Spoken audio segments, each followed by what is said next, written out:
At the age of 38, he faced unemployment, burdened by the overwhelming pressures of mortgage and car loans, while his fiancée eloped with another, absconding with 800,000 of his savings. Filled with resentment, Tiancheng was reborn at the age of 17, discovering that the life of a senior in high school was not as dreary as he had anticipated. The sky remained a vibrant blue, the campus beauty continued to radiate charm, and his parents still adored him unconditionally. Since he had been given a second chance, in this lifetime, he resolved to be spirited and audacious. Chapter 1.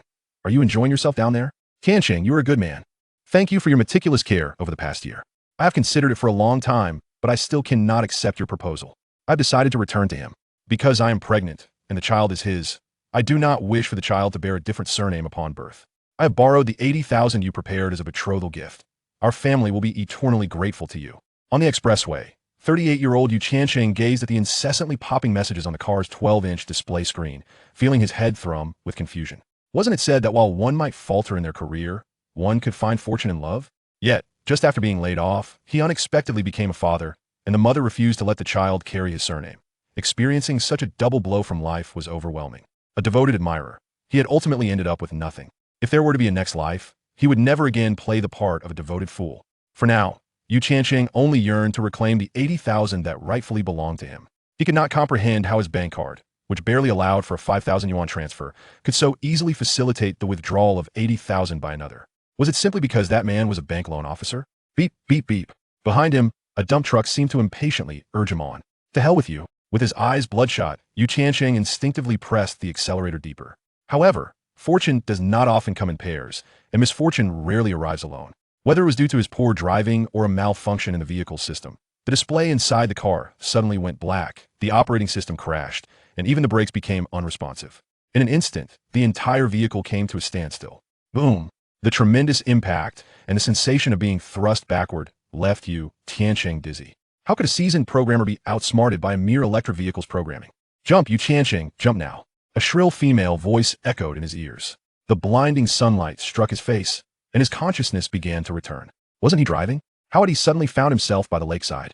Tiancheng beheld a girl in a school uniform, her short hair brushing her ears, hands on her hips, glaring at him with an air of authority. This scene felt vaguely familiar, yet he struggled to recall it. Chenggu, people have drowned in this white horse lake. If that phone falls in, who knows where we'll end up? Don't be rash. This could be a matter of life and death. Beside Tiancheng stood a boy of 17 or 18, with dark skin and a wiry frame, frowning as he gazed at the murky waters below the embankment. Tiancheng cast a confused glance at him. The boy's familiar face eluded his memory. Tiancheng, that was my dad's Sony T618, brought back from Shenzhen, the latest model, worth over 3,000.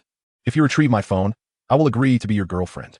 Observing that Tiancheng appeared hesitant, the short-haired girl was joined by a delicate long-haired girl, her tone pleading yet playful, devoid of any intimidation. As Tiancheng slowly turned his head, the sight of her face stirred a shift in his emotions. Over the span of 3 years in high school, 4 years in university, 3 years in graduate school, and 12 years of work, comprising over 20 years of intermittent encounters, he had been ensnared by this woman repeatedly throughout his life. Although the face before him seemed to have shed years, appearing more youthful and less maturely enchanting, he recognized the treacherous soul that lay beneath this seemingly innocent visage. During their school days, he had heard whispers of her being a white lotus, yet he had fallen into her traps time and again. Their tumultuous relationship had endured several breakups, and perhaps his willingness to reconcile stemmed from a long-standing frustration over unreciprocated affection. Even in death, he could never forget her name. Li Cici. Tiancheng, are you foolish? Didn't you hear?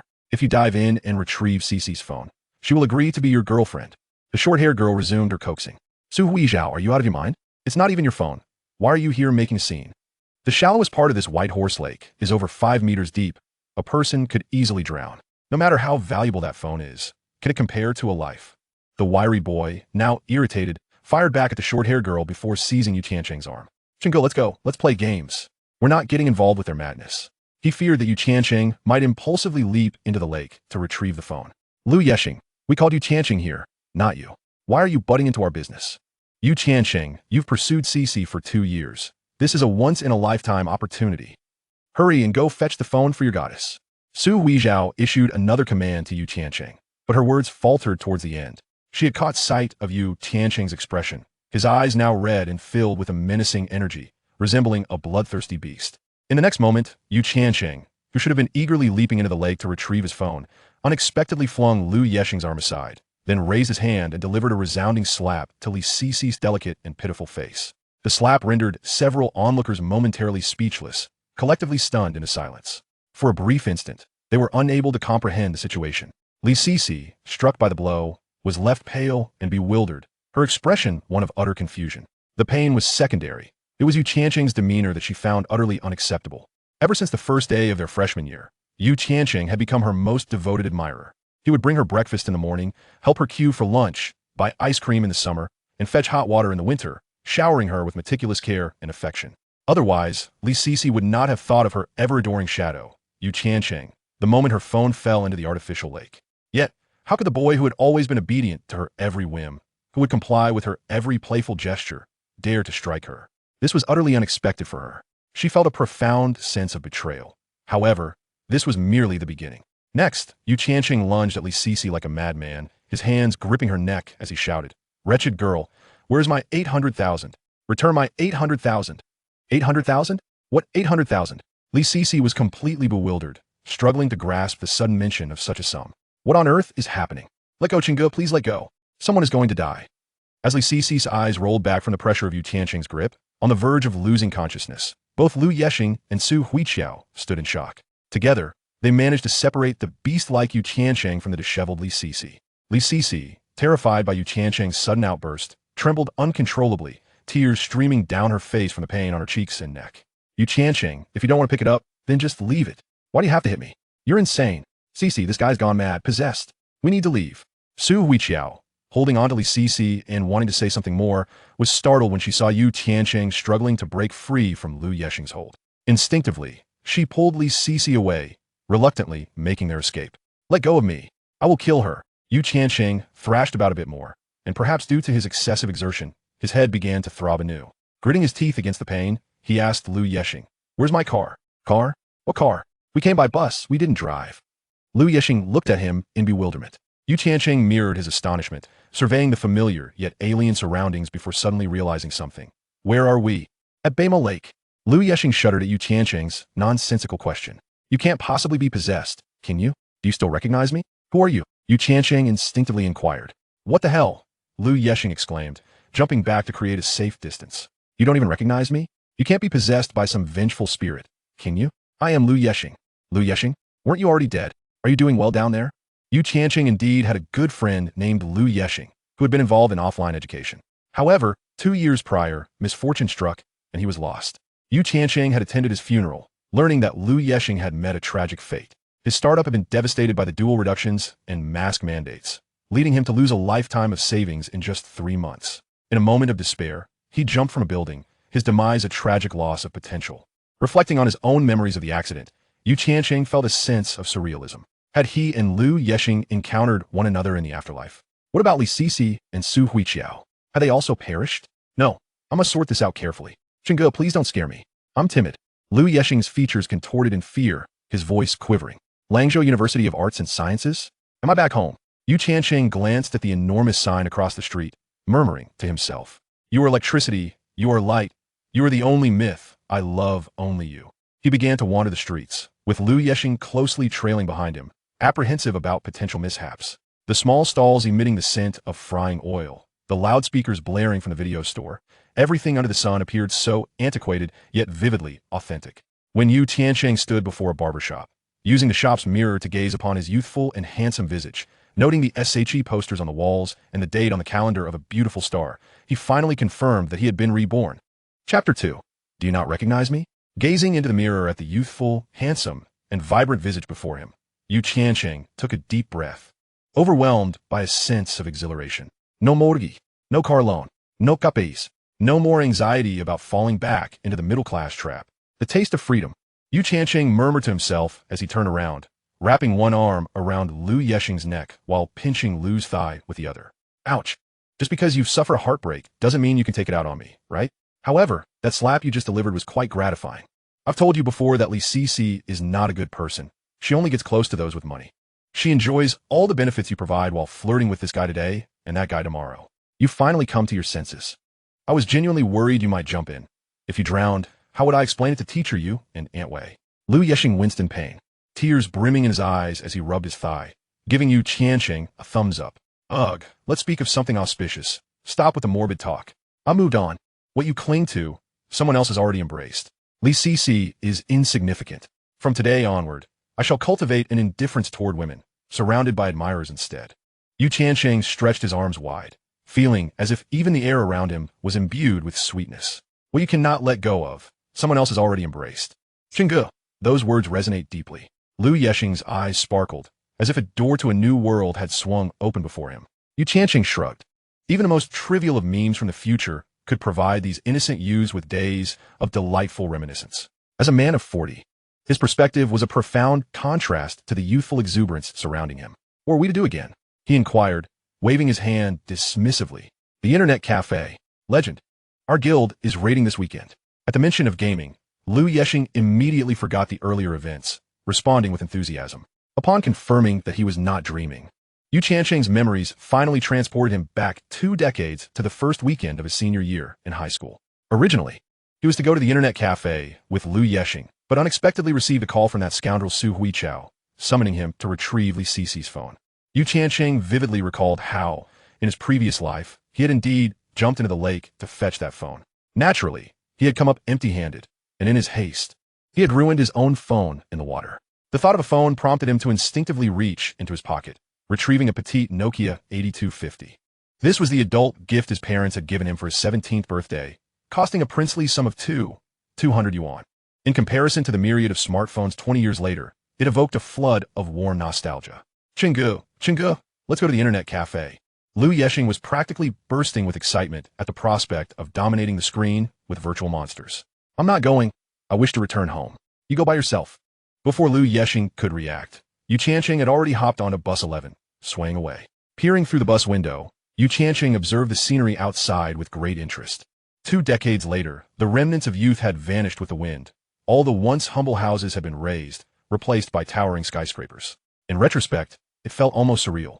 Alighting from the bus at the bus stop outside Furong Community, Yu Tiancheng cast a glance toward the direction of the poetry wall across the street. This wall, dubbed the world's longest artistic wall by the Guinness headquarters, was surrounded by low-rise dormitories of the electrical factory at that moment. Yet in merely 2 years, it would transform into a sprawling complex of high-rise buildings, with demolition prices soaring. What a time of financial freedom! Yu Tiancheng sighed wistfully, though a bitter smile crossed his face. Xiangnan was notoriously known as a housing price pit, with regulations remaining remarkably stable. In his previous life, he had purchased a property in his hometown, a 160-square-meter apartment in the direction of Luya Lake, intended as a retirement home for his parents. He had bought it at the peak of the market in 2018, with the various taxes and fees culminating in a price of around 11,000 yuan per square meter.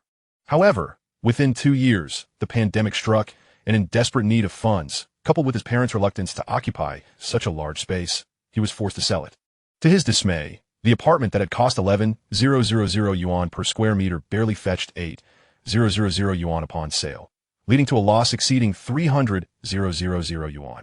If the housing prices in the provincial capital of Xinjiang couldn't rise, what hope was there for Langzhou?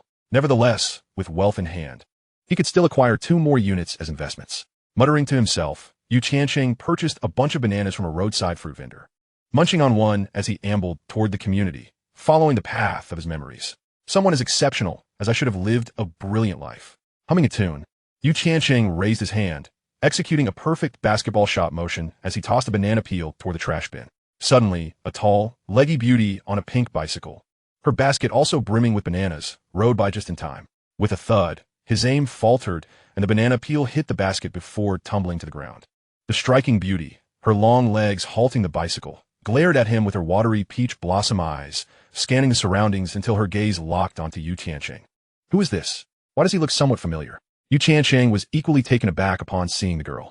She stood at least 168 meters tall, with a pure and unblemished oval face, eyes resembling crescent moons, bright brows, and pearly teeth.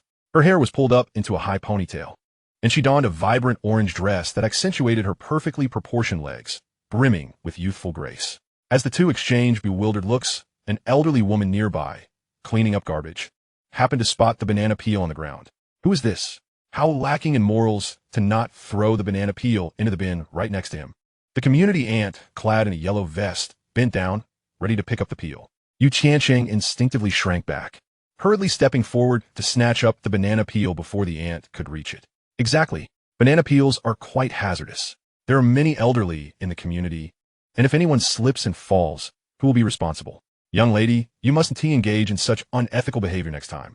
The community aunt glanced at the tall beauty, then at the bananas in her basket, her expression shifting immediately. Auntie, it wasn't me. It was the girl, flustered, turned pale, her eyes piercing into you, Tiancheng, wishing she could tear him apart. What's done is done.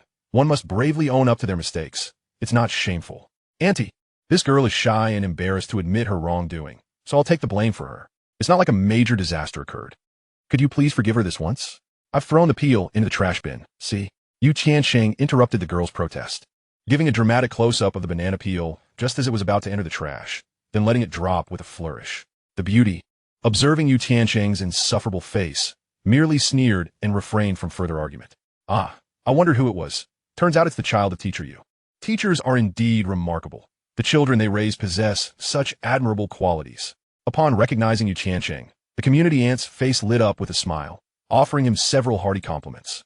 Yu Tiancheng beamed with pride, thinking to himself, please, do continue with the praises. However, the aunt's tone shifted abruptly. You must be in your senior year now, right? 2 days ago, I overheard your mother remarking that your academic performance leaves much to be desired, implying that you did not inherit your father's intellect. Yu Tiancheng's expression instantly darkened, and he inwardly cursed, wondering if people ever knew how to speak. If you have nothing positive to say, it would be wise to say less. Meanwhile, the charming young lady beside him had her eyes sparkling like crescent moons, laughing exuberantly. All right, Annie, don't take my mother seriously. My grades are excellent. I'm aiming for 985 university. She's just being modest, so please don't spread that around. Nonsense. Everyone in the neighborhood knows your grades are poor. How could I possibly be the one to promote you? What was it you just mentioned? What is 985? It's referring to prestigious universities like Tsinghua and Beida and Zhonghai University. Surely you've heard of them? Of course I know them. But that S 985, right? I doubt you'll get in. All right, I must rush back to study. I can't waste time chatting with you. Will I get accepted? I'll come to you for a generous red envelope. Fine. If you manage to get into a 985 school, it'll be a source of pride for our community, and I will undoubtedly reward you with a grand red envelope. As Yu Tiancheng strolled alongside the community elder, the young lady cast a suspicious glance at his retreating figure, a swirl of inexplicable emotions stirring within her heart. Chapter 3, God Activate.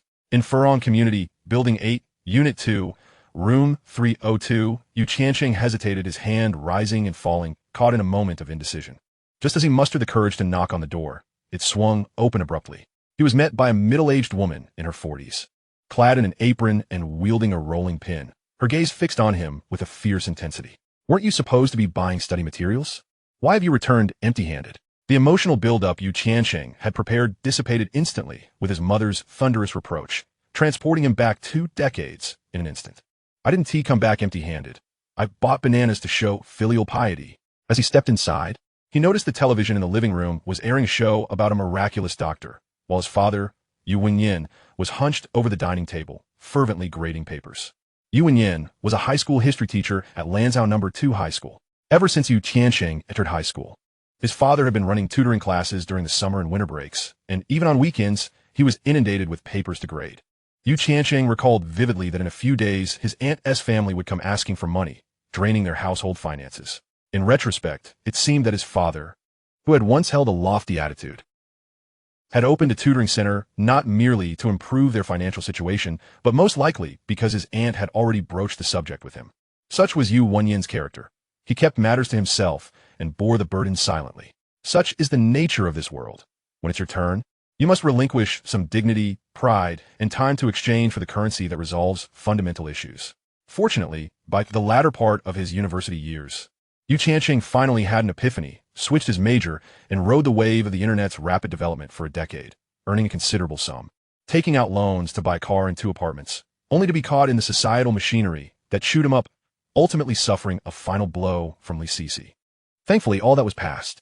Who could have imagined that fate would be so kind as to grant him a second chance? Upon seeing Yu Tiancheng enter, Yu Wenyin adjusted his thick glasses, scrutinizing the plastic bag in his son's hand, sensing something was amiss. You also have a share in this. Yu Tiancheng chuckled, tossing the leftover bananas onto the table. After a 20-year hiatus, one should at least bring a token of goodwill. Yu Wenyin's gaze narrowed. as he finally discerned the peculiarities in his son's demeanor. This boy, who usually cowered in front of him like a timid mouse, had suddenly adopted a bold attitude. However, Yuan Yin was not the type to impose strict discipline. He often left Tiancheng's education to his wife, Wei Xiaoqin, resulting in a dynamic where the woman was the stronger figure and the man, the weaker. Wait a moment. Have you been at an internet cafe, playing games? Did you come home with bananas to placate me? Wei Xiaoqin closed the door, wielding the rolling pin as she interrogated Yu Tiancheng. No, I'm in my senior year now. I must study diligently. From now on, no one should mention games to me. I am sworn against them. Yu Tiancheng raised 3 fingers to the heavens in an oath. Yuan Yin laid down his pen, intrigued by this new, flamboyant manner of speaking from his son, something he had never witnessed before. Oh, so you're sworn against games? Then what about the money? Where's the money I gave you for study materials? Show me. Wei Xiaoqin rapped the table with her rolling pin, her demeanor suggesting a readiness to administer a scolding. It's right here. Yu Tiancheng reached into his pocket and pulled out a handful of colorful bills. Count them. I bought this bunch of discounted bananas for just $2, and the rest is all here. Oh, when did you learn to haggle? Wei Xiaoqin glanced at the money. 4 $10 bills, 1 $5 bill, 2 $2 bills, and 1 $1 bill. It was indeed a bunch of bananas purchased for $2. See, I'm not just a follower of my mother. I know how to manage our finances. Yu Tiancheng subtly pocketed the money from the table as it constituted part of his startup capital, which he could not afford to lose. Where have you been this afternoon? Why did you return so late? Wei Xiaoqin, somewhat flattered by Yu Tiancheng's compliments, softened her tone. I went to the library to look at free study materials. I memorized everything, so I saved money. Yu Tiancheng tapped his temple, spinning a fabricated tale without a hint of shame. Well, my son is growing up. With his penny-pinching attitude, he'll never starve. Go wash your hands. Dinner's almost ready. Wei Xiaoqin shot him a playful glare, waving her hand as if to signal the end of the interrogation. With a grin, Yu Tiancheng lazily retreated to his room, collapsing onto his bed, feeling an uncanny sense of unreality. He had yet to fully acclimate to his current life. However, since he had been given a second chance, it was imperative to alter his lifestyle. His previous life had been exhausting, not just for him, but for Yuan Yin and Wei Xiaoqin as well. There is only one way to change the exhausting routine, to amass wealth. Problems that can be resolved with money are not true problems. Visiting the library for study materials? Outside, Yuan Yin regarded Yu Tiancheng's words with skepticism. He knew full well that his son was fabricating excuses, but it was still preferable to his usual half-hearted responses. The boy had learned to be clever. He would certainly not suffer in the future. Wei Xiaoqin peeled a banana, sighing deeply. With these grades, I'm worried he won't even make it to a second-tier university. And you, as a high school teacher, can't even guide your own son properly. He specifically chose the sciences to avoid my guidance. What could I do? If he had listened to me and chosen the humanities, I could have guaranteed him a spot in a top university. Yuan Yin rolled his eyes, responding with exasperation. What use is it to learn from you? Our son, no matter how poor his performance, is still a science student at a prestigious school. You know, the first high school has an 85% admission rate to universities. What does your second school have? Only 20 or 30 students make it to university each year, yet you act all high and mighty. As Wei Xiaoqin continued to vent her frustration, she took a hearty bite of the banana, her eyes lighting up. It's quite sweet. Oh no, my pot is burning. In a flurry, she shoved half a banana into Yu Wenyan's mouth, hurriedly darting into the kitchen. It is indeed sweet. Yu Wenyan savored the remaining half of the banana, his gaze fixed on the door of Yu Tiancheng's room, as if lost in contemplation. Inside, after lying down for a while, Yu Tiancheng rose from his bed and powered on his antique computer. This device, a gift from Wei Xiaoqin, who had spent 800 yuan at the computer market, boasted an XP system, a Celeron 24 GPU, 256 megabytes of memory, integrated graphics, and a 17-inch Samsung monitor, complete with speakers. Wei Xiaoqin was an extraordinarily ambitious individual. While her colleagues had equipped their children with computers, she insisted that Yu Tiancheng should not be at a disadvantage. Moreover, with old Yu's tutoring business being quite lucrative, the cost of the computer was merely a drop in the bucket. Naturally, this machine lacked games, but it sufficed for browsing the internet, researching information, and dabbling in stock trading. It was indeed an era overflowing with opportunities. I must devise a plan to amass wealth. Yu Tiancheng powered on the computer, connected to the internet, and found himself momentarily entranced by the icons on the screen. It was 2003, and QQ had nearly reached 200 million registered users. In just 6 months, the Penguin would be listed on the Hong Kong Stock Exchange. If only I had been reborn a few years earlier, this treasure would undoubtedly be mine. Yu Tiancheng felt as if a substantial piece of succulent meat had slipped from his grasp. Soon, he realized it was not merely one piece, but numerous. Website navigation had already given rise to how 123 and 265 search engines like Baidu and 3721 were emerging, and Master Shopping Site had been operational for 6 months. With payment platforms poised to launch, gaming forums had birthed 4399 and 17173, while novel sites had taken root. Was I to rely solely on memory to pen a novel akin to Dopa? That would be an arduous task, Yu Tiancheng muttered to himself, then glanced at the currently popular games. Legend had firmly established itself. Ragnarok was thriving, and during this period, the immensely popular turn-based game Fantasy Westward Journey was in closed beta, set for public release by year-end. Even the creation of game hacks had become obsolete. No witties, no worries. The future holds ample opportunities for wealth accumulation. Yu Tiancheng clicked on QQ, and as soon as he logged in, the interface erupted with activity. A yellow-haired girl's avatar flickered incessantly, named Waves and Bubbles. Another male avatar was also flashing, titled Handsome in one word. Instantly, Yu Tiancheng deduced their identities, Li Sisi and Lu Yeshing. His own username at that time was Swimming in Waves. Given the diminutive nature of the waves, swimming within them without getting stranded was rather improbable.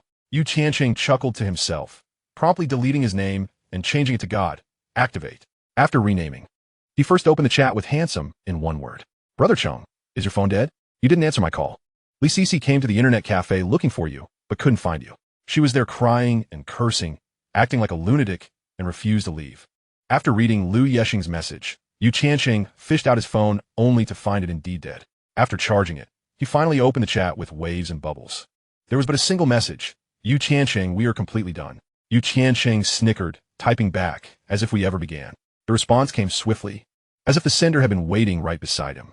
Just as Yu Tiancheng's message was sent, a reply came forthwith. My prior actions were merely tests. Today, I genuinely wish to confess my feelings for you. Yet you. Yu Tiancheng chuckled again, thinking, what does it mean to be a remarkable fish farmer? Even after being slapped in the face, one still hopes to continue baiting? Unbelievable. Dinner time. Outside, Wei Xiaoqin's voice called out. Oh, coming. Yu Tiancheng turned his head and responded. How splendid.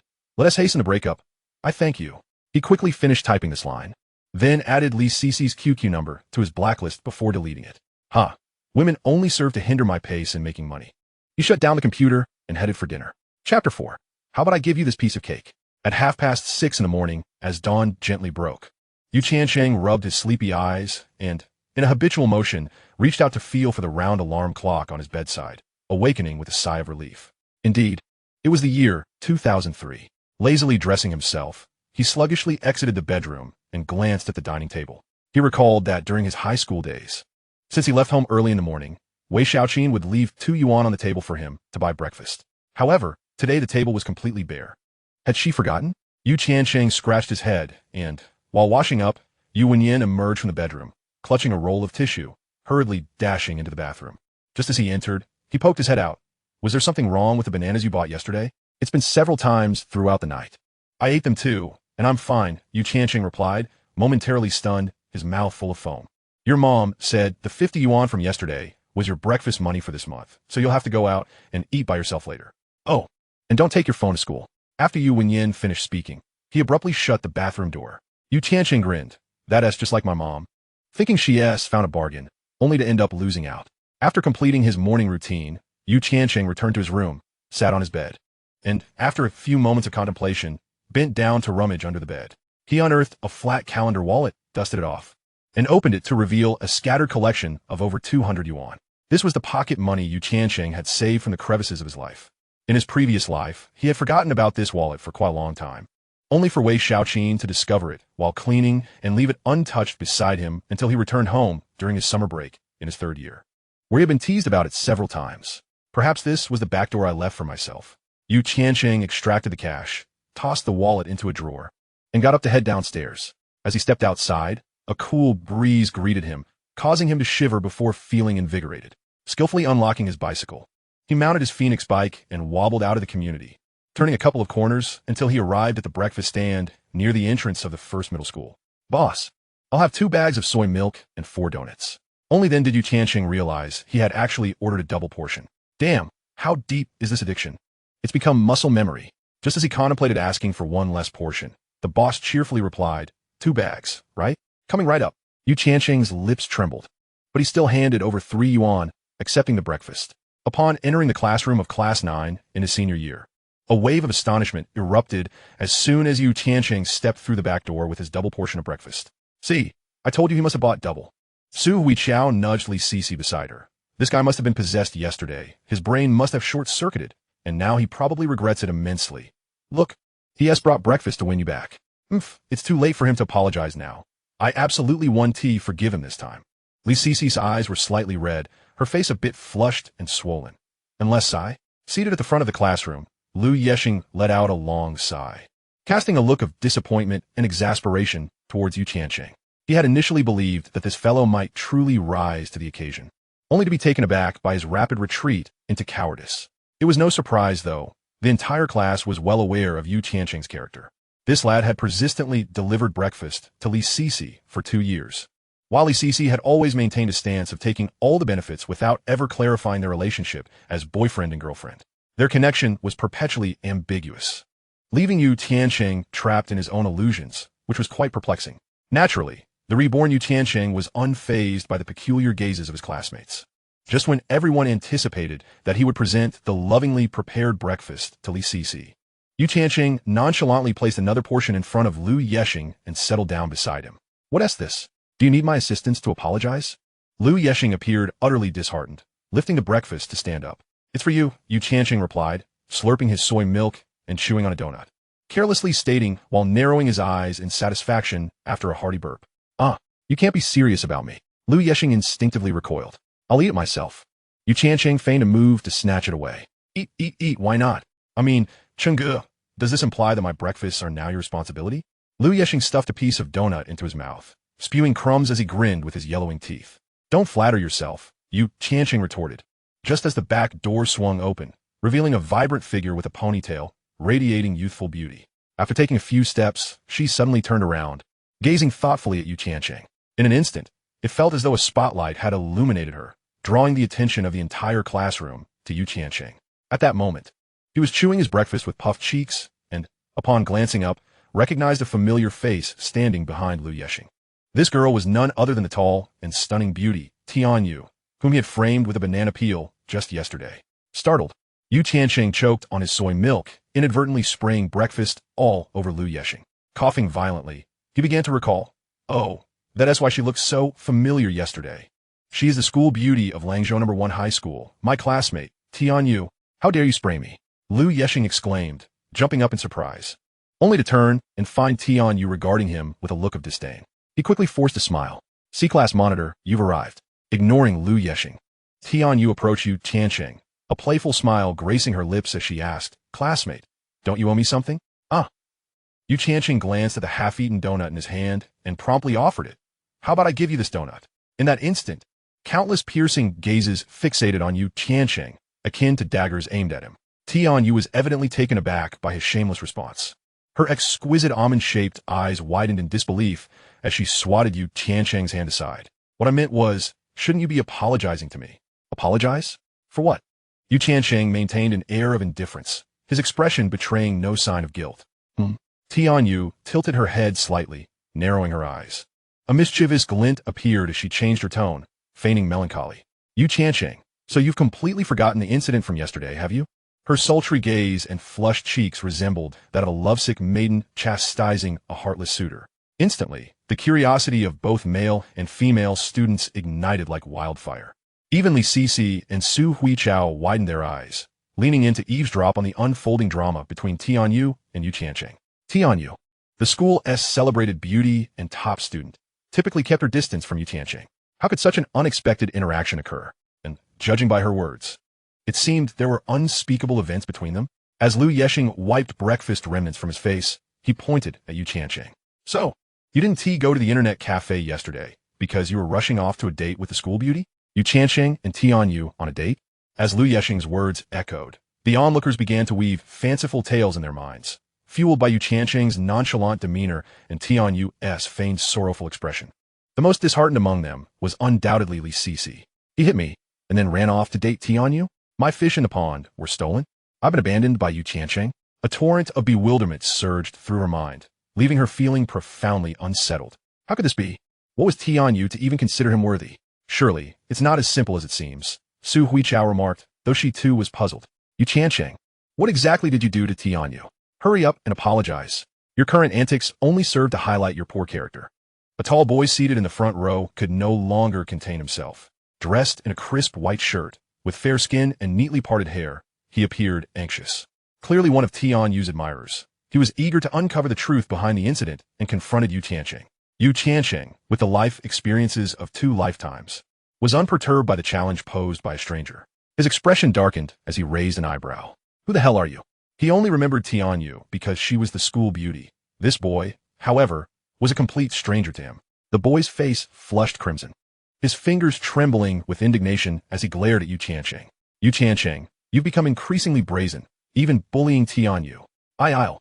The boy faltered, scanning the classroom and realizing he was losing face, and began to roll up his sleeves as if preparing for a fight. Lu Yexing couldn't help but chuckle at the scene. Zhang Rue, are you rolling up your sleeves to show off your skinny arms? Zhang Rue shot a glance at Lu Yexing, puffing out his neck in annoyance. Just then, someone hurriedly entered the classroom, altering the atmosphere entirely. This newcomer, around 7 meters tall, with a broad forehead and thick glasses, sported meticulously combed hair and carried a stack of papers in his arms, walking briskly into the classroom. Class 9 of the 3rd year, homeroom teacher, Hu Xingxing. The moment Hu Xingxing appeared, the previously raucous classroom fell silent. Zheng Hui, who had been poised to confront Yu Tiancheng, instantly transformed into a docile kitten, returning to his seat in an orderly fashion. The students who had been craning their necks to observe promptly resumed, searching for their textbooks. Tianyu wrinkled her nose at Yu Tiancheng before striding back to her seat, her long legs gracefully carrying her. We're in the 3rd year now, so let's not waste time. Here, essay set of papers for you to work on. Hu Xingxing tossed the examination papers in his hand, and they swiftly cascaded from the front to the back of the classroom. As Yu Tiancheng grasped the paper, an overwhelming wave of despair washed over him. It suddenly dawned on him that his homeroom teacher specialized in chemistry. This was a chemistry exam. The first question read, in a sealed container, a certain amount of H2S is introduced, resulting in the reaction 2H2S, G, 2H2, G, S2G, with delta H169, 8 kilojoules mole. The accompanying diagram illustrated the equilibrium conversion rate of H2S gas in relation to temperature and pressure. Yu Tiancheng, barely skimming the questions, felt an immediate sense of defeat. The chemical symbols and even the pronunciations of the formulas were long forgotten, buried in the recesses of his mind. Given his current state, he estimated he could only answer the multiple-choice questions. What the predicamen? With such a lackluster grasp of knowledge, he feared he might not even qualify for a vocational college, let alone a university. A throbbing pain gripped Yu Tiancheng's jaw. In his previous life, although his academic performance was mediocre, he managed to enroll in a 211 university in central China, only to be relegated to a water supply and drainage program. After 2 years of aimless drifting, he had an epiphany in his junior year. The water supply and drainage field could not provide him with the life he desired. Consequently, he devoted himself to self-study in programming and successfully transitioned to a programmer in graduate school. The current dilemma was that, even if he wished to retrace his former path, it was no longer feasible. With his present understanding of high school material, it was highly probable that he would not even pass the entrance exam for a technical college. Reincarnating into this life, he could not possibly be worse off than in his previous existence, could he? Gazing at the incomprehensible jumble of characters on the exam paper, his mind buzzed with confusion. Brother Chung, why did you choose all C's for this section? Are you trying to sabotage me? As Yu Tiancheng mindlessly marked C for the multiple-choice answers, Lu Yexing felt a surge of frustration. His academic performance was even inferior to Yu Tiancheng's.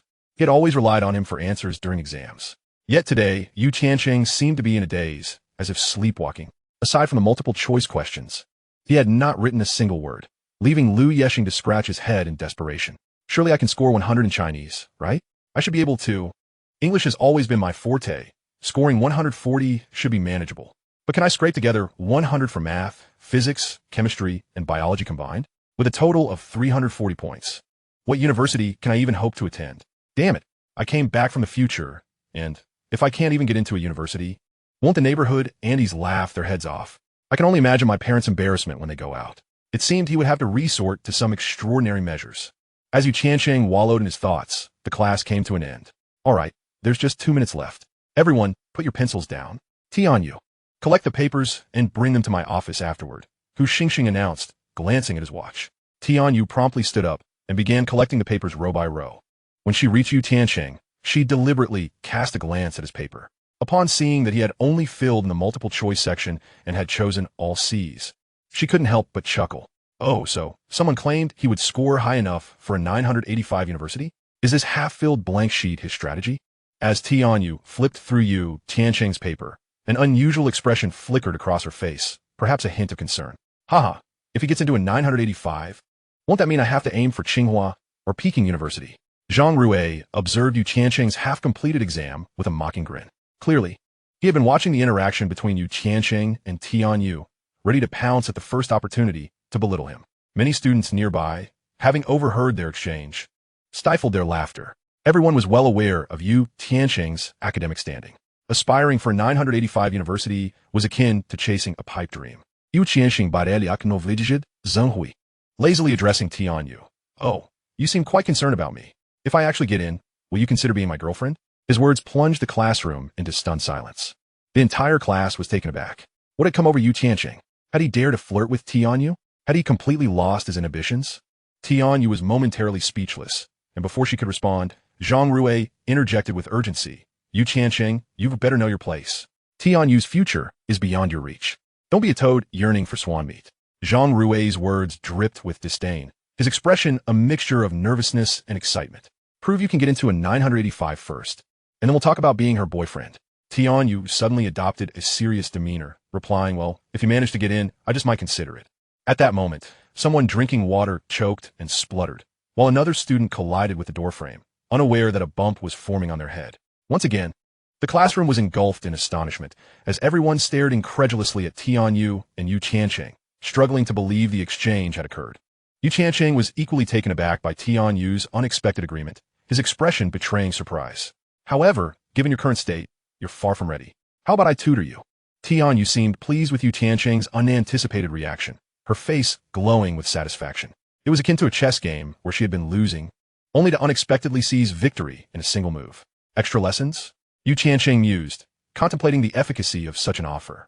Unfortunately, his current mindset resembled that of a disillusioned 40-year-old man, restless and impatient, making it a torment to engage in focused study. Nevertheless, he was curious to discern what scheme this young lady was concocting. All right, but not today. I have other matters to attend to. Let us start tomorrow. You can tutor me then. Tiancheng crossed his legs nonchalantly. Tiancheng, are you seriously going to drag Tianyu down with you because of your lack of diligence? Zhang Rui chimed in, clearly agitated. Tiancheng dismissed him with a wave of his hand. Tianyu, this guy's a scoundrel. You can't agree to his ridiculous proposition. Zhang Rui urged her. What's it to you? Tianyu retorted. I can't just stand by and watch you go astray. Zhang Rui stammered after a long pause. Tiancheng rolled his eyes. What do you mean by go astray? Are you perhaps harboring feelings for me? Tianyu confronted Zhang Rui directly. His surprise left him momentarily speechless. Clearly, he was still a naive youth, too bashful to respond. But I don't like you. Zhang Rui finally blurted out, his voice trembling. Tianyu simply rolled her eyes, delivering a decisive blow. Mind your own business. Zhang Rui felt as if a knife had been thrust into his heart, and before he could recover, another cut followed, leaving him utterly devastated. With his head hung low, he slunk back to his seat like a defeated rooster. Tiancheng shook his head in disbelief. Zhang Rui would likely be reeling from this for quite some time. Chapter 6. DIY Minigames After School. The day sped by, and as the final bell rang, Tiancheng dashed out as if propelled by electricity, eagerly searching for his bicycle. Tiancheng, a figure stood in his path. Li Sisi, step aside. I have pressing matters to attend to. Tiancheng offered no opportunity for Li Sisi to respond, hoisting his bicycle and turning to head in the opposite direction. The game was familiar to all. What more was there to say?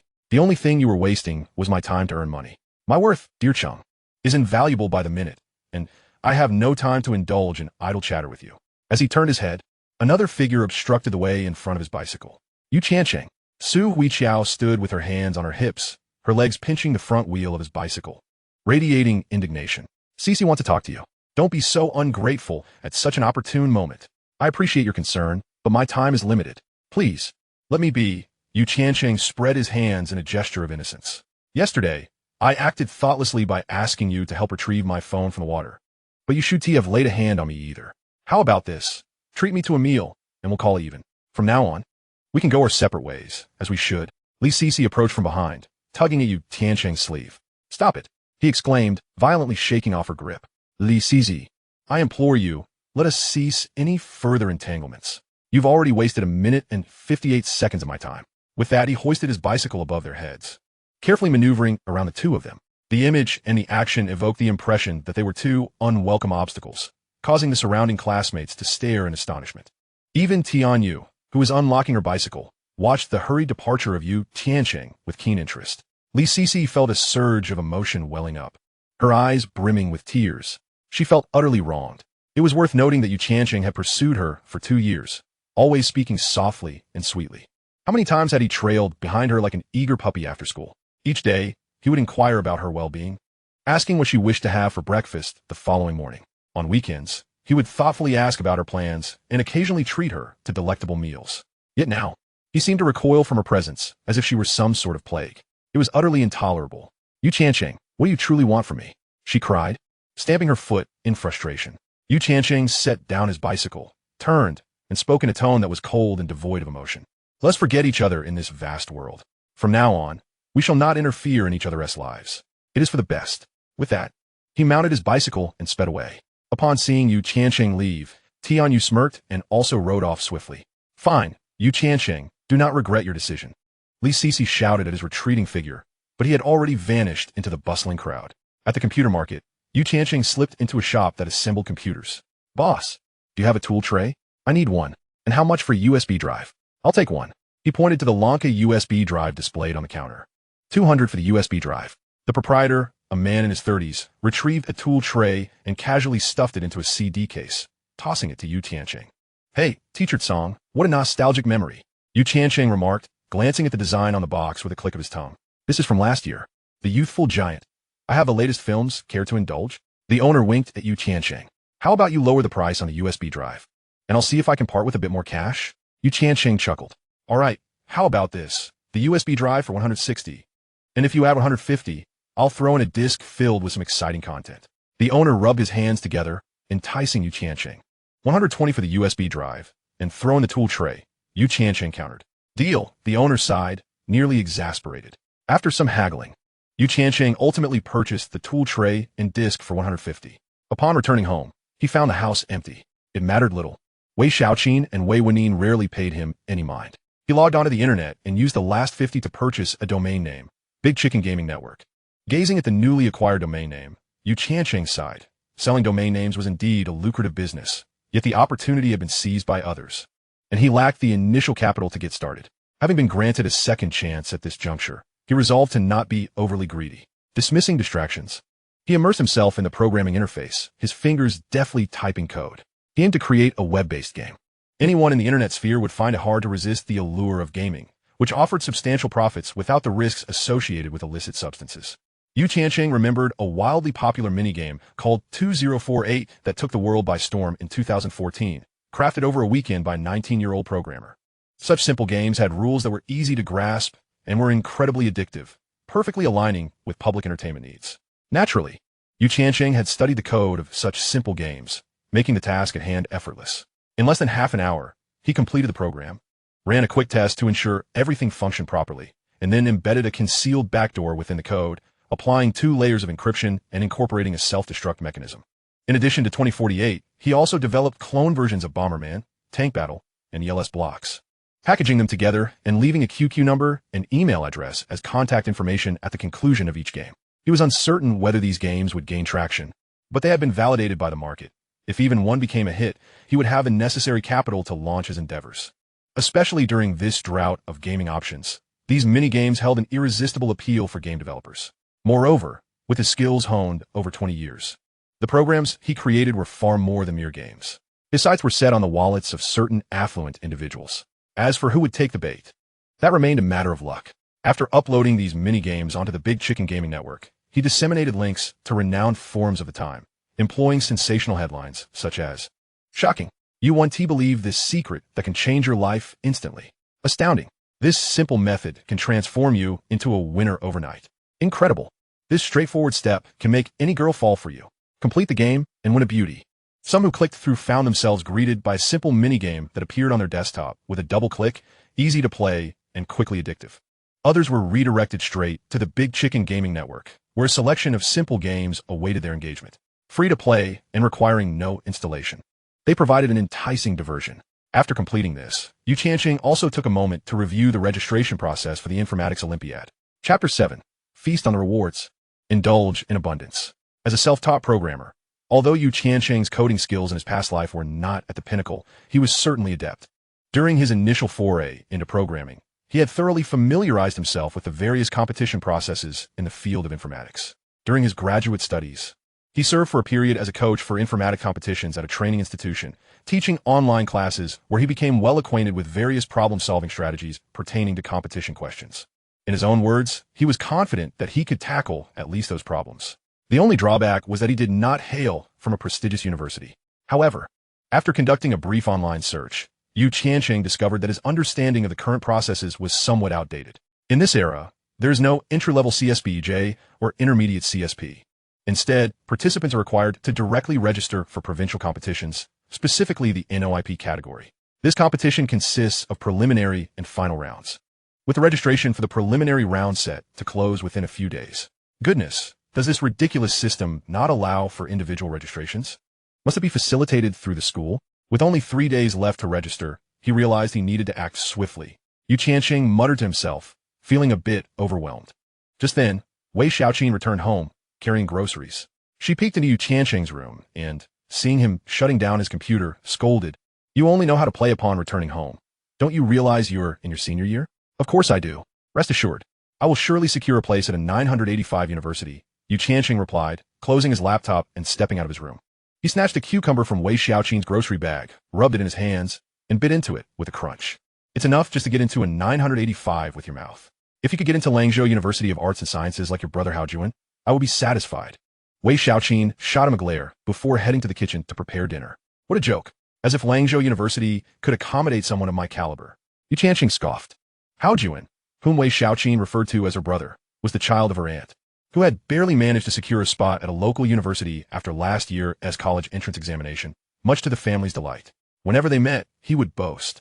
And it nearly drove Tiancheng to exasperation. Listen, you need to start thinking about how to enjoy life once I secure a place at a 985 university and become a billionaire, Tiancheng said, munching on the cucumber while leaning against the kitchen door, engaging in casual banter with Wei Xiaoqin. I would be grateful if you could even get into a 985, let alone become a billionaire. If that day ever comes, what then? I will arrange a matchmaking session for you, so you can marry a few daughters-in-law and have a bunch of chubby little children, Wei Xiaoqin replied, her face beaming with enthusiasm. The old lady has such limited aspirations. Tiancheng sighed, suddenly recalling something. I heard that your aunt's family has been dabbling in some tea business lately, claiming to be making quite a profit. They even said they wanted to rope your father in. I didn't agree, as I find it rather dubious. How do you know about this? Wei Xiaoqin cast a curious glance at Tiancheng. Not agreeing was the right choice. Your aunt's family has a penchant for these dubious ventures. That fool Wang Yang was chatting with me online, going on about how they earn thousands daily. If it were really that lucrative, wouldn't they have already struck it rich? Why wait until now? Tiancheng scoffed. Of course, he hadn't actually been discussing anything online. It was merely an excuse to broach the topic with Wei Xiaoqin in advance. He recalled that this weekend, the entire family of his aunt would be coming over to request a loan. My son is right. Your aunt called yesterday, saying either join the venture or lend her 100,000 yuan, promising to return 150,000 in a month.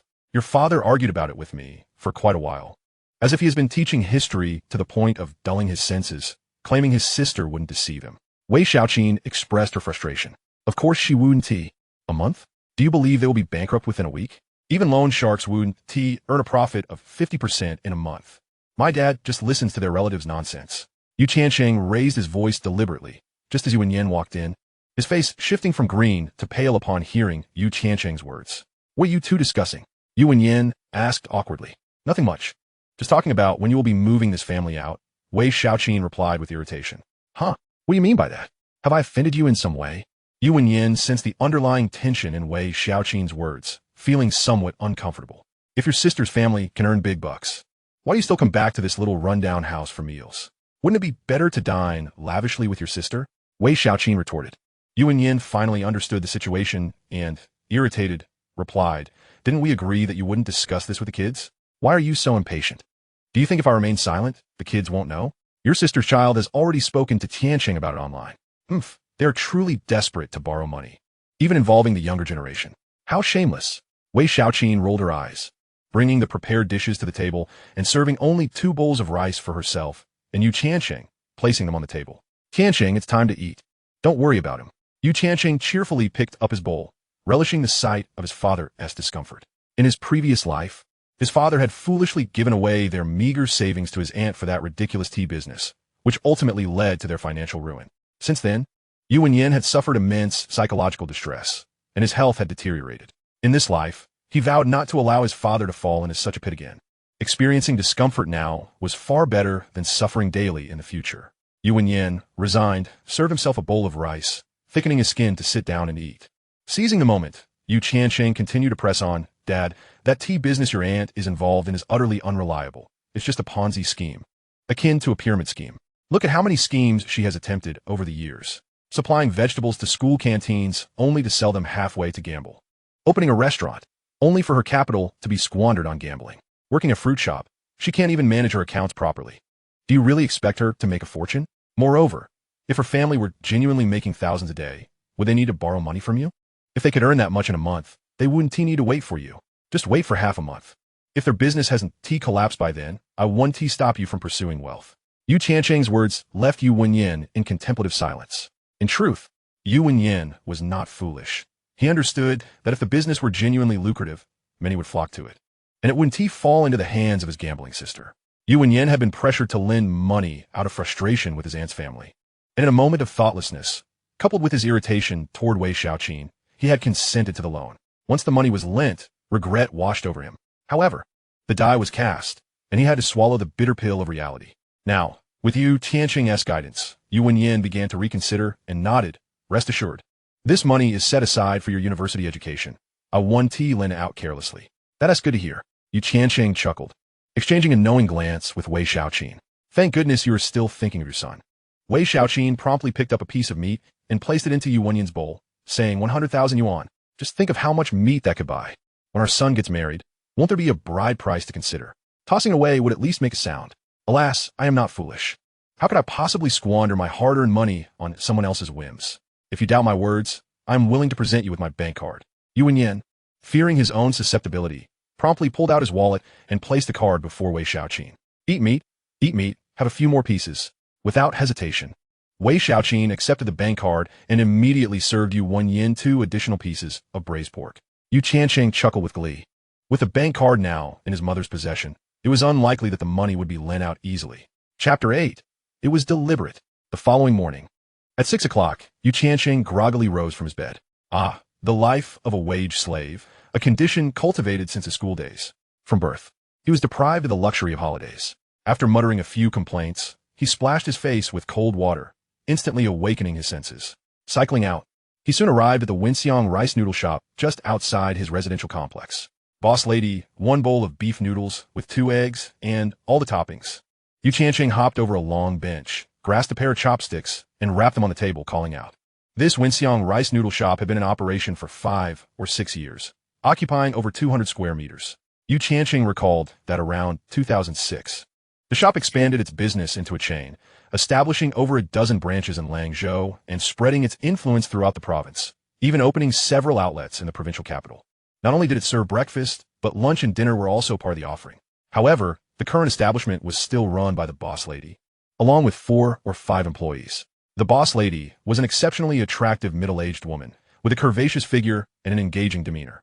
She always greeted customers with a smile, working efficiently and with warmth. Many patrons were drawn to the establishment primarily because of her charm.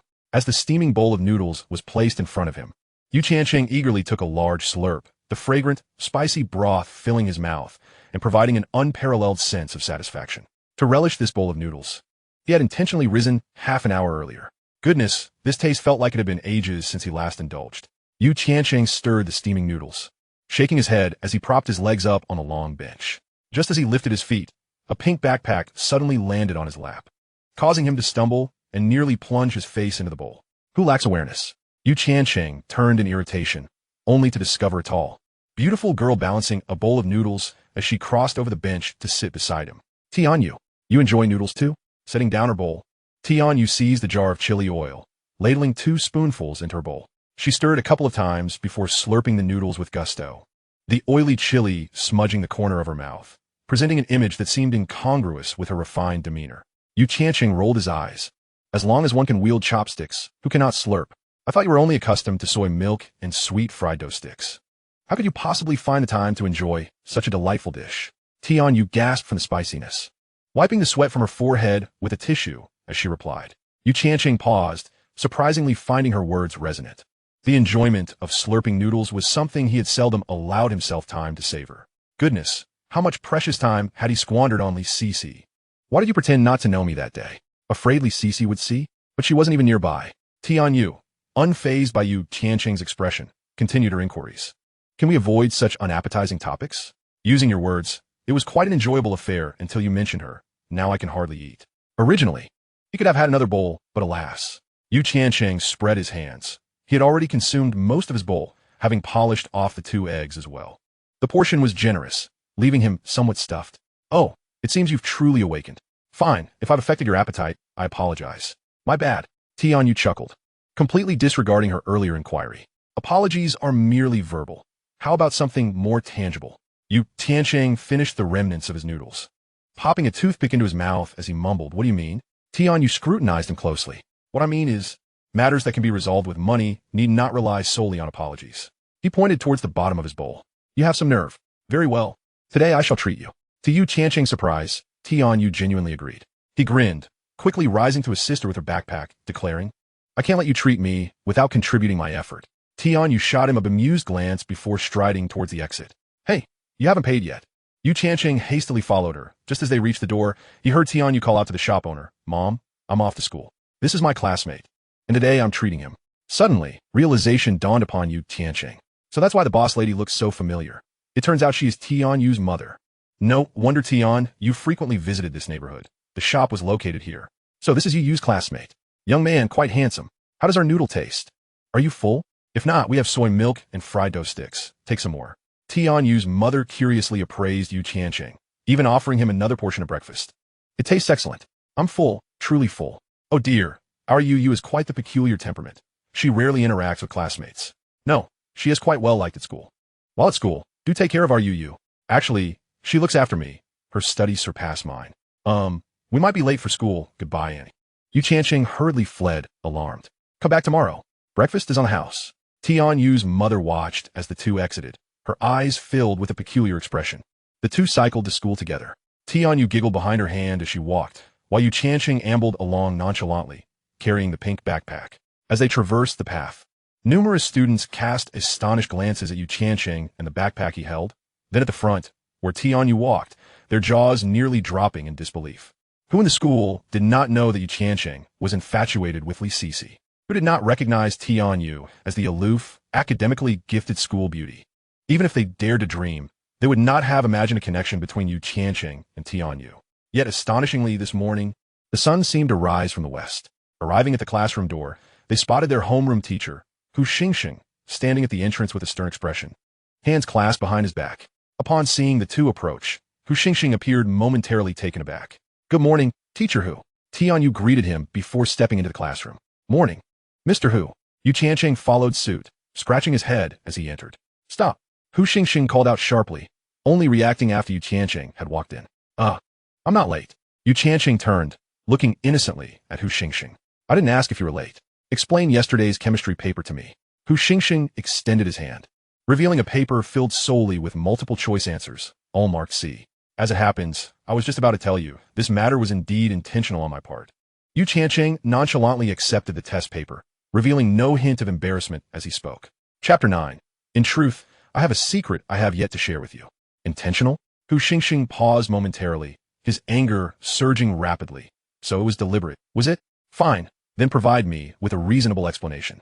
If you cannot elucidate today, I assure you, I will not let this matter rest. As the homeroom teacher, a student in class 9 of the third year should, at the very least, score 80 in chemistry, regardless of their overall performance. This half-finished blank paper from Tiancheng would certainly tarnish Hu Xingxing's reputation.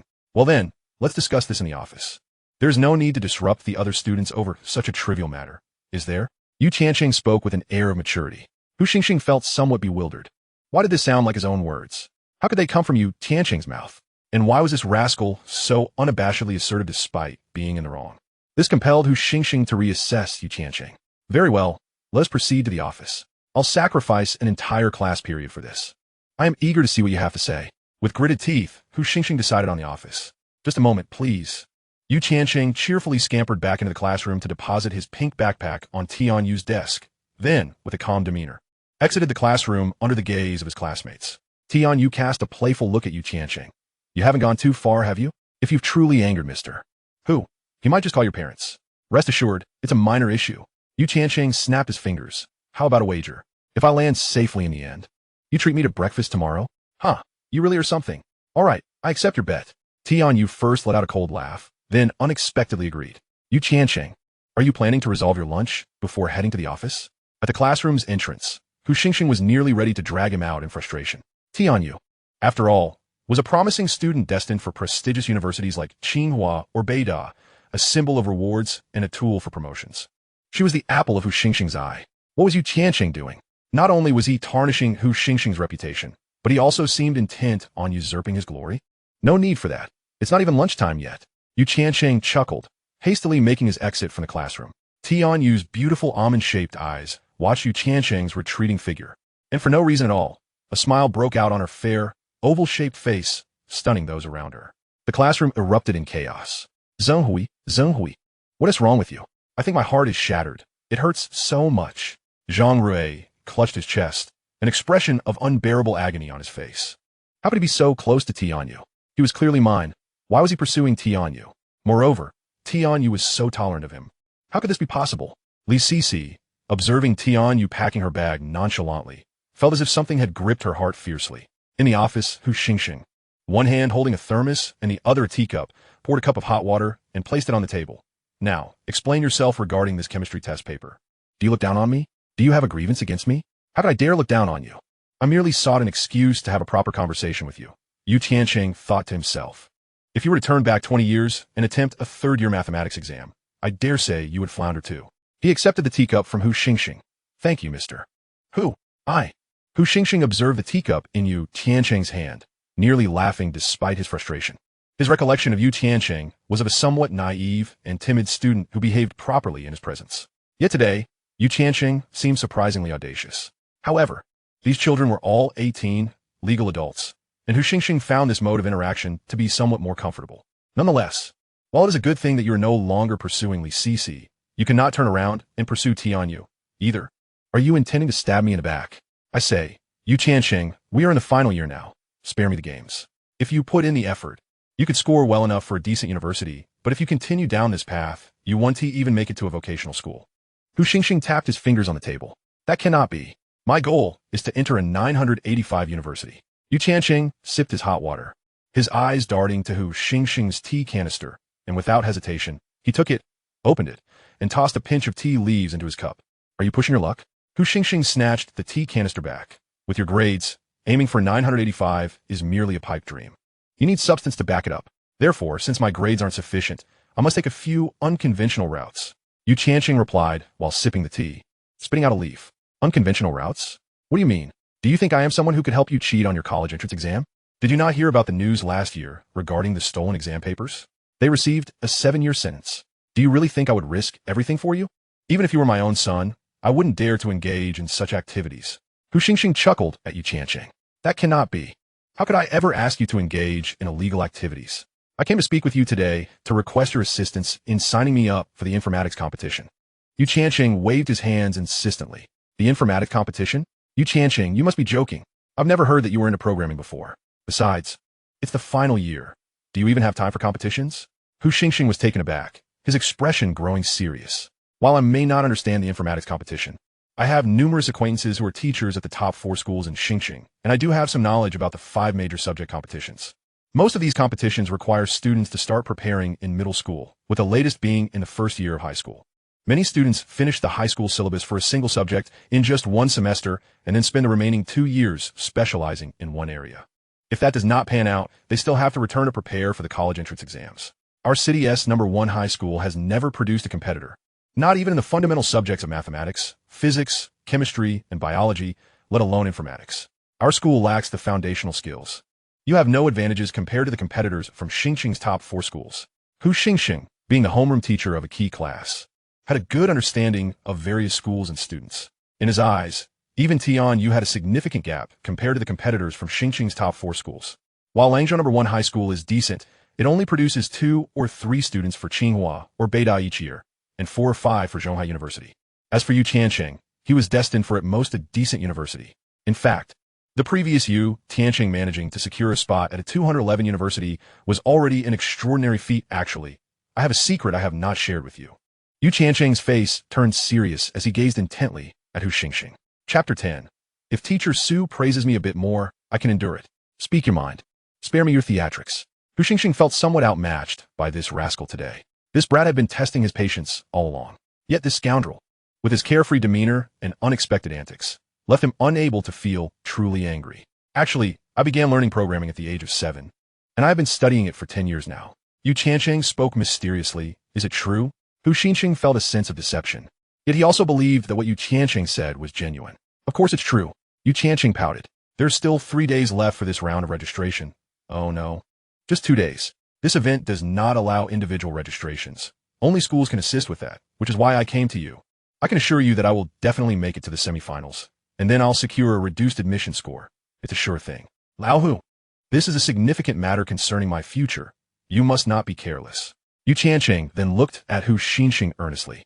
At this moment, Hu Xingqing felt that Yu Tiancheng was indeed serious. However, he could not take Yu Tiancheng's word at face value. After contemplating for a moment, Hu Xingqing tapped the table and turned to Yu Tiancheng, saying, "Come with me." "Where to?" "I haven't finished my tea yet," Yu Tiancheng asked, puzzled. "I need to find an expert to test your abilities and see if you truly have what it takes. Kid, if you dare to fool me, I will take you home today and have a good talk with your parents," Hu Xingqing said with a smirk, hands clasped behind his back. "All right then. True gold fears no fire. Let us go," Yu Tiancheng responded immediately, rising to follow Hu Xingqing. Exiting the office, Hu Xingqing led Yu Tiancheng through the building until they arrived at the computer lab.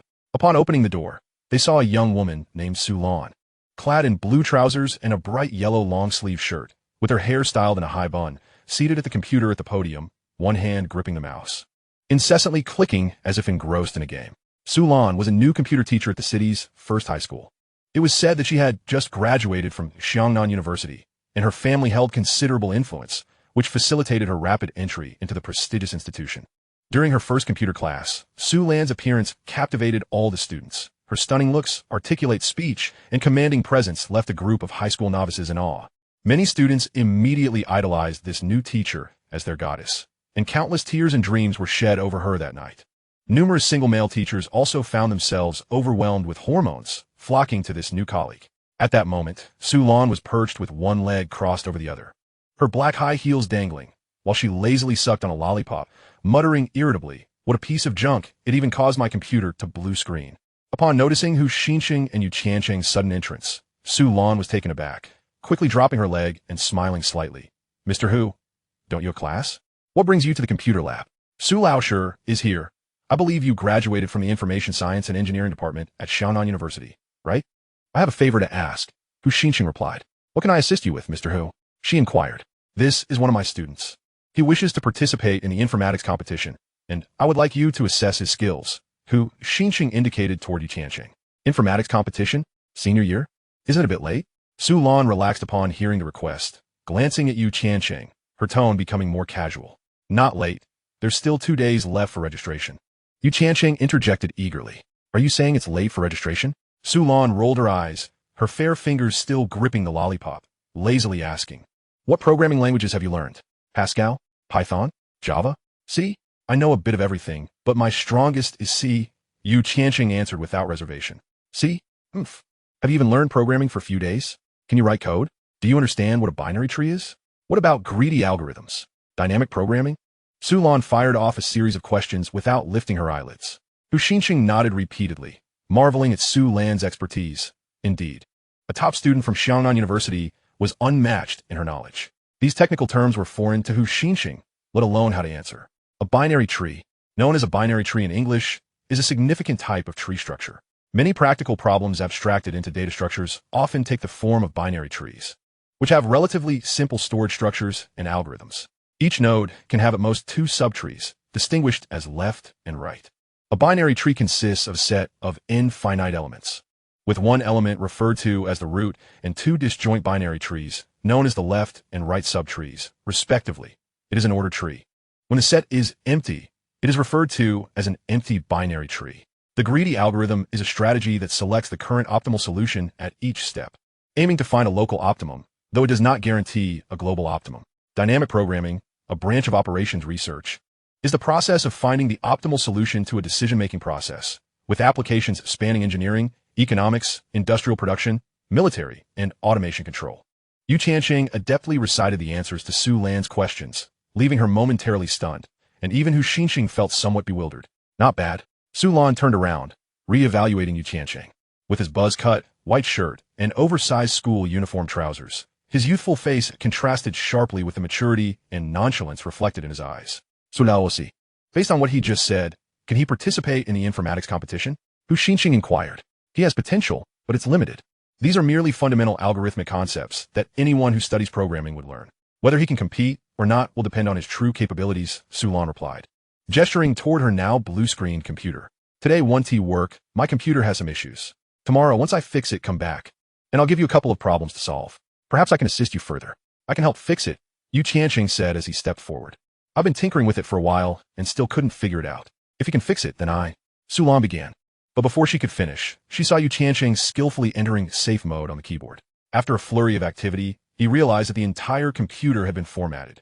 Such a rampant virus? You weren't snooping on something you shouldn't have been, were you? Do you have backups of your files? Yu Tiancheng chuckled at the empty desktop, casting a glance at Su Lan, who stood there somewhat dazed, and began to proficiently assist her in recovering the data. I would just play a newly released game, Su Lan replied awkwardly.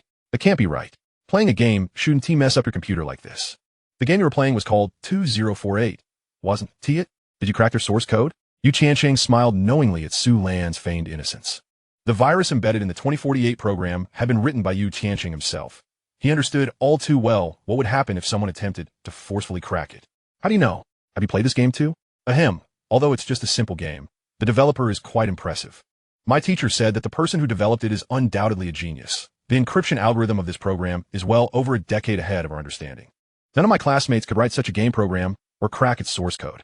Su Lan felt a tinge of embarrassment. Thus, she deliberately infused an air of mystery and grandeur into her description of the game, attempting to project an image of strength. Unbeknownst to her, the tone of her speech had shifted from a previous lofty demeanor to one that now conveyed a hint of humility.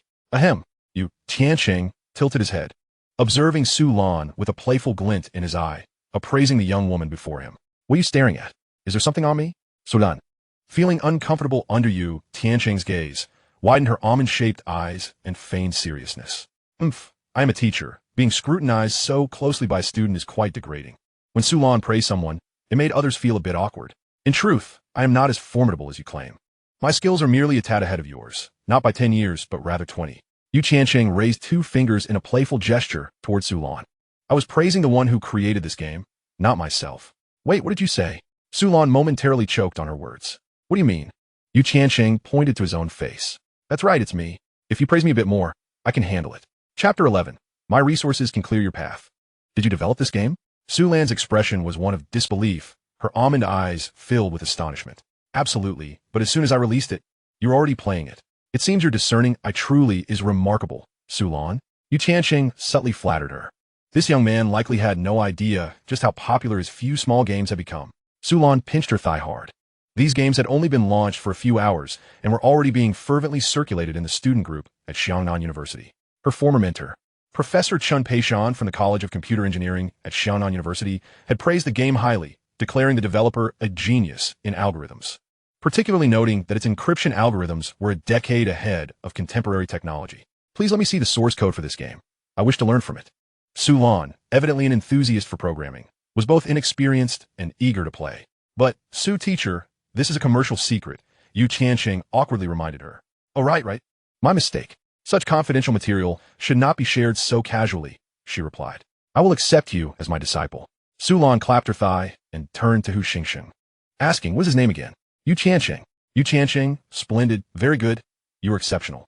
As Su Lan gazed at Yu Tiancheng, her fondness for him grew, and her tone became markedly warmer.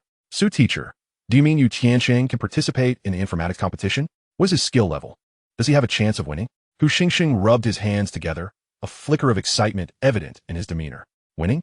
With his caliber, he will breeze through the preliminary and rematch rounds. Making it to the provincial team is a given, and even the national team is not out of the question.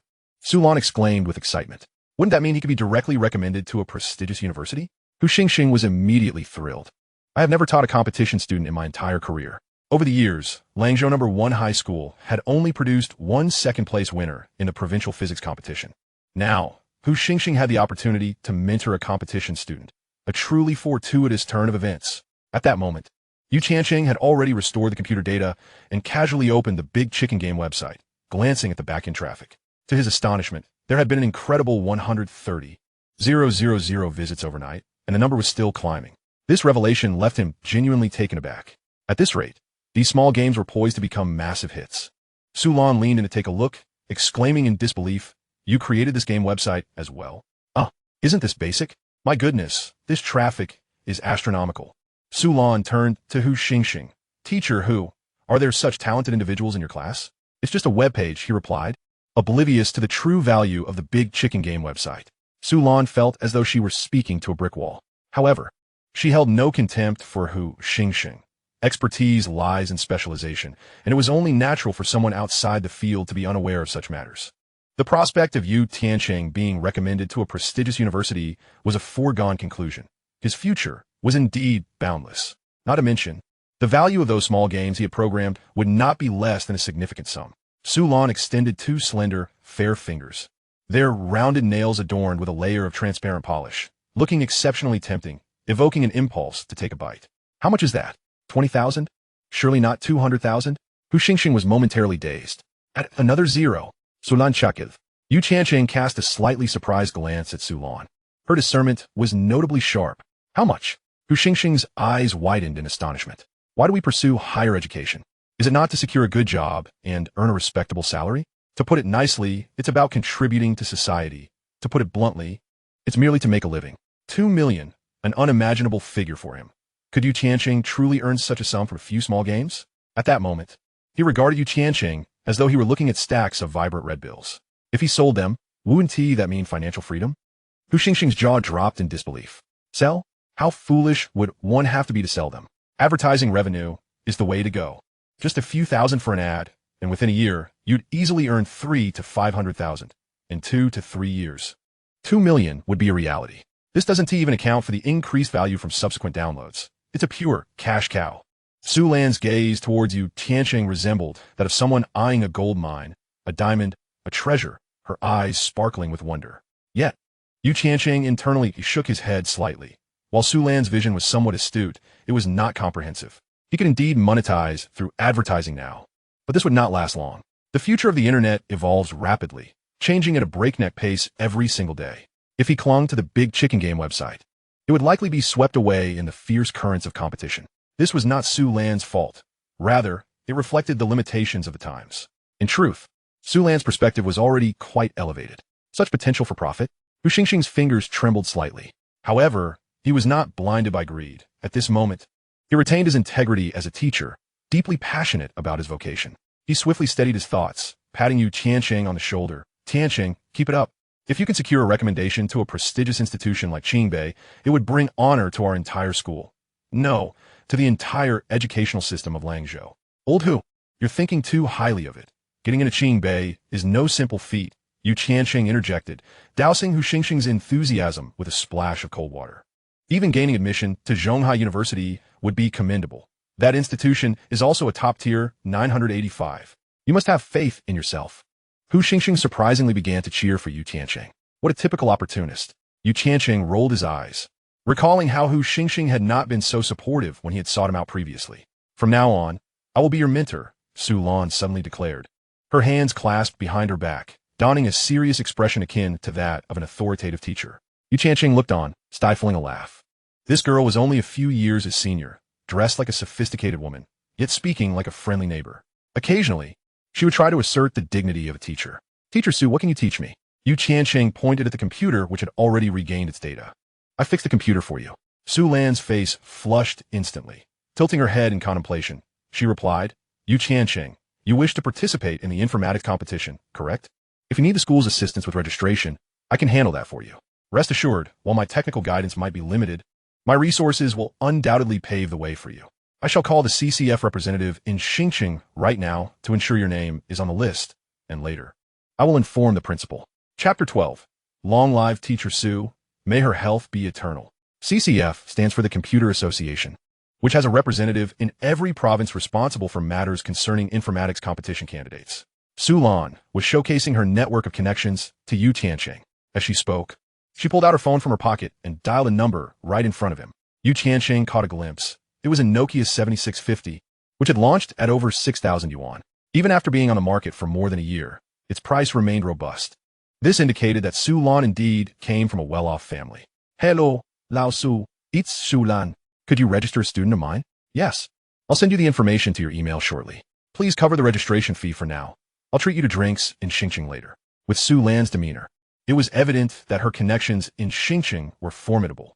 After hanging up, Su Lan dialed another number. Uncle Peng, it's Su Lan. Yes. I've discovered a genius in informatics at our school. Indeed, I've already registered him for this year's NOIP. The preliminary round is on October 13th. Just wanted to give you a heads up. The Uncle Peng she mentioned was Peng Ku, the principal of Langzhou No. 1 High School. This revelation made Hu Xingxing's eyes widen in disbelief. Rumors had it that this young teacher had a strong background, but he hadn't anticipated it to be this impressive. Speaking to Principal Peng was as casual as chatting with an old friend. She certainly had substance. Notably, Su Lan showed no hesitation in flaunting her connections with the school leadership right before Hu Xingxing. After finishing her call, she proudly lifted her chin towards Yu Tiancheng and declared, all set. Impressive. Yu Tiancheng gave Su Lan a thumbs up. Also, regarding your gaming site, I can connect you with several advertisers to help promote it. I assure you, it will be quite profitable. With her arms crossed, Su Lan raised her phone. So, how about it? Am I now qualified to be your mentor? Long live Teacher Su. May you enjoy eternal health. Yu Tiancheng raised his hands high, mimicking a gesture of deep reverence. Su Lan burst into laughter, her bright yellow long-sleeved shirt quivering as she did so. Her lovely face radiating affection as she looked at Yu Tiancheng. In his past life, Yu Tiancheng would have likely been shy under such a gaze. However, the soul of the 40-year-old man within him no longer cared for the teasing of a girl in her 20s. His eyes remained fixed on Su Lan's bosom, mentally calculating, C.D. This outfit is quite loose, yet still holds such allure. Could it possibly be an E? Su Lan, in turn, felt a bit bashful under Yu Tiancheng's gaze and rolled her eyes. The preliminary round is less than a month away. Be sure to let me know if you need any materials. I can sort it all out for you. Forget it. I'll make a trip to Tiancheng tomorrow and bring you some past exam papers. Long live Teacher Su. Yu Tiancheng bowed again. Meanwhile, as Yu Tiancheng and Su Lan engaged in light-hearted banter in the depths of the city at the headquarters of Penguin, Chief Technology Officer Zhang Xiangdong wiped the sauce from his mouth, rubbed his slightly reddened eyes, and with determination in his gaze, powered on his computer. As one of the early pillars of Penguin, Zhang Xiangdong was responsible for the development of proprietary technology and had assembled an industry-leading technical team. Having endured the struggles of initial entrepreneurship and the burst of the internet bubble in 2000, Penguin was now thriving and had even begun considering an IPO. However, as he logged in, he found himself unable to access his account. What is going on?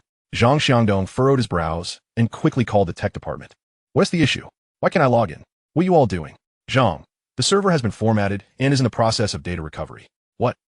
Zhang Xiangdong felt his breakfast lose its appeal instantly. What exactly is happening? Recently, a gaming site has released several popular minigames, and the gaming department wanted to replicate them. We attempted to crack their source code before his subordinate could finish. Zhang Xiangdong immediately opened the web browser and found a gaming site, quickly clicking on one of the minigames. 2048? ISNT, this just a number puzzle? Interesting. With his technical background, Zhang Xiangdong began typing furiously at the keyboard. Half an hour later, he sat in front of a blue-screen computer, feeling dejected as he entered safe mode again. What encryption algorithm is this? I can't crack it. The realization that there existed an algorithm he could not decipher struck him. How could there be something I can't handle? Zhang Xiangdong had always taken pride in his programming skills, but today he faced a challenge he could not overcome. The developer of this game possessed some serious expertise. After several attempts, he finally gave up. However, a thought struck him, and he quickly grabbed the phone. Xiaoma, are you in the office? I'm coming over right now. Let's contact this game developer. If we can't replicate it, we shall acquire it. Ideally, we can bring the developer on board as well. These mini-games are not merely games. More importantly, this encryption algorithm is precisely what we need right now. Xiangdong, you personally handle this matter. Money is not an issue. Half an hour later, Xiao Ma waved his hand, assigning this crucial task to Zhang Xiangdong. At Langzhou No. 1 High School, Hu Xingxing escorted Yu Tiancheng back to the classroom, his eyes brimming with excitement, his posture straightened with pride. Our student is worth 2 million. As a teacher, I am truly honored. More importantly, my class will soon have another excellent candidate for a top-tier university. Just as they reached the classroom door, they spotted Tian Yu running out. Mr. Hu, I was looking for you. I'd like to change my seat. Change seats? But you have the best position in the class. Where do you want to move to? Hu Xingxing was momentarily taken aback, glancing back into the classroom. I don't want to sit next to Zhang Rui anymore. I'd like a different desk partner. Who do you want to sit with? With him. Tian Yu pointed at Yu Tiancheng. I promised to help him with extra lessons, and he sits at the back. As a girl, it's inconvenient for me to keep running to the back. Hu Xingxing was momentarily baffled. You don't want to run to the back. So, you're suggesting we just move him up to sit with you? By the way, how come Yu Tiancheng has been so close to Tian Yu lately? Wasn't he previously interested in Li Sisi? Chapter 13. Who would prefer a clumsy giant over a beautiful desk partner? The affection Yu Tiancheng harbored for Li Sisi was common knowledge throughout the school. Previously, Hu Xingxing had refrained from mentioning it, as Li Sisi had never directly acknowledged Yu Tiancheng's feelings. Thus, Yu Tiancheng remained in a state of unrequited love.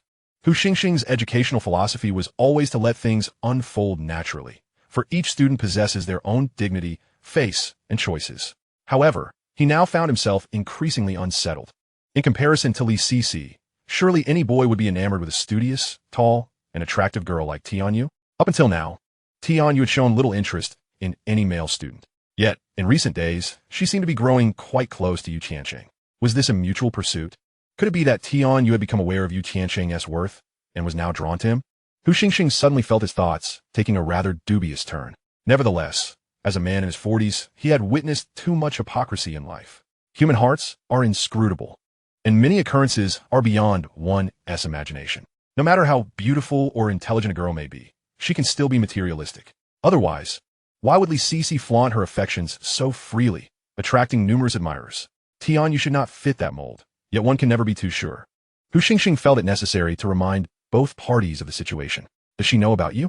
Hu Xingxing pulled Yu Tiancheng aside, lowering his voice and inquiring with a hint of peculiarity. Know what? Oh, you mean the game? I only finished it yesterday and didn't expect it to become popular. How could I tell her about it? She doesn't even know I can program. She simply wants to help me improve my grades, Yu Tiancheng quickly clarified, as if realizing the implications of Hu Xingxing's question. Is it I who am thinking impure thoughts? Hu Xingxing coughed lightly, turning to glance at the puzzled Tian Yu, feeling a twinge of guilt. To consider a girl like Tian Yu in such a light felt almost sacrilegious. This was the final year of high school. With merely 9 months until the college entrance examination, Tian Yu was a promising candidate for Tsinghua or Peking University. He could not afford to let this critical moment be jeopardized. Hu Xingxing continued to speak softly to Yu Tiancheng. Rest assured, I have a competition coming up and will be quite busy. Yu Tiancheng replied shrewdly, understood. I appreciate your support. Hu Xingxing smiled broadly, then cleared his throat and addressed Tian Yu. Tian Yu, if you wish to sit with Yu Tiancheng, you ought to ask for his consent, don't you think? If he agrees, then feel free to change your seat. He then called out loudly to Yu Tiancheng. Tian Yu wants to sit with you. What are your thoughts? After he spoke, he winked at Yu Tiancheng, signaling him to decline the offer. To his surprise, Yu Tiancheng stroked his chin and replied, I'm rather tall. Sitting in front would obstruct the view for the students behind. Hu Xingxing was quite pleased with this initial response, nodding in approval. Yu Tiancheng was thoughtful and worthy of cultivation. But then Yu Tiancheng's subsequent remark nearly caused Hu Xingxing to choke. How about you sit in the back instead? We can discuss problems in the corner without disturbing the other students. Yu Tiancheng chuckled and said to Tian Yu, all right, I'll go to the back. Mr. Hu, Yu Tiancheng has agreed, so I'm going to change my seat now. He said it would be fine as long as he consented. A head teacher's word is his bond. With that, Tian Yu turned and cheerfully entered the classroom. Mr. Hu, I'm also heading back to class, Yu Tiancheng said, bending down and slipping through the back door to his seat. This left Hu Xingxing standing there, utterly bewildered, as if he had been made a fool of. Old Yu, you're back. How'd it go? Did old Hu give you any trouble? Lu Yexing, upon seeing Yu Tiancheng enter, immediately raised his eyebrows and inquired. Rest assured, old Hu is now in complete admiration of you. to the point of wanting to bow down and worship you. Yu Tiancheng replied, while shoving Lu Yexing's books into his backpack. Old you, what are you doing? Are you packing my bag? Have the heavens turned upside down? Lu Yexing looked at Yu Tiancheng in confusion, utterly bewildered. At that moment, Tianyu approached, carrying her pink backpack, and tossed it onto the desk. Lu Yexing, go sit in the third row. Lu Yexing was taken aback, glancing between Yu Tiancheng and Tianyu. Wait, class monitor, my desk is too small to accommodate you. Besides, if I change seats without permission, old who will scold me to no end. The teacher has agreed. If he says you should go, then you must, Tianyu insisted, taking the initiative to move Lu Yexing's books to her previous seat. Wait, Chengge. Lu Yexing looked at Yu Tiancheng with a face full of grievance. Go on, that seat is great, it gets plenty of sunlight, the view is excellent, and you'll see the blackboard clearly during class. This is your chance to improve. You can't let it slip away. Yu Tiancheng waved his hand dismissively. Who would want to sit with a clumsy giant when they could sit next to the school bell? Yu Tiancheng, I misjudged you. You've sold your brother out for your own happiness. Old dog you. I shall not rest until our grievances are resolved. Lu Yexing grumbled as he begrudgingly moved to Tianyu's previous seat, sulking as he sat down. Beside them, Zhang Rui wore a mournful expression, as if he had just lost a father, casting a sorrowful glance toward Tianyu and then at Lu Yexing. He slammed his hand on the desk, standing up abruptly. What's the point of studying anymore? Zhang Rui, what are you doing? Planning a rebellion? Not wanting to go to school? Want to ascend to the heavens? At that moment, a middle-aged man in a black and white striped shirt, wearing thick glasses and sporting a weary expression, appeared at the classroom door. It was the mathematics teacher, Wang Shuoqin. Upon seeing Wang Shuoqin, Zhang Rui immediately shrank back into his seat, his face flushed with embarrassment.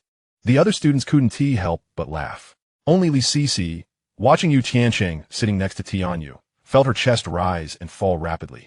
Her eyes filled with disbelief. Why was this happening? How could it be that Yu Tiancheng, whom she had so easily manipulated, was now being taken from her by Tianyu? He was mine. Although I didn't care for him, I wouldn't allow anyone else to lay claim to him. Such twisted thoughts plague some individuals. Wang Shuoqin had no time to delve into the psychological intricacies of his students. After reprimanding Zhang Rui, he swiftly wrote a complex problem on the board, tossing aside the chalk. Class has begun. I need a student to solve this problem. With that, Wang Shuoqin adjusted his thick glasses and scanned the classroom. Taken aback, you've changed seats? Lu Yexing, why are you sitting so far forward? Where's Tianyu? Teacher, I'm here. Tianyu quickly raised her hand. Why have you moved so far back? Your desk partner, Yu Tiancheng, come up and solve this problem. Wang Shuoqin pointed directly at Yu Tiancheng, calling him out. Chapter 14. Actually, I respected my skill tree. Yu Tiancheng clearly did not expect Wang Shuoqin to call on him. He scanned the problem on the board. In the Cartesian coordinate system oxy, the distance from point P to the x-axis equals the distance from point P to point. This was utterly baffling. He recognized the words. It could not comprehend the sentence as a whole. Yu Tiancheng had previously possessed a commendable foundation in mathematics. Otherwise, he would not have transitioned to studying programming and become a software engineer. However, after his rebirth, he found himself devoid of any recollection of those skills. Not only was he struggling now, but even during the month following the college entrance examination, he had completely forgotten all the high school knowledge he had acquired. As he awkwardly pondered over a problem, Tianyu had already prepared the answer on a slip of paper and discreetly passed it to him. Ahem, Yu Tiancheng, why don't you come up and solve this problem? Wang Shuoqin stood at the podium, his penetrating gaze sweeping across the classroom like a telescope, making it impossible for him to miss Tianyu's blatant act of assistance. With a grimace of discomfort, Yu Tiancheng reluctantly made his way to the front, picked up the chalk, hesitated for a moment, and then wrote down a solution. Turning to Wang Shuoqin, he lamented, I'm sorry, Teacher Wang, but I'm at a loss. I simply cannot do this. I've laid my cards on the table, he thought. As long as he remained unembarrassed, the discomfort would fall upon others. Yu Tiancheng, since you're seated next to Tianyu, you ought to learn from her, refrain from engaging in distractions, and focus on memorizing formulas. Now, return to your seat. Wang Shuoqin waved his hand dismissively. Relieved, Yu Tiancheng quickly retreated to his desk. Wang Shuoqin continued. This type of problem is a must-know. It hasn't appeared in the last 2 years, but it will definitely be on this year's exam. 6 points are at stake. As Wang Shuoqin lectured, Tianyu was busy passing another note to Yu Tiancheng. On a white piece of scrap paper, she had written in neat handwriting. Did you spend your summer feeding pigs? How many classes have you missed to be unable to solve such a simple problem? After finishing, Tianyu slid the note over to Yu Tiancheng. Seriously, writing notes in class? How childish. Yu Tiancheng scoffed as he took the note, penning a reply. Actually, I reallocated my skill points during the summer. After writing, he passed the note back to her. Tianyu glanced at him and continued to write. Did you misplace your intelligence points? Yu Tiancheng rolled his eyes in exasperation, thinking to himself that he had merely lost his simp attribute. However, he didn't write that, instead jotting down, "Don't forget to treat me to breakfast tomorrow." Tianyu huffed in response and wrote, "I won't forget, but you need to tell me how you managed to convince Lao Hu." Yu Tiancheng replied, "I made him a promise that I could get into a top university." Tianyu rolled her eyes. "I see what skill you've allocated, the bragging skill." Yu Tiancheng retorted, "You see when I tell you the truth. You still don't believe me." Intelligence. Tianyu, are you calling me stupid? How infuriating. Yu Tiancheng, do you really think Lao Hu would let me off the hook? Didn't Tianyu notice how servile he was when he returned with me? Tianyu fell silent. She had indeed observed the drastic change in demeanor between Hu Xingxing and Yu Tiancheng. This indicated that Yu Tiancheng had genuinely managed to persuade Hu Xingxing. But what gave Yu Tiancheng the confidence that Hu Xingxing would believe in his ability to enter a top university? Was it based on that half-finished chemistry test? This conundrum left Tianyu perplexed. Curiosity can be a double-edged sword. The more she pondered, the more it gnawed at her mind, like ants crawling restlessly. After a moment's thought, Tianyu wrote on the paper again, "If you don't understand anything in the future, feel free to ask me. I'll do my best to help you fill in the gaps." Yu Tiancheng responded, "You seem quite concerned about me." Tianyu clenched her small fist and then relaxed it. "I merely promise to help you catch up. Don't read too much into it." Yu Tiancheng, "So, does our agreement still stand?" Tianyu, "What agreement?" Yu Tiancheng, "If I get into a top university, you'll be my girlfriend. Have you forgotten so soon? Or are you planning to back out?" Tianyu, "Let us see you get in first." After pushing the note containing her last statement to Yu Tiancheng, she pulled it back, folded it several times, and placed it in her backpack. Just when Yu Tiancheng thought their childish note-passing antics had concluded, Tianyu suddenly retrieved another piece of scrap paper, scribbled a message, and slid it over to him. "The song you sang that day was quite pleasant. Could you write the lyrics for me?" Yu Tiancheng was taken aback. "What song?" Tianyu replied, "The one you sang while tossing the banana peel.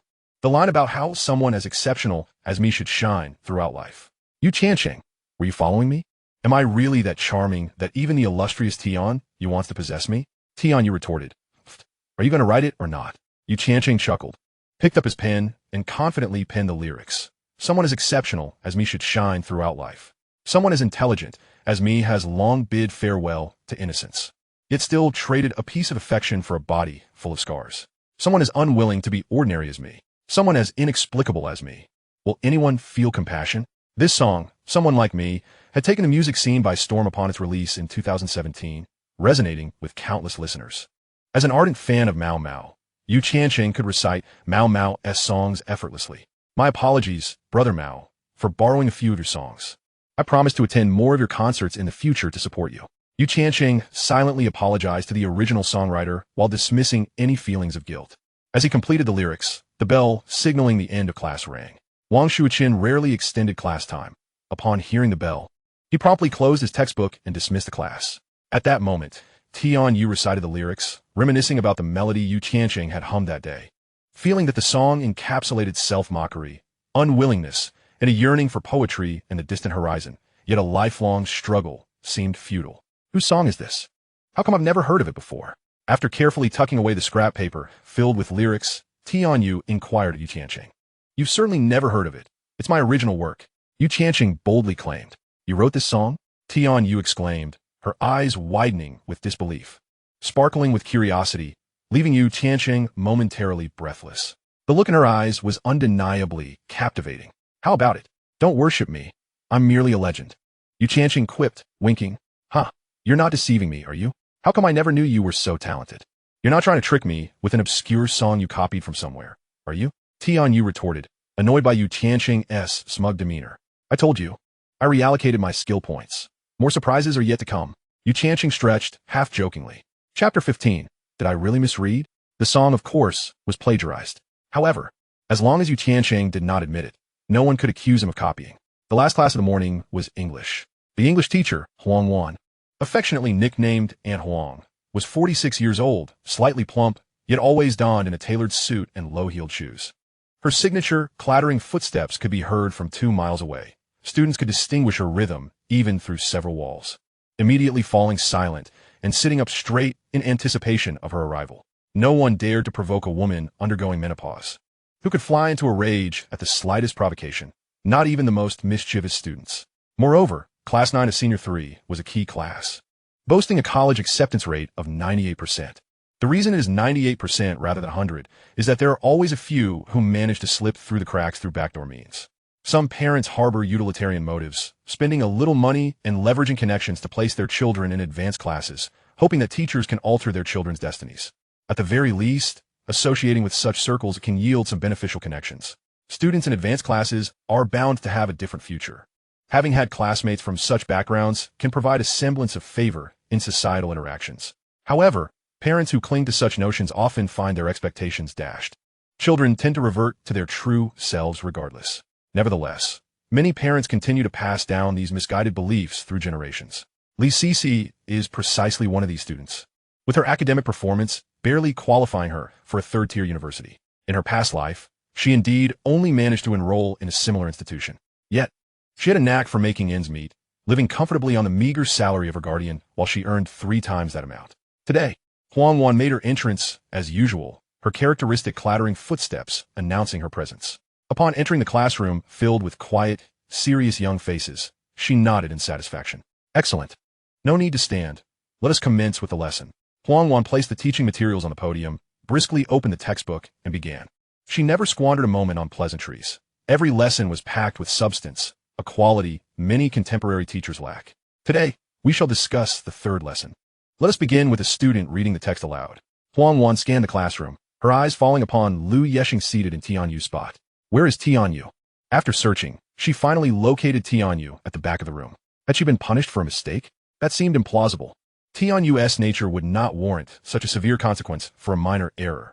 A multitude of thoughts raced through Huang Wan's mind, and after a moment's hesitation, she addressed Tianyu's deskmate. Yu Tiancheng, please stand and read the text. Yu Tiancheng wore a face of disbelief. Why did every teacher insist on referring to him as Tianyu's deskmate? Did he not have a name of his own? Seeing Yu Tiancheng lost in thought, Tianyu gently prodded him in the arm and quietly pushed her English textbook towards him. He had spent the class boasting, neglecting to bring out his English book. What is going on? Didn't you prepare? Huang Wan's impatience began to boil over, and she was on the verge of losing her temper. Never underestimate the volatility of a woman in her prime. The slightest provocation could lead to an eruption akin to a volcano. All eyes in the classroom turned to Yu Tiancheng, some waiting in glee for a spectacle, while others sighed in resignation, knowing he was likely to be sent out into the hallway. Everyone understood that once Huang Wan was incensed, punitive measures would surely follow. During their second year, Lu Yexing had faced severe punishment, having to memorize an entire English text in the frigid winter air while squatting in the snowy playground, before being allowed to return to class. When Huang Wan unleashed her fury, even the homeroom teacher, Hu Xinxing, had to concede to her authority. Teacher, allow me to read instead. I'm not like some who take advantage of benefits without putting in the effort, Zhang Rui interjected, evidently intent on fanning the flames and embarrassing Yu Tiancheng. As the English class representative, he sought to leverage his position to reprimand Yu Tiancheng. Yu Tiancheng smirked. Zhang Rui was clearly displeased with the seating arrangement change involving Tianyu. However, if it were any other subject, he might have felt discomfort, but English? That was a different story. Yu Tiancheng had memorized a staggering 8,000 vocabulary words in preparation for programming studies and postgraduate exams. Having thoroughly exhausted both the red and blue reference books, he was no stranger to excelling in exams. Standing tall, Yu Tiancheng picked up Tianyu's English textbook. Flipping to the marked notes, a scholar's notes, immaculate and clearly articulated, stood out. While others merely prepared, Tianyu had evidently engaged in self-study, marking key points long before the lesson commenced. Commending the class beauty's diligence inwardly, Yu Tiancheng began to read aloud. What is Western art? It is hard to give a precise definition. As soon as he finished the first sentence, the entire class erupted in laughter. Yu Tiancheng was momentarily bewildered. Had he misread? That seemed improbable. His enunciation was clear, complete with a genuine British accent. Tianyu, visibly embarrassed, nudged him again and gestured with 3 fingers, whispering, Lesson 3. What on earth had he truly misread? Huang Wan, momentarily taken aback, had never heard Yu Tiancheng read English before. His pronunciation was so impeccable that it transported her back to her years studying abroad. Yet, no matter how refined his accent, it could not quell her burgeoning fury. Yu Tiancheng, I asked you to read Lesson 3. Which lesson did you just read? Were you even paying attention? Huang Wan raised the chalkboard eraser in exasperation. Yu Tiancheng's face flushed crimson as he witnessed Huang Wan teetering on the edge of explosion. In a flurry, He flipped to the correct lesson and began to read. We have known about climate change for decades. This time, the chalkboard eraser that Huang Wan had intended to hurl was gently set down. The classroom gradually fell silent. Zhang Rui, however, wore a thunderous expression, as if he had just consumed something foul. The reason was simple. Yu Tiancheng's reading was extraordinarily fluent. The lengthy passage flowed seamlessly from his lips, as smooth as a seasoned orator. Upon finishing, Lu Yexing immediately broke into applause. However, upon catching Huang Wan's menacing glare, he quickly recalled a painful memory, retracting his enthusiasm and shrinking back at his desk. Excellent. Your preparation was commendable. Please take your seat. Now, let's discuss the grammar we encountered in this passage, specifically the use of infinitives as subjects. Huang Wan's demeanor softened considerably as she nodded for Yu Tiancheng to sit down.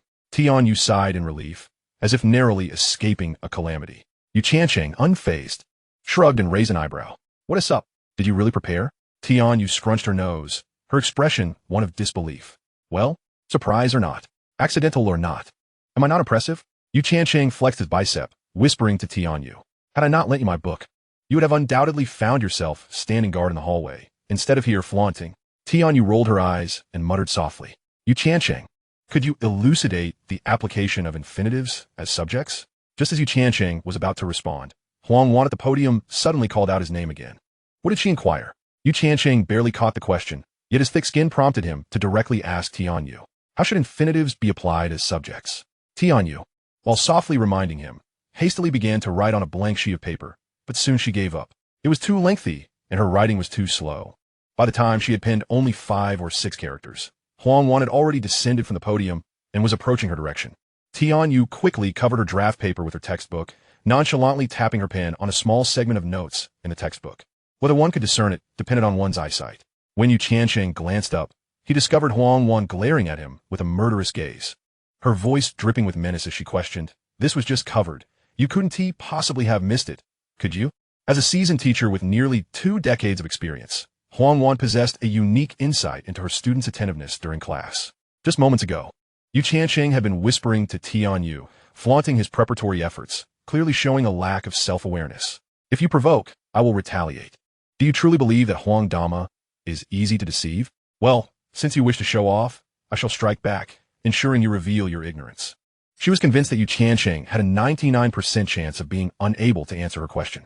After all, merely previewing the text was the extent of Yu Tiancheng's efforts. In this class, only Tianyu had managed to study ahead, mastering both grammar and vocabulary. Let us see if you can escape this. Zhang Rui muttered through gritted teeth, his frustration palpable. Humph, so eager to be in the spotlight. This guy is in for trouble now that Huang Dama has set her sights on him. Su Huichao nudged Li Sisi beside her, whispering, "He deserves it. He should be kicked out by Huang Dama. He has such an eyesore," replied Li Sisi. The attention of all 48 students in Class 9 of the senior year was almost entirely focused on Yu Tiancheng. In the midst of this scrutiny, a flicker of concern appeared in Tianyu's beautiful eyes as she gazed at Yu Tiancheng. No one pondered what was going through Tianyu's mind at that moment. Why was she worried about Yu Tiancheng? Ahem, infinitives as subjects generally denote specific actions, while gerunds, doing, signify habitual or frequent actions. For instance, to finish the building in a month is difficult. To do such things is foolish. Seeing Huang Wan approach ever closer, Yu Tiancheng cleared his throat and resumed his performance. Huang Wan was momentarily taken aback. Could he genuinely be knowledgeable? Surely he couldn't have a cheat sheet? But no, she stood right next to Tianyu, just a body length away from Yu Tiancheng, and he wasn't looking down at anything. Instead, he stood tall and continued to articulate his points fluently. It is important to note that when an infinitive serves as the subject, the verb must be singular. When the subject is lengthy and the predicate is short, it is common to use it as a formal subject and place the infinitive after the predicate. This structure is frequently utilized in several contexts. Yu Tiancheng, scarcely pausing for breath, expounded upon the usage of this grammar and provided numerous examples. "Teacher, may I use the blackboard?" As Yu Tiancheng became increasingly animated, he greeted Huang Wan without waiting for her consent, striding up to the podium with chalk in hand, confidently writing a plethora of grammatical structures and example sentences. His teaching style was more profound and relatable, often incorporating internet slang and contemporary references, capturing the students' attention with every word and ensuring they would remember the lesson vividly. The entire session was so professional that it hardly resembled a student speaking. He appeared more like a seasoned teacher standing at the podium for years. Until the class bell rang, Yu Tiancheng continued his flow, finally dropping the chalk with a smile. Teacher Huang, I've finished my presentation. I apologize for taking up your class time. The classroom fell into a profound silence. This seamless lecture had not only bewildered Huang Wan, but had also left Tian Yu, Lu Yexing, Li Sisi, Su Huichao, Zhang Rue, and the entire class 9 of the senior year utterly astonished. Wow, he knows this material better than I do. If this method were applied directly, he could probably win an award at the provincial level. Huang Wan's heart raced. After a lesson like that, she felt insatiable. Wow, he has outperformed me again. How does he know so much? Zhang Rue gripped his thigh tightly, filled with regret and wishing he could slap himself. Sisi, I suddenly realized that after he hit you that day, it seems he opened Pandora's box and became exceptional, Su Huichao murmured to Li Sisi, gazing at Yu Tiancheng, who stood at the podium in a neat white shirt with sleeves rolled to his forearms. Li Sisi cast a complex glance at Su Huichao. Which side are you on? Ahem, I meant, this guy is so pretentious. He'll eventually get struck by lightning. Su Huichao noticed the resentment in Li Sisi's gaze and quickly softened her tone. He is quite handsome. How did I not notice before? Within the classroom, several girls gazed at him with admiration. Yu Tiancheng smiled faintly and descended from the podium, exuding an aura of springtime warmth. Joking aside, during my years as an online course instructor, I faced hundreds or even thousands of students. I could speak for 2 hours confidently in front of such an audience.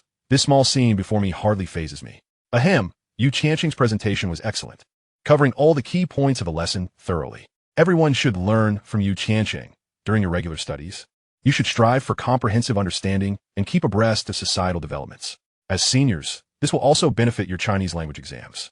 Now, if anyone has questions regarding today's lesson, feel free to ask me or Yu Tiancheng. He has grasped the material thoroughly.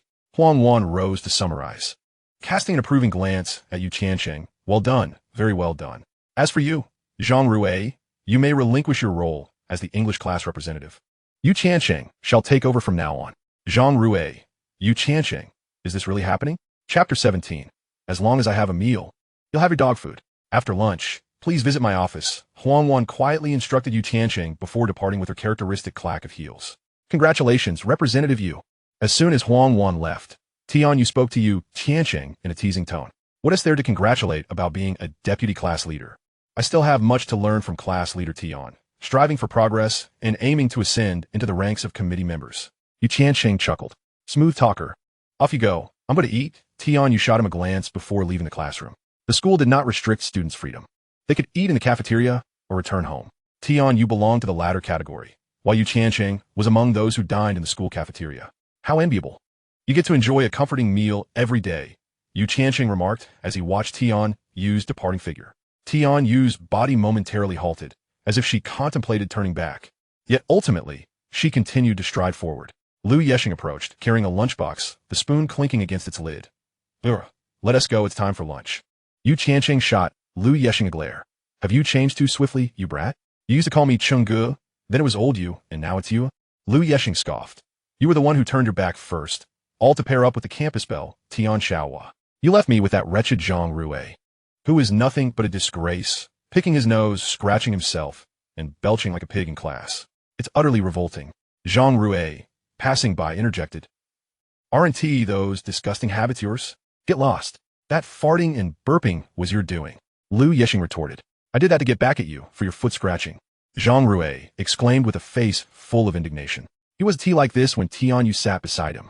Yet, the moment Lu Yexing took his place, all semblance of his previous gentlemanly demeanor dissipated. Indeed, bad habits can be contagious. In a den of rogues, there are no virtuous souls. Ugh. To say that is to insult oneself too. Truly, what rubbish. I've diminished my own intellect. Yu Tiancheng smirked, relishing the mutual torment between these two. As Zhang Rue pondered his next words, Lu Yexing's eyes suddenly lit up, tugging at Yu Tiancheng. Hurry. I just spotted Jiang Shishir. Jiang Shishir. Another campus belle from Langzhou No. 1 High School. The school boasts 10 bells, with Tian Yu reigning supreme, while Jiang Shishir ranks second, and Li Sisi, 10th, is one who relies heavily on makeup to elevate her status. In contemporary terms, one might say beauty or not. Wash off the makeup, and it's a visage of horror. Yu Tiancheng couldn't fathom how he had been so foolish in his past life, falling for the same tricks repeatedly. Perhaps it was merely the excessive investment of feelings that bred an overwhelming sense of resentment deep within. Langzhou No. One high school has two key classes, Class 9 and Class 10. Jiang Shishir belongs to Class 10. This girl is particularly sincere, with a tendency towards introversion. She has always been a lone wolf in her class. Of course, a beautiful girl never lacks admirers, and Jiang Shishir has a legion of suitors, with love letters stacked in drawers, which she discreetly discards when no one is watching. It is said that when a suitor confronted her directly, he was caught on the spot by Jiang Jiu, the class teacher of Class 10, narrowly escaping expulsion. Subsequently, Jiang Jiu openly declared that Jiang Shishir is his niece. Anyone daring to disrupt her peace would find themselves on the school's blacklist, ensuring their notoriety and their parents' summit. Lu Yexing, the lecherous lad, is the type with a thieving heart, yet lacking the courage to act. He has long harbored a secret crush on Jiang Shishir, but has neither penned a love letter nor confessed directly, and coupled with Jiang Jiu's intimidation, he has maintained a respectful distance, merely indulging in silent fantasies. In his previous life, Yu Tiancheng had eyes only for Li Sisi, neglecting to notice the other female students at school. Today, however, he took a good look at the legendary Class 10 belle who had competed with Tianyu for 3 years. Jiang Shishir stands approximately 1.65 meters tall, slightly shorter than Tianyu, possessing a delicate oval face, fair skin with a subtle rosy glow. From the side, her long eyelashes, refined nose, and thin lips present a beauty that is both ethereal and alluring. Particularly, her physique has developed early, making her presence quite striking as she walks. Even oversized school uniform pants cannot conceal the rhythm of her curves. In Yu Tiancheng's words, it's as if the light of righteousness shines upon her ample backside. One glance is enough to astonish. This girl is destined for greatness, capable of bearing sons. I say, you follow her around every day, yet dare not greet her. Aren't you ashamed? At this point, she probably doesn't even know who you are, right? Yu Tiancheng lazily questioned, trailing behind Lu Yexing. You know nothing. This is love. I must grant her the freedom she deserves. Lu Yexing occasionally quickened his pace, then paused to banter with Yu Tiancheng, maintaining an appropriate distance from Jiang Shishir. He neither wished for her to notice him nor wanted to lose sight of her figure. You're utterly toxic. I need to steer clear of you from now on. Upon uttering this, Yu Tiancheng abruptly halted, creating considerable distance between himself and Lu Yexing. They say fish seek fish, shrimp seek shrimp, and turtles seek turtles. Following a phoenix is to soar with the beautiful, while trailing a crow is akin to being swine. Yu Tiancheng felt certain that he had been tainted by this fellow in his previous life. Otherwise, how could he have been strung along by Li Sisi like a puppet? Time and again, why aren't you moving? What are you dawdling for? Hurry up, or you'll miss her. Lu Yexing turned around, noticing Yu Tiancheng lagging behind. After a moment's hesitation, he returned to Yu Tiancheng's side. I'm devising a plan to salvage your sullied soul, to prevent you from being ensnared by delusional thoughts. I pledge to keep you close. As long as I have a meal, you shall have your scraps. This is my promise to you. A desperate, undignified groveling is the hallmark of a sycophant. Lu Yexing, who is even beneath a sycophant, is merely a dreamer filled with delusions. Upon finishing his remark, Yu Tiancheng shrugged off Lu Yexing and playfully sprinted away. Despite standing at 1.8 meters tall, Yu Tiancheng was slender. Lu Yexing, though only 1.7 meters, was built like a robust calf, and Yu Tiancheng feared that if provoked, he might have his ribs shattered in a fit of rage. You old dog. Lu Yexing finally grasped the situation and, infuriated, took off after him. Chapter 18. Amidst monkeys everywhere, my rear is the most notorious. Make way, scalding hot water. Be careful not to burn yourself. As Yu Tiancheng passed behind Jiang Shishir, he intentionally paused and then swiftly ducked. Not good. Lu Yexing saw Yu Tiancheng dodge, revealing a captivating silhouette, causing him to stumble. He was pursuing too aggressively, unable to halt his momentum. He stumbled forward, his face colliding with the swaying ample backside. With a thud, a startled cry erupted as Lu Yexing fell. The commotion sent students into a frenzy. Some rushed toward the cafeteria, while others gathered to witness the spectacle. Yu Tiancheng turned to see Jiang Shishir standing there, her face a mask of alarm, half-turned as she gazed at Lu Yexing, whose forehead nearly touched the ground, resembling a bowing figure. Startled, she instinctively took a few steps back. Yet, she soon felt a twinge of guilt. Had she inadvertently tripped Lu Yexing? But she hadn't felt any contact. A whirlwind of chaotic thoughts flooded Jiang Shishir's mind, rendering her momentarily bewildered. In her moment of distraction, she noticed a small smear of blood on the ground, which caused her heart to lurch. She cautiously inquired, "See, classmate. Are you all right?" "I'm so sorry. I slipped and didn't bump into you, did I?" Lu Yexing struggled to lift his head, meeting Jiang Shishir's pale, frightened face, which made his own cheeks flush with embarrassment. No, it's nothing. You. Jiang Shishir scrutinized Liu Yexing from head to toe. I'm perfectly fine, really, just look. Liu Yexing gritted his teeth against the pain in his knee, clambering to his feet and brushing off his hands as if he were meeting a superstar. His face alight with excitement as he babbled, I'm absolutely fine, not a scratch on me. Look, I can jog a little and even leap. Oh, a big jump, yes. Let me do another. With that, he bounded a couple of steps, half running, half jumping. But your face. Jiang Shishir pointed towards Liu Yexing's forehead. Liu Yexing raised a hand to his brow, wiping it only to find it smeared with blood, feeling a bit dizzy. Perhaps I should take you to the infirmary. Jiang Shishir said cautiously. There's no need for you to accompany me. I can go by myself. You should hurry and eat, or the food will be gone. Liu Yexing replied, revealing his nurturing side. Despite his own predicament, he was concerned that Jiang Shishir might miss her meal. Beside them, Yu Tiancheng smirked, what a transformation. From a dog to a devoted follower. That is quite an evolution. Are you sure you don't want me to take you? Jiang Shishir hesitated. No, really. Liu Yexing caught sight of Yu Tiancheng behind Jiang Shishir and suddenly reacted, shouting, damn you, you Laogo. You made me look like a fool, and now you're just standing there staring at the sky. Hurry and take me to the infirmary. Yu Tiancheng, wearing a bemused expression, understood that Liu Yexing cared about his pride in front of so many students. He lazily approached and grabbed Liu Yexing's arm. After rebuking Yu Tiancheng, Liu Yexing turned back to Jiang Shishir with a grin. Look, my childhood friend here can take me. You don't need to worry about me. Go eat. Don't let yourself go hungry. Yu Tiancheng wanted to call Liu Yexing a sycophant, but held back for the sake of his friend's dignity. He recalled how Liu Yexing had once secretly lent him 300,000 yuan to help him out when he was in dire need of money, even though it was without the knowledge of his wife. She, a notorious troublemaker, had been caught red-handed by Liu Yexing's mother, engaging in an affair with another man, ultimately leading to their divorce. Considering how pitiful your past was, I'll give you some face, Yu Tiancheng said. Are you really okay? Jiang Shishir inquired again. Absolutely fine. Now go eat. Liu Yexing waved her off, and only then did Jiang Shishir depart, taking her leave with careful steps. As soon as she was gone, the onlookers dispersed. For the sake of avoiding Jiang Shishir, Liu Yexing had made such a grand gesture that left him with a bruised forehead. Why didn't he just bury his head in his trousers? Once Jiang Shishir was out of sight, Yu Tiancheng let go of Liu Yexing, dropping him unceremoniously back onto the ground. How could you draw me like that?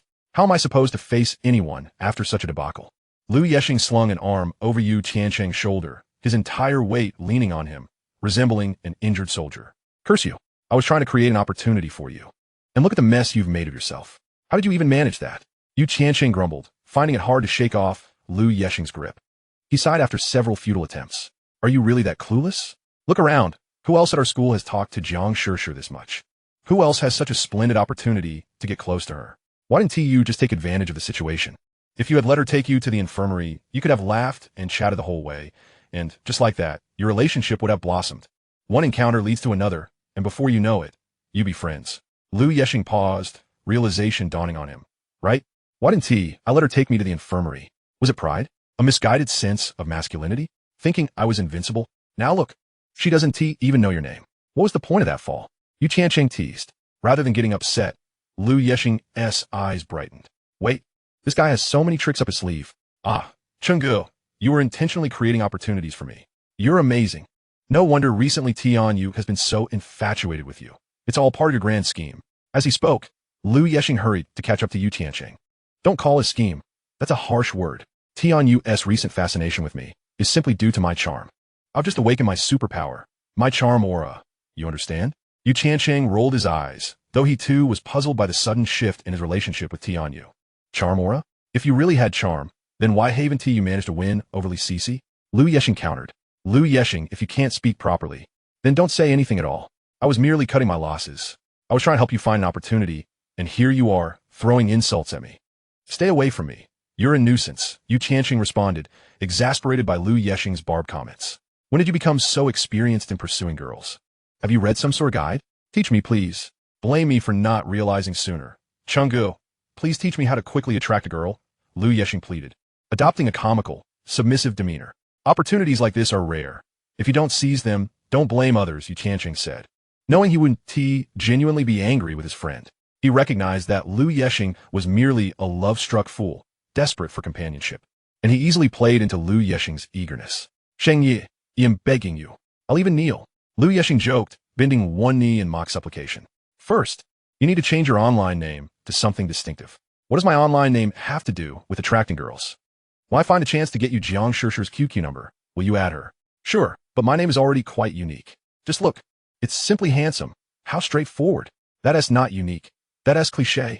Change it to something memorable, something that doesn't make people cringe. What should I change it to then? Help me out, Chenggu. I'll give you 5 yuan, my weekend internet fee. You Tiancheng. Grinning at the 5 yuan that Lu Yexing reluctantly offered, replied, change it to monkeys on the mountain. My bottom is the brightest red. Monkeys on the mountain. My bottom is the brightest red? How does that even make sense? I feel like you're setting me up for failure. Lu Yexing reached out to snatch the money back, but Yu Tiancheng was quicker, shoving it into his pocket. Believe it or not. Change it and see if it has any effect. If not, I'll return your money. All right, you said it. Lu Yexing ceased his attempts to reclaim the money, instead trailing after Yu Tiancheng until he finally realized, aren't we supposed to be going to eat? Look at your head. You're practically a red-faced statue. First, you need to go to the infirmary, Yu Tiancheng replied, exasperated. Though he was indeed feeling a bit hungry, his friend's safety took precedence. Oh, Sheng Yi. You're so kind to me, Lu Yexing chuckled. Upon arriving at the infirmary, Lu Yexing immediately regretted his decision. The school infirmary was staffed by 2 medical professionals, a middle-aged man in his 40s named Dr. Lu and a young nurse named Kong Delying, who had graduated from a nursing program and was known among the students for her gossiping ways, often disseminating the latest school news. Kong Delying deftly navigates her relationships with the students, embodying the role of a gossipy older sister. The students converse with her freely, unreservedly sharing their thoughts. It is said that some even request her assistance in obtaining sick leave, and she obliges without hesitation. At noon, with Dr. Lu absent, Kong Delying clutches her lunchbox while watching television, occasionally pulling out her phone to send text. Who could she be feuding with?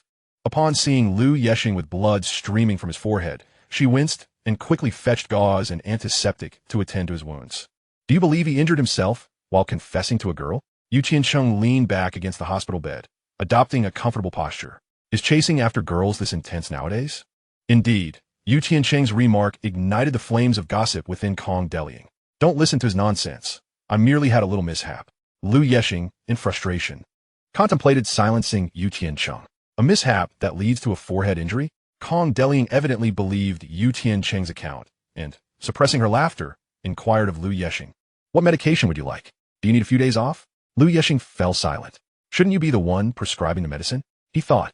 No need for medication or leave. Just wrap some more gauze around his head, or perhaps a bandage. The more tragic it appears, the better. Yu Tiancheng gestured at Lu Yexing's head, suggesting that, by standards, it should be wrapped almost entirely in gauze. Act like a human. This is embarrassing enough. If you wrap it up like that, how can I even go outside? Lu Yexing glared at Yu Tiancheng, feeling that he was the sole target of this scheme. You don't understand. This is about charm. Our class and Class 10 are separated by just a wall, and for nearly 3 years. Jiang Shishir doesn't even know who you are. This time, you must create a striking image that will etch you into her memory. Yu Tiancheng poked Lu Yexing's chest. Lu Yexing fell silent once more. After a lengthy pause, he quietly asked, do you really think it will work? Yu Tiancheng gave him a look that suggested belief was optional. Indeed, he had struck a chord with Lu Yexing. Wrap it. Give me several more layers of gauze. But don't wrap my chin. Just a few round around my forehead will suffice. Gritting his teeth, Lu Yexing resolved, damn it, for love, I'll go all out. Even if it means I can speak a few more words with Jiang Shishir. Kong Delying's eyes widened in surprise. Are you really going to do it? Yes. Lu Yexing declared resolutely. Then, I shall proceed. Kong Delying, youthful and spirited, could hardly contain her laughter. Following Lu Yexing's specifications, she wrapped gauze around his head several times, casually tying it into a bow. Yu Tiancheng stood nearby, adjusting the gauze on Lu Yexing's head, which now resembled a white hat. All right, with this appearance. You should walk back and forth in front of class 10 twice this afternoon. If Jiang Shishir doesn't remember you, I'll change my surname. Yu Tiancheng was quite pleased with his handiwork. Lu Yexing's new look was reminiscent of a ghost, ensuring that anyone who saw him would do a double take. Lu Yexing had completely lost his rationality, driven by the fervor of love. Haha, students these days are quite foolish. Observing Yu Tiancheng leading Lu Yexing, who strutted proudly out of the infirmary, Kong Delying could no longer contain her laughter, clutching her stomach as tears streamed down her face. Luang, I just remembered. Teacher Huang asked me to find her in the office after lunch. It's about time. You should head upstairs. Lu Hang was a nickname Yu Tiancheng had given Lu Yexing. Whirly denotes two, and Hang refers to lines. Upon reaching the base of the teaching building, Yu Tiancheng bid Liu Yexing farewell, directing him back to the classroom while he himself headed toward the office building.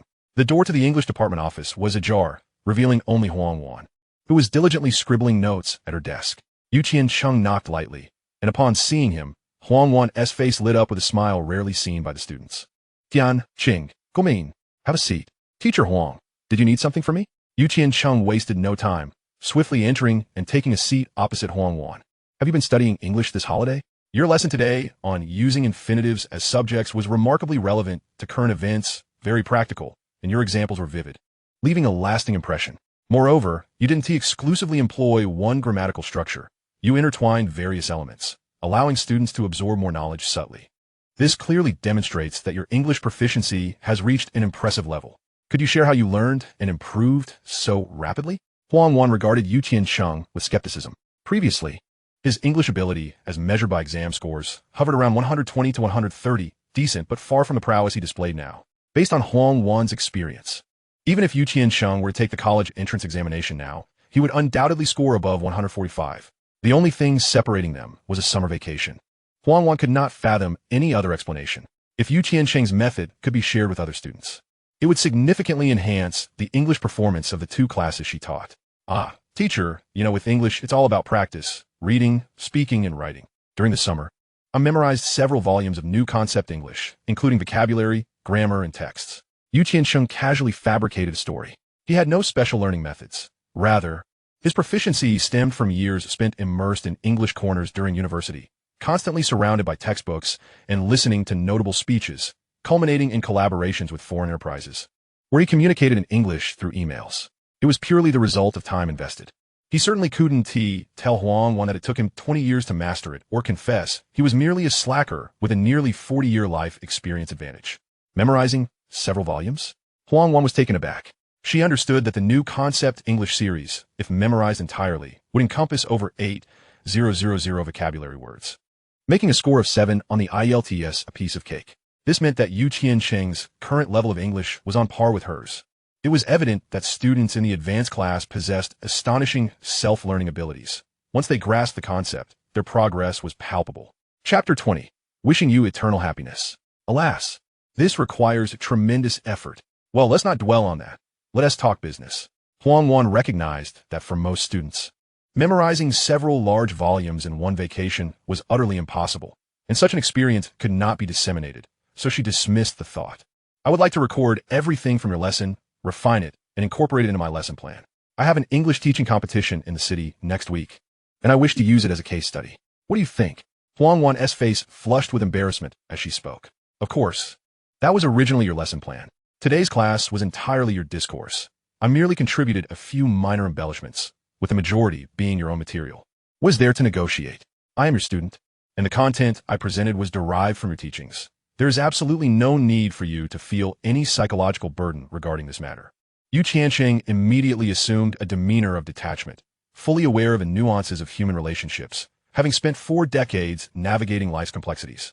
In truth, Huang Wan could have chosen not to inform him, and simply appropriated the content as her lesson plan, and he would have been powerless to object. After all, it was merely an impromptu class, and anyone could learn from it. However, many teachers in this era possess a sincere nature and place great importance on professional ethics. Huang Wan felt a pang of guilt for using a student's lesson content as her own, as if she had pilfered something from them. Nevertheless, with Yu Tiancheng's comforting words, Huang Wan visibly relaxed. Then I thank you. You are my teacher. As the ancients say, a day as a teacher is a lifetime as a father. Moreover, you have taught me for 3 years, so in my heart, you hold the same position as my mother. Yu Tiancheng's words nearly brought Huang Wan to tears, for he appeared so endearing to her, his eyes radiating a maternal warmth.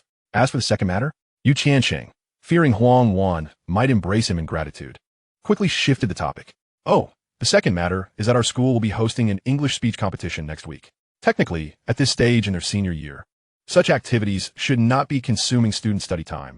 But coincidentally, leaders from Tiancheng are visiting our school for research, and I represent the entire English department. You needn't say more. I will take care of it. Yu Tiancheng interjected. It's merely an English speech. I'll write the script and ensure the task is completed without bringing shame to our school. Then it's settled. I'll look forward to your performance. Rest assured, if there are no other matters, I shall return to the classroom.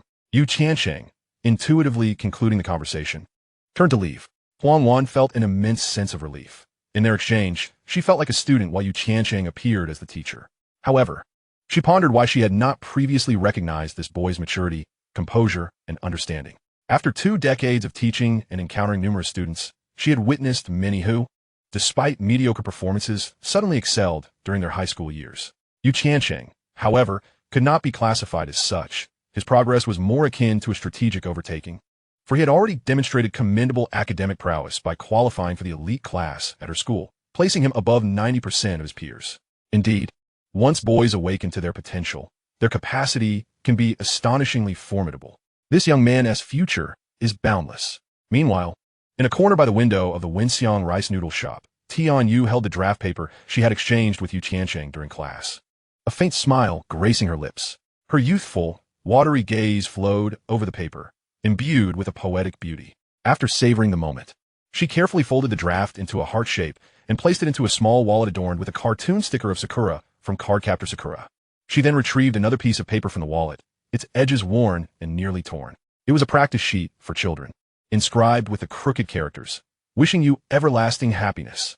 Tian Yu gazed at those 6 words for a long time, ultimately smiling sweetly as she tucked both the heart and the practice sheet into the wallet. Next, she pulled out another piece of draft paper, which held the lyrics to People Like Me, transcribed by Yu Tiancheng. This foolish boy, still as self-important as ever, loved to sing.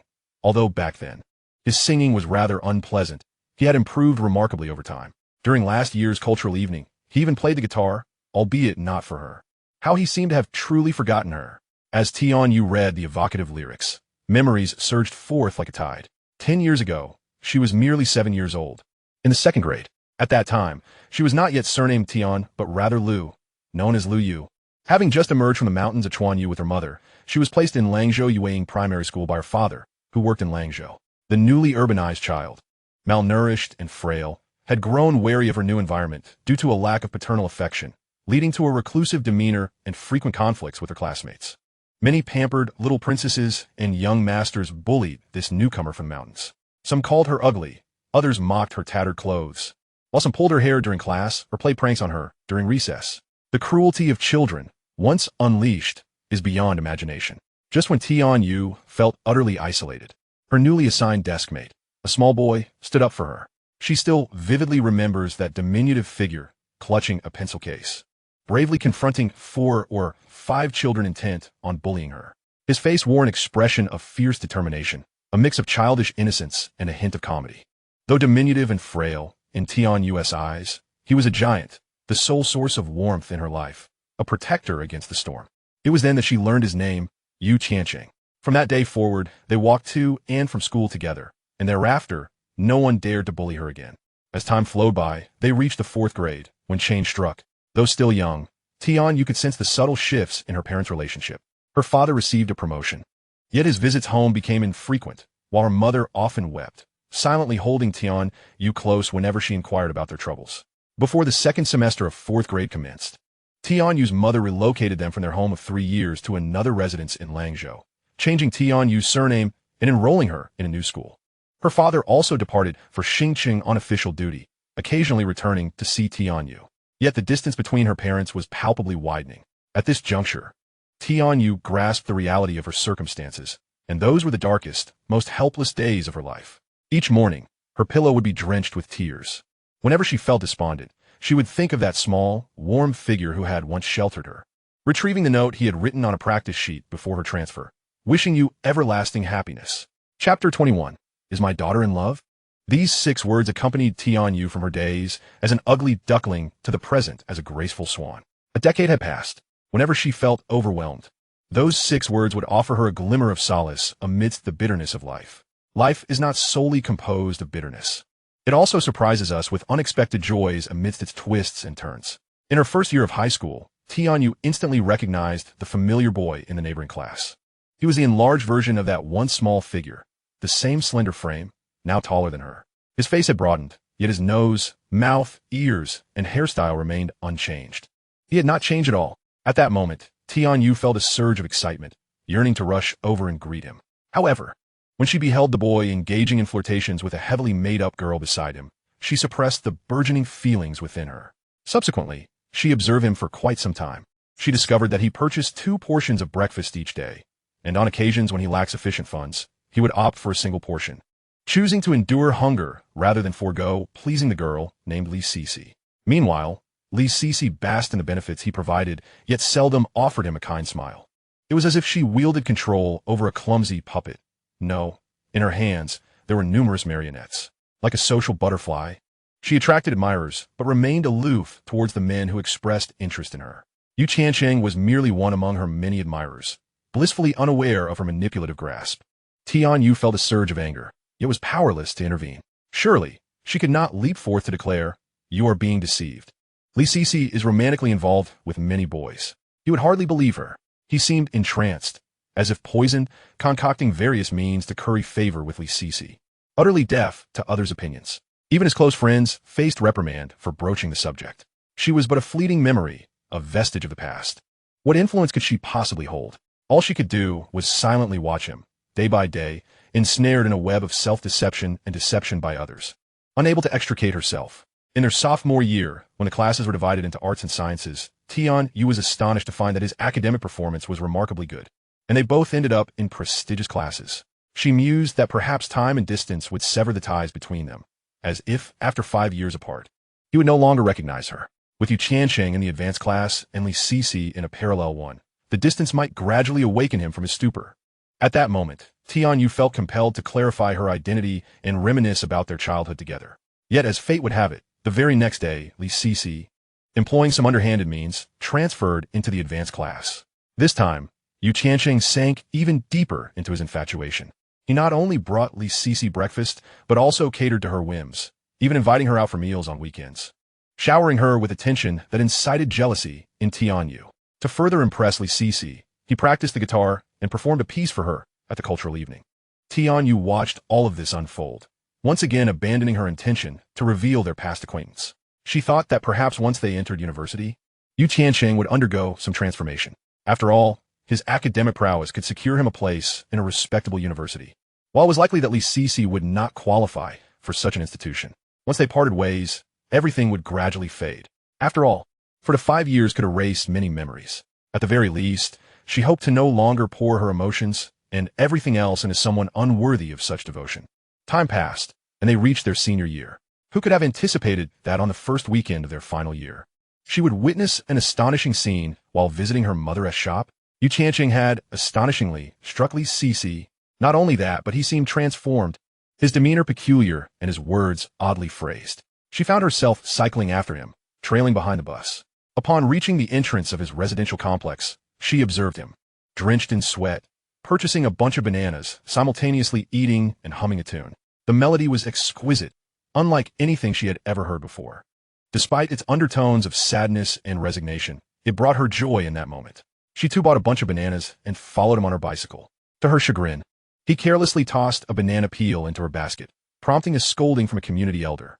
He then feigned innocence, stepping forward to accept blame for his actions. Remembering this, a barely perceptible smile graced Tianyu's lips.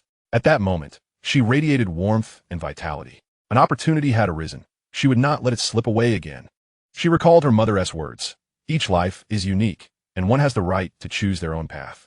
Do not be bound by the judgments or opinions of others. Pursue your dreams and happiness boldly." "What are you looking at? You seem amused." A gentle voice interrupted her thoughts. Tianyu jolted slightly, looking up to find her mother, Tianryun, holding a fruit platter, having stood there for an indeterminate time. "It's nothing," she replied hastily, folding the paper on which she had scrawled lyrics and tucking it into her small wallet. Tianryun's smile was soft, markedly different from her usual businesslike demeanor.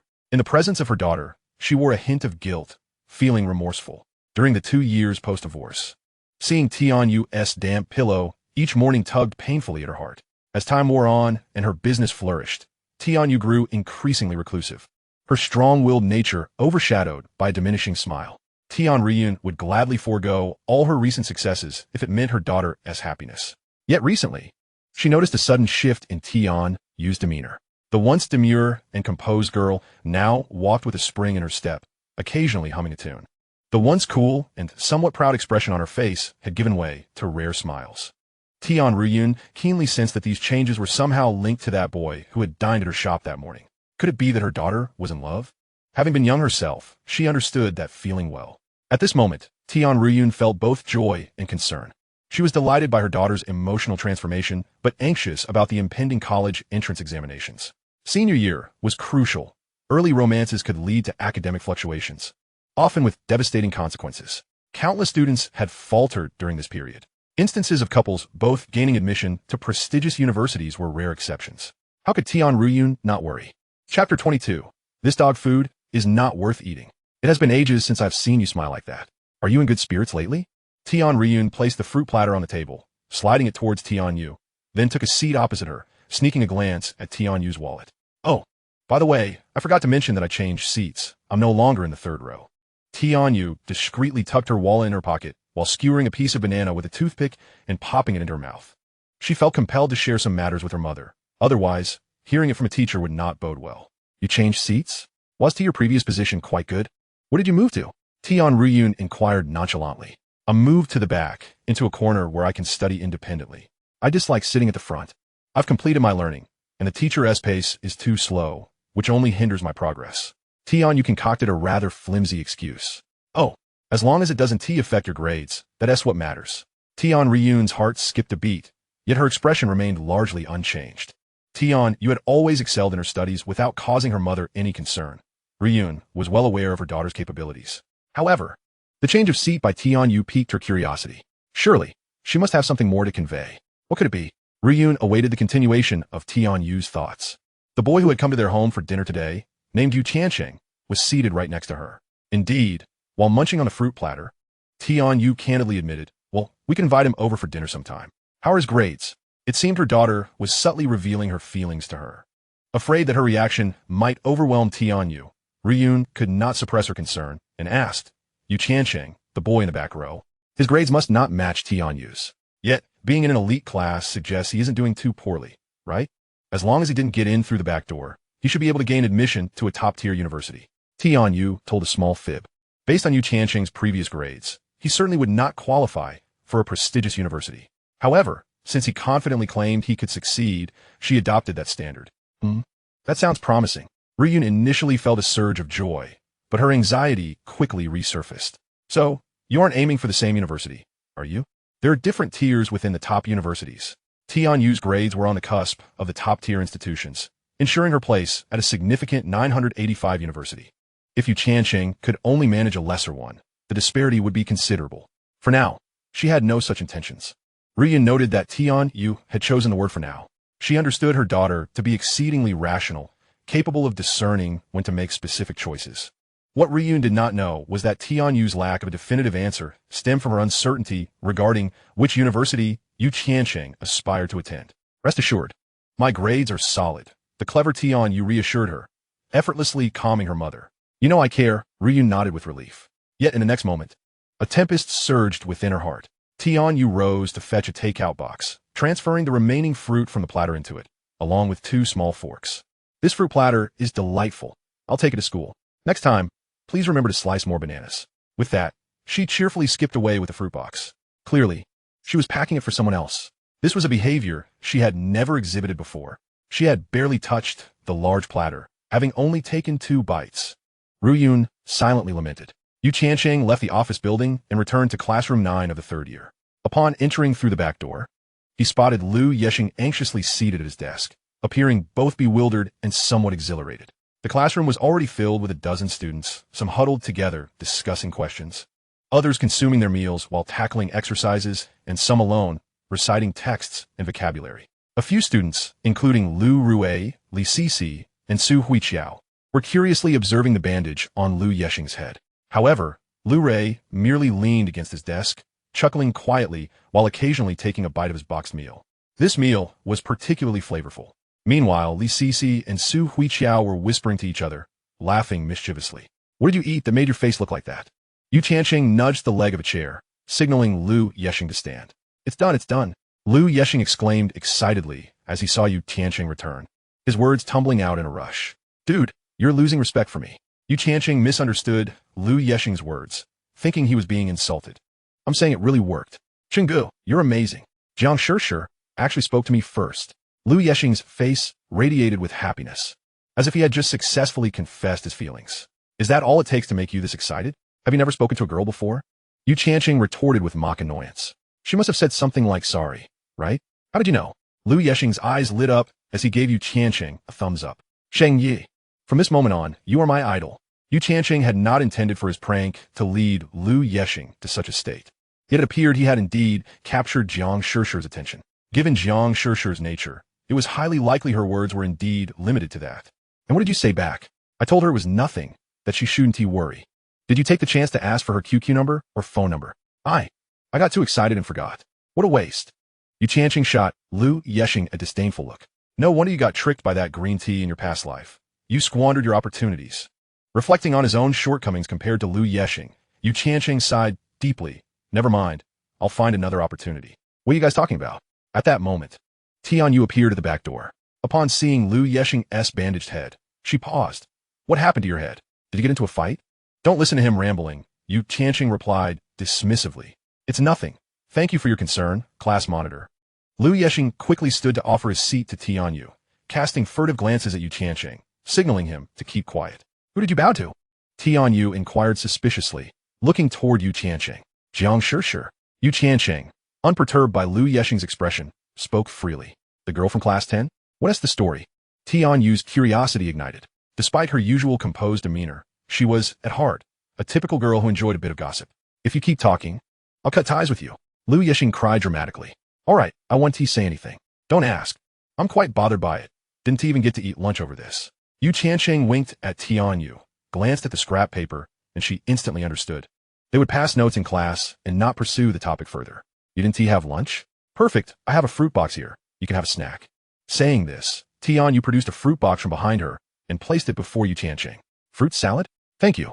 Yu Tiancheng, having been famished, immediately accepted the fruit box and began to eat without reservation.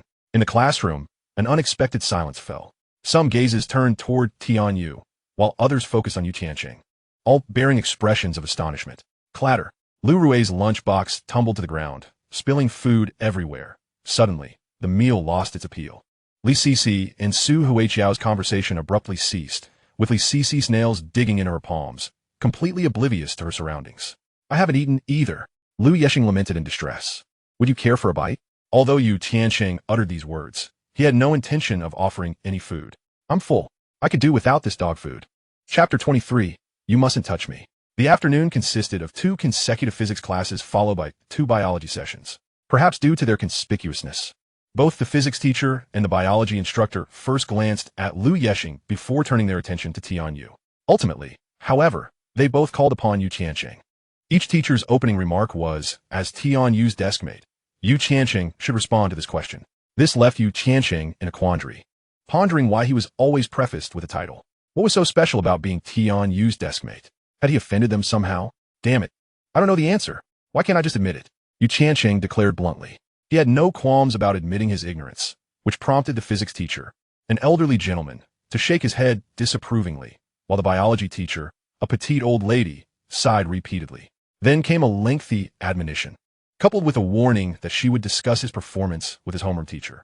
Students in the advanced class were treasured, and Yu Tiancheng's demeanor had raised alarms about a child on the brink of academic decline. Observing his condition, Tianyu couldn't help but feel a twinge of concern. How had he come to know so little? Clearly, tutoring him would be no small feat. Don't leave after school. I'll help you catch up. Tianyu penned a note for Yu Tiancheng. All right, Yu Tiancheng readily agreed. Having returned from his rebirth, he had nearly forgotten all high school knowledge, save for English and programming, which he retained due to work. Of course, his Chinese grades should still be decent. However, physics, biology, chemistry, and mathematics had all been relegated to the past. He needed to study. If he performed poorly in the competitions and failed to secure a recommendation, achieving a mere score near the cutoff line would be crucial. In the last 2 years, the cutoff for the top universities in Xiangnan hovered around 560, if memory served. It was even higher in 2004, nearing 570. Yu Tiancheng had once surpassed the cutoff by over 20 points.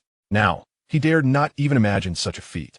Relying solely on English, Chinese, and his half-hearted grasp of mathematics, he feared he might not even score 400 in total. After school, while Tianyu returned home for dinner, Yu Tiancheng sprinted madly to the cafeteria. He hadn't eaten enough at lunch and was determined to fill his belly at dinner. After dining, he faced 3 evening study sessions until 9 p.m. The compassionate policy at Langzhou No. 1 High School allowed students the choice to attend these sessions or not. Once the evening study wrapped up, many students packed up to head home, though some lingered, such as Zhang Rui, Li Sisi, Su Huiqiao, and Lu Yexing. Tianyu ignored the others, pulling Yu Tiancheng aside and placing a math test paper before him. Work on this. Once you're done, I'll correct it. And if you struggle, I'll explain. Yu Tiancheng wasted no time and began writing swiftly. Tianyu also took another paper and started solving problems. Zheng Hui, seated in front of them, shot envious glances at their synchronized efforts. After waiting for a while and realizing Tianyu had no intention of leaving, he begrudgingly walked away. Li Sisi, clutching 2 movie tickets, also waited a while before casting a resentful glare at Tianyu and dragging Su Huiqiao away. Tianyu, aren't you leaving? You'll lock the door today. Lin Zhua, the deputy class monitor, placed the key on the podium, greeting Tianyu before departing. Old you, class leader. Aren't you two heading home? Lu Yexing, the last to leave, cheerfully inquired of Yu Tiancheng and Tianyu. You go ahead. I'll leave after I finish this set of papers, Yu Tiancheng replied, twirling his pen. All right then, by the way, I have some news for you. You've acquired a new nickname. Lu Yexing leaned in, whispering. A nickname? What is it? Tianyu Clan. Tianyu Clan? What does that mean? Figure it out yourself. Anyway, I want to disturb your lovey-dovey moment. I can't afford to consume such dog food. Lu Yexing teased as he dashed off with his backpack. Tianyu momentarily froze, then broke into a peculiar smile. Tianyu Clan? Yu Tiancheng glanced at her, while Tianyu raised an eyebrow. Scribbling the characters for Tianyu Clan on a scrap of paper and dotting it 3 times beneath. Yu Tiancheng immediately fumed. Damn it. Who in their right mind would bestow such a nickname? If it has to be called something, it should be Yu Tian Clan. Tianyu's cheeks flushed slightly as she shot him a glare. She snatched the math paper from his hands, glancing at the vast blank spaces and gasped. You can't solve any of these problems? Yu Tiancheng sheepishly scratched his head. You managed to solve this complex problem, which involves Newton's iterative method, yet can't handle the simpler ones? What's going on? Tianyu regarded Yu Tiancheng with curiosity, pondering if his brain had been altered by aliens. Such a strange sensation. This problem is too familiar. The programming logic differs from mathematics, but it certainly encompasses much mathematical knowledge. Thus, Yu Tiancheng's mathematical aptitude meant he might struggle with simpler questions, yet could solve more complex ones. This implies you're unfamiliar with the other questions? Then practice more. You should complete 1 test paper every day after school, Tianyu insisted, clenching her teeth. Yu Tiancheng wore a face of despair, longing to rebel, but, seeing the determination in her expression, he forced a smile. Is there any reward? A reward? I'm utilizing my break time to tutor you, and you dare ask for a reward? Tianyu's eyes sparkled with irritation. This guy was getting a bit too bold. Think about it. I could be making millions in a minute, yet here I am, sacrificing an hour to help you. Shouldn't I deserve some compensation? Yu Tiancheng replied with a cheeky grin. The classroom was quiet, and at that moment, Yu Tiancheng gazed at Tianyu's profile, inhaling the pleasant scent of her youth, inexplicably stirred. Just you? Making millions in a minute? The day hasn't even darkened yet. The young lady wore a disdainful smile. I'm talking about the future.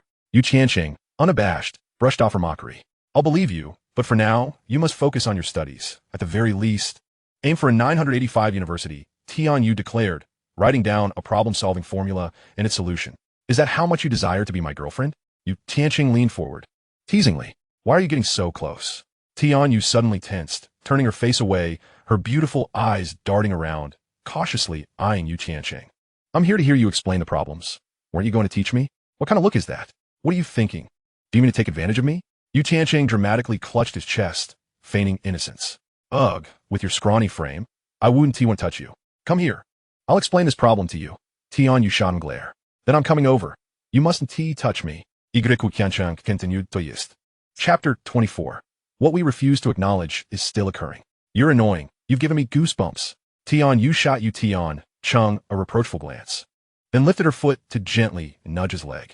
That fleeting glance was imbued with a myriad of emotions. Yu Tiancheng chuckled, leaning in closer. As he caught a whiff of his masculine scent, Tianyu's delicate cheeks flushed slightly. Steadying her nerves, she began to explain the problem to him.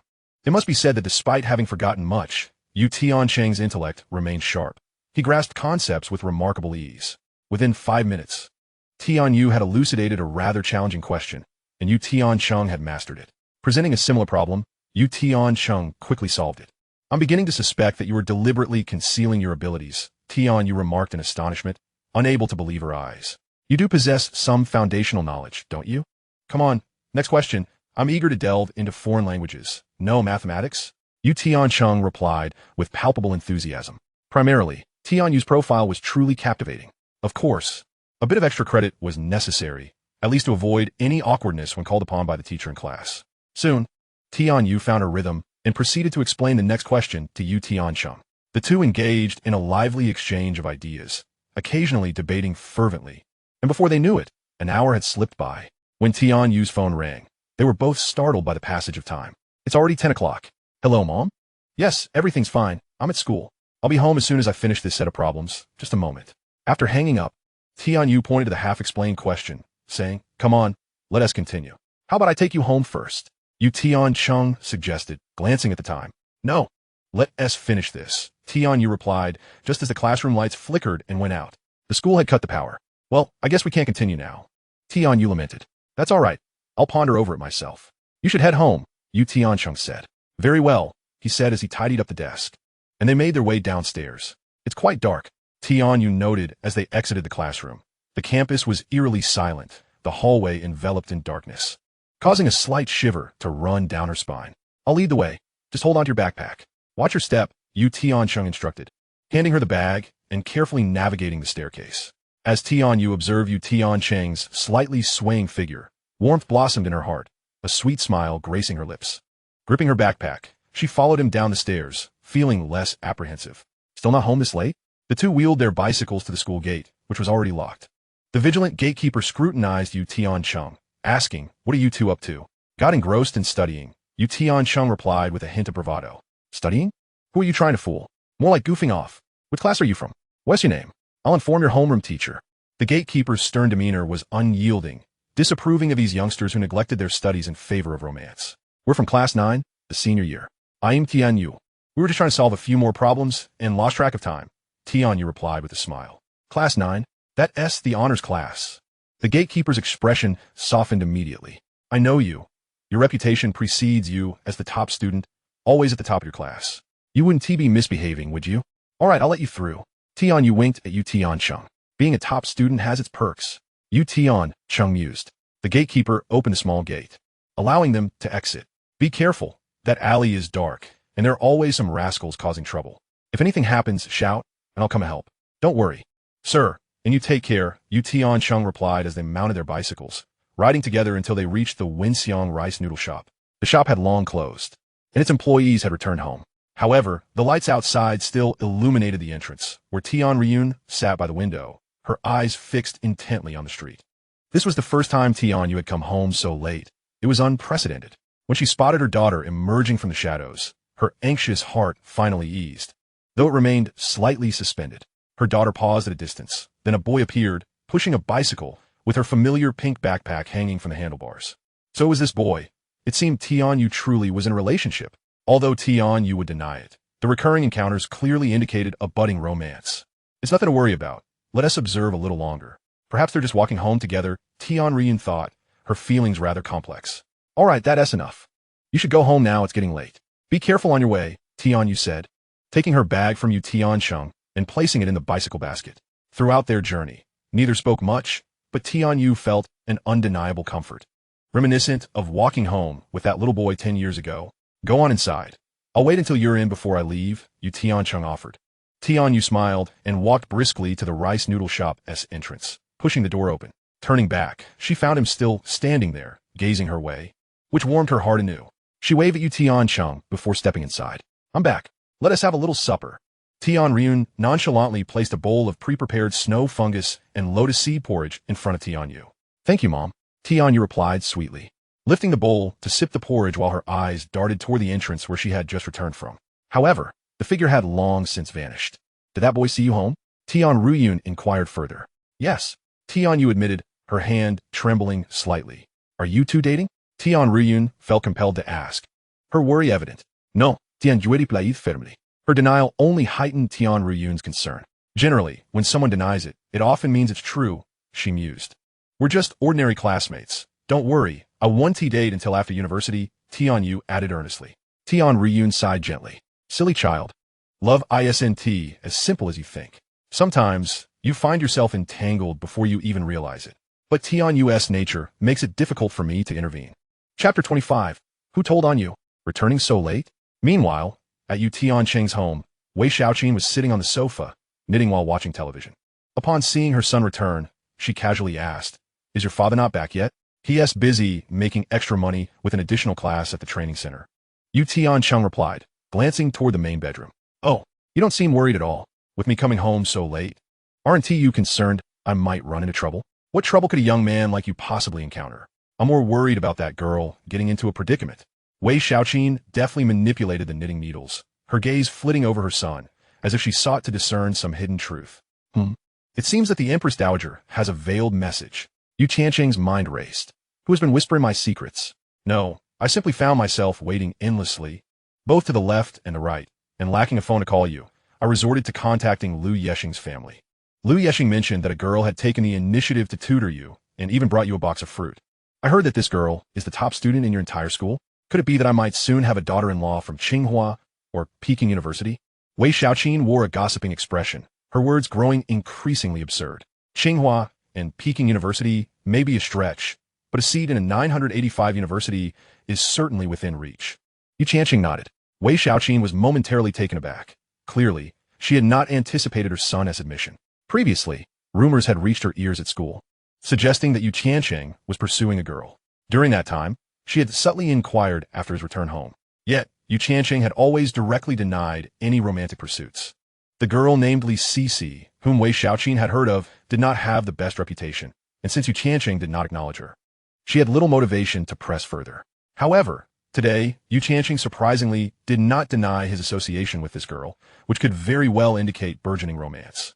The top student, the academically gifted girl, is certainly a far cry from that Li Cici. Such arrogance, as if she truly has eyes for you. Wei Xiaoqin rolled her eyes, though inwardly she felt quite pleased. I was merely referring to her accomplishments. I never claimed your daughter-in-law would be from a 985 institution. Why the rush? Tiancheng chuckled. This is your final year. Do not engage in any frivolities at this juncture. If your grades decline, I'll not let you off easily. Nor should you jeopardize her performance. Moreover, be cautious. Nothing must go awry before the college entrance examination. Wei Xiaoqin was poised to unleash her usual barrage of concerns. You are overthinking it. She is a rational individual aiming for Tsinghua or Peking University. Someone of substance, Tiancheng remarked, tapping his temple. Look at you. Our son is no slouch either. He too aims for a 985 institution. Wei Xiaoqin, upon hearing Tiancheng's words, instantly felt displeased. Every mother is alike, brimming with hopes for her child. She cannot abide anyone speaking ill of them, not even the child themselves. Oh, rest assured, nothing will occur. Besides, with so many eyes upon us, if anything were to happen, the school leaders would surely have me dissected. The entire city of Langzhou would feel the tremors. Tiancheng rolled his eyes. After all, he was the prize jewel of Langzhou No. 1 High School. Do not be deceived by his closeness to Tianyu. That was simply because they were classmates. Many boys in school were vying for Tianyu's attention. Those from other classes, the sports teams, or those mingling outside, knew well of her reputation as the school beauty. Yet, why did no one dare to confess their feelings or disturb her? Most boys from ordinary classes who dared to approach Tian, you would likely be warned by teachers. As for the athletes, they would suffer even more severe consequences, being subjected to extra training and hard labor, only to later learn the reasons behind it. The fact that Tiancheng and Tian you could interact so closely was, in essence, due to the oversight of their homeroom teacher, Hu Xinxing had always maintained that any issues that could be resolved within the class should not be escalated to the school administration. In his words, "This is a matter for class 9 of my senior year. It is not for others to meddle." Furthermore, Tiancheng and Tian you had only been in close proximity for 2 or 3 days, and Hu Xinxing had yet to observe any unusual behavior. If they dared to engage, love is a mutual affair. Why should all the responsibility fall upon my son? Wei Xiaoqin was displeased by Tiancheng's remarks. Goodness, this is completely off the mark. She merely helped me with my studies, and you two have spun it into something out of this world. If there is no substance, then cease the gossip. I am hungry. Is there anything to eat? Tiancheng realized that if they continued this discussion, Wei Xiaoqin would likely become obstinate. So he quickly claimed hunger. Yes, indeed. I have already prepared sweet potato porridge for you, along with your favorite green rice cakes. Upon hearing that her son was hungry, Wei Xiaoqin hurried into the kitchen and returned with a pot of porridge and a plate of green rice cakes. Tiancheng seized a piece and devoured it ravenously. Speaking of which, since she has been helping you with your studies, you cannot just take without giving anything in return. Wei Xiaoqin, seated nearby, gazed affectionately at her only son, reigniting the conversation. Do not be ridiculous. We are merely classmates, ordinary classmates. You, Tiancheng, emphasized the word ordinary, making it sound particularly heavy. There is not a shred of truth to this. Do not speak carelessly, as it could tarnish the girl's reputation. Just look at you. We have yet to see anything substantial, and you are already leaning outward, concerned about her reputation. Have you truly forgotten your mother after finding a potential bride? Wei Xiaoqin lamented. Yu Tiancheng was left speechless. Fine, you win. At that moment, a knock echoed at the door, followed by Yu Wenyan's voice from outside. Mom, I'm not kidding. If you can truly bring home a daughter-in-law from Tsinghua or Peking University, I would be overjoyed and would certainly support her. As Wei Xiaoqin spoke, she moved to open the door. I left my keys at school, knowing you were at home, so I didn't go back to get them. Yu Wenyan entered, explaining, changed into slippers, and glanced at Yu Tiancheng. You little rascal, still awake? I had an extra class after evening study, so I returned a bit late. Yu Tiancheng replied. Eat quickly, finish up, and go to bed early. You still have school tomorrow? Wei Xiaoqin refrained from revealing Yu Tiancheng's secret, aware that Yu Wenyan was rather traditional. If he learned about his son's situation with Tian Yu, he would undoubtedly initiate a heart-to-heart talk, and Yu Tiancheng would be deprived of sleep that night. Chapter 26. Matters among women. What business do men have to interject? The following morning, Yu Tiancheng rose early as usual, glancing at his computer and the dust-covered piano case behind it, shaking his head. The academic pressure of senior year was evident in the extended hours of study. Late nights led to difficulty waking during the day. Yu Tiancheng even questioned whether students could truly exhibit their best academic performance under such relentless demands. Perhaps this was merely a method of sifting out the elite from the herd. Escaping this confinement is exceedingly difficult, but alas, I am a mere hanger-on. With a vigorous push, Yu Tiancheng tossed off the blanket and sat up. The vigor of youth is indeed resilient. He washed up, put on his clothes, and hopped onto his bicycle, heading straight for school. Breakfast? He would have liked to grab a bowl of noodles, but upon checking his pockets, he realized he had no money, which sent a pang of anxiety through him. What if Tian Yu were not there, and the shopkeeper refused him credit? Would he be forced to wash dishes for the entire day? Moreover, it felt rather shameful to always take without giving anything in return. One can have a thick skin, but one must also possess a measure of self-awareness. At the Wenxiang rice noodle shop, Tian Yu occupied the spot where Yu Tiancheng had sat the previous day, eating her breakfast while occasionally glancing up, hoping to catch a glimpse of him. Yet, even after finishing her meal, Yu Tiancheng had still not appeared. Has he overslept? Is he late? Tian Yu grasped a tissue, dabbed the beads of sweat from her forehead, and rose to approach Tian Ruyun. Mom, could you please pack a bowl of noodles for me? Without uttering a word, Tian Ruyun directed the kitchen to prepare a bowl, personally drizzling the toppings before handing it to Tian Yu. Once Tian Yu had finished tidying up, Tian Ruyun casually inquired, Is this for you, Tiancheng? Yes. He might have woken up late. Tian Yu nodded. It seems he might be too shy to come over. Tell him to come by tomorrow for a meal. Takeout can become soggy, and the flavors won't be as vibrant, Tian Ruyun advised. Tian Yu lifted her gaze to Tian Ruyun, feeling a momentary lapse in clarity. Shouldn't parents be anxious if they learned their daughter shared an overly intimate relationship with a boy? Why did Tian Ruyun's expression betray no such concern? All right. Confounded by Tian Ruyun's thoughts, Tian Yu lowered her head, acknowledged her mother, and rode her bicycle to school. After Tian Yu departed, Tian Ruyun retrieved her phone from the cash register, contemplated for a moment, sighed, and returned the device to the drawer. In the classroom of Class 9, Yu Tiancheng entered through the rear door, holding a cup of soy milk. Oh, did you forget to carry the school bag for the campus bell, Tian? Lu Yexing chimed in, his tone dripping with sarcasm. Yu Tiancheng cast a sidelong glance at Lu Yexing. Where's the bandage on your head? Don't even mention it. I forgot to take it off yesterday, and when my mom found out at home, I was subjected to quite an interrogation. She thought I was getting into trouble and almost contacted old who? Lu Yexing grumbled. So you reported me to your mom? Is your mouth made of cotton? Can spew anything? Yu Tiancheng recalled the inexplicable questioning he endured from Wei Taiho the previous night. I just wanted to ensure you wouldn't continue associating with Li Sisi. So I mentioned it to Aunt Wei, intending to substantiate my claim, Lu Yexing declared, puffing out his chest in a show of loyalty. Yu Tiancheng retorted with 4 words. I'm feeling sour. So you betray me, and I should thank you? Tiancheng, I would like to invite you to a movie this weekend, Infernal Affair starring Andy Lau. Aren't you a fan of his? At that moment, Li Sisi stepped forward, presenting 2 movie tickets to Yu Tiancheng. Currently, Infernal Affairs was showing and enjoying immense popularity, attracting numerous film enthusiasts. In his past life, Yu Tiancheng had seen this movie, though it was he who had invited Li Sisi, treating her to dinner afterward. Naturally, to reciprocate, Li Sisi had allowed him to escort her home, considering it a reward. Who could have guessed that in this life, Li Sisi would take the initiative to invite you, Tiancheng, to the movies, and in front of the entire class, no less. Such a scenario would have been inconceivable in the past. Li Sisi appeared determined, raising her voice slightly, thinking, now that I've lowered myself like this, you must agree and obediently accompany me to the cinema. However, Yu Tiancheng had no desire to be entangled with her any further. He waved his hand in refusal, saying, I'm sorry, I already have plans this weekend. You should go with someone else. Rejected. He actually turned me down. Li Sisi's face displayed a mix of incredulity and anger. I made this invitation in front of so many people, and you refuse to give me face? Plans? Who are you meeting? Li Sisi, unable to save face, sought to dig deeper. Li Sisi, can we not spare each other some dignity? Must we make it so difficult? Yu Tiancheng shook his head in exasperation, bemused by her inability to see reason, revealing a self-centered nature that assumed she was indispensable. Speak up. If you can't, it proves you're lying. Li Sisi, truly provoked by Yu Tiancheng, began to stubbornly press the issue, her voice growing increasingly insistent. In the classroom, students engaged in their morning reading, cleaning, or solving problems turned their heads toward the commotion, intrigued. He has plans with me. Just then, a melodious voice, sweet yet crisp, broke through the noise, and a striking figure with a high ponytail appeared at the doorway. The swaying hair seemed to radiate a glow, illuminating the entrance. Tian Yu had arrived. Yu Tiancheng's eyelids flickered. What was happening? When had he made plans with her? He promised to study with me, right? Tian Yu raised her chin, resembling a proud swan, and specifically turned to Yu Tiancheng for confirmation.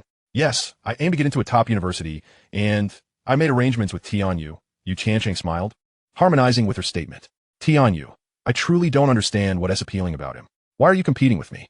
Li Sisi, fueled by frustration, dismissed her previous fear of Tian Yu. Tian Sisi, that's enough. Yu Tiancheng abruptly stood up, unwilling to let Li Sisi drag others into her obstinacy. Moreover, once this matter involved Tian Yu, it could escalate to such proportions that even the principal would intervene, beyond the reach of their homeroom teacher, Hu Xinxing.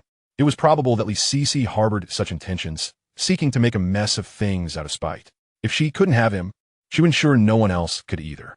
Tian Yu silenced Yu Tiancheng with a glance, thrusting the packed noodles into his hands. Eat your food. What business do men have in women's affairs? Gasp. The entire class collectively inhaled sharply. Was this still the aloof, academic belle they knew? Yu Tiancheng was taken aback. Could one be so forthright? Then, Tian Yu stepped forward, addressing Li Sisi directly. Classmate, I'm not in competition with you. You're merely taking your frustrations out on yourself. Let go. He is a diligent student, not suited for you. You have so many admirers. Releasing 1-1T hinder your prospects. You.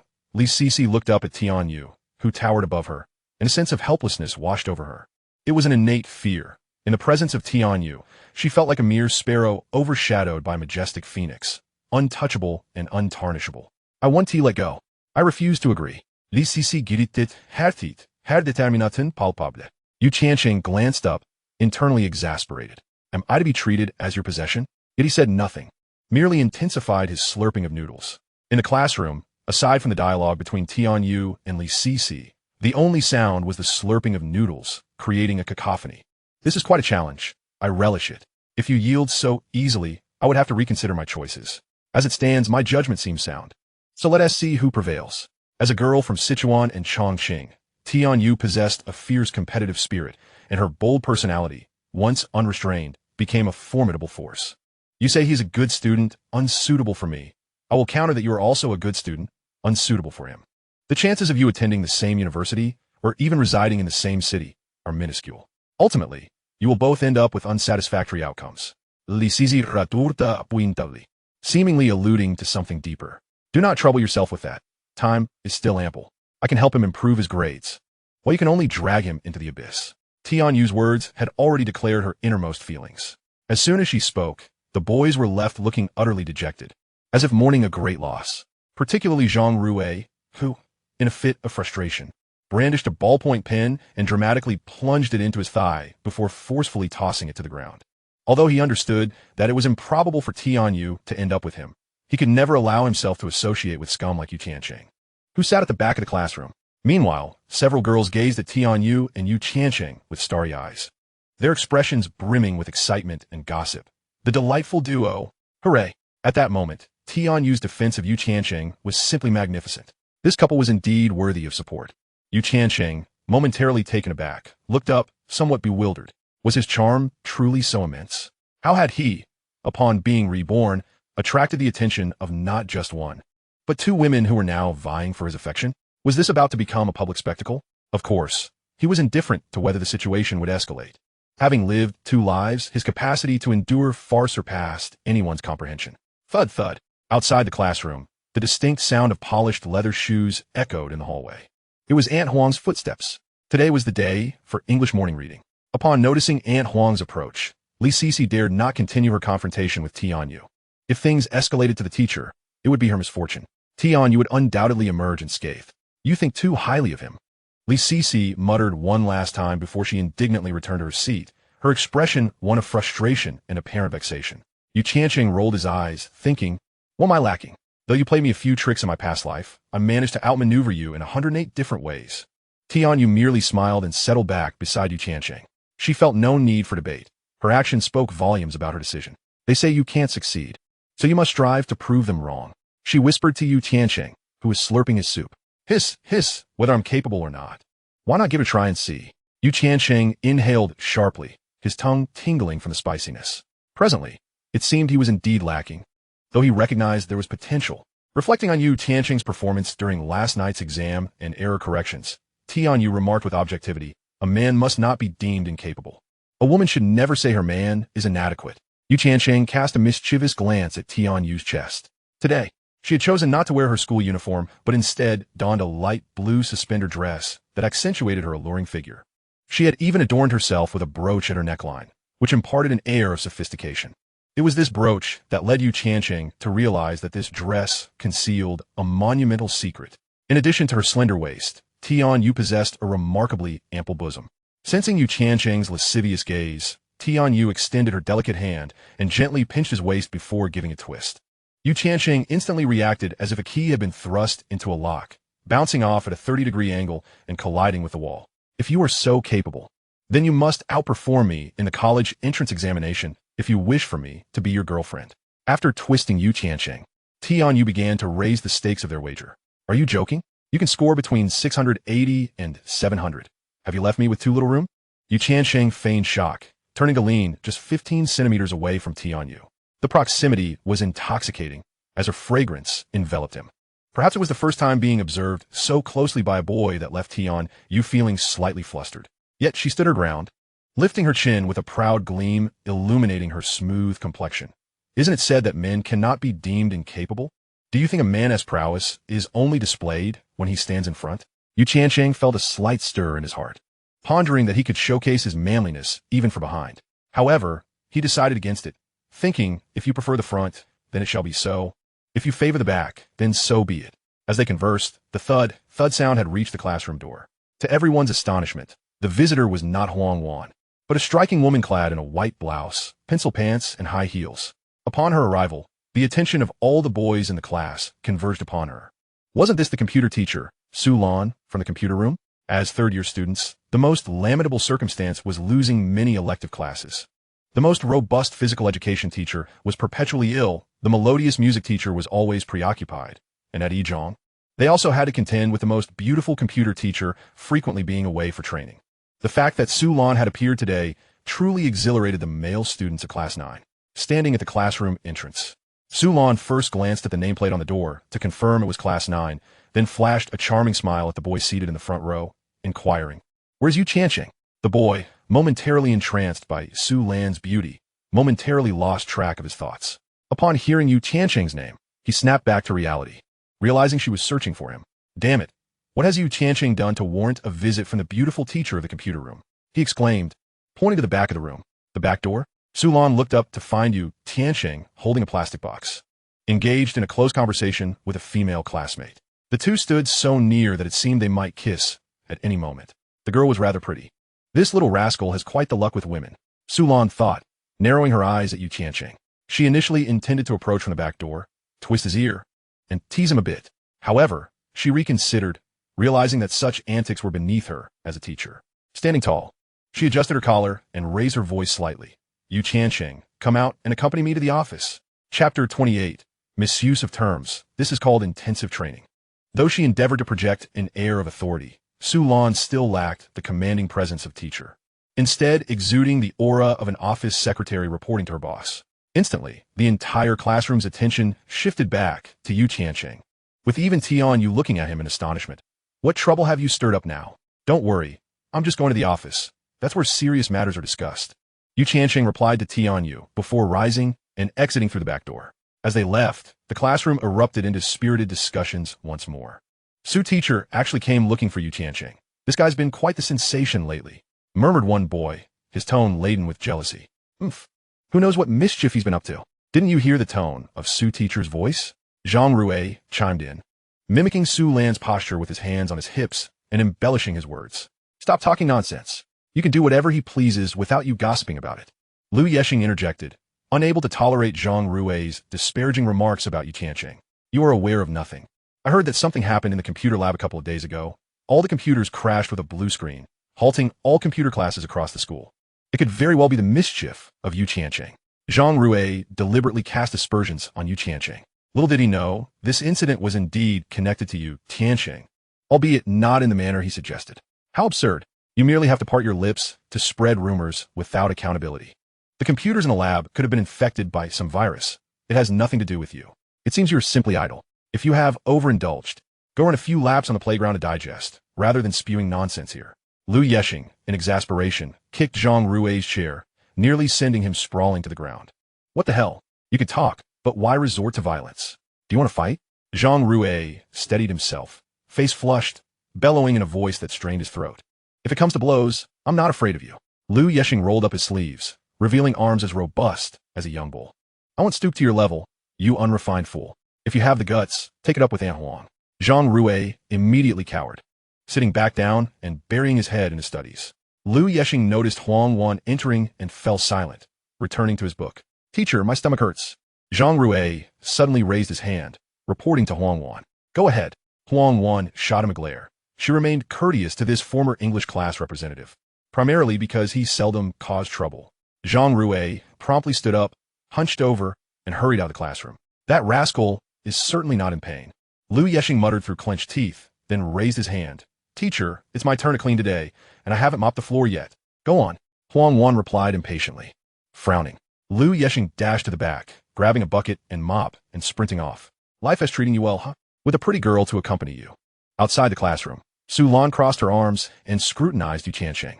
Teacher Su, as an educator, how can you utter such irresponsible remarks? Yu Tiancheng warned gravely. Spare me the pretense. I've encountered countless men. Which one doesn't he have a few tricks up their sleeve?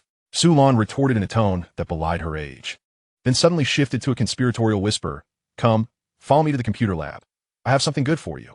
With that, she resumed her authoritative demeanor, striding towards the lab with an air of authority. This woman, attempting to project an image of a strict teacher while also trying to avoid appearing older. Switching between these two modes, doesn't that tire her out? Yu Tiancheng followed closely behind, casting a glance at her fitted pencil pants and tossing the takeout box into a nearby trash bin. Upon entering the computer lab, Su Lan pointed to the first computer. This will be your desk for the next month. What do you mean? Yu Tiancheng was momentarily taken aback. Next to this computer was a thick stack of materials. Ignoring his confusion, Su Lan retrieved a NOIP preliminary examination admission ticket from her desk and tossed it to him. Here you go. I took care of it for you. Just stick on a photo. Thank you. Yu Tiancheng exclaimed, feeling delighted. With only 2 days before registration closed, obtaining this was quite a feat for him. However, for Su Lan, it was merely a trivial matter. She then tapped on the stack of materials on Yu Tiancheng's desk.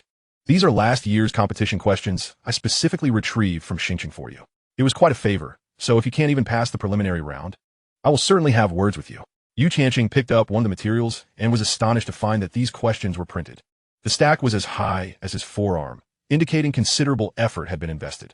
For the next month, you are to complete these questions. This computer lab will be your classroom.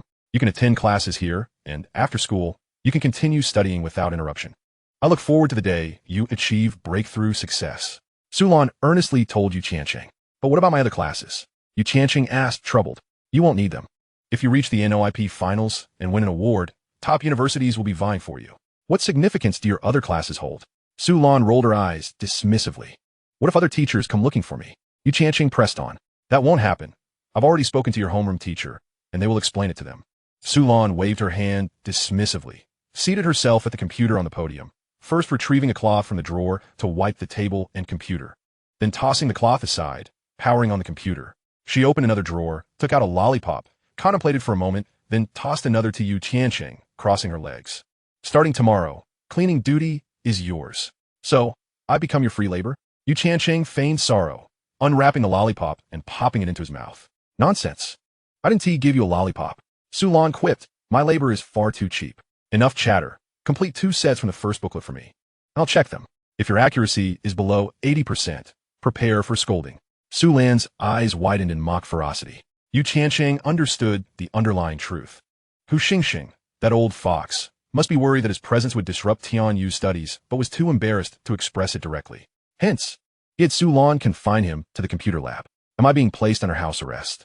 No, this is called intensive training, Sulan replied, glancing at her computer screen and gesturing to Tiancheng. Go pull the curtains. Why? If you close the curtains, how will I see the questions? Are you trying to give me nearsightedness? Tiancheng protested. My screen reflects light, making it hard for me to surf the web. Besides, it's broad daylight. Your eyes aren't blind. Can't you read such large text? Sulan retorted with a huff. Fine, it's your territory. Your word is law, Tiancheng grumbled, rising to the window and firmly drawing the curtains shut. In the hallway, Zhang Ruwei and Lu Yexing peeked in from different angles, their eyes wide with disbelief. What's going on? They even pulled the curtains down? What could they possibly be doing in the computer lab during the day that requires such secrecy? One of the school's most beautiful teachers and the most notorious troublemaker. What could unfold in a dimly lit room with drawn curtains? Just thinking about it sent shivers down their spines. Chapter 29. Not that we won't let you see. This question seems familiar. Despite having nearly forgotten most of his high school knowledge, when Tiancheng picked up the past year's competition questions for the informatics contest, his lost memories began to resurface. After all, he had been a coach for 2 years.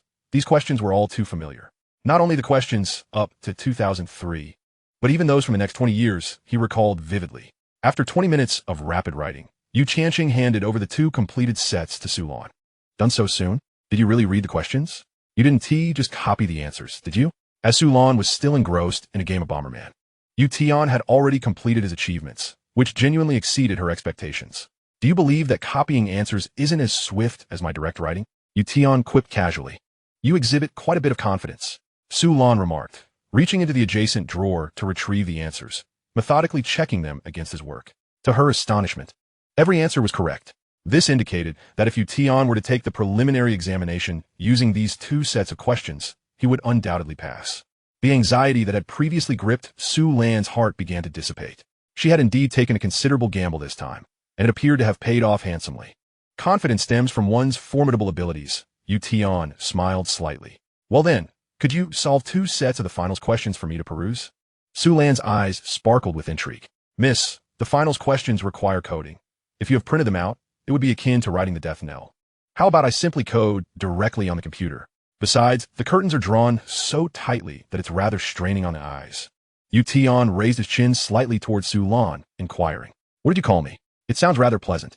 Sulan initially intended to maintain a stern demeanor and insist that he should address her as teacher, but the term miss felt far more fitting and delightful. After all, the classroom was devoid of other students. She could be addressed however they pleased. Miss, Su Lauscher isn't much older than me, and she's quite beautiful. Is it inappropriate to call her Miss? Tian hastily flattered her. Yes, when no one is around, you may call me that. Just use your computer. Sulan was quite pleased with Tian's demeanor, and with a nod, he smiled, powered up the computer, and swiftly began typing away at the exam questions. Sulan, no longer reclining with her legs crossed, approached Tian from behind, observing him as he solved the problems. Outside the computer room, Lu Yexing and Zhang Ruwei approached the window from opposite directions. Zhang Ruwei arrived first, peering at the drawn curtains for an extended period, unable to discern what transpired within, and resorted to pressing his ear against the glass. The soundproofing isn't very effective. I can hear some things. At this moment, Lu Yexing stealthily arrived outside the computer room, noticing Zhang Ruwei listening intently. He too grew curious and quietly maneuvered behind Zhang Ruwei, leaning in to eavesdrop. Inside, as Sulan witnessed Tian's fingers dancing across the keyboard like butterflies flitting among flowers, she couldn't help but exclaim, "Is your speed truly this remarkable? Is this fast? You haven't yet witnessed my true prowess. Allow me to accelerate even further." Tian seemed to intentionally showcase his skills, increasing his typing speed yet again. He completed a computer competition problem involving visual boundaries using a segment tree algorithm in a mere 15 seconds. "Oh, you are incredibly strong." Sulan gazed at Yu Tian in astonishment, her oval face displaying a charming expression that would leave any middle-aged man speechless. She playfully smacked Yu Tian's shoulder. "You've got some substance." Yu Tian inhaled sharply. "Ouch, that hurts. Be gentler." "Oh, my apologies. Let me massage it better." Sulan then realized her grip had been too firm and hurriedly rubbed Yu Tian's shoulder while giggling. "Hee hee, I have struck gold. From now on, you're my Achilles heel. My precious treasure. Anyone who dares to vie for you, I shall fiercely defend." Su Laoshi, could we refrain from such ambiguous expressions? It could easily lead to misunderstandings. "Call me Miss, not Su Laoshi." "Yes, Miss. That's more like it. Rest assured, Miss will treat you well." "Quickly, let's tackle another problem." Sulan directed towards the next question. Outside, Zhang Rui, eavesdropping with bated breath, widened his eyes in shock, unable to believe what he was hearing. The beautiful teacher in the computer room was engaging in something indescribable with Yu Tian. Lu Yexing was equally astounded. "Wow, is Yu Tian playing so flamboyantly? Should I stop calling him Yu Air? Perhaps Brother Cheng is more appropriate?" "No, that still undermines his prowess. I should refer to him as Godfather." "Ugh, how shameless. I'll tell Tian Yu about this." Suddenly, Zhang Rui had an epiphany, stood up, turned around, and inadvertently bumped into Lu Yexing, resulting in an unexpected close encounter. "Ah!" Zhang Rui, taken by surprise, screamed. "Ah!" Lu Yexing, equally startled by the sudden encounter, reacted with a shout of his own. Within the room, upon hearing the commotion, Su Lan's eyes widened in alarm, her voice rising an octave. Outside, Lu Yexing and Zhang Rui, each wiping their mouths in shock, froze at the sound of Su Lan's voice. "Oh no! We've been discovered. Run!" Lu Yexing exclaimed, turning to flee, with Zhang Rui closely trailing behind, both racing towards the staircase like wild horses. After rounding a corner, Lu Yexing, distracted, collided with a mop and a bucket he had placed, stumbling and inadvertently tripping Zhang Rui, leading both of them to tumble down the staircase like rolling gourds. Inside the computer room, Sulan, now chewing on a lollipop and clicking her high heels, strode out with an air of authority reminiscent of a commanding figure. However, the corridor was empty. After glancing around, she huffed, turned back into the computer room, and promptly locked the door behind her. "How dare anyone eavesdrop on my computer room? What do they intend to accomplish? Do they suspect that I have nurtured a genius and are attempting to poach him? Or are they curious about the content of my training sessions?" Sulan, oblivious to the fact that it was merely two students lost in their thoughts outside, was entirely consumed by the exhilaration of potentially guiding Yu Tian to become a math Olympiad contender. At that moment, he was her prized possession. Any slight disturbance made her think it pertained to him. Thus, she resolutely locked the door, thinking, "You wish to see what we are doing? Not a chance. This will infuriate you." Chapter 30, The Most Joyful Teacher. Within the computer room, under Su Lan's coaxing and persuasion, Yu Tian completed 2 sets of preliminary and qualifying exam questions, thoroughly impressing her. Is there still a need for this training? Yu Tian spread his hands, questioning his own strength. Absolutely, it is essential. Given your current level, securing a recommendation is practically a certainty. Whether you attend classes or not is inconsequential. Why not just stay here? You can freely use the computers this afternoon. You pursue your interests while I tend to mine. Sulan stated with mock seriousness. Really? I can use the computers freely? Yu Tian's smile finally emerged. He had been waiting for this very statement. The constraints of school hours were quite stringent. From 6 in the morning to 9:30 at night, compounded by the extra study sessions imposed by Tian Yu, leaving him with little time to unwind before bedtime. "So I can roam freely in the computer room during the day?" Yu Tian inquired tentatively. "Absolutely. How does this reward sound?" Sulan guodas la expression. Nothing is more coveted than freedom. She felt immensely satisfied, almost euphoric. And what about the evening study session? Yu Tiancheng pondered the extent to which Yu Xinxing intended to control him. "I won't bother you during evening study. I also need my personal space. After all, who has the time to be entangled with a little brat every day? All right, it's mealtime. Go to the cafeteria and fetch 2 servings. I'll treat you." Sulan said, retrieving her staff card from the drawer and tossing it to Yu Tiancheng. Both teachers and students had to recharge their cards to purchase meals, which they could swipe during mealtime. "I see you're just too lazy to get your own food, aren't you?" "You guessed it," he replied. Hurry up, hurry up. If you go now, you and T have to queue. Otherwise, those little rascals will snatch everything up once class ends." Sulan leaned back in her chair, her petite feet clad in black stockings swaying in high heels. After a morning of getting accustomed to each other, She had grown weary of maintaining the facade of teacherly authority in front of Tiancheng. I'm already an older sister. Why bother with an image? TCH, if someone is treating, it's better than paying for yourself. Tiancheng smirked, taking the meal card and darting off to the cafeteria. As expected, with 15 minutes left until class ended, the cafeteria was just finishing up the food, the steam rising invitingly, the aroma wafting through the air. In order to avoid any semblance of favoritism, Langzhou No. 1 High School had set no special windows for teachers. Both teachers and students queued for meals, receiving the same dishes. However, teachers like Su Lan still enjoyed certain privileges.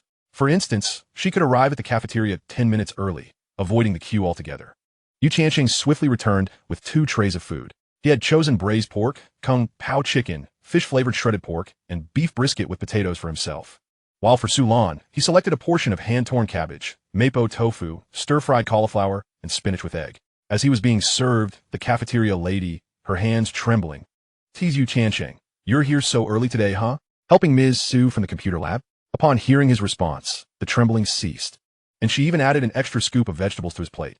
"Here, eat plenty." Tiancheng chuckled and hurried back to the computer lab with the 2 trays. "Wow, you really don't hold back, do you?" Su Lan's eyes widened in surprise upon seeing the 2 trays. "Can you finish all that? You wouldn't understand.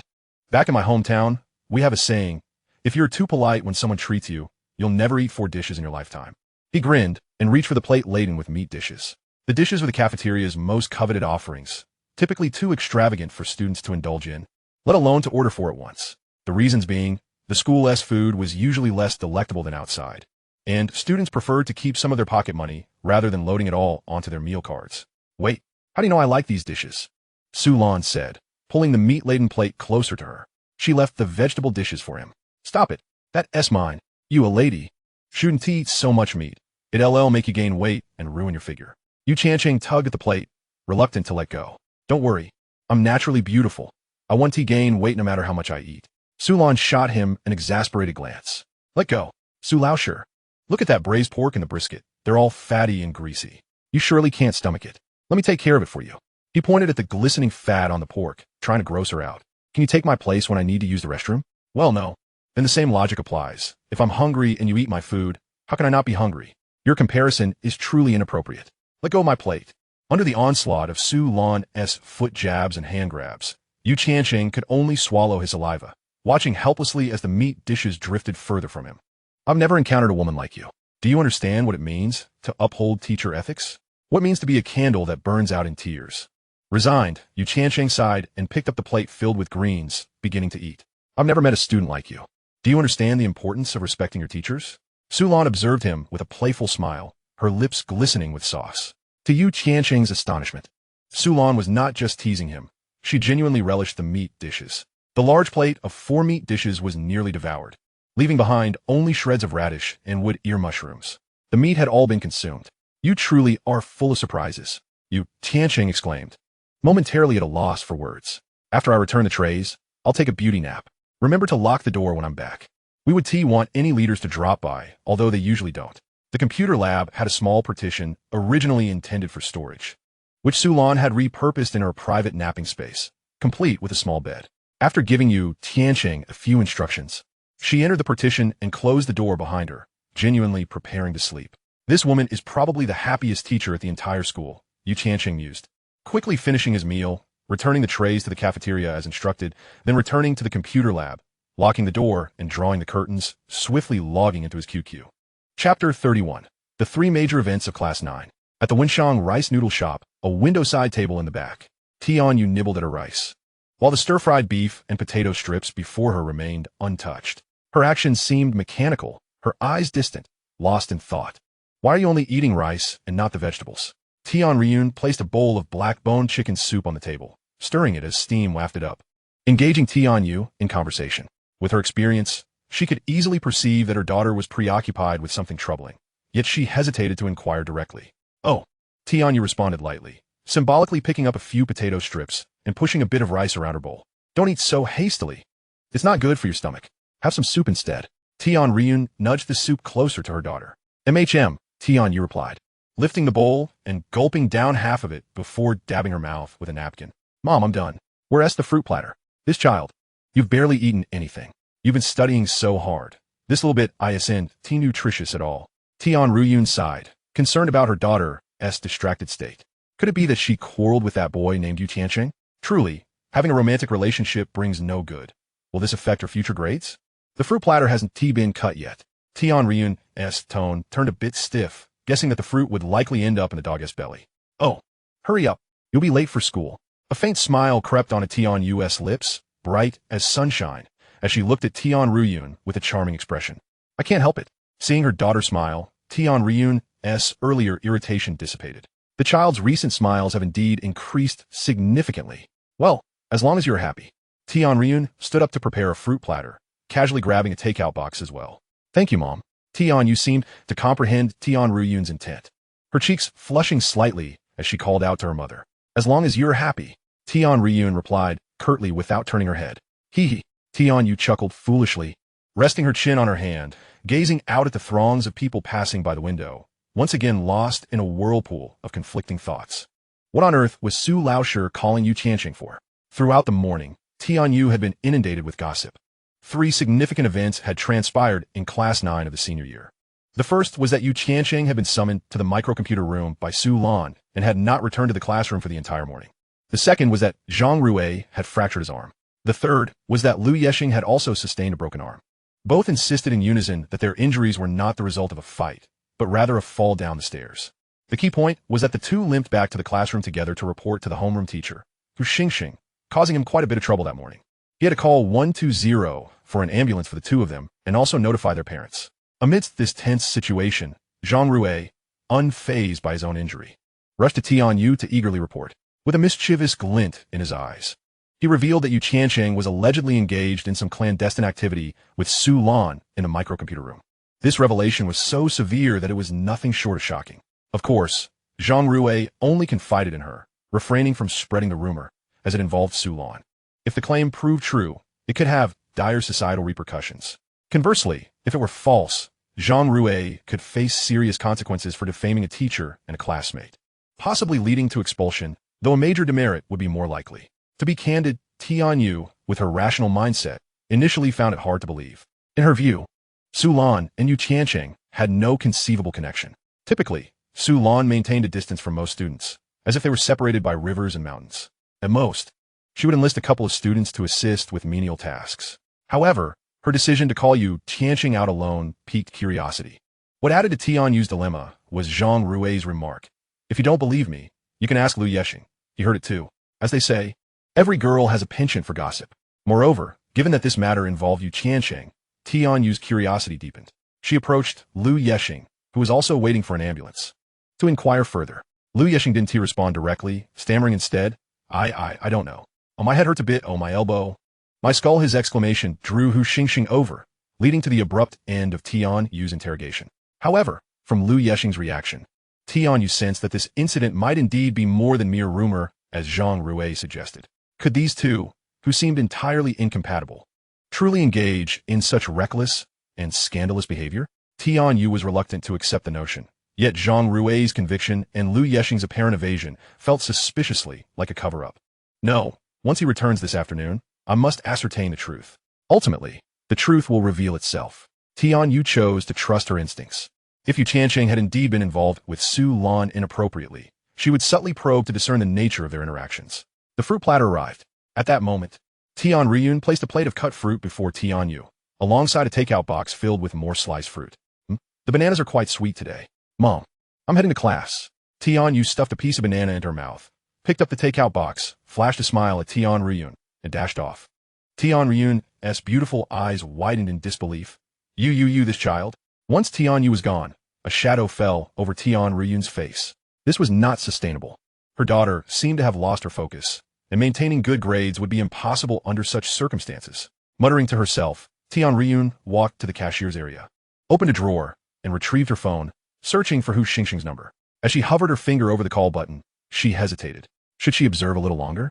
She glanced outside, where her daughter's bicycle had already vanished, and hesitated. Unbeknownst to her, in that moment of doubt, her finger inadvertently pressed down. Beep, beep, beep. Hello. Is this Tian Yu's mother?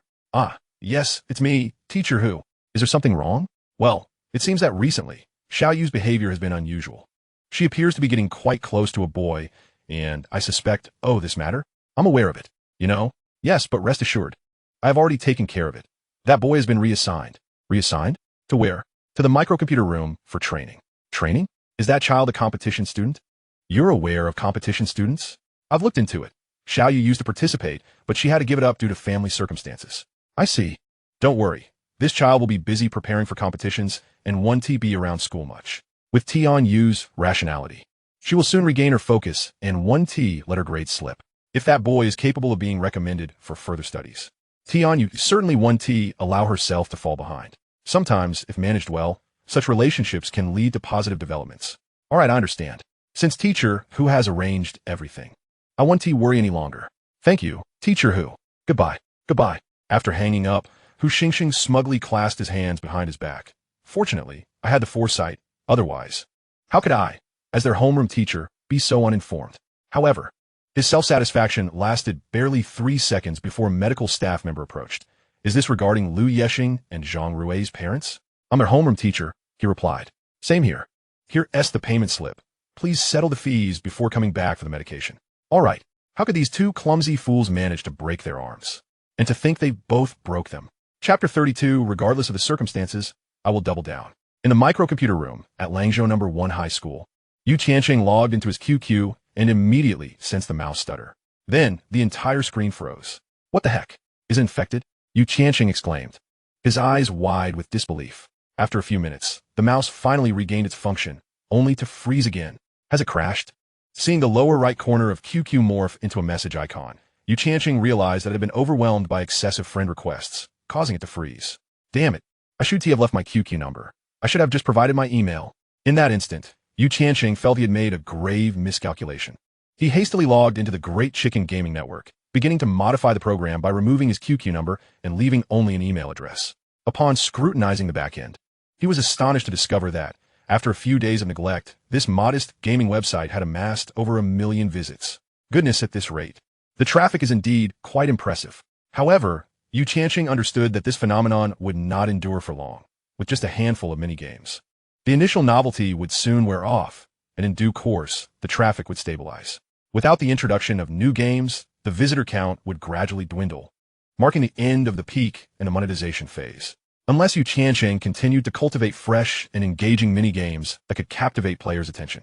Even though he possessed a plethora of timeless games, he had no intention of pouring further resources into the Great Chicken Gaming Network. Would he then become merely a programmer specializing in mini-games? How could he then relish his youth and the joys of life? What he needed was simply a modest amount of startup capital. Once again, Yu Tiancheng logged into QQ, only to find his computer freezing yet again. Desperate, he decided to check his email. Beads of sweat formed on his forehead as he opened his inbox, revealing over 700 unread emails. He was astonished that so few online minigames could attract such attention. A cursory glance at the 700-plus unread emails revealed that half of them were duplicates. Many were requests for his contact information, while a greater number were emails from software companies, some seeking to acquire the Great Chicken Gaming Network and others wishing to hire him directly. Among them were invitations from notable companies, including the soon-to-be famous Jinshan Company, the pig farm colloquially referred to as San Shirgu, and Penguin.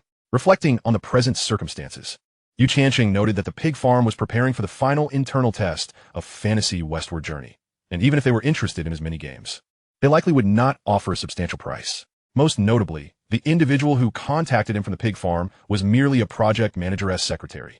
It was a rather dismissive view of his potential. Yu Tiancheng scoffed slightly and turned his attention to the email from Jinshan Company. This person named Zhou Haiba was indeed a significant figure, overseeing the gaming division of Jinshan Company. Behind Zhou Haiba stood Lei Busi, a titan of the internet, whose empire would eventually encompass mobile phones and new energy vehicles. Rumor had it that during Lei Busi's fall from grace, he still possessed a staggering 4 billion on paper. Even now, Lei Busi's word held immense weight at Jinshan, and Zhou Haiba had taken the helm after Lei Busi departed. Then there was Zhang Xiangdong from Penguin. This was a mogul capable of making decisive decisions. Yu Tiancheng's hands trembled slightly. At this juncture, Penguin was likely preparing for an IPO, and their financial resources must be quite ample. The fact that such a high-profile figure personally reached out to him was unexpected. Without hesitation, Yu Tiancheng set his sights on his goal and logged into QQ once more. After 2 attempts, the computer finally cooperated. 10 minutes later, Having swiftly scanned through his list of potential contacts, he finally found the person who had added him, Zhang Xiangdong from Penguin. Adding him as a friend, he noted that the individual's QQ number was 10002, and their username was Tony. Yu Tiancheng couldn't help but marvel at the audacity of such a username. Truly, the founder was impressive. Hello, I am Zhang Xiangdong for Penguin. How shall I address you? To his surprise, as soon as he added the friend, a message promptly appeared. It was as if Zhang Xiangdong had been eagerly awaiting his arrival. Yu Tiancheng typed in response. Hello, Yu Shun. I have finally been waiting for you. At that moment, Zhang Xiangdong was so excited that he dropped the rice roll he had been holding, oblivious to its fall. Finally, he had reached this individual. He even contemplated using his privileges to add Yu Tiancheng directly to his friend list. But that would be inappropriate. To call him Yu Shun? Yu Tiancheng was taken aback. In his previous life, he was merely a programmer proficient in a few technical skills, and compared to someone like Zhang Xiangdong, he felt like a mere mortal gazing up at the heavens. Yet now, being regarded as a figure of divinity by Zhang Xiangdong brought him an unexpected thrill. Where are you from, Yu Shun? Langzhou. Are you currently in Langzhou? Indeed. Zhang Xiangdong began to engage in casual conversation, attempting to gauge Yu Tiancheng's current situation. However, after their exchange, Zhang Xiangdong was left even more perplexed. Langzhou was merely a fourth-tier city, not at all comparable to the first-tier cities like Beijing, Shanghai, Guangzhou, or Shenzhen. How had such a computer prodigy suddenly emerged? Soon, their conversation shifted. Zhang Xiangdong proposed acquiring the Great Chicken Gaming Network, offering a price that was quite generous, $4 million, double the market rate. However, Yu Tiancheng outright rejected the offer. Zhang Xiangdong then sweetened the deal, not only proposing to acquire the Great Chicken Gaming Network, but also offering Yu Tiancheng a position as project leader at Penguin, with a starting salary of $20,000 a month. Additionally, there were options for future promotion. In 2003, a salary of $20,000 amounted to $240,000 a year. Yu Tiancheng was well aware that during this period, most people earned merely over $1,000 a month. Even graduates from prestigious universities like 985 or 211 could only expect a starting salary of around $3,000 in first-tier cities like Shenzhen.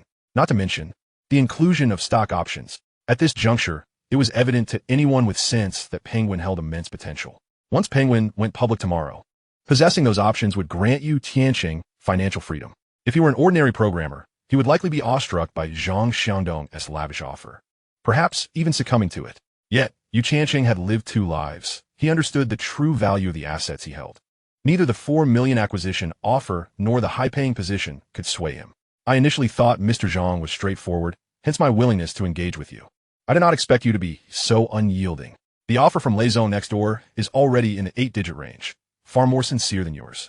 Not to mention, there are several others in line, including Ding Zong and Zhou Zong. Since that is the case, let us conclude our discussion here. Yu Tiancheng mused, contemplating adding Zhou Haiba on QQ. Before he could locate Zhou Haiba's QQ, Zhang Xiangdong's message flashed again. Regardless of what the other party offers, I will double it. Shall we meet to discuss?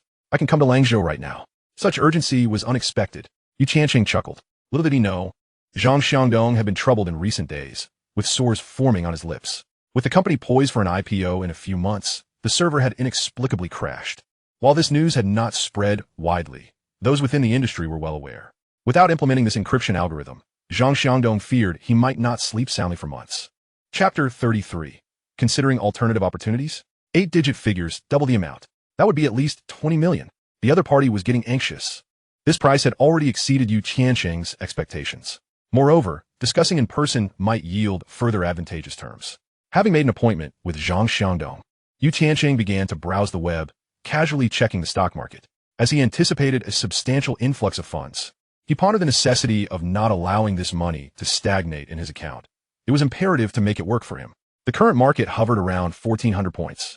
And Yu Tiancheng recalled that in 2 years, by 2005, the Shanghai Composite Index would plummet to a low of 998 points. At that time, the formidable stock king Matai was priced at merely 21 yuan, a staggering 100-fold difference from its peak of 2,600.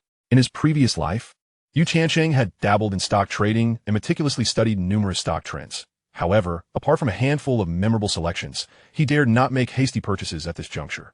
Perhaps the stock king Matai was the most reliable option available. Currently, Yu Tiancheng faced a dilemma. His birthday was in January, and he would need to wait 3 months to open a securities account. There was no urgency in this matter. With such a significant sum, He could not risk his parents discovering it, or they would surely be alarmed. Utilizing someone else's account was equally untenable. He could not place his trust in that. Alas, with the money still unacquired, he found himself preoccupied with how to manage it.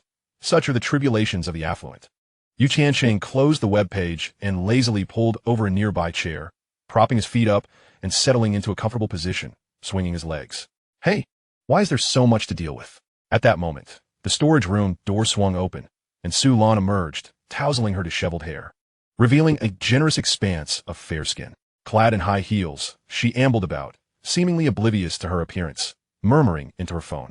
Clearly, she had not yet fully awakened. All right, I got it. How bothersome.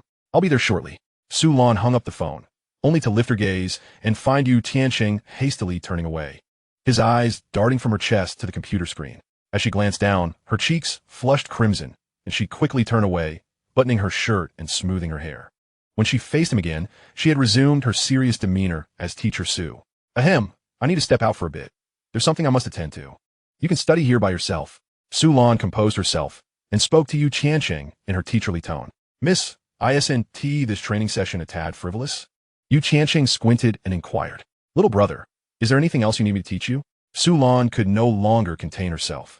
She shed her teacher's facade and stepped in front of Tiancheng, playfully tugging at his ear. And no, nothing to teach. Please, spare me. Tiancheng quickly raised his hands in surrender. That's more like it. If I had to teach you everything, why would I need you? Su Lan released his ear, approached the podium, opened a drawer, and popped a lollipop in her mouth. After a moment of thought, she retrieved another lollipop and a set of keys, tossing them to Tiancheng. What's this? He asked while unwrapping the candy. The key to the computer lab. I probably won't be back today. Come early tomorrow to clean up. If anyone asks, just say I went out and you don't know where. Su Lan instructed Tiancheng. Understood.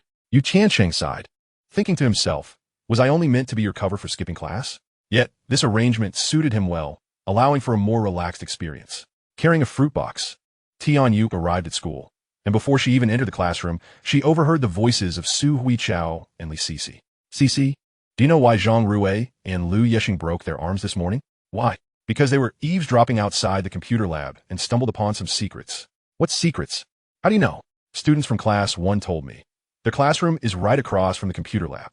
This morning, some students from class 1 noticed the two of them lurking outside the computer lab, peeking through the window. It seems they were caught, and while fleeing, they collided in the hallway, each breaking an arm. I heard that when Su Lan came out, she was furious, nearly cursing them out. Do you think Su Lan and Tiancheng were up to something in the computer lab that could have frightened them so? Who knows? I'll ask around in class 1 later. Tianyu entered the classroom with a stern expression, where only Su Huichao and Li Sisi remained. Upon seeing Tianyu, both immediately fell silent, yet their gazes were laced with hostility. As students gradually trickled in, they wondered about Tiancheng's whereabouts, questioning why he had been summoned by Su Lan for an entire day. Humph, some people might be disappointed, Li Sisi remarked, casting a glance towards Tianyu.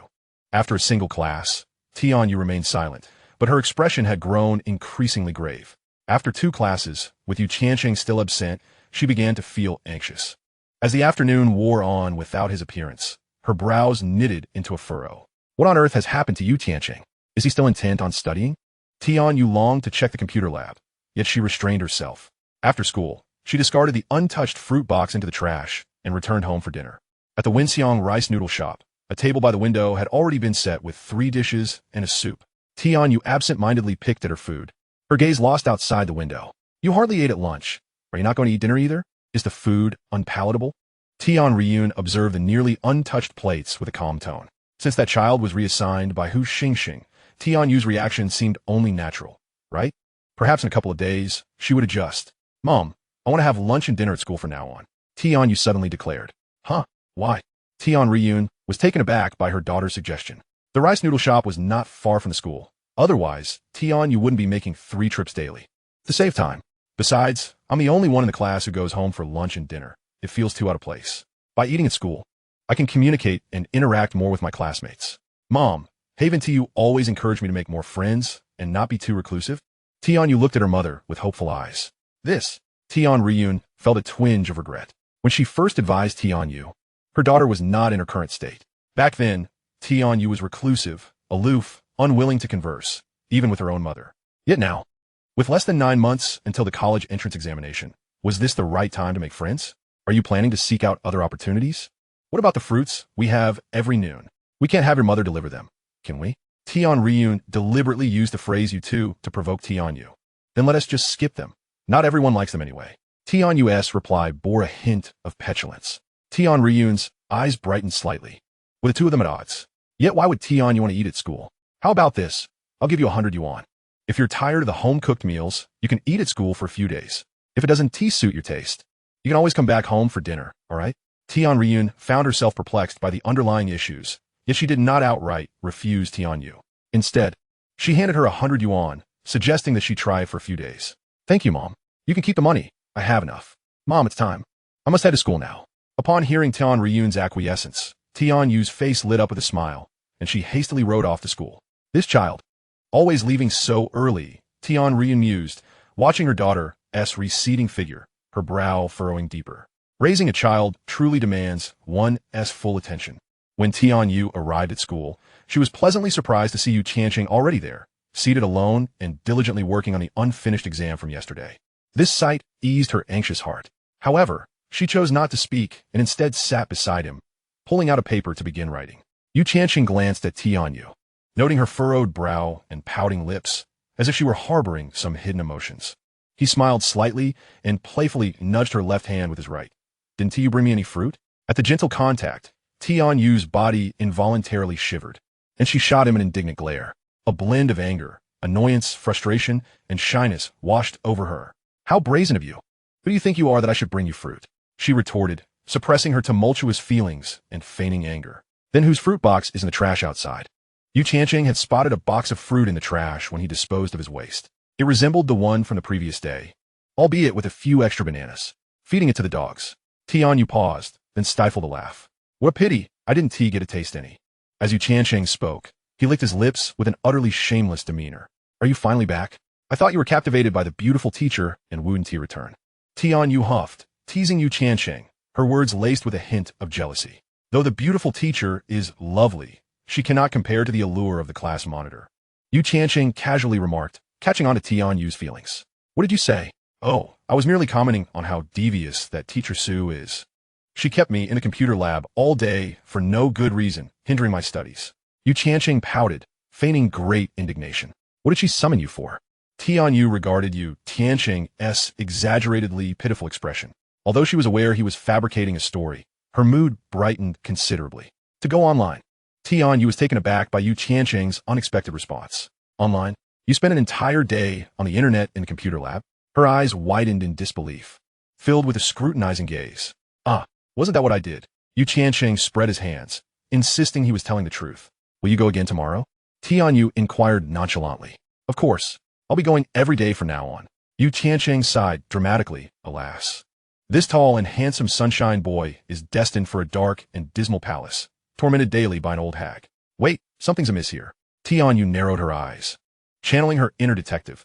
Teacher who must know what you've been up to all day, right? Otherwise, if you skip class, you would surely be furious and call your parents. Thus, you clearly weren't skipping class. Teacher Sue summoned you for something other than chores. If it were chores, she would have fetched someone from the sports class, not from class 9. So, you were in the computer lab all day, and it couldn't have been for extra lessons with teacher, who, could it? But what does Sue Lon have to do with extra lessons? Could it be? Tian Yu furrowed her brow, realizing this was the furthest her thoughts could stretch. Deep down, she had entertained the possibility of a competition.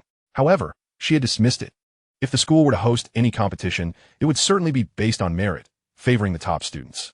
If the competition had nothing to do with her, it was even less likely to involve Yu Tiancheng. In mathematics, physics, biology, and chemistry, which subject could Yu Tiancheng possibly pass? As for informatics, it required a solid mathematical foundation, alongside knowledge of languages and algorithms. She had never heard of Yu Tiancheng possessing such capabilities. Otherwise, with his personality, he would have been flaunting it long ago. Unbeknownst to Tian Yu, the very competition Yu Tiancheng was involved in was the informatics competition. Yu Tiancheng was taken aback by Tian Yu's astute analysis. Indeed, she was a rational thinker, her problem-solving skills remarkably sharp. Aside from a slight deviation in her conclusion, she had accurately deduced the entire situation. Yet, how unfortunate it was that no matter how clever she was, she could never guess that the person standing before her was an imposter. Would you like to know? Yu Tiancheng interrupted Tian Yu's contemplations, realizing that if she continued guessing, this clever girl might truly uncover the truth. I do. Tianyu had endured a day of torment. How could she not be eager to learn the truth?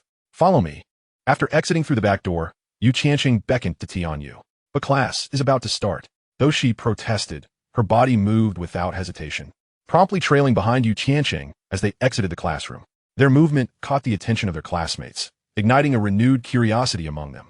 Cici, Yu Tiancheng and Tianyu left. Should we go see? Su Huiqiao nudged Li Cici's arm in inquiry. Not worth it. What's there to see? Li Cici replied petulantly, though discomfort gnawed at her heart. She then added, class is almost starting. Even if they went out, they'll likely return soon. Tianyu has never skipped class. Tianyu followed Yu Tiancheng out of the classroom, turned 2 corners, and arrived at the computer lab.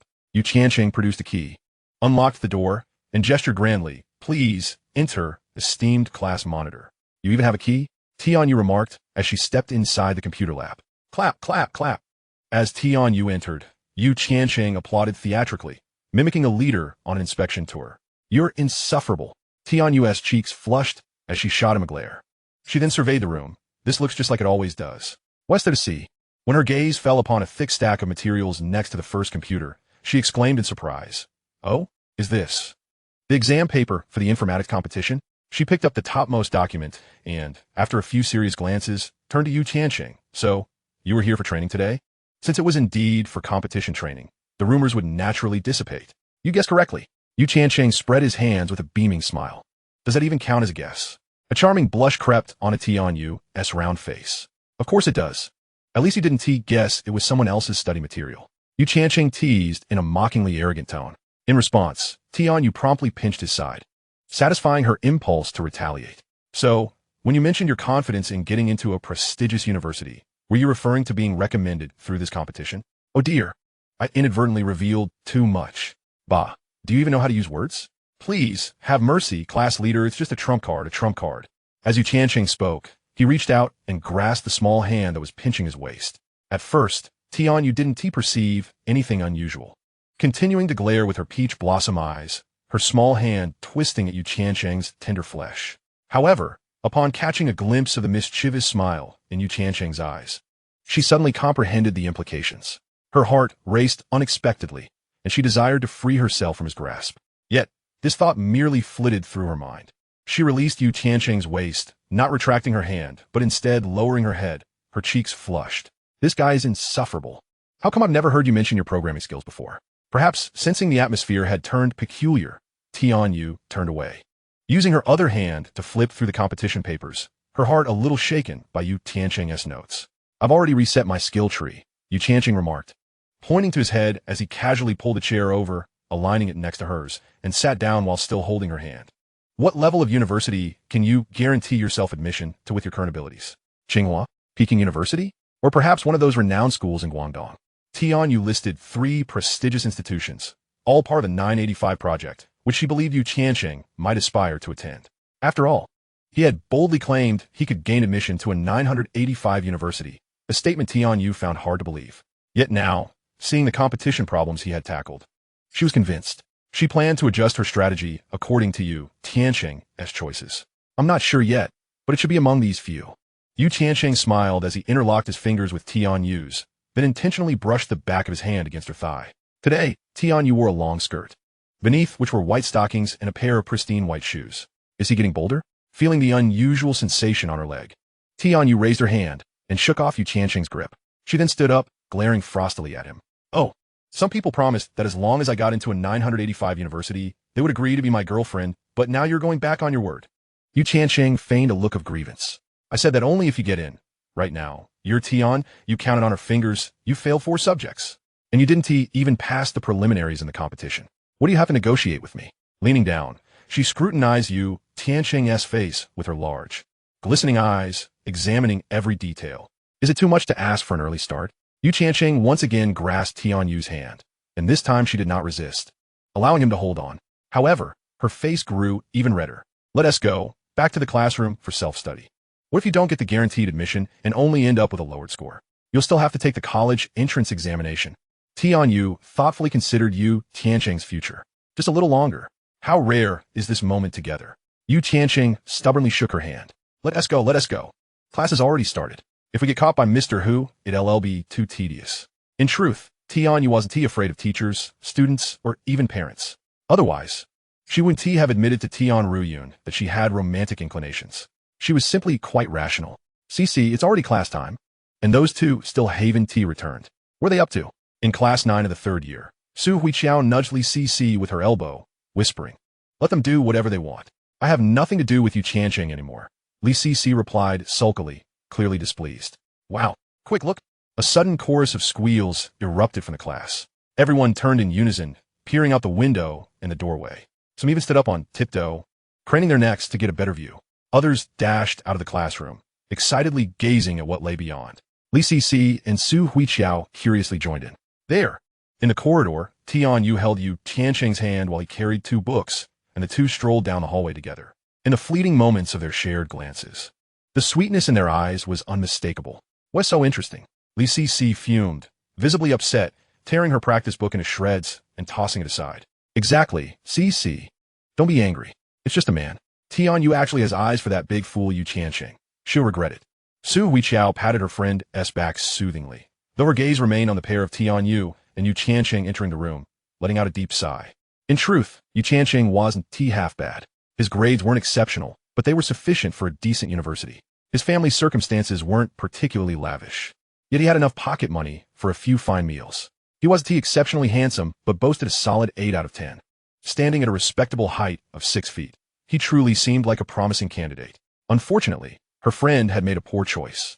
Yu Tiancheng, unaware that Su Huiqiao, who had previously found him disagreeable, was secretly holding him in such high regard, felt an overwhelming sense of pride.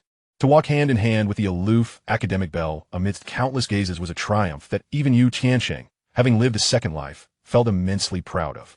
Upon entering the classroom, the students resumed their positions, each harboring feelings of envy, regret, and anguish. Yu Tiancheng chuckled, pulling Tian Yu to their seats. And only then did she withdraw her small hand, slightly lowering her head, her lips pressed together, her eyes shimmering with shyness. Where are Lu Yexing and Zhang Rui? They wouldn't have sneaked off to some dark corner for a date, would they? Yu Tiancheng surveyed the room and noticed 2 conspicuous empty seats in the 3rd row. At this moment, Tian Yu smacked her forehead, exclaiming, "Oh, I forgot to tell you, they both went to the hospital. They said one of them has a fractured arm." Did they fight? Yu Tiancheng was taken aback. Recently, Lu Yexing and Zhang Rui hadn't been on good terms, largely due to him.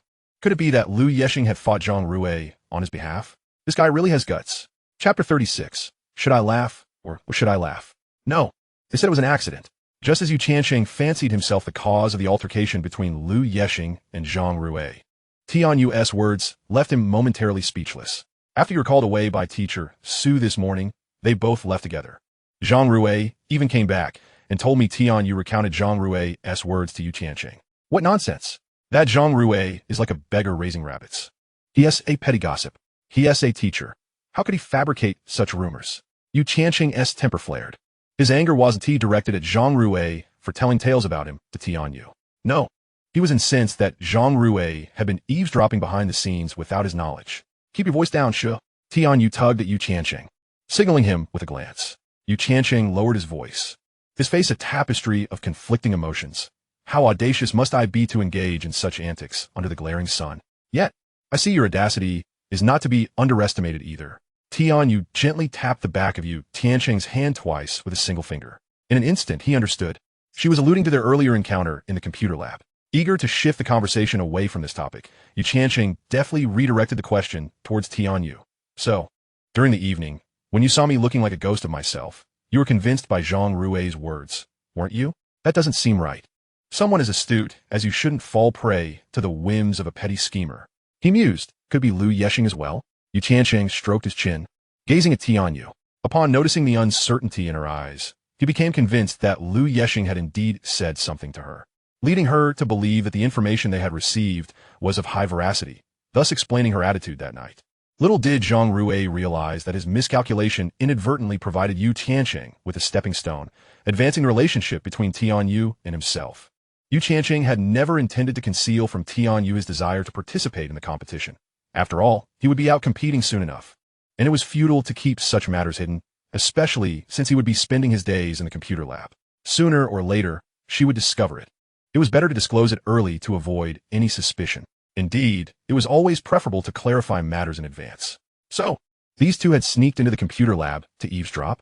When did their relationship become so close that they needed to band together, even when facing minor mishaps?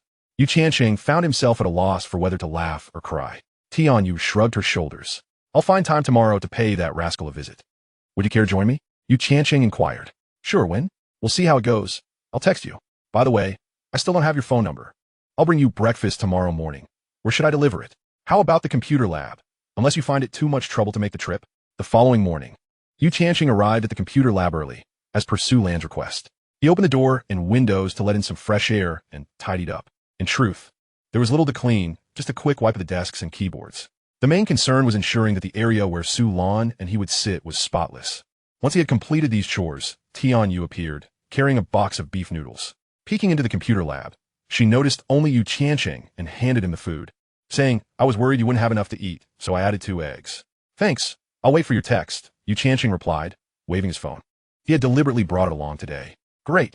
Tianyu, with her hands clasped behind her back, departed with a spring in her step. After finishing the noodles, Tiancheng found that Su Lan had yet to arrive. As she had mentioned, she might be coming a bit late. He found himself waiting until 10 o'clock when he finally heard the familiar sound of her footsteps echoing in the hallway. Oh, quite tidy in here, Su Lan remarked as she entered the computer lab and saw Tiancheng browsing the web. She paid him no mind, tossed her keys onto the desk, opened a drawer, and retrieved 2 lollipops, tossing one to Tiancheng. Sister, you're here. I have a little matter to attend to and would like to request some time off. A buddy of mine has broken his arm, and I want to check on him at the hospital. Tiancheng said, lollipop in mouth, as he asked Su Lan for leave. Where did this buddy come from? Quite the fancy friend. Are you a doctor who can help men broken arms? Su Lan raised an eyebrow, questioning him. He's a classmate from my class, named Lu Yeshing. We grew up together, and I only found out yesterday that he had broken his arm. I should at least go see him, shouldn't I? Tiancheng said, trying to ingratiate himself. Oh, he's from your class? That won't do. You just got here, and you want to leave already? You still have work to do today. You need to complete 2 sets of practice papers before you can go. Su Lan pointed to the stack of competition papers. Here, Tiancheng said, handing over the practice papers along with 2 books of programming problems that he had no idea where Su Lan had procured them. I've finished them all, he said. When did you manage to write all this? Su Lan asked, momentarily taken aback when she saw what he had done. Last night, Tiancheng chuckled, revealing that the 2 books he had just given her were the same ones he had been working on. As for the practice papers, he had completed them while waiting for Su Lan to arrive. Well done, you plan ahead quite well. Su Lan, with the lollipop in her mouth, scrutinized Tiancheng. You wouldn't be bringing me trouble, would you? What kind of trouble could I bring? I'm merely going to check on a classmate. Not off to commit some heinous act, Tiancheng replied, feigning innocence. Su Lan waved her hand dismissively. Go ahead, but you need to speak to your homeroom teacher yourself. Tiancheng promptly rose. Thank you, sister. No need for further words. It's all in my heart. With that, he hurried downstairs, texting Tianyu as he went. By the time he reached the bottom of the stairs, Tianyu was already waiting for him, her face alight with a smile. You're quick. Let us find Lao Hu for the leave request. I've already prepared it, Tianyu said, waving a white note in front of him. Impressive. How did you manage to convince Lao Hu? Tiancheng asked, astonished at her prowess. I only prepared mine, Tianyu winked at him, her lips curling into a mischievous smile. But how will I get out? Tiancheng scratched his head, aware that while he had indeed lived a life before, the gatekeeper only recognized leave requests and would not budge if he didn't have one. Simple. Tianyu produced a pen and added Tiancheng's name to the leave request. Now, is that not sufficient? Aren't you worried Lao Hu will come looking for you afterward? Tiancheng chuckled. If you don't rat me out, how would he possibly know? Tianyu shot him a playful glare, her voice dripping with temptation. What's the matter? Are you scared? No. It's just that I find it quite astonishing how swiftly one can transition from being a well-behaved model student to a rebellious troublemaker. Chapter 37. Did you come specifically to see me? Outside the First People's Hospital of Langzhou, at a fruit shop. Boss, your fruits are way too expensive. Can you lower the price? Young man, I've already given you a 40% discount. If you keep haggling, I'll truly have no profit left. Come on. As soon as you say that, I know there's still room for negotiation. At least another 20 off. Just give me a break. You're worse than the vendors at the market. Do you think my shop doesn't pay rent or my staff their wages? Buy it or leave. I'm not selling. Wait, I won't haggle anymore. Just throw in 2 more bananas, and I'll take them. Tian, you stood not far from the entrance. Her face twisted in disdain as she watched Tiancheng bargaining with the fruit vendor. What a disgrace, just to buy 4 apples. And he has trying to get 2 bananas thrown in for free. Even more infuriating was that after Tiancheng managed to score the 2 bananas, he peeled one and took a bite before finally reaching into his pocket, only to look at her sheepishly. Forgot your money? You've been haggling with me for so long without any cash? Are you just here for a laugh? The vendor was visibly displeased. I'm only selling you 4 apples and losing out on 2 bananas, and now you tell me you have no money? Why peel and eat first if you can't pay? Trying to get a free meal? This morning, I changed my trousers and my money is in that pocket. Otherwise, Tiancheng, lacking any sense of shame, was lingering around the boss, contemplating the possibility of deferring payment, but he presumed the boss would not agree. So he refrained from voicing it. All right, I've got it. No need to search any further. Tianyu quickly produced 4 yuan and placed it on the counter. Then seized Tiancheng and dashed away. Goodness, this is quite the indulgence. Wait a moment, I paid 5 yuan, but only received 4 back. And yet you say there's no need for change? Aren't we all in this together? The youth of today are truly adept at calculating. The boss, holding the 4 yuan, grumbled in irritation for a while before finally accepting the money. This is yours. Eat it first, or it won't look good when you bring it to the ward. Tiancheng and Tianyu ran quite a distance, and without losing his composure, he handed over the remaining banana to Tianyu. You certainly know how to manage your life. Tianyu teased him, taking the banana, peeling it, and taking a gentle bite. You see, when looking for a husband, one should seek someone like me, frugal and good with finances, so that life can be sustained in the long run. Tiancheng was not truly stingy. The reason he had lingered at the fruit shop was indeed due to a lack of those few yuan. He had initially had some breakfast money, but in changing his trousers, he had forgotten it in his previous pair. Upon arriving at the orthopedic ward, as they ascended to the 2nd floor, Tiancheng suddenly clutched his stomach. Damn it, this is a disaster. That banana must have been spoiled. Are you all right? Tianyu observed the pain etched on Tiancheng's face. I'm fine. Just need to relieve myself. Why don't you go ahead to Ward 4? And I'll catch up shortly? No, I can't hold it any longer. Tiancheng, in a state of distress, instructed Tianyu and hurried into the restroom. One hand on his stomach and the other on his backside. Sighing, Tianyu clutched an apple and walked towards Ward 4. Just as she approached the door of Ward 3, a young man clad in a hospital gown, with his left arm in a cast and bandaged, emerged from the room. It was Zhang Rue. The moment Zhang Rue stepped out, he spotted Tianyu, and his eyes lit up. Tianyu, did you come specifically to see me? Zhang Rue was particularly excited, convinced that Tianyu still harbored feelings for him. Unbeknownst to him, Tianyu maintained her icy demeanor and promptly doused his enthusiasm with cold water. I'm here to visit Lu Yexing. Tianyu knew exactly how to handle a pursuer like Zhang Rue. If one had no interest, they must not afford him any opportunity. Such opportunists, once given even the slightest indication of encouragement, would invariably escalate their advances. Thus, throughout their half-year of sitting together, Tianyu had never granted Zhang Rue even a semblance of kindness. This time was no exception. Having said that, Tianyu circumvented Zhang Rue and strode directly into Ward 4. Look, Lu Yexing, damn it, that scoundrel Tiancheng is bullying me. And now Lu Yexing is also getting the upper hand? Zhang Rue fumed, angrily flinging his arm, only to let out a cry of agony. Ah, what is wrong? What is wrong? A lavishly dressed woman, with wavy hair and adorned with gold chains and rings, rushed out of the ward. She was Zhang Rue's mother. Upon seeing her son in pain, her heart ached. This child, we need to take him to a neurologist. Something must be wrong with his nerves. An elderly gentleman with a cane passed by and cast a peculiar glance at Zhang Rue, addressing his mother. What's wrong with his brain? Zhang Rue, incensed, glared at the old man. You're the one with a problem. My son is sharp-witted, a top student at number 1 high school, aiming for prestigious universities. Zhang Rue's mother was equally fierce. Upon hearing the old man's remark, she immediately took offense. He is not mentally impaired. Why would he slam his arm against a wall? It's broken now, and he still did it? If he wasn't in pain, that would be strange. The old man, now irked, retorted, truly like mother like son. I was merely offering advice, and you take offense? With this attitude, how can he aim for a prestigious university? It's a disgrace. Excuse me, if his mind is fine. Why would he block the entrance? The old man continued, nudging forward with his cane. Zhang Rue's mother quickly stepped aside, allowing him to pass. With a huff, the old man limped into the ward. You're lucky the driver only broke your leg. They could have killed you, Zhang Rue's mother muttered under her breath. The old gentleman, being in the same ward as Zhang Rue, had already learned that both had sustained injuries from a car accident. After cursing the old man, Zhang Rue's mother turned to her son. Why on earth did you slam your arm against the wall? If you don't want to go to school, just tell me. I can help you take a break. You shouldn't torture yourself like this. Who said I don't want to go to school? Zhang Rue glared at his mother, feeling an overwhelming urge to bang his head against the wall. Yet, he ultimately restrained himself, fearing she might actually send him to a neurologist for evaluation. Chapter 38. I came with him. In Ward 4, Lu Yexing's parents were keeping him company. Lu Yexing's father, Lu Nong, worked as a broker at a securities firm, while his mother, Kong Fangping, was a clerk at the same office as Wei Xiaoqin, both employed at the street office.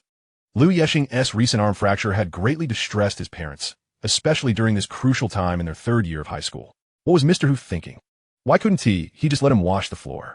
This boy has no sense. He flails around with a mop and ends up like this. Kong Fangping complained while feeding Lu Yexing. One could hardly blame Mr. Hu for this. It was a standard practice for students to take turns cleaning since our school days. Everyone had their share of chores. In my opinion, this mischievous child brought this upon himself. He probably concocted this scheme to avoid school. Just yesterday, he bumped his head, and today he fractures his arm. Why not just jump from the building and spare us the worry? Lu Nong, being more rational, felt it was somewhat unfair to say Lu Yexing didn't want to attend school. I know it's not Mr. Hu's fault. It's this troublesome kid, always causing a ruckus, ranking at the bottom of the class during exams. Mr. Hu has been quite concerned about him. Kong Fangping glared at Lu Yexing, scolding him while still attending to him. Lu Yexing, however, hung his head low, opening his mouth to eat but remaining silent. At that moment, it was best not to speak out of turn, lest he provoke his father into giving him a slap, making it a futile endeavor. All right, let us keep the chatter to a minimum. Don't disturb others. The ward had 4 beds, all occupied by patients with broken arms and legs. Lu Nong lowered his voice, pointing at Lu Yexing. When we get home, I will deal with you. Lu Yexing almost burst into tears. Why should I get punished? I broke my arm and still have to be hit? If you keep arguing, I'll give you a slap right now. Lu Nong's temper was always explosive, and as he spoke, he raised his hand, ready to strike Lu Yexing. Lu Yexing instinctively shrank his neck in fear, while Kong Fangping reached out to stop Lu Nong. What are you doing? The child is in such a state, and you still want to lay a hand on him? Are you even human? Oh dear, is this how a father behaves? The child is already suffering. You shouldn't rub salt in the wound. A nearby uncle chimed in with a word of advice.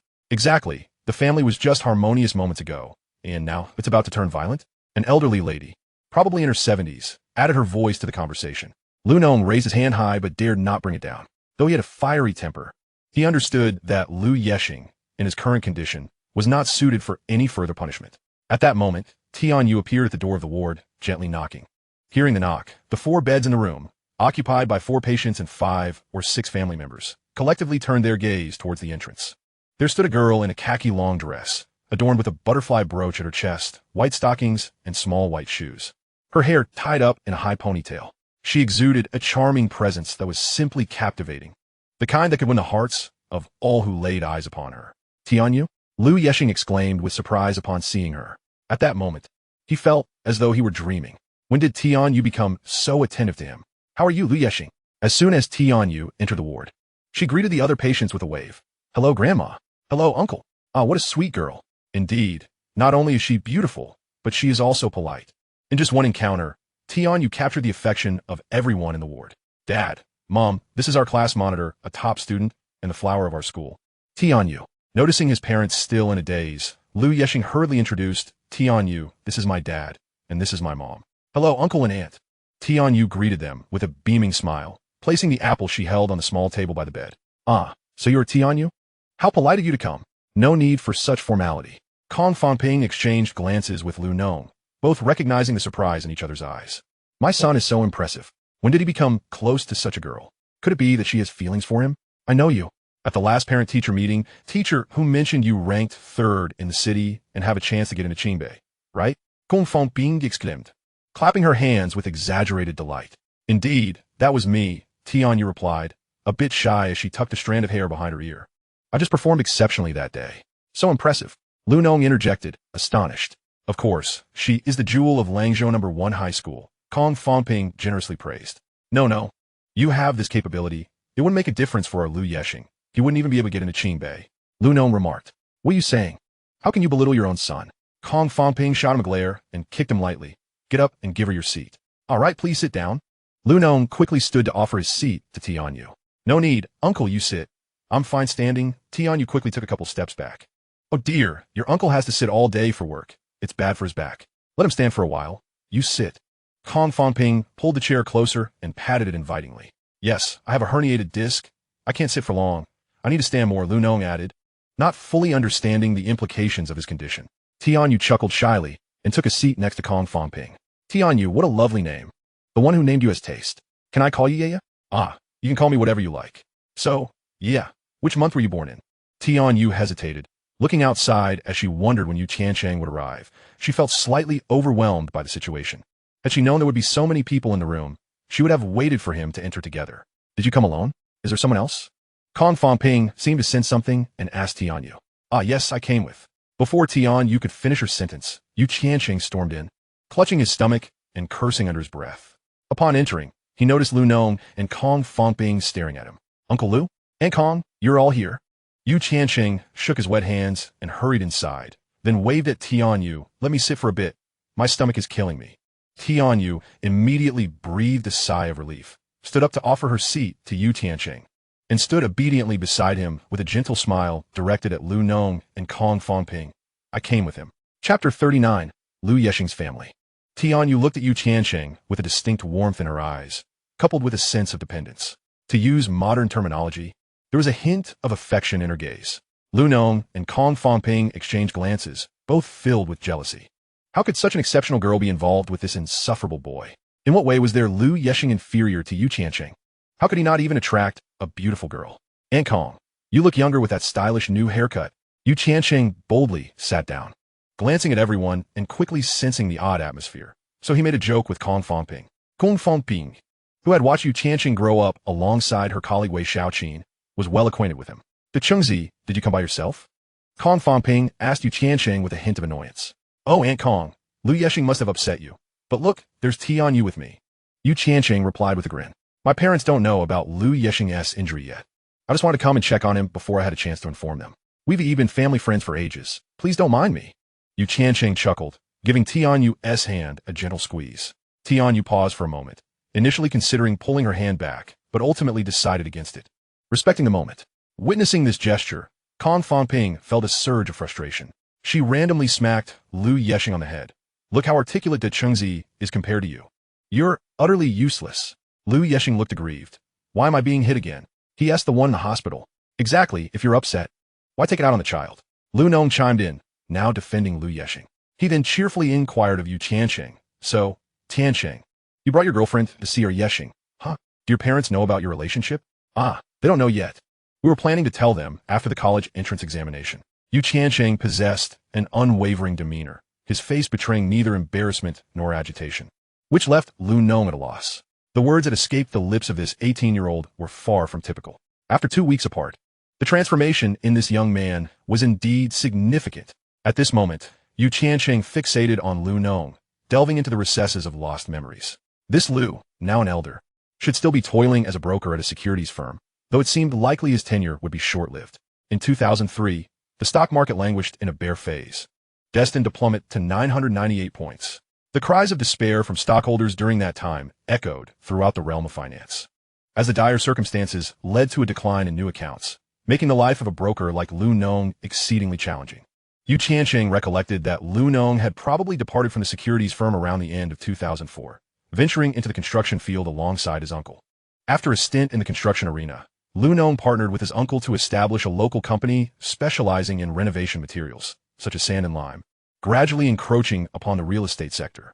Initially, Lu Nong's capital was modest, but leveraging old connections from the securities firm and banks, he secured a loan to develop a parcel of land, marking the inception of his fortune.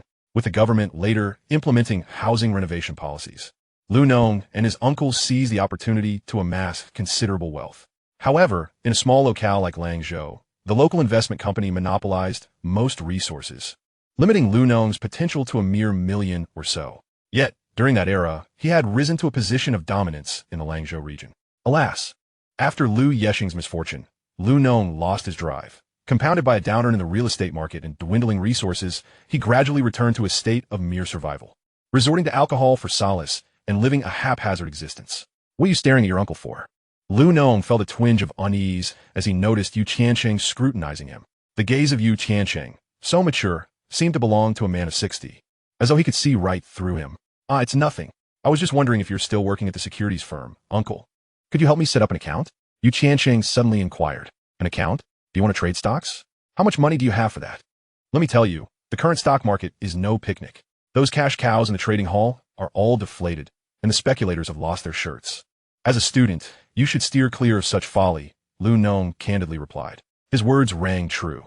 The stock market was a treacherous game, with 90% of retail investors entering in luxury only to exit in poverty.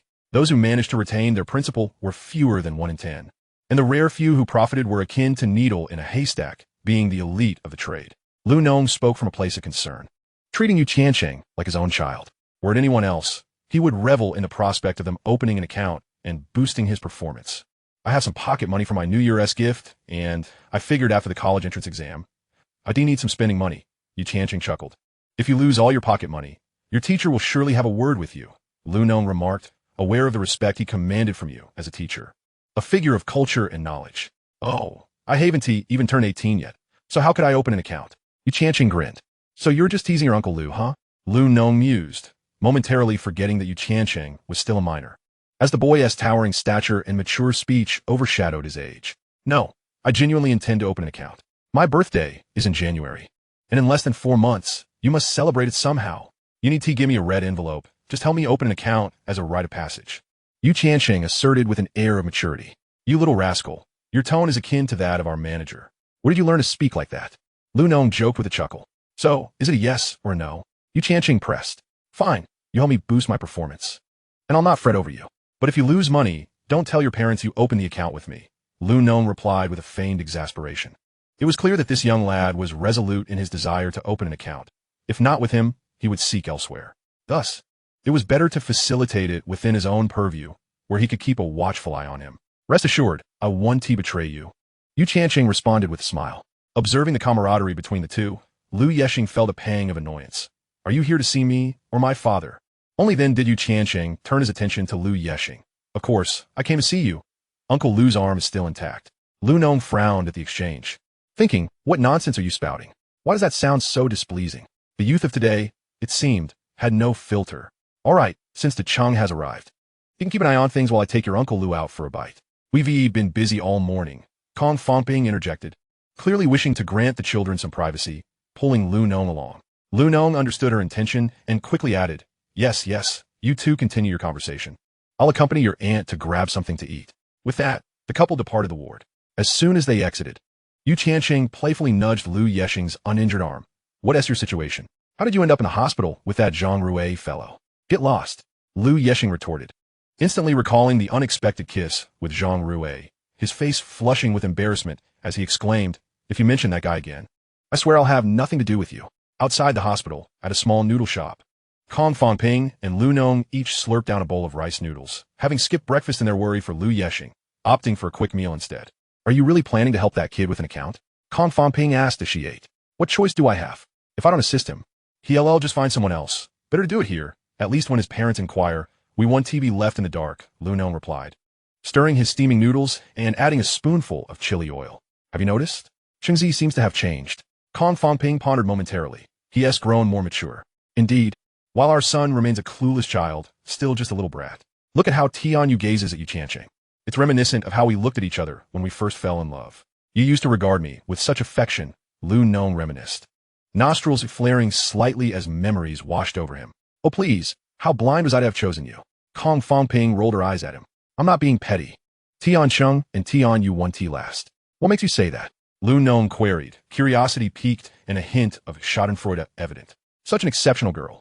Even if she is not my son's girlfriend, she shouldn't be wasted on Yu Tiancheng. What is unattainable is worth watching fall apart, she asserted. Tianyu is the apple of the principal's eye at Langzhou No. 1 High School, a top candidate for Tsinghua or Peking University. How many marks do you think the Cheng will score? With just a year until the college entrance exam, once the results are out, they'll be world apart. How many of these romances truly endure? In his current state of romantic entanglement, one cannot overlook the potential impact on a young lady's academic performance. With his own grades being questionable, whether he can surpass our family's expectations is indeed a matter of concern. Kong Fongping's analysis illuminated Lu Nong's thoughts. It is true that academic performance delineates social strata and circles, despite the present ardor between them, should they part ways. Tian, you might eventually be drawn to someone more accomplished. Imagine if, at that juncture, Yancheng fails to meet our family's academic standards. Wouldn't I then have the upper hand? I would certainly host a celebration for my son's academic advancement, inviting the Yu family to witness their son's reaction. Particularly Yu Laosher, a high school teacher, would surely feel the weight of embarrassment if his cultured son were to fall short compared to my more unrefined offspring. The thought fills me with anticipation. As Lu Nong spoke, a grin nearly broke across his face. Lu Yexing's grades, while slightly inferior to Yu Tiancheng's, still placed him within a key class at the prestigious number 1 high school. Even at the tail end, he had a chance to enroll in a top-tier university. In a previous life, Lu Yexing had indeed surpassed Yu Tiancheng in the college entrance examination. Of course, the primary reason for Yu Tiancheng's underperformance in that life was not his romance with Tianyu, but rather his repeated failures to confess his feelings to Li Sisi, which had left him disheartened. All right, let us finish our meal and hurry back. Despite their age, they are still children, and I fear they may lack discernment. Kong Fangping chided as she shot Lu Nong a disapproving glance, urging him to eat quickly. The pair swiftly consumed a simple meal of noodles, purchasing some fruits and snacks before returning to the hospital room. Upon entering, they were greeted by the sounds of laughter and merriment, all emanating from Yu Tiancheng. Exchanging glances, they walked in to find him munching on an apple, entertaining Lu Yexing, who was laughing so hard he was nearly in tears, shaking with mirth while simultaneously exclaiming in mock pain. Tianyu stood behind Yu Tiancheng, her small hand covering her mouth, her sparkling eyes brimming with laughter that she could no longer contain. The uncle in the adjacent bed was also laughing heartily, waving his hands in disbelief. I can't take it anymore. Your antics are beyond anything I've seen in my lifetime. Well, we can't be compared to you. Uncle, you're busy working, earning a living, and raising children, so you hardly have time for such humor. We, on the other hand, are in class all day with little to do but daydream. Yu Tiancheng quipped. Fine, you could be a storyteller and publish a book one day, the uncle replied, giving Yu Tiancheng a thumbs up. Thanks for the compliment. Being a writer would be quite splendid, Yu Tiancheng responded with a smile. What are you all chatting about that brings such joy? Kong Fangping and Lu Nong had just returned when Lu Yexing abruptly ceased his laughter, as if a switch had been flipped. The uncle also waved his hand dismissively, as if nothing had happened. Only Yu Tiancheng greeted the two. Rummaging through the bag Kong Fangping held. Uncle Lu, you're back. What delicious treats has Aunt Kong brought? Show me. Why are you being so courteous? Lu Yexing raised his hand to halt Yu Tiancheng. Come now. If we're brothers, why should I be formal? Yu Tiancheng retorted, ignoring Lu Yexing's interruption. He extracted a bunch of grapes from the bag, wiped one on his shirt, and tossed it into his mouth. Quite sweet. By the way, Uncle Lu, since you're back, we should head out. We have classes this afternoon. Don't be hasty. Let us have lunch together. It's on me. Lu Nong insisted eagerly. When can't we eat? If we're already eating, what can be done? I'll just come over for feast once he eats better. I remember Aunt Kong's cooking is superb, Yu Tiancheng replied politely, winking at Kong Fangping. Aunt Kong, once you leave, I'll take these grapes. This child's so shameless. Kong Fangping found it somewhat disconcerting, but she brushed it off. After all, it was just a bunch of grapes. She wasn't so petty. Goodbye, Uncle and Aunt, Tianyu said politely, bidding farewell to Lu Nong and Kong Fangping, nodding to the others in the room, earning her admiration once more. As soon as Yu Tiancheng and Tianyu departed, Lu Yexing suddenly spoke up. Mom, let us be discharged tomorrow. Kong Fangping was taken aback. This child, there are still 2 days of injections remaining. Why the sudden urge to leave? A flicker of panic crossed Lu Yexing's eyes, but he quickly masked it, stating earnestly, I want to study. Look at my son, so determined. Lu Nong felt a wave of relief wash over him. Wait, something's off. No one knows a child better than their mother. Although he is in a key class, Lu Yexing ISN, typically a studious child. What has brought on this sudden change? Kong Fangping sensed an unusual undertone. Did Yu Tiancheng say something to you that sparked this desire to study? Chapter 41. Encountering an acquaintance at Lakeside Restaurant. Lu Yexing insisted vehemently that he wanted to attend school and aim for a prestigious university. Though Kong Fangping remained skeptical, she refrained from pressing too hard, as doing so might dampen Lu Yexing's newfound enthusiasm for learning. If he felt cornered, he might abandon his studies altogether, which would be counterproductive. Thus, Kong Fangping could only delay her inquiries, encouraging him to endure the injections. On the 3rd day, she finally completed the discharge paperwork for Lu Yexing. With his arm in a sling, Lu Yexing cheerfully made his way to school. In truth, his arm was already in a cast, and resting at home would suffice. Once the cast was removed, he would be fine. Attending school was not particularly impactful since it was not a head injury. Early that morning, Lu Yexing arrived at school, and his first order of business was not to study, but to loiter by the entrance of Class 10 in the senior year. Sure enough, The ever-punctual Jiang Sure noticed him waiting there. Seeing his arm in a cast, the beautiful Jiang was perplexed. Didn't you just bump your head? Why is your arm in a cast now? Did you injure it while trying to protect yourself and not tell me? Liu Yexing's heart raced as he tried to engage her in other topics. Are you, online? After much deliberation, he cautiously broached the subject. The internet had surged in popularity in China since 1998, and by the end of 2003, it was all the rage among students. It was rare to find one unfamiliar with it. Although Jiang Sure was a bit of a maverick, she was still a child, part of society, and naturally, she was well-versed in the internet. Not only did she know how to navigate it, but upon hearing Liu Yexing mention it, her eyes lit up, clearly revealing her enthusiasm for the digital world. Seeing the spark in her eyes, Liu Yexing felt a surge of excitement. Indeed, as Tiancheng had suggested, Jiang Sure, with her quiet demeanor, must have other outlets for emotional expression. Otherwise, confined to her protective bubble, with little interaction and no close friends. The monotony of senior year would surely lead to some form of mental strain. Of course, Tianyu also enjoyed her solitude. But her situation was markedly different from Jiang Sure's. She was affected by familial circumstances. Intrinsically, she was not an individual suffering from social withdrawal. Tian Ruyun had never constrained her thoughts or actions. Hence, Yu Tiancheng concluded that Jiang Sure not only frequented the internet, but was undoubtedly a heavy internet user. At this moment, with his arm broken, it presented a perfect opportunity for him to seek an excuse to engage in conversation with her. After a discussion with Liu Yexing, Yu Tiancheng successfully ignited Liu Yexing's eagerness to return to school. In pursuit of romantic interests, this fellow even concocted a feeble excuse to his mother, expressing a desire to study.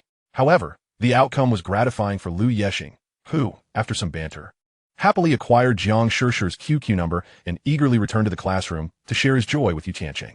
Yet, upon discovering Yu Tiancheng's empty seat and seeing Tianyu engrossed in her studies nearby, he was immediately filled with indignation. The scoundrel, interacting with a beautiful teacher by day and exchanging words with a campus belle by night. How outrageous. Meanwhile, Yu Tiancheng, engrossed in competition questions in the computer room, sneezed. Damn it, who is cursing me? He rubbed his nose and tossed the completed competition questions to Sulan. Not bad at all. Over the past few days, you have completed preliminary competition questions from the last decade and tackled quite a few advanced questions, achieving a remarkable accuracy rate of 98%. I'm beginning to suspect you might have indeed started learning programming at the tender age of 7. Sulan was exceedingly pleased with Yu Tiancheng's performance, feeling her resources had not been squandered. You are mistaken. I began learning in the womb. Yu Tiancheng chuckled. So, are you reassured now? Rest assured. From the moment I first encountered you, I felt quite at ease. Otherwise, would I have personally traveled to Xingqing to gather these materials for you? As Sulan chatted on QQ, she remarked to Yu Tiancheng, this weekend, I plan to visit Xingqing again. I might bring you good news upon my return. How about you accompany me? This weekend is not feasible, Yu Tiancheng replied, shaking his head. I have something of great importance to attend to. How about next Monday? Sulan rolled her eyes. I still have to work. Do you really think I come here just for leisure? Yu Tiancheng scoffed, retorting, isn't that the case? Well, never mind. It might not even be worth discussing. If you don't want to go, then don't. Sulan waved her hand dismissively. This weekend, Yu Tiancheng had made arrangements to meet with Zhang Xiangdong. Such a significant matter could not be neglected. The time swiftly approached Saturday at 2 o'clock in the afternoon. Yu Tiancheng had deliberately chosen to don a white shirt paired with a pair of somewhat loose trousers belonging to Yu Wenin. Tucking the white shirt into his pants and wearing a belt over it, he also put on Yu Wenin's black-rimmed glasses, giving him a somewhat older appearance. After preparing himself, Yu Tiancheng set off quietly, arriving at Langzhou's most luxurious lakeside restaurant. Standing before the opulent establishment, reminiscent of a grand mansion, Yu Tiancheng felt a surge of nostalgia. This lakeside restaurant had existed since 2003, catering to an elite clientele. In every era, there are affluent individuals. As a commoner, Yu Tiancheng had been entirely unaware that such a lavish restaurant existed in Langzhou. At 2 o'clock, an off-peak hour, many restaurants would typically close for a brief respite, only resuming operations around 4 or 5 in preparation for dinner. However, today, the front desk at the lakeside restaurant had been notified to be on standby, awaiting the arrival of a distinguished guest. Upon his arrival, Yu Tiancheng noticed the receptionist engaged in conversation with a young girl seated discreetly inside. The girl, hidden from view, was oblivious to the presence of another person inside. Sister, I've heard that your salary here is quite high, even surpassing my father's. You bought a phone after just 2 months of work. The young girl, clutching a red flip phone of an unknown brand, looked enviously at the receptionist. 1800. and it might increase by 50 next month, the receptionist replied, lifting her chin with pride. In 2003, with the average salary in Langzhou barely exceeding 1,800 was indeed a substantial wage. I wonder if I'll ever earn such a salary, the young girl mused. Her gaze filled with admiration as she looked at the receptionist before shifting in her seat. Alas, you finally come to visit, and I'm stuck here? Why can't you show me around the restaurant? I've heard it's extravagantly decorated. The young girl pouted, visibly displeased. Chow. It's not that I don't want to entertain you. The timing is simply unfortunate. Had you come earlier, I would have taken you for a proper tour, but today, it's not possible. The beautiful receptionist's expression was conflicted. Logically, she should have made time for her cousin. Yet the timing was far from ideal. Why is today impossible? The young girl inquired, curiosity etched on her face. Today we have an important guest arriving. Our entire front desk staff, from me at the door to the head chef in the kitchen, is on standby. Did you not notice our lobby manager is unusually present at this hour? The receptionist glanced around, wary of being seen with the girl. An important guest? How important? Who is this big shot? The girl pressed, her lips pursed in defiance. I'm just a worker. How would I know who is coming? The receptionist shook her head, about to say more when a young man appeared, prompting her to quickly silence herself and flash her signature smile, sweetly inquiring, "Hello, do you have a reservation?" "Room 8888, Xiangrui Hall, surname Yu," the man replied. Upon hearing his voice, the young girl felt a sense of familiarity and peered outside, only to be taken aback. Chapter 42. Guess who I saw? The young man was none other than Yu Tiancheng. Had Yu Tiancheng glanced back, he would have noticed a young girl seated behind the reception desk, his classmate, Su Huqiao. The receptionist conversing with Su Huqiao was her cousin, Jin Yin. Jin Yin, 21 years old, stood at 172 meters, boasting an impressive figure and striking looks, which earned her the position of receptionist. Today, she wore light makeup and a red qipao, complemented by nude stockings and short black heels, which, although typical for a receptionist, accentuated her physique and beauty. Upon hearing Yu Tiancheng announce his room number, Jin Yin perked up. This individual was indeed the esteemed guest. "Ah, you must be Mr. Zhang's distinguished guest. Please come in. Mr. Zhang has been awaiting you for quite some time." Jin Yin was eager to present her most charming, alluring self to Yu Tiancheng, graciously holding the door open for him. Yu Tiancheng nodded slightly and stepped inside. Indeed, it was a grand affair. Upon entering the restaurant hall, he was greeted by the sound of flowing water, and before him appeared a massive sailing ship. This vessel was large enough to accommodate 4 or 5 people. Crafted entirely from the wood of sunken ships, suspended in a pool of water.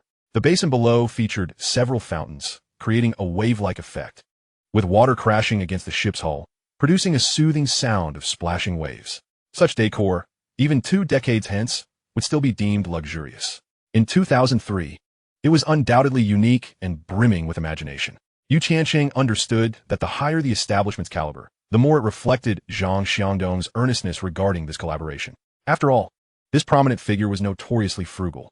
It was said that even when his wealth surpassed 100 billion, he drove a modest Volkswagen Polo worth merely a few $100,000, and when he eventually changed vehicles, it was merely for a Polo of a different hue. Had Zhang Xiangdong chosen to discuss the partnership at a roadside stall, Yu Tiancheng would not have been surprised. However, his selection of this venue indicated a genuine regard for Yu Tiancheng. "Mr. Yu, is this your first visit?" Jin Yin inquired as she noticed Yu Tiancheng admiring the grand sailboat, instantly realizing it was indeed his inaugural experience at the lakeside restaurant. She recalled her own first encounter with the vessel, marked by a similar expression. Nevertheless, she did not underestimate him merely because it was his first time. After all, anyone who could command the attention of the restaurant's owner, who had arranged for the entire staff to await his arrival, was undoubtedly a person of significance. "Oh, splendid." Yu Tiancheng momentarily lost his train of thought, but quickly regained his composure, following Jin Yin as they circumnavigated the grand sailboat and entered a lengthy corridor. The interior decor, while exuding an antique charm, was merely distinctive to someone like Yu Tiancheng, who had witnessed grand spectacles in the future. Of course, for the present era, it was relatively opulent. "Mr. Yu, are you a local?" Jin Yin engaged him in conversation while guiding him. This young man appeared quite youthful. Although his attire was somewhat conservative, it did not diminish his allure. His trousers were slightly baggy, his shirt tucked in a tad awkwardly, and he wore sneakers. Such attire was far from ordinary. Despite his questionable fashion sense, his generous demeanor rendered him strikingly handsome. "Yes, I am local. Where do you reside?" "Near number 1 high school." "Ah, I'm familiar with that area. My cousin attends school there." "Is that so? Perhaps I know her." Yu Tiancheng was in a jovial mood, engaging in light banter with Jin Yin. "Mr. Yu, you jest. As a successful individual, how could you possibly know my cousin?" Alas, I can only escort you this far. The lobby lies ahead, and that gentleman is our manager, Mr. Su. Jin Yan halted, casting a lingering glance as Yu Tiancheng proceeded through the corridor into the restaurant lobby. During working hours, she could only accompany guests this far, and that was reserved for those who received special attention. The last guest she escorted was a high-ranking official from the city, surrounded by a throng, leaving her trailing behind. Once Yu Tiancheng was welcomed by the lobby manager, Jin Yan returned to her post at the entrance, only to spot her cousin, Su Huiqiao, peering in from the reception desk. Hey, why are you out here? Our manager specifically instructed us not to cause any disturbances. Jin Yan hurriedly pulled Su Huiqiao back. Oh, what is the harm? I'm not bothering anyone, Su Huiqiao grumbled, then added, sister. I think I recognize that man who just went in. Don't be ridiculous. How could you know anyone? Jin Yan entered the reception area, glancing at her phone while holding a pen, seemingly in thought. I really do know him. He is my classmate. Su Huiqiao insisted, tilting her head eagerly. Your classmate? Fine. Tell me, what is his surname and full name? Zindanzitgo Su Huiqias Getdiko. His surname is Yu, and his name is Yu Tiancheng. Indeed, that is him. Su Huiqia Hapfim Gonfiden. His surname is indeed Yu. Jin Yan suddenly recalled her conversation with Yu Tiancheng about residing near number 1 high school, and it was entirely possible he knew her cousin. Although it had begun as a jest, who could have imagined that a light-hearted comment could morph into reality? Are you certain he is your classmate? They can't just look alike, can they? Jin Yan probed again. I'm sure. He doesn't usually dress like this. Even if he changed appearances, I'd recognize him instantly. He once pursued my friend, but never succeeded. Recently, though, I don't know what has come over him. He seems to have given up. Su Wikia Dhimak Dit Daifun. He once courted your friend? Jin Yan's beautiful eyes sparkled with curiosity, pondering the implications. The one named Li Cici, the girl you've met. Su Huiqiao confirmed with a nod. That little girl who is good at makeup? She is not as pretty as I am. Jin Yan scoffed. Certainly. My cousin is the most beautiful woman I've ever seen. Su Huiqia Gomlim. A rare show of flattery. At this hour, there shouldn't be any other guests. Wait here. I'll fetch you something delicious from the kitchen. Jin Yan, appearing quite pleased, informed Su Huiqiao before rising and heading toward the restaurant lobby. Sister, may I use your phone to make a call? Su Huiqiao asked just before Jin Yan departed. Go ahead, just don't lose it, Jin Yan replied, assuming Su Huiqiao intended to call home, and did not pay it much mind. Once Jin Yan left, Su Huiqiao promptly dialed a number. Hello, Cici, guess who I just saw? Chapter 43, Sister. Where are you up to? Li Cici, having lost her previous phone in White Horse Lake, received a new one from her father, albeit a less expensive counterfeit model purchased in Deep City.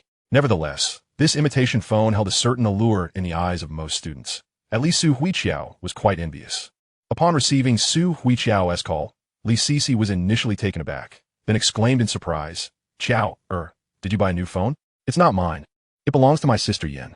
I came to visit her, and I'm using her phone to call. Su Huiqia et lai hu din. Oh, enough about that. Guess who I just saw? Who?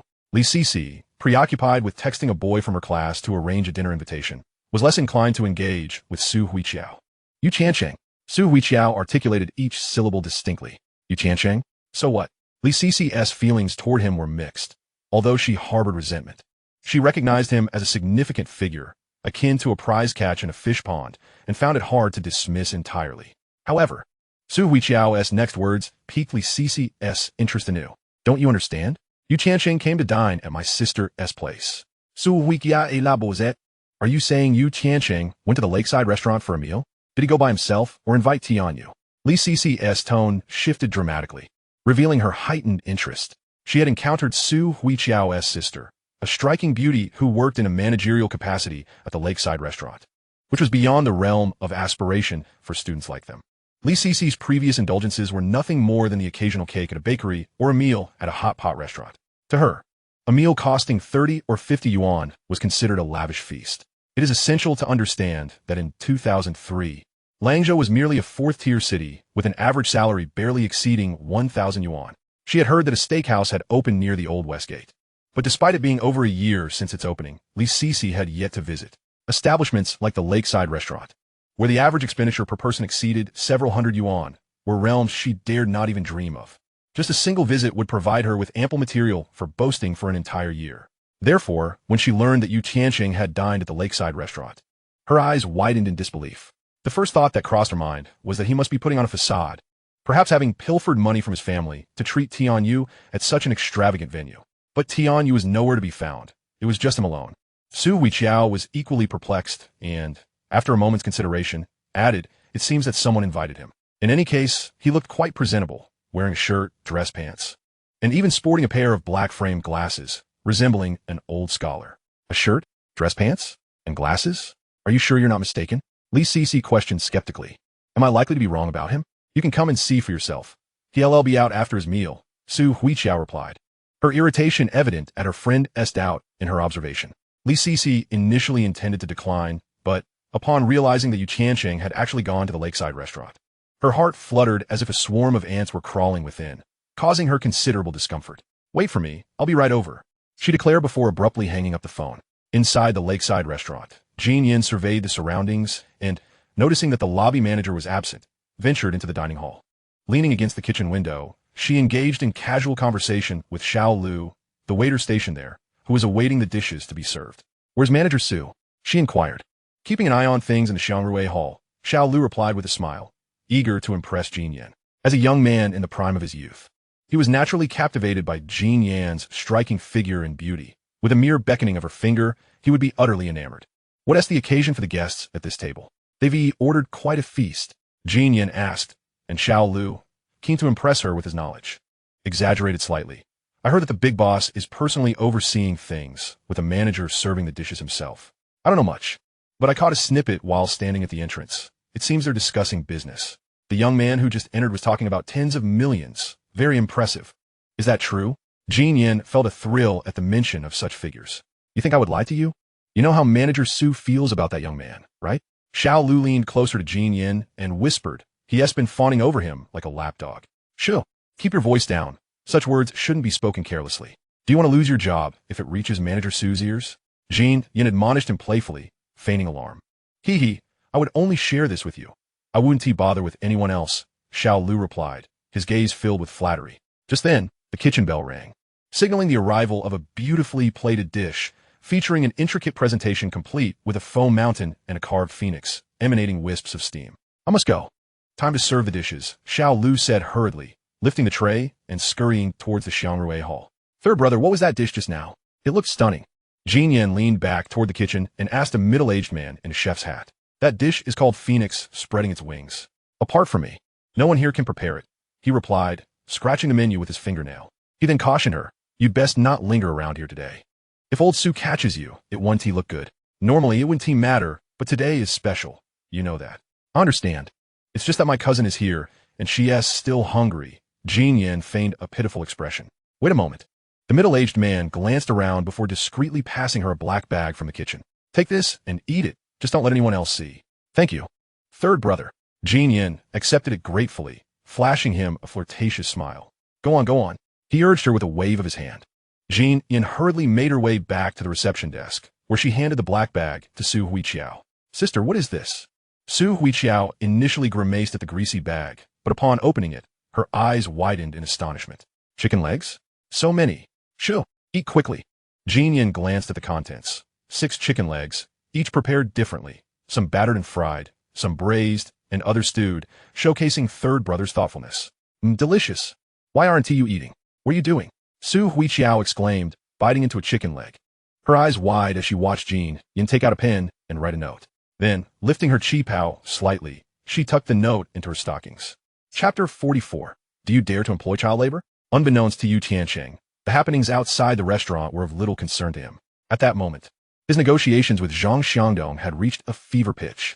Zhang Xiangdong was accompanied by 2 others, a man and a woman. The man, Rinbo, was the manager of the development department responsible for Tencent games. Tiancheng recognized him well, as Rinbo would eventually ascend to a high-ranking leadership position within the company, becoming a significant figure in the industry. However, at this point, he was burdened with the troubles of managing a stack of casual and card games. In recent years, Rinbo had faced some of the most challenging times of his career, as Tencent lacked a flagship game to showcase, causing him considerable stress. He had joined Zhang Xiangdong in this meeting to observe the creator of the internet sensation, the Big Chicken Game Network, hoping to glean insights from him. The woman, named Zhu Ran, was the director in charge of business and finance. From the moment Tiancheng entered the room, Zhu Ran scrutinized him intently. After each introduced themselves, Tiancheng provided his full name, and Zhang Xiangdong then proceeded to order the meal. Zhang Xiangdong and Rinbo initially engaged Yu Tiancheng in conversation regarding the current state of the domestic internet landscape. Zhang Xiangdong was taken aback by Yu Tiancheng's extensive familiarity with the nuances of the domestic internet, articulating the strategies of major companies and their developmental trajectories with impressive clarity. Yu Tiancheng even provided insights into several promising directions he believed in, including those Tencent had overlooked, such as the rising star ma from linen, the flourishing Shengda, as well as the prospects of the pig farming industry and Lei Bubis's development potential, all analyzed with remarkable depth. While much of what he said was based on information readily available, it was presented with a forward-looking perspective that anticipated developments 2 or 3 years ahead. Regardless, this astonished Zhang Xiangdong. As being part of a leading internet company, they had access to information that was far beyond the reach of ordinary individuals. This disparity in knowledge was a critical factor in their success.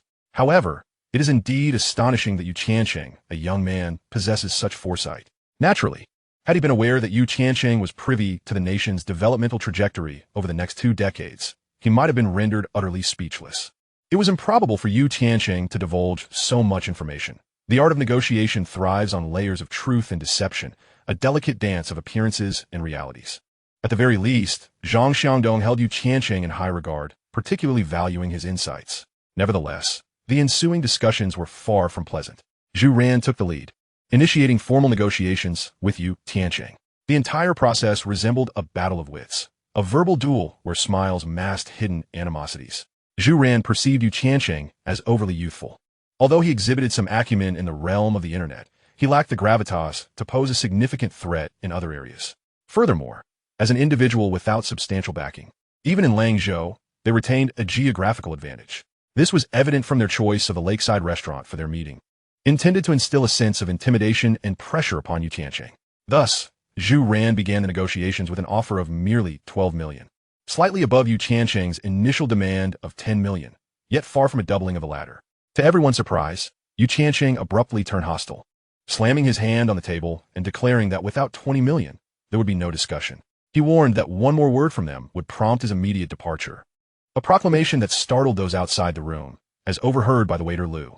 This infuriated Zhu Ran, who flushed with anger, eager to contest Yu Tiancheng's stance. Ultimately, it was only when Yu Tiancheng genuinely prepared to leave that Zhang Xiangdong intervened, attempting to mediate the situation.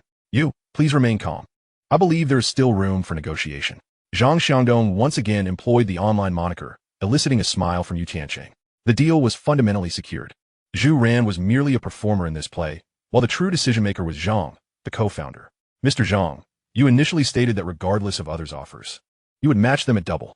If that was merely a hollow promise, I have no further comments. I could easily sell to someone else for a few million less, which I genuinely wouldn't mind." Though Yu Tiancheng spoke those words, he was acutely aware of their significance. A few million was an amount he had never seen in his previous life. The prospect of acquiring such wealth with just a few words was something he could not dismiss lightly. Zhu Ran, seething with anger, felt her eyes redden. This young man was indeed merciless with his words, displaying a brazen audacity akin to that of a street brawler. Indeed, I stand by my 20 million offer, but with an additional stipulation. I invite you to join our Penguin team and collaborate with us on our ventures. Rest assured, I can offer a monthly salary of 30,000. Options are negotiable. Zhang Xiangdong believed this offer to be exceedingly generous. The increase to 30,000 indicated his recognition of Yu Tiancheng's potential.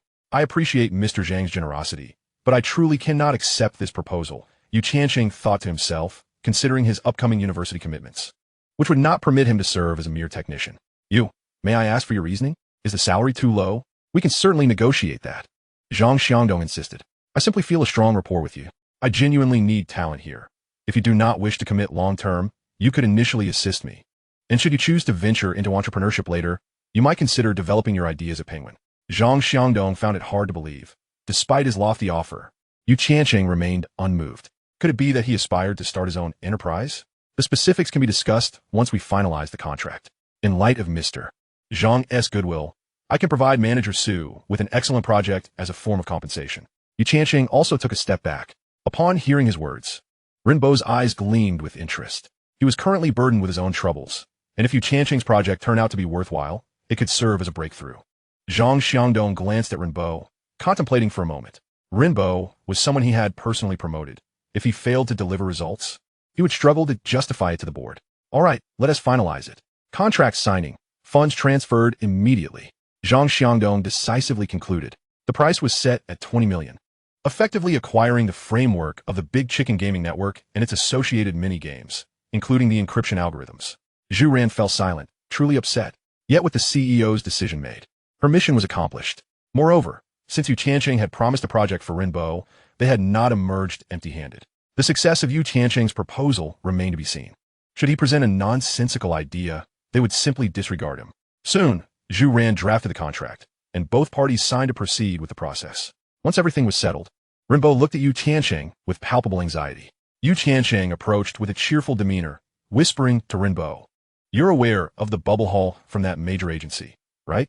Combine it with Bomberman, and you could create 8Q candy, couldn't you?" Upon hearing this, Rinbo's eyes lit up. Yu Tiancheng chuckled, aware that this project was originally developed by Penguin, with Rinbo as the director.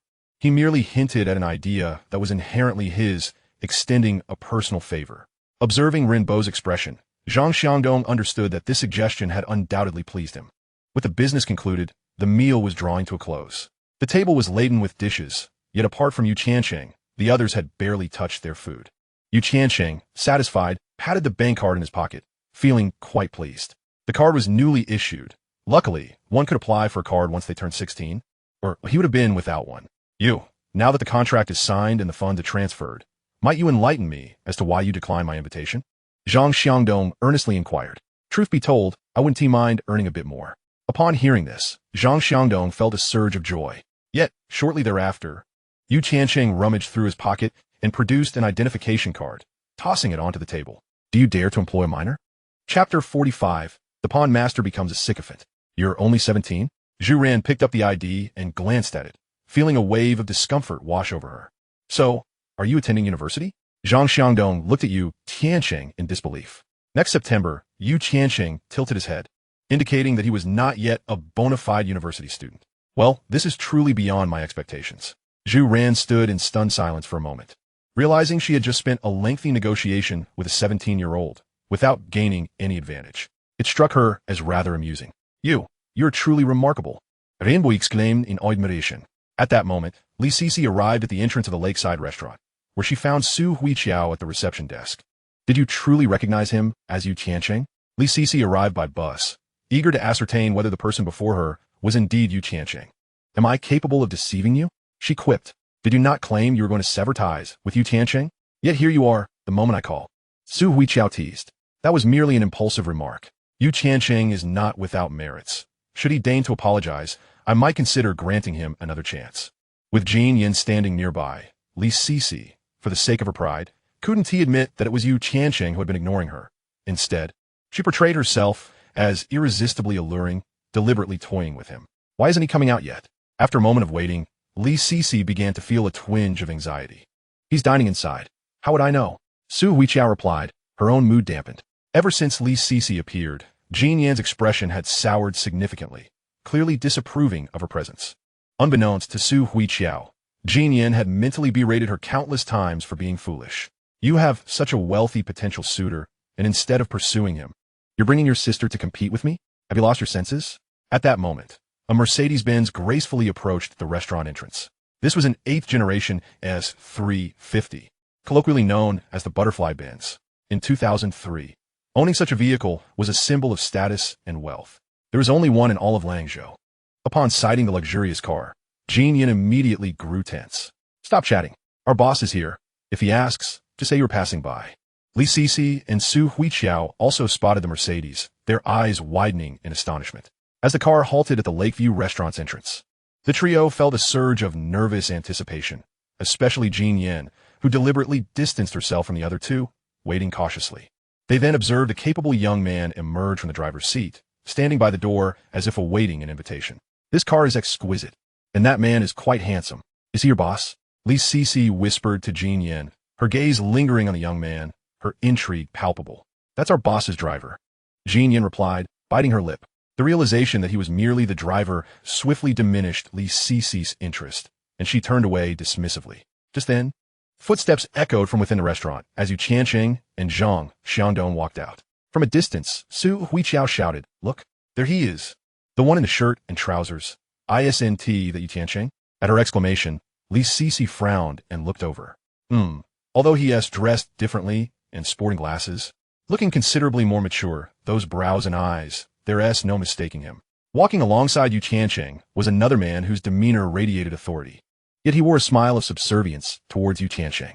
Notably, a well-dressed man and a woman followed closely behind him, exuding an air of professionalism. Both evidently elite figures in the corporate world. As the four exited the restaurant, the driver hurried over and bowed, addressing Zhang Xiangdong. Mr. Zhang, the car is ready. I'm Xiao Li, the driver for Mr. Zhang, and I've been instructed to heed your commands. Zhang Xiangdong paused momentarily before turning to Yu Tiancheng. You, where are you headed? Let Xiao Li drive you. Mr. Zhang sent a car for you, undoubtedly for a reason, so I shall not delay your time. That is unnecessary. I'm a local. Do you think I'm at risk of being abducted? Yu Tiancheng replied, lightheartedly. With your abilities, I'd sooner believe you could abduct someone else. Very well, let us proceed together. We should keep in touch. Zhang Xiangdong pointed at his eyes and then at Yu Tiancheng, indicating a connection that transcended mere acquaintance. Yu Tiancheng chuckled. It's an honor. I await your good news, Rinbo added, waving at him. Anticipating your grand endeavor. Yu Tiancheng waved back. Just then, a voice interrupted their exchange. The group turned in unison to see a meticulously groomed girl approaching with determination. It was Li Sisi, who had been waiting outside for an extended period. What an unfortunate encounter, she thought. She hastened to Yu Tiancheng's side. About our situation, Yu Tiancheng's expression darkened instantly. Was this incessant? As long as you agree to watch a movie with me, I will consent to being your girlfriend, Li Sisi declared, initially intending to say that she would agree to be his girlfriend if only he let her ride in the Mercedes once. But she altered her words at the last moment. Nevertheless, it was a rather humbling proposition. The once proud owner of a fish pond had now devolved into a lovesick puppy. Yet, how could Yu Tiancheng stumble into the same pitfall twice? Spare me, sister. We traverse different social spheres. You follow your path, and I shall cross my bridge, study diligently, and find your golden turtle's son-in-law in university. Why cling to me? I concede. I am unworthy of you. Is that satisfactory? Yu Tiancheng felt a headache coming on. This woman was like a parasite, relentless in her pursuit. Li Sisi's face flushed crimson. Despite her vulnerability and humility, why couldn't he relent? Yu Tiancheng, how can you speak to her that way? She is already so devoted. What more do you want? Must she kneel to apologize? Su Huiqiao, witnessing her friend's distress, promptly interjected in defense. Zhang Xiangdong and the others exchanged knowing glances, their intrigue in Yu Tiancheng growing. Yu Tiancheng felt overwhelmed. What had begun as a delightful day was now tainted by these two foolish interjections. Meanwhile, Jin Yin, who had been quietly assessing the situation, stepped forward with a bright smile. Xiao, Mr. Yu is our esteemed guest. Why are you impeding our guest? Any matters can certainly be discussed back at school. As she spoke, Jin Yin took hold of both Su Huiqiao and Li Sisi, casting a subtle glance at Yu Tiancheng. Initially taken aback, he then smiled slightly and turned to Lu Xiaodong. It seems I will indeed need to borrow this vehicle. Of course, Xiao Li, open the door for Mr. Yu. Before the driver could react, Jin Yin swiftly stepped forward, opened the door, and Yu Tiancheng lowered himself into the car, with Zhang Xiangdong and the others following suit. As the door closed behind them, Jin Yin discreetly slipped a note, tucked beneath her thigh-high stockings, into Yu Tiancheng's hand. He blinked in surprise, watching as she closed the door with a flirtatious glint in her eyes. Gazing down at the note in his hand, he discovered a string of numbers. This woman certainly piqued his interest. Yu Tiancheng chuckled softly as the car began to roll away. Li Sisi, infuriated, stomped her foot, watching the receding Mercedes as though it were a golden mountain drifting further from her grasp. Chapter 46. I truly am here for a blind date. Yu Tiancheng asked Zhang Xiangdong to drop him off near Langzhou University of Arts and Sciences and then bid farewell to a few people before getting out of the car. This young man has quite a story, Rinbo remarked cheerfully as Yu Tiancheng exited the vehicle. Come on, who isn't he had a bit of romance in their youth? Besides, this lad is worth millions at such a young age. When we were 17, we were still peering over the walls to catch a glimpse of girls bathing. After Zhang Xiangdong finished speaking, he noticed the expressions on Rinbo and Zhu Ran's faces had turned rather complicated. I was referring to Pony. He quickly corrected himself. Ahem. Zhu Ran coughed lightly. All right, let us drive to Lao Zhong's place. Zhang Xiangdong realized he might be digging himself deeper, so he simply closed his eyes and thought. Let them think what they wish. Yu Tiancheng strolled around the vicinity of White Horse Lake and arrived at a bank ATM. Staring at the 20 million in his bank account, he found himself momentarily stunned. 20 million? It feels like a dream. Now that I have money, How should I spend it? He decided to withdraw 1,000 yuan, glancing at a cafe by the street. He contemplated whether he should contact Tianyu to grab a coffee. Just as he was about to pull out his phone to make the call, someone suddenly patted him on the shoulder from behind. Little Yu? Hearing the familiar voice, Yu Tiancheng turned around to find it was Su Lan. He quickly tucked his phone away. Teacher Su, it really is you, Su Lan exclaimed, her almond-shaped eyes sparkling with a playful scrutiny. You look rather dapper. Like a young suitor. Going on a blind date? I just met a friend, Yu Tiancheng stammered, taking a moment to appraise Su Lan. She was not in her usual professional attire, but wore a knitted top, her hair cascading down, complemented by a pleated skirt, flesh-colored stockings, and ankle boots, exuding a different charm. Teacher, you look so beautiful. It's almost as if you're here for a date. He quickly redirected the conversation towards her. Smart. I actually am here for a blind date, she admitted with a smile that made Yu Tiancheng feel a hint of mischief in her gaze.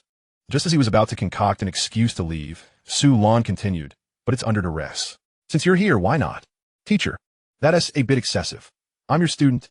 Before Su Lan could finish her thought, Yu Tiancheng grasped her implication. A shield.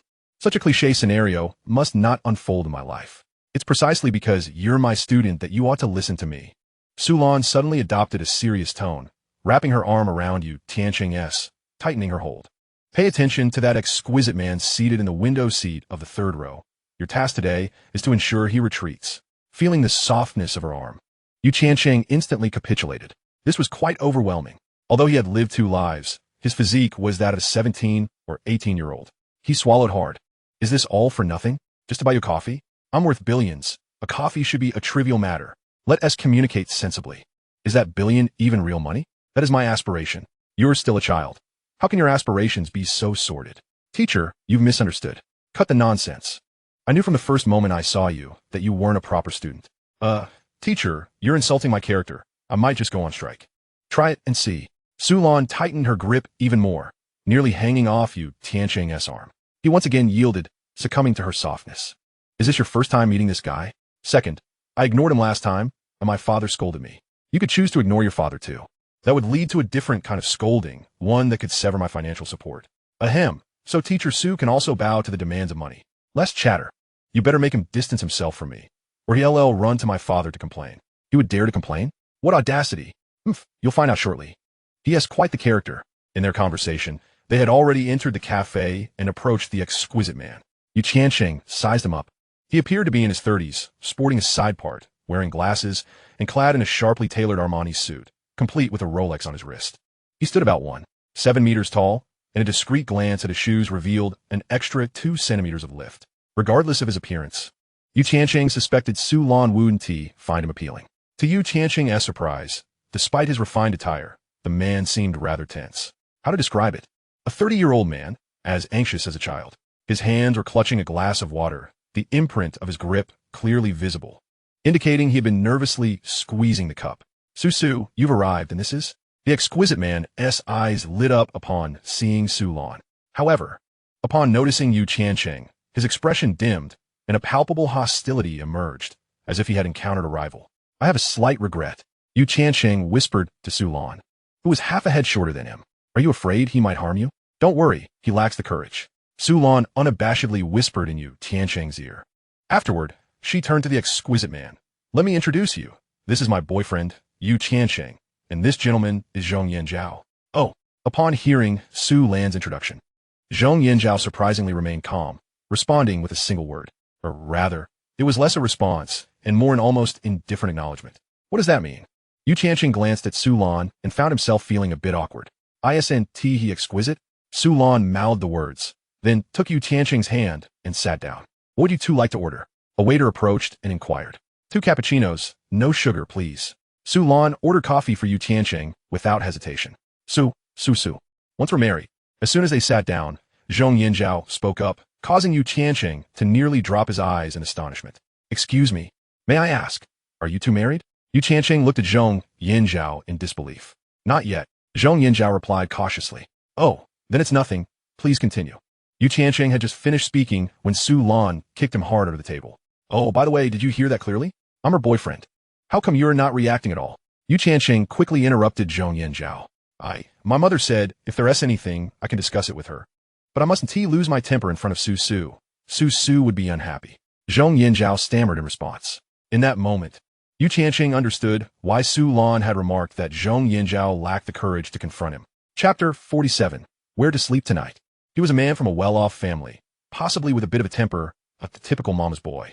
Moreover, he likely possessed some other unique qualities as well, though they had yet to be revealed. To describe Zhong Yinzhao in Yu Tiancheng's words, it could be summed up in one term: convoluted.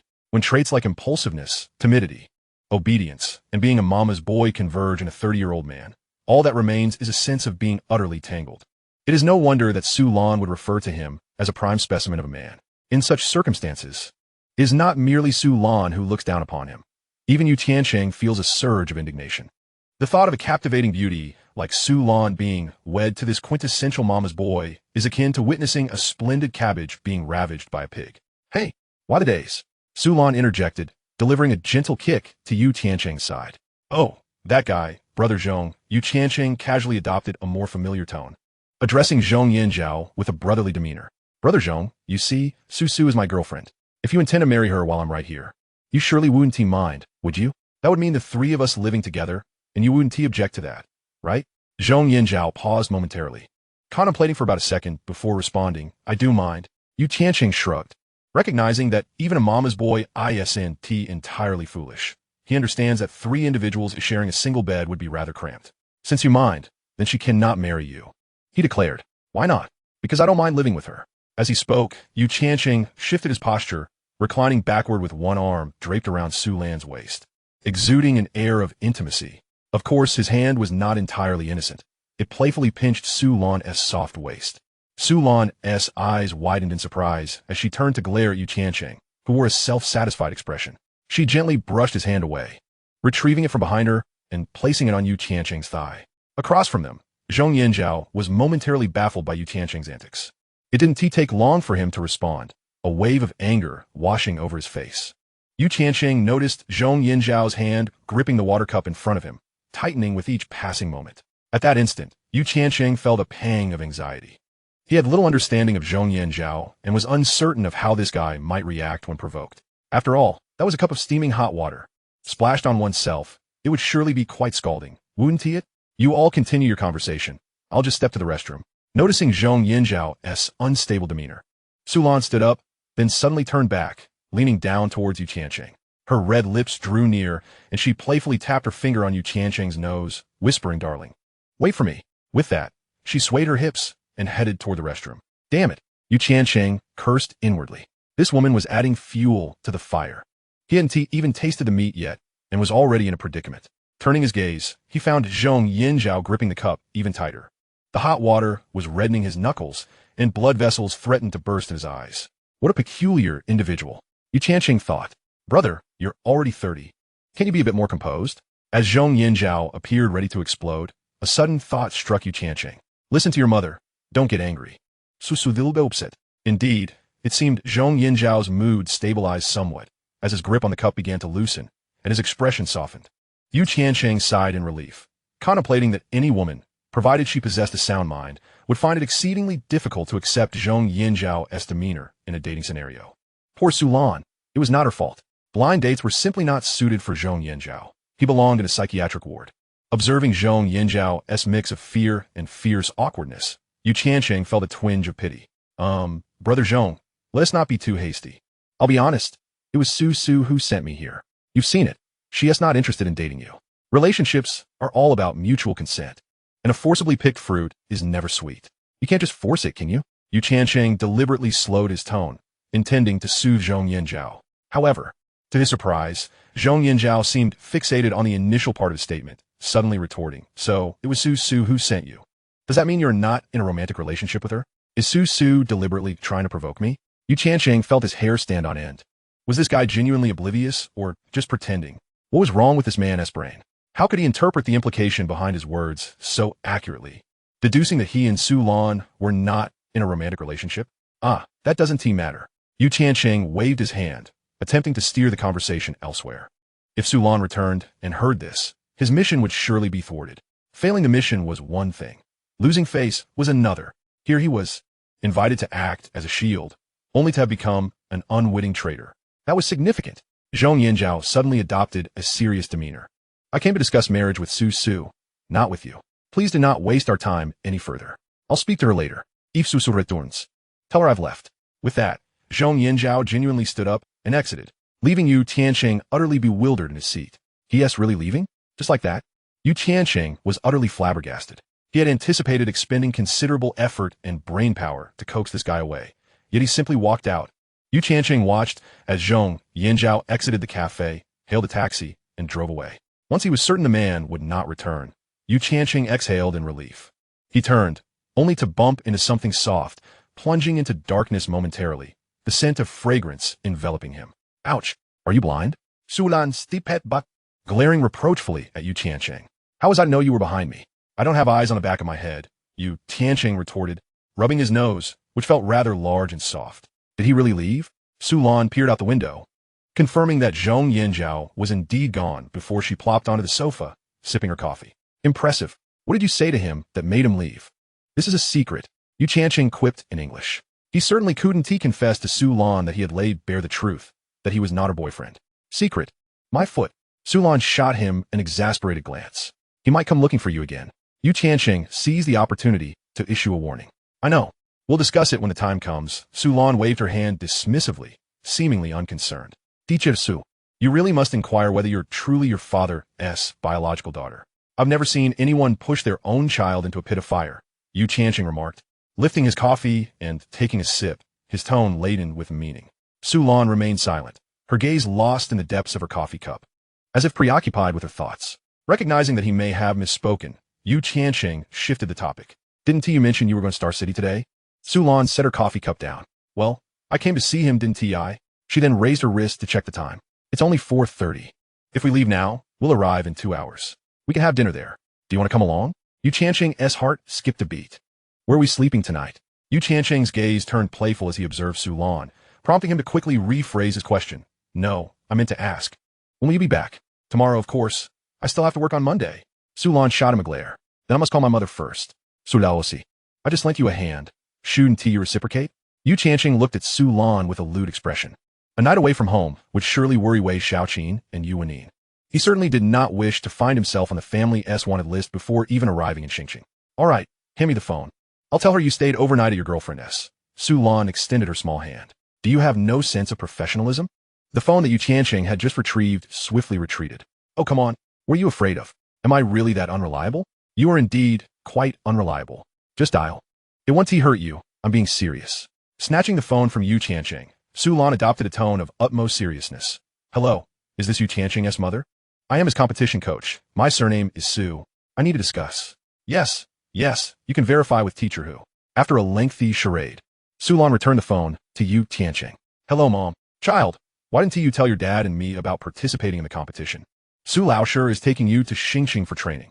You must listen to her and show some initiative in taking on tasks. Und Kong. It's your turn to play. The teacheress on the phone, saying our Tiancheng is participating in some academic competition and heading to Xingqing. All right, hurry and go with Su Laoshi. I'm in the middle of the game. Wei Xiaoqin, along with a few colleagues from her office, had a fixed group for cards, engaging in a couple of rounds every weekend. This single phone call provided her with a newfound sense of bragging rights, and her voice grew noticeably louder. One would hardly expect her to bat an eye if her beloved son were to be spirited away. Yu Tiancheng helplessly ended the call. Look at your mother. If I had said you were spending the night with your girlfriend, she would have probably reacted even more excitedly than saying you were off to a competition. Sulan Kaimdin. She will definitely verify with Teacher Hu. Why don't you call Teacher Hu yourself? Yu Tiancheng was not particularly concerned about the chaos that could arise from his trip to Xingqing. Rather, he feared the miscommunication between Hu Xingqing and Wei Xiaoqin might land him in trouble upon his return. The thought of a 40-year-old soul receiving an unjustified scolding from his parents was quite a nostalgic notion. No need. I've already discussed it with Lao Hu. From the moment you moved to the computer room, you became my private property. As Su Lan spoke, she snapped her fingers at the waiter. Check, please. The waiter approached with a smile. Hello. That will be a total of 221 yuan. How much? Are you robbing us? Come on. Read out the price of the cappuccino for me. As Su Lan opened her black handbag to pay, her eyes widened upon hearing the price. It wasn't that she couldn't afford the 221 yuan. Rather, she refused to be taken advantage of. Yu Tiancheng also curiously glanced at the bill and noted that a cappuccino was merely 8 yuan. So how could they charge for sitting on the couch? That couch was rather uncomfortable. This was 2003, An 8 yuan cup of coffee was not cheap, but a seating fee of 100 yuan per hour seemed outrageous. However, the waiter quickly clarified that it was not a seating fee. The cappuccino was 8 yuan each, totaling 16 yuan for two. The molten tiramisu cake was 68 yuan for one serving. The chocolate cream roll was 98 yuan, and the Japanese rice fragrance tea was 39 yuan per cup, with plain water being complimentary. The total came to 221 yuan. Upon hearing the waiter's lengthy explanation, Tiancheng could hardly contain his laughter. Meanwhile, Su Lan was trembling with rage, her fists clenched, nearly grinding her teeth in frustration. All of this was ordered by that scoundrel? Su Lan pointed at Tiancheng.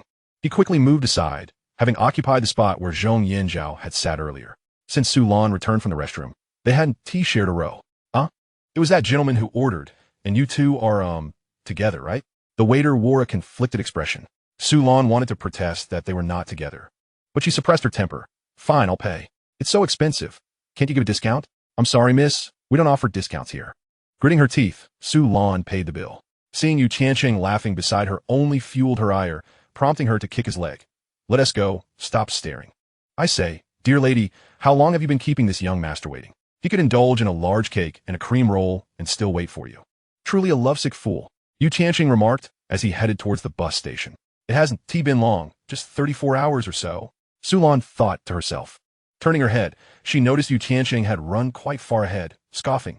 Where are you going? Taking a bus, right? Aren't we headed to Xingcheng? Tiancheng scratched his head. Do you want me to come along to do something else? Fine, you go take the bus. We'll meet up in Xingcheng. Su Lan rummaged through her bag, pulled out a set of car keys, and pressed a button. A red Mazda 6 parked in front of the cafe, flashed its lights twice. Wow, such a wealthy person. Who would take the bus with this? Without a second thought, Tiancheng opened the door and got in the car faster than Su Lan. The Mazda 6 had just launched in April, and it was now September. Su Lan must have quite a family background to already be driving it. Sitting inside the car, Tiancheng admired the interior, the plush seats and a fragrance distinctly feminine. Nodding in approval, silently vowing, once I turn 18, the first thing I'll do is get my driver's license. Su Lan entered the car, only to find that Tiancheng was not like others who, upon getting in, would gawk around. On the contrary, his gaze appeared quite ordinary, lacking any envy. Kid-s putting on quite an act. Su Lan started the car, swiftly exiting Langzhou and merging onto the highway to Xingcheng. In 2003, the roads weren't crowded, but Tiancheng experienced what it meant to drive fiercely. Despite Su Lan often playing the obedient girl in school, once behind the wheel, she transformed into Schumacher Lan, her foot pressed down on the accelerator as if it might plunge into the fuel tank. The entire journey was filled with a thrilling intensity, revealing her wild side to Tiancheng. Upon entering Xingcheng, Su Lan eased her speed, allowing Tiancheng's racing heart to settle. After those 2 hours, he began to wonder whether this newly minted millionaire was destined to meet an untimely end. By 6:30, the two arrived at a spicy hot pot restaurant near Huangxing Square. Let us grab a bite first. Tonight, I'll take you to a gathering. Su Lan ordered a generous array of hot pot ingredients and spoke to Tiancheng. I'll just have these. Make sure to add extra chili. Sis, could you help me carry this? I'll go buy some drinks. After selecting his ingredients, Tiancheng said to Su Lan and dashed out of the small shop. Look at you, still remembering the importance of reciprocity. Sharing a drink with you one tea cost me much. Su Lan murmured, not stopping him. A bottle or two of drinks was inconsequential. Moreover, the matter she intended to discuss today was to help Tiancheng gain some benefits. The more astute he was, the more it proved her judgment was sound. Chapter 49. Forever young is a state of mind. Being underage is merely physical. As Tiancheng stepped outside, he did not head to purchase beverages as one might expect, but instead glanced around before promptly entering a boutique specializing in casual apparel. With newfound wealth, Tiancheng felt no inclination to haggle. This one, and this one, I'll take them all. In the delighted gaze of the sales assistant, he donned his new leisure wear, casually affixing a pair of women's sunglasses on his nose. He then exited, carrying his old clothes and having bought 2 bottles of coconut tree coconut juice. The choice of coconut juice was entirely inspired by the explosive advertisements that had once captivated him. I've been drinking this since childhood. The curves are enticing. The skin is fair and full. Yes, men have their masculine charms, women their feminine allure, and coconut juice should embody its own essence. Approaching Su Lan, he remarked, Miss, would you care to experience the freshness and flavor of the tropics? He spoke in a charming dialect, successfully causing Su Lan, who was indulging in spicy hot pot, to feel a moment of nausea. I thought you were broke, stuck cleaning windows in there, she retorted, pushing the bowl of hot pot towards him. It's getting cold. Not a problem, Yu Tiancheng exclaimed, picking up a bamboo skewer and devouring the food with gusto. Nice outfit, but those sunglasses don't suit you, Su Lan quipped, casting a sidelong glance at him. These are for you. I noticed you squinting against the sun while driving, and since you dislike using the sun visor, I thought I'd get you a pair. No need to thank me. They were inexpensive. As he spoke, Yu Tiancheng tossed the sunglasses in front of Su Lan. How thoughtful, she replied, trying them on and finding they fit quite well. Turning to Yu Tiancheng, she was momentarily taken aback. This guy, dressed in school uniform, is hard to notice. But in casual wear, he looks rather appealing. Have you settled the bill? She asked after they finished eating. Hey, what are you thinking about? Yu Tiancheng inquired, shoveling food into his mouth while rummaging for cash, only to find Su Lan in a daze. Huh? Oh, I paid. Let us go, she said, waving her hand dismissively. At 7:30, Su Lan parked her vehicle outside a bar named Encounter, expertly guiding Yu Tiancheng inside. Adjacent to Huangxing Square, which boasts a daily foot traffic of 200,000, this bar was situated in a prime location, thriving in the evening. Upon entering, Yu Tiancheng noticed the bar's design exuded a certain elegance. A central pathway divided the expansive space into two distinct areas, flanked by two enormous plasma televisions occupying the walls on either side. Gazing at the screens, Yu Tiancheng was reminded of saying, "What level? I use the same television." Before the televisions, solid wood tables were packed with guests, both men and women, some even standing and waving their arms in excitement. This fervor was sparked by the basketball game on the left and the football match on the right. The basketball game featured a qualifying match for the Asian Cup, with the national basketball team facing off against Japan. While not all present were avid fans, there was a palpable sense of unity against the Japanese team. The right side showcased a match from the top-tier league, a nostalgia-inducing term. In his previous life, Yu Tiancheng had also been a football fan, albeit a sorrowful supporter of the Chinese Super League and the national team, caught in a perpetual cycle of disappointment. He had once passionately cheered at matches, adorned with football stickers and a red headband during the fleeting glory of Guangdong's victories.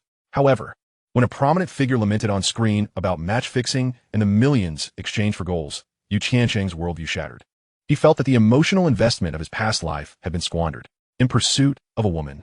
He had invested 2 decades of emotion only to face betrayal in football fandom. He had hoped for a fortune through new energy investments, and fortunately, had only lost $500,000 on a house purchase. Had luck been less favorable, he might have ended up in a half-finished building, burdened with debt while sleeping on the floor. Now that would be the culmination of misfortunes, a life of no regrets. Yet, the vagaries of life suggested that perhaps after gathering such misfortunes, he might be reborn a few years earlier. Order here.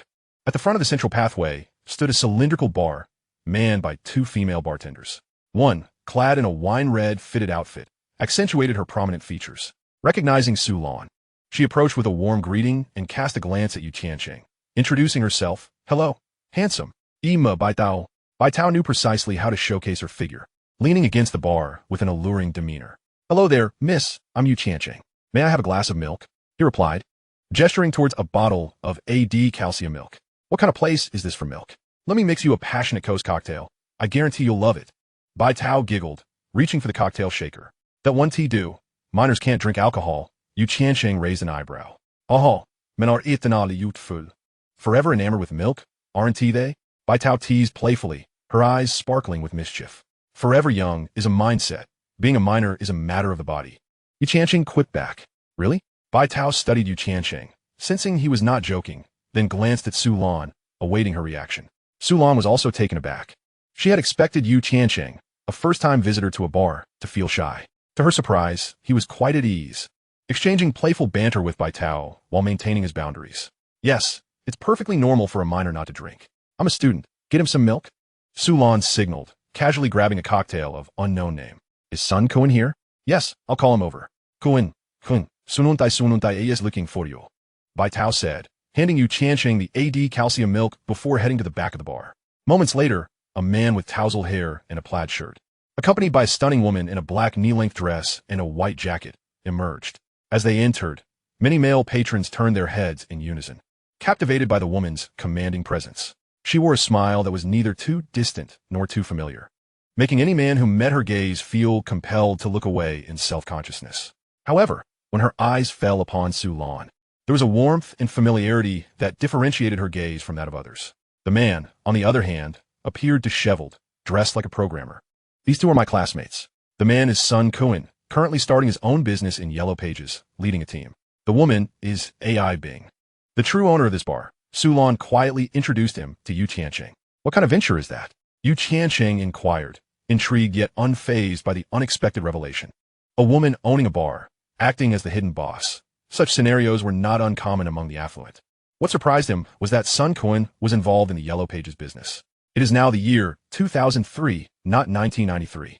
In an era where portal websites have sprung up like mushrooms after rain, Master Ma has long demonstrated through his actions that the Yellow Pages have become obsolete. How could Sun Kuan possibly choose to venture into the Yellow Pages? Is he simply wealthy enough to indulge in such folly? This is no longer about entering the country in 49. It is akin to chasing after the footsteps of the Qing dynasty. What's more, he absurdly brought along a team. Chapter 50. Appearance is inconsequential. What truly matters is talent. Talent. Talent. My dear Su, you needn't have anyone call for you. You can simply walk in, can't you?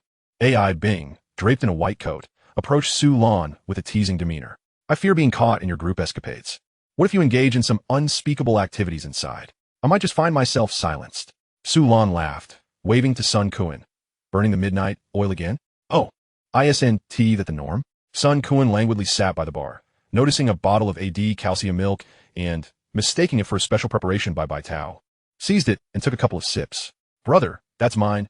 I've already had some. Yu Tiancheng had just spotted two familiar figures and, having taken a closer look, found the crowd too dense to discern them clearly. To his surprise, upon turning around, he discovered his AD calcium milk had been appropriated. Huh? Sun Kuan glanced at the milk in his hand and hastily discarded it, then complained to Bai Tao. Wasn't that supposed to be for me? The person is underage. Bai Tao shot him a disdainful look, retrieved two new bottles of calcium milk, and handed one each to Sun Kuan and Yu Tiancheng before striding away with a cocktail shaker. With the boss around, she must remain sensible. Now, let me introduce you. Sun Kuan, founder of the Xiangnan Yellow Pages, AI Bing, the esteemed AI, and Yu Tiancheng. Su Lan succinctly introduced both parties. Hello, Sun Ge, hello. Bing Jia. Yu Tiancheng greeted the two with a cheerful smile. Hello. Perhaps due to just having consumed someone else's milk, Sun Kuan felt a tad awkward, offering a casual wave to Yu Tiancheng in greeting. AI Bing, however, leaned closer, her eyes scanning Yu Tiancheng, nudging Su Lan's elbow and whispering in her ear. What is the matter? Speak your mind. Don't hold back. Despite her petite stature, she is quite the character. Su Lan immediately turned her head away, regarding AI Bing with disdain. If I do speak, I truly will. AI Bing feigned seriousness, her beautiful eyes glinting. Go ahead. Let me see what pearls of wisdom can emerge from your dog-ass mouth. Su Lan took a small sip of her drink, indifferent. An old cow eating tender grass? AI Bing raised an eyebrow, a mischievous grin spreading across her face. What are you saying? You've put on a facade of a virtuous maiden. Yet your words are nothing short of licentious. She is my apprentice. A purely innocent teacher-student relationship. How has it been distorted in your mouth? Su Lan patted Yu Tiancheng on the shoulder, remarking, one should not judge a book by its cover, right? Upon first meeting her, did you not think she resembled a high-cold CEO? Yet her speech is no better than that of a street rogue. Ahem. Does this suggest that proximity to the red leads to blushing, and closeness to the dark leads to blackening? Yu Tiancheng mused silently, though he did not dare voice his thoughts, merely shrugging at AI Bing. Su Laosher, we cannot drink their milk and then insult them. That would be unethical. You are correct. If others are unethical, we must uphold our principles. Su Lan nodded in agreement. Ah, is she truly your student? AI Bing chuckled. Her lips pursed. I thought you had adopted a new style. Curse you. Su Lan rolled her eyes. I heard that the lunatic with the surname Zhong sought you out again today, making a special trip from Xingqing. I thought you wouldn't come back. AI Bing leaned over, retrieving a pack of gum from the bar and offering Yu Tiancheng a piece while chewing on another. Yu Tiancheng, perceptive as ever, caught the crucial detail. The person named Zhong must undoubtedly be Zhong Yanzhao. This meant that Su Lan's engagement was common knowledge within her circle. Let us not even mention that scoundrel. If it weren't for my father claiming that connections to his family could be useful, I would never tolerate him. Speaking of Zhong Yanzhao made Su Lan's teeth grind with irritation. After all, in a democratic society, love is free and should not be constrained. If you want, just say the word, and my friend can go take care of that Zhong fellow for you. AI Bing chuckled, mimicking a knife gesture with her hand. Of course, she had no intention of genuinely harming Zhong Yanzhao, but if Su Lan requested it, delivering a good beating to vent her frustrations wouldn't pose much of a problem. With her connections, she certainly wasn't afraid of the Zhong family. Su Lan replied with a single word. Cut it out. Sun Kuan, however, remained clear-headed. Just don't bring trouble to Su Su. If beating someone were effective, she would have long since broken Zhong's legs. Su Lan turned to Sun Kuan. Have you given any thought to the matter I mentioned? Su Su, given our relationship, money isn't the issue. The key is that you must introduce me to that esteemed individual, allowing me to make his acquaintance, yes? Sun Kuan pounded his chest, declaring, Let me tell you, the folks in our studio hold this esteemed individual in high regard. If we could connect, I wouldn't just offer one advertisement. I'd cover a year's worth of advertising expenses. Do you genuinely wish to meet him? Are you not afraid of disappointment? Su Lan tilted her head, casting a glance at Tiancheng, reflecting that she had perhaps underestimated his abilities. Thankfully, she had brought him along, or else this trip would have been in vain.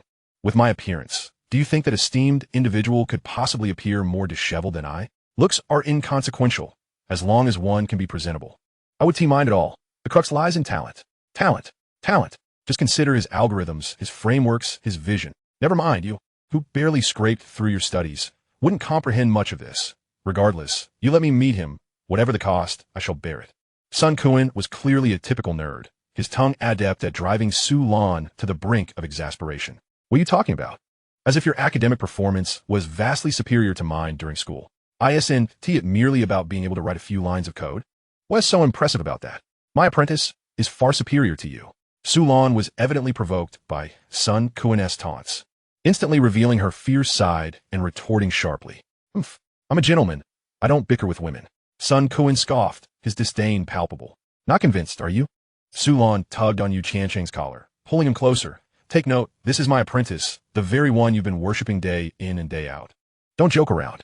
Initially, he had some disdain, but Sun Kuan's expression soon became somewhat frozen.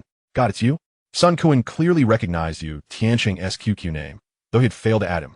However, this username was etched in his memory. Later, he discovered that Tiancheng had canceled all QQ accounts on the Great Chicken Gaming Network. Yes, it's me. Tiancheng nodded in affirmation. The Great Chicken Gaming Network belongs to you? Sun Kuan's voice rose slightly. AI Bing's gaze shifted as well. Unlike Su Lan, her academic performance hadn't been the best, but her insight was exceptional. She mingled daily with a group of graduate students from the computer science department. Thus, she understood the extraordinary abilities of the developer behind the game 2048 all too well, especially since their mentor had personally validated this. You created 2048 and Bomberman? Sun Kuan saw confirmation once more. Indeed. Tiancheng nodded again. Yes. Tiancheng smiled. Holy cow. To Tiancheng's astonishment, Sun Kuan unexpectedly let out a loud expletive, followed by an excited flourish of his arm, and proceeded to bow deeply at a 90-degree angle. I apoludisa. Truly, I did not recognize you in the presence of a deity. You are simply too youthful. Indeed, heroes emerge from the young. Sun Kuan was beside himself with excitement. In contrast, Tiancheng found himself utterly flustered by Sun Kuan's exuberance. Ice, please bring us to our designated booth. Today, we simply must share a few drinks with. Mister. Minors are not permitted to consume alcohol. Bring a box of AD calcium milk instead. Sun Kuan enthusiastically dragged Tiancheng to their reserved booth number 08 in the bar. He remained oblivious to the two pairs of astonished eyes observing him from the adjacent booth number 09. Those two figures were none other than Li Sisi and Su Huiqiao. The familiar silhouettes Tiancheng had glimpsed while turning at the bar counter. Chapter 51. Your ex-girlfriend? What a remarkable coincidence indeed. The moment those two figures laid eyes on Tiancheng, he too caught sight of them. To his surprise, they were none other than Li Sisi and Su Huiqiao. Had Tiancheng not arrived in Su Lan's car, he would have believed that Li Sisi had lost her mind, following him nearly 200 kilometers from Langzhou to Xingqing to pester him. However, he no longer held such a notion. For beside Li Sisi sat another notably youthful face, a sports student from class 1 of the third year at Langzhou No. 1 Middle School, Zhou Hao. It was evident that Zhou Hao had brought Li Sisi and Su Huiqiao to this establishment, as their table was adorned with a fruit platter and half a dozen beers.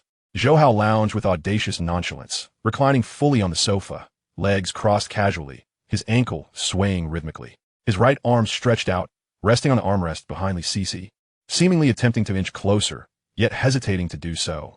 Li Sisi appeared aware of Zhou Hao's intentions, but maintained a calm demeanor, neither avoiding him nor leaning in, keeping the distance perfectly measured. Zhou Hao was currently boasting to Li Sisi, "What would you like to eat or drink? Just order it. I have a good relationship with the owner of this bar. We can get a 20% discount on the bill." In truth, the so-called owner he knew was Qi Dong, the manager of this establishment, and it was not Zhou Hao who was acquainted with him, but rather his cousin. Qi Dong had called upon Zhou Hao during the bar's opening for support. Li Sisi had been in contact with Zhou Hao, intending to indulge in a lavish dinner that evening. After being rebuffed at the lakeside hotel, she quickly reached out to Zhou Hao in her frustration. Zhou Hao, eager to seize the opportunity, rushed over to inquire how she had ended up near the lakeside hotel.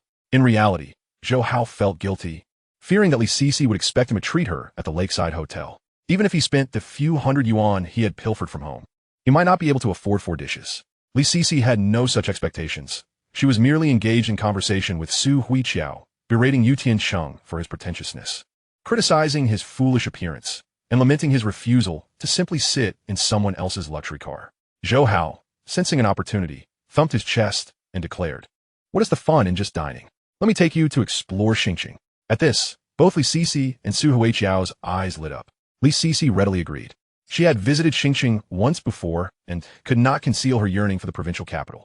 Tiancheng was far more vibrant and bustling than Langzhou. With its grand and splendid architecture, stylishly dressed men and women on every corner, and a colorful lifestyle that irresistibly captivated the youth from small towns. The trio took a bus and, after 4 hours, finally arrived at Huangxing Square. Zhou Hao, displaying a newfound generosity, treated them to snacks and casual strolls around the square, indulging in stinky tofu, shengjian buns, and sweet oil cakes while spending little. After their excursion, Li Sisi expressed her weariness and boredom. Zhou Hao, struck by inspiration, suggested, "Why don't we head to a bar?" Both girls, having never been to a bar, felt a mix of trepidation and curiosity, but eventually acquiesced. Zhou Hao, of course, harbored ulterior motives. 2 naive young girls, a few beers down, would certainly be easy to manipulate for a night out.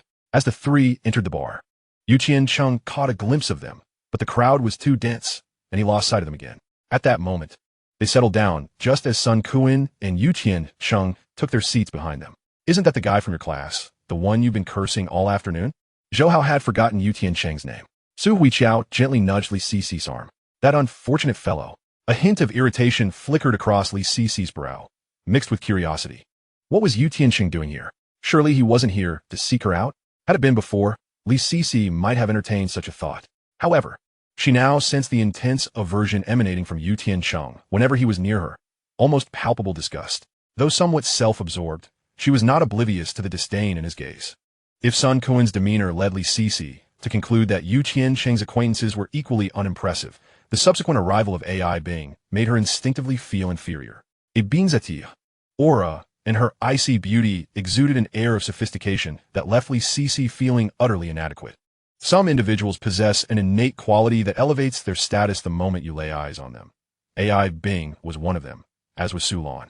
However, when Su Lan subsequently joined them, Li Sisi began to reassess Tiancheng's significance. "Oh, it's Teacher Su. That girl must be a friend of hers, unrelated to Tiancheng." Yet Li Sisi pondered, what was Su Lan doing in the company of Tiancheng? Was there truly something more to their relationship? Both Su Huiqiao and Li Sisi recalled the recent rumors circulating on campus. Initially, they had dismissed them as mere gossip, but the sight of Su Lan and Tiancheng together in the bar added an unusual twist to the narrative. Caught red-handed, conspiring together. With that thought, Li Sisi inexplicably called out, "Teacher Su." Her exclamation startled everyone, particularly Zhou Hao, who immediately sat up straight, uncrossing his legs and folding his arms, adopting a more respectful posture. The mere mention of a teacher's name elicits a certain trepidation in any student. Su Lan turned, glancing towards the adjacent booth. She spotted 3 youthful faces seated on the sofa. "Who are you?" Though she was indeed a teacher in the computer lab, the number of students she could recall by name throughout the entire school could be counted on one hand. Yet, in a fleeting moment, she found the trio somewhat familiar. "We're from Class 9. I'm Li Sisi." Li Sisi, far from intimidated, boldly introduced herself, even specifying her class. Su Lan deftly defused the awkwardness. "What a coincidence. Enjoy your time. I'm here to discuss some matters with friends." Instantly, Li Sisi found herself at a loss for words, offering only a sheepish smile. "Class 9? It seems you belong to that class as well." Upon sitting down, Su Lan tilted her head and cast a glance toward Tiancheng. She then stole another look in the direction of Li Sisi, as if she had deciphered the meaning behind Sisi's gaze. As perceptive as she was, she instantly grasped the implications. "Looking for you? I came along with you." Tiancheng uttered a remark that seemed rather out of place, yet Su Lan comprehended. Your ex-girlfriend? Whose gossip have you been listening to? Yu Tiancheng suddenly held his breath, vexed, thinking, damn it, I've never even held her hand in my life. How about you be my ex? Chapter 52. Where there are many voices, walls have ears. Old who? Su Lan spoke a name that left Yu Tiancheng feeling helpless. His expression darkened. This old man is quite the gossip. Meanwhile, AI Bing and Sun Kuan, who were eavesdropping on their conversation, exchanged astonished glances. You're really something. A high school student. I thought you were some top-notch university scholar. You're truly remarkable. Sun Kuan expressed even greater admiration for Yu Tiancheng. So those two young ladies are your students? Youth is indeed a blessing. Since you know each other, I'll have Bai Tao send over a platter of fruits and some fries. AI Bing cheerfully suggested to Su Lan. Ask him. I'm not familiar. Su Lan deferred the decision to Yu Tiancheng. No need, Sister Bing, you're too kind. Yu Tiancheng replied with a smile. AI Bing immediately understood that Yu Tiancheng had no relationship with that girl, at least not at present. While the atmosphere on their side was lighthearted, Li Sisi's side felt tense. The utterance of teacher made both Su Huichao and Zhou Hao a bit uneasy, as if they were being watched while speaking.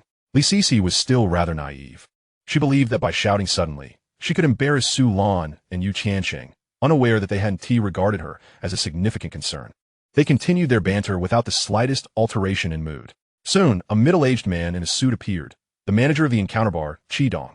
Look, that's the owner of this establishment, my brother Qi, Zhou Hao declared, eager to impress Li Sisi and showcase his connections. Qi Dong was approaching their direction, accompanied by Bai Tao and two waitstaff, all laden with an abundance of food. Could it be that they're bringing it to us? Su Huichao excitedly grasped Li Sisi's arm. Of course. I told you, my relationship with brother Qi is quite solid. Zhou Hao, seeing Qi Dong approach, immediately stood up. Boss Qi. Qi Dong paused, perplexed. Who is this kid? Barely old enough to shave? He looks like a little brat. Do I know him? I'm Zhou Hao. I came with my brother during the opening of your establishment. He quickly reminded Qi Dong, who seemed momentarily lost. Wang Yang S. Zhouxin. Oh, Wang Yang S. Zhouxin? All right, you do your thing. Qi Dong finally recalled someone named Wang Yang, who mingled in the nightlife scene of Langzhou. If Wang Yang had come, he might have offered a fruit platter or a bottle of wine. Wang Yang's cousin? What a ridiculous connection. Hey, Boss Qi. Zhou Hao attempted to say more, but Qi Dong suddenly adopted a stern demeanor. Manager Qi, don't call me boss. Our boss is over there. Qi Dong pointed towards AI Bing's direction. For heaven's sake, the boss is sitting right here. If you shout like that and the boss hears, what if they feel displeased? Do I still have a job? After warning Zhou Hao, Qi Dong finally approached AI Bing's table. After some pleasantries, he set down a bottle of red wine, a case of beer, 2 large fruit platters, and a plethora of snacks, even including grilled squid tentacles, nearly covering the entire table. Li Sisi glanced at the spread on the other table, then at the meager fruit platter and a few cans of beer in front of them, feeling increasingly discontent. Her gaze towards Zhou Hao lost its earlier softness. It turned out he was the actual owner. Was Yu Tiancheng also this familiar with the boss here? On Yu Tiancheng's side, the 4 of them were enjoying their food while chatting. You, please tell me about the source code for those games you developed, and how you devised that encryption algorithm. It's sheer genius. You wouldn't believe it. Several computers in our company have been compromised. It's caused me quite a bit of trouble. Sun Kuan quickly shifted the focus back to Yu Tiancheng, dismissing the earlier incident between Li Sisi and Su Lan. Sun Kuan, you're crossing the line. You're asking for confidential information. What is the connection between you two that he should divulge anything? Sonan interfected disingly. Haha. I was too eager. It's just an advertisement. I'd like to book your ad slots for those mini-games at market price, 50,000 a month, and let us commit to a year. Sun Kuan waved his hand generously. Su Lan's expression softened as she poked Yu Tiancheng. So, it wasn't a wasted trip after all? Yu Tiancheng turned to look at Su Lan, whose face was brimming with a mischievous pride, entirely devoid of a teacher's demeanor, resembling more of a cat seeking to please its master. This woman is truly enthusiastic. Meeting Sun Gu and Bing Jie was indeed worthwhile. However, regarding that advertisement slot, Yu Tiancheng scratched his head. Were they discussing? Li Sisi whispered to Su Huichao. It seems like a financial matter. That guy in the plaid shirt is trying to buy something from Yu Tiancheng. But I didn't catch it all. Seemed like the price was 50,000. Su Huichao and Li Sisi deliberately leaned closer to Yu Tiancheng's table, straining to listen. Initially, they couldn't catch the first few lines, and the later parts were intermittent due to the distance. Zhou Hao chimed in, leaving Su Huichao with only a rough idea of the figure. 50,000? What on earth does Yu Tiancheng possess that's so valuable? Li Sisi's eyes suddenly sparkled. For Li Sisi, 50,000 was an astronomical sum, Her parents struggled in Yuancheng, barely making 2,000 a year from their business. That amount would suffice for her parents for 2 years, even with added challenges. No wonder Tian, you've been getting closer to him lately. Sulan was now cozying up to him too. Both were clearly opportunists. And those out-of-towners who shook hands with him today, were they also drawn by this 50,000? At that moment, Li Sisi felt a wave of regret. Had she not made Tiancheng jump into the lake to retrieve her phone, that 50,000 could very well have been hers. Just as Li Sisi's emotions reached a complex peak, Sun Kuan's voice suddenly rose a notch. What? Do you think the price is low? We can negotiate. I can go as high as 70,000 a month. To be honest, I'm still losing money on that deal, and my funds are limited. Beyond that, I'm afraid I can't help you. Seeing Tiancheng's expression, Sun Kuan assumed he was dissatisfied with the lower offer. Gritting his teeth, he raised the price by 2,000. 70,000 for a month. This declaration was crystal clear to both Li Sisi and Su Huiqiao, causing their hearts to race. 70,000 a month. This wasn't merely a sale, it was a rental. A single month's rent amounted to 70,000, totaling 840,000 a year. Upon reflection, Li Sisi nearly fainted on the spot. Goodness, how significant a gold nugget had she just forfeited? Sisi, what are you doing? Drinking? At that moment, Zhou Hao leaned over, offering Li Sisi a can of beer. She remained silent, merely waving her hand dismissively, her eyes already betraying a hint of annoyance. No, brother Sun, that's not what I meant. Observing Sun Kuan's excited demeanor, Tiancheng gestured with his hand. The voices of Sun Kuan and his companions were loud enough for Li Sisi and her friends to hear. But perhaps due to Tiancheng's calm tone or his deliberate lowering of his voice, they could not make out the words. However, feeling embarrassed to rise and lean in closer, they could only suppress their curiosity. After a moment of contemplation, Tiancheng declared, "Since brother Sun holds me in such esteem, I shall not conceal it from you any longer. That website, I sold it. Sisi, let us have some fruit." Zhou Hao interjected, inadvertently overshadowing part of Tiancheng's statement. Li Sisi waved her hand again, yet her expression was now tinged with disdain. What had he said? She hadn't caught that. This Tiancheng was undoubtedly trying to keep them in the dark. Li Sisi and Su Huiqiao muttered their frustrations under their breath. Sold? Just as the two were quietly cursing Tiancheng, Sun Kuan, AI Bing, and Su Lan simultaneously gasped. Sold to whom? Sun Kuan was the first to inquire. What did you sell it? How come I didn't know? Su Lan followed up with her question. How much did you sell it for? AI Bing asked third. Each of the three had a different focus, and thus their questions varied. Of course, the third question was precisely what Li Sisi and Su Huiqiao were most eager to uncover. The three outsiders Li Sisi had dined with earlier must have been there to purchase that item, she quickly deduced. She promptly rose to her feet, inching closer to Tiancheng. Discussing such matters here, with so many people, it's rather inappropriate, don't you think? That scoundrel Tiancheng, at a critical moment, spoke only half of what he intended, which only served to infuriate Li Sisi further, pushing her closer to the edge of a meltdown. Sisi, why don't we play dice? Zhou Hao made an ill-timed suggestion. Play with your mother. Li Sisi could no longer contain herself, unleashing a curse that left Zhou Hao utterly bewildered. Chapter 53. I must marry a millionaire, find a wealthy man. After uttering that expletive, Li Sisi herself was momentarily taken aback. What had she just said? Everyone around was drawn to her outburst, their attention now focused on her. Sisi, what are you doing? Su Huiqiao glanced at the onlookers and felt an overwhelming sense of embarrassment, wishing she could disappear into a crack in the ground. What did you just call me? Zhou Hao's expression shifted from shock to a deepening flush of anger. Clearly, Li Sisi's sudden outburst had left him a loss. If it had been in private, a few insults from her might have been tolerable, but here they were, in a bar, with so many eyes upon them, each gaze seemingly laced with contempt. In truth, it was not that others were intentionally casting disparaging looks at him. Rather, it was Zhou Hao's own psyche that had skewed his perception, making every glance feel laden with emotion. Li Sisi recognized that she had overreacted, and after Zhou Hao's reprimand, she felt a twinge of embarrassment herself. Yet, having already lashed out, with so many witnesses, her pride demanded that she maintain her stance and seek the spotlight. But at that moment, Zhou Hao was unlikely to relent. As the situation spiraled beyond her control, Li Sisi opted for the most strategic of retreats. Xiao, let's go. The girl resolutely abandoned the scene, dragging Su Huiqiao along as they made their swift exit. Sisi, stop. You come back here. Zhou Hao, witnessing Li Sisi's departure, felt a mix of frustration and regret. He was disheartened that after pursuing her for so long, she had finally agreed to go out with him, only for it all to unravel due to a single remark, leaving him feeling stifled in his emotions. His ire stemmed from the money he had spent that evening, only to see it all end in chaos without gaining anything. And more critically, as he attempted to leave, he was halted by a waiter. "Sir, your table hasn't settled the bill yet." The waiter was unconcerned with his predicament. They were in business, not charity. No need for change. Zhou Hao tossed 100 yuan onto the table, attempting to salvage his dignity. "I'm sorry, but that's insufficient." The waiter shot him a scornful glance, incredulous that he expected change from a mere 100 for his tab. "I didn't even open those beers. Hurry, give me my change." Zhou Hao fished out an additional 50 yuan, and after receiving his change, he dashed out in pursuit. Outside the bar, Li Sisi and Su Huiqiao were moving with purpose. "Sisi, what's wrong? Where are we headed?" Zhou Hao was still inside the bar. Hadn't they agreed to play poker that evening? He had not only brought them to the bar, but also mentioned booking a hotel for a night of snacks and scenic views, with the three of them enjoying the night together. Su Huiqiao wasn't finished having fun. For her, Star City was fresh, fashionable, and chic. Parting ways under such discord was not something she wished to witness. "People like Zhou Hao are not worth much." Li Sisi suddenly turned to Su Huiqiao, speaking earnestly. "Did you see those people with you, Tiancheng?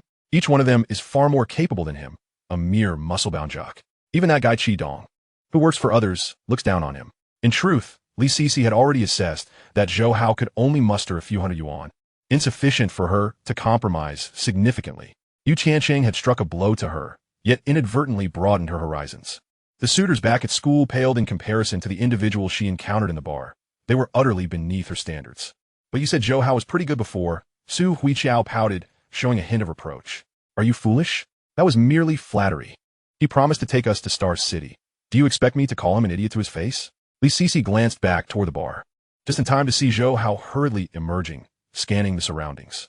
Li Sisi quickly pulled Su Huiqiao into a nearby upscale women's clothing store, pretending to browse. "Sisi, these clothes are so expensive," Su Huiqiao exclaimed, staring at the price tags that boasted hundreds, frightened to even touch them, fearing she might dirty them and incur a debt. Once Zhou Hao rushed past, Li Sisi turned to Su Huiqiao and said, "Indeed, this is a big city. A single piece of clothing costs hundreds. Do you think Zhou Hao can afford that? So, I've made up my mind. I must marry a millionaire, find a wealthy man. Therefore, I've resolved to seize Yu Tiancheng. By any means necessary, I shall make him mine," Li Sisi declared through gritted teeth. "Young lady, you have exquisite taste. This piece is from an international luxury brand. Have you heard of Shirlane? You have become quite famous. How fortunate you are. As our store is currently hosting an opening promotion, offering a remarkable 50% discount on all items. Originally priced at 368, it is now merely 180. Would you care to purchase one?" The female owner of the clothing store observed Li Sisi entranced by a particular garment, mistakenly believing she had taken a liking to it, and promptly approached to entice her into a sale. It is indeed a prestigious international brand, aesthetically pleasing, yet the price is rather steep. Su Huiqiao, standing nearby, felt a pang of regret. A foreign brand priced at 368, now reduced to 180, is an incredible bargain. She longed to acquire one, but alas, her funds were insufficient. "No, thank you," Li Sisi replied, her attention wholly fixated on Zhou Hao, her eyes darting outside, fearful that if he were to leave, they might inadvertently cross paths. She hardly registered the shop owner's words, who, assuming Li Sisi was haggling, smiled and exclaimed, "Do you find 180 too expensive? I assure you, I'm barely covering costs. But today marks our grand opening, and as you are our first customer, let us aim for a prosperous start. How about 160? This price is non-negotiable." What a splendid opportunity to snag a deal. Su Huiqiao, wearing a look of utter disbelief at the lost bargain, interjected, "Sisi, I happen to have 60 yuan saved up for quite a while. Why not lend me 100, and I'll repay you by cutting back on my expenses?" However, Li Sisi merely glanced at the door and replied, "No need, we must be on our way." "Oh, dear girl, please don't leave. I can lower it a bit more. For 100, just give me a nod, and I'll bag it for you. Can't you manage with 60? Just then, the shop owner emerged, clutching the garment, prompting Su Huiqiao to halt in her tracks. "Wait, Sisi. 60, it's yours." Su Huiqiao fished out a small wallet from her pocket, extracting a handful of loose bills and thrusting them into the shop owner's hand, before accepting the clothing. "Sisi, clothing in this metropolis isn't so exorbitant after all. This piece is quite lovely, an international brand, and I only paid 58 for it." After walking some distance, Su Huiqiao examined the 2 coins remaining in her wallet, still basking in the thrill of her fortunate acquisition. "Ah, clearly a naive country bumpkin," the shop owner scoffed, spitting on her fingers before sorting through the change without a care for the crumpled bills, unconcerned whether it amounted to 60 yuan. Chapter 54. Is Yu Shun so young? Encounter at the bar. Once Li Sisi Zhou Hao, and the others departed. This small farce came to an end. AI Bing glanced at Yu Tiancheng and remarked, I suddenly comprehend why she is merely your ex-girlfriend. Yu Tiancheng, digging in his ears, replied, Sister Bing, you certainly have a knack for humor. Let us go. This is not the place for serious discussions. We should head to the back. Sun Kuan draped his arm around Yu Tiancheng's shoulder, saying, Allow me to show you my studio. My associates hold you in high regard. Peach, save a spot for Kuan Kuan, AI Bing instructed before rising alongside Sulan. Following Sun Kuan and Yu Tiancheng, the four exited through the back door of the bar and entered a narrow alley. Opposite the alley stood a row of 2 to 3-story residences. Though labeled as houses, each possessed its own courtyard. They hardly qualified as villas, despite their unimpressive appearance. Yu Tiancheng understood that this area was in Star City, a prime location. In his previous life, around 2008, Yu Tiancheng's maternal uncle had acquired a modest 50-square-meter dwelling nearby and relocated the entire family there to facilitate the children's education, even registering them in Star City. Coincidentally, 2 years later, this entire region was demolished, and that 50-square-meter home quintupled in price. Moreover, each person registered received an additional 50,000 yuan in dividends. Yu Tiancheng was uncertain how this calculation was made, nor did he possess enough registrations to benefit from the dividends.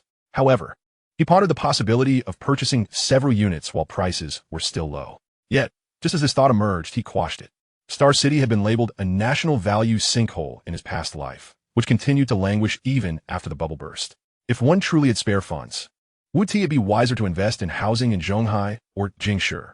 The potential for appreciation there far surpassed that of Star City. Sun Kuan led Yu Tiancheng directly into a 3-story building facing the bar. Originally, the studio was located within Xiangnan University, where the school provided 2 offices to support entrepreneurship. However, after the group graduated and their project failed to generate profit, the school's resources were no longer available for free.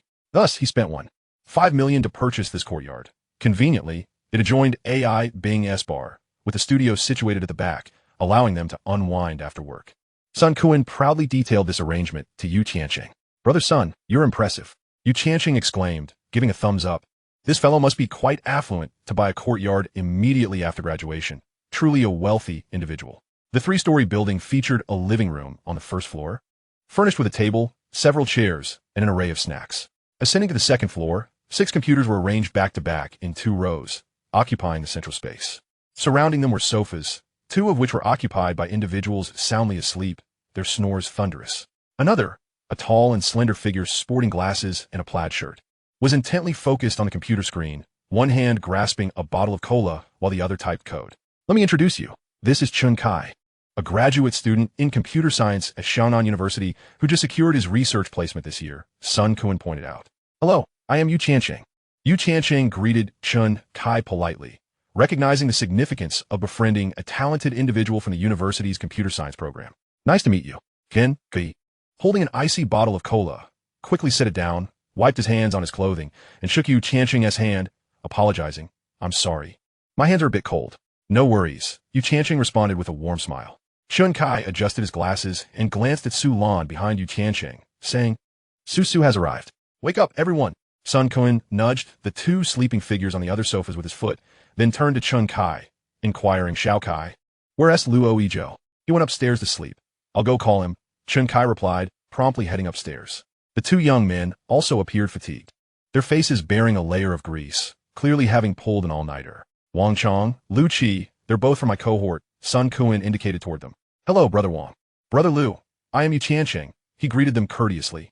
Shortly thereafter, Chun Kai returned with a disheveled man in a black hoodie, who appeared somewhat irritable.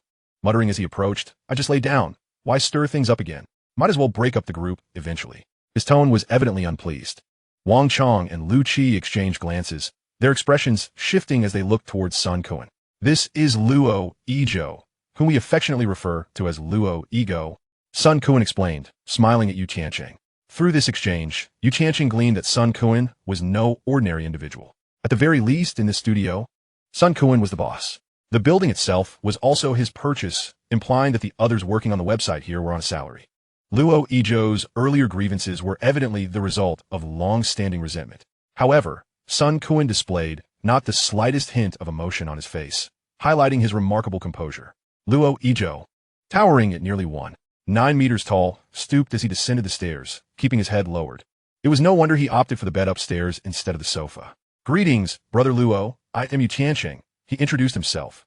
Yu Tiancheng refrained from jesting with Sun Kuan, as he was not well acquainted with Luo Izhou. "Allow me to formally introduce this individual. The founder of the Great Chicken Gaming Network, the creator of 2048 and Bomb Man, the divine Yu Tiancheng," Sun Kuan enthusiastically proclaimed as he patted Yu Tiancheng on the shoulder. "Who?" Luo Izhou, just descending the stairs, was instantly awake.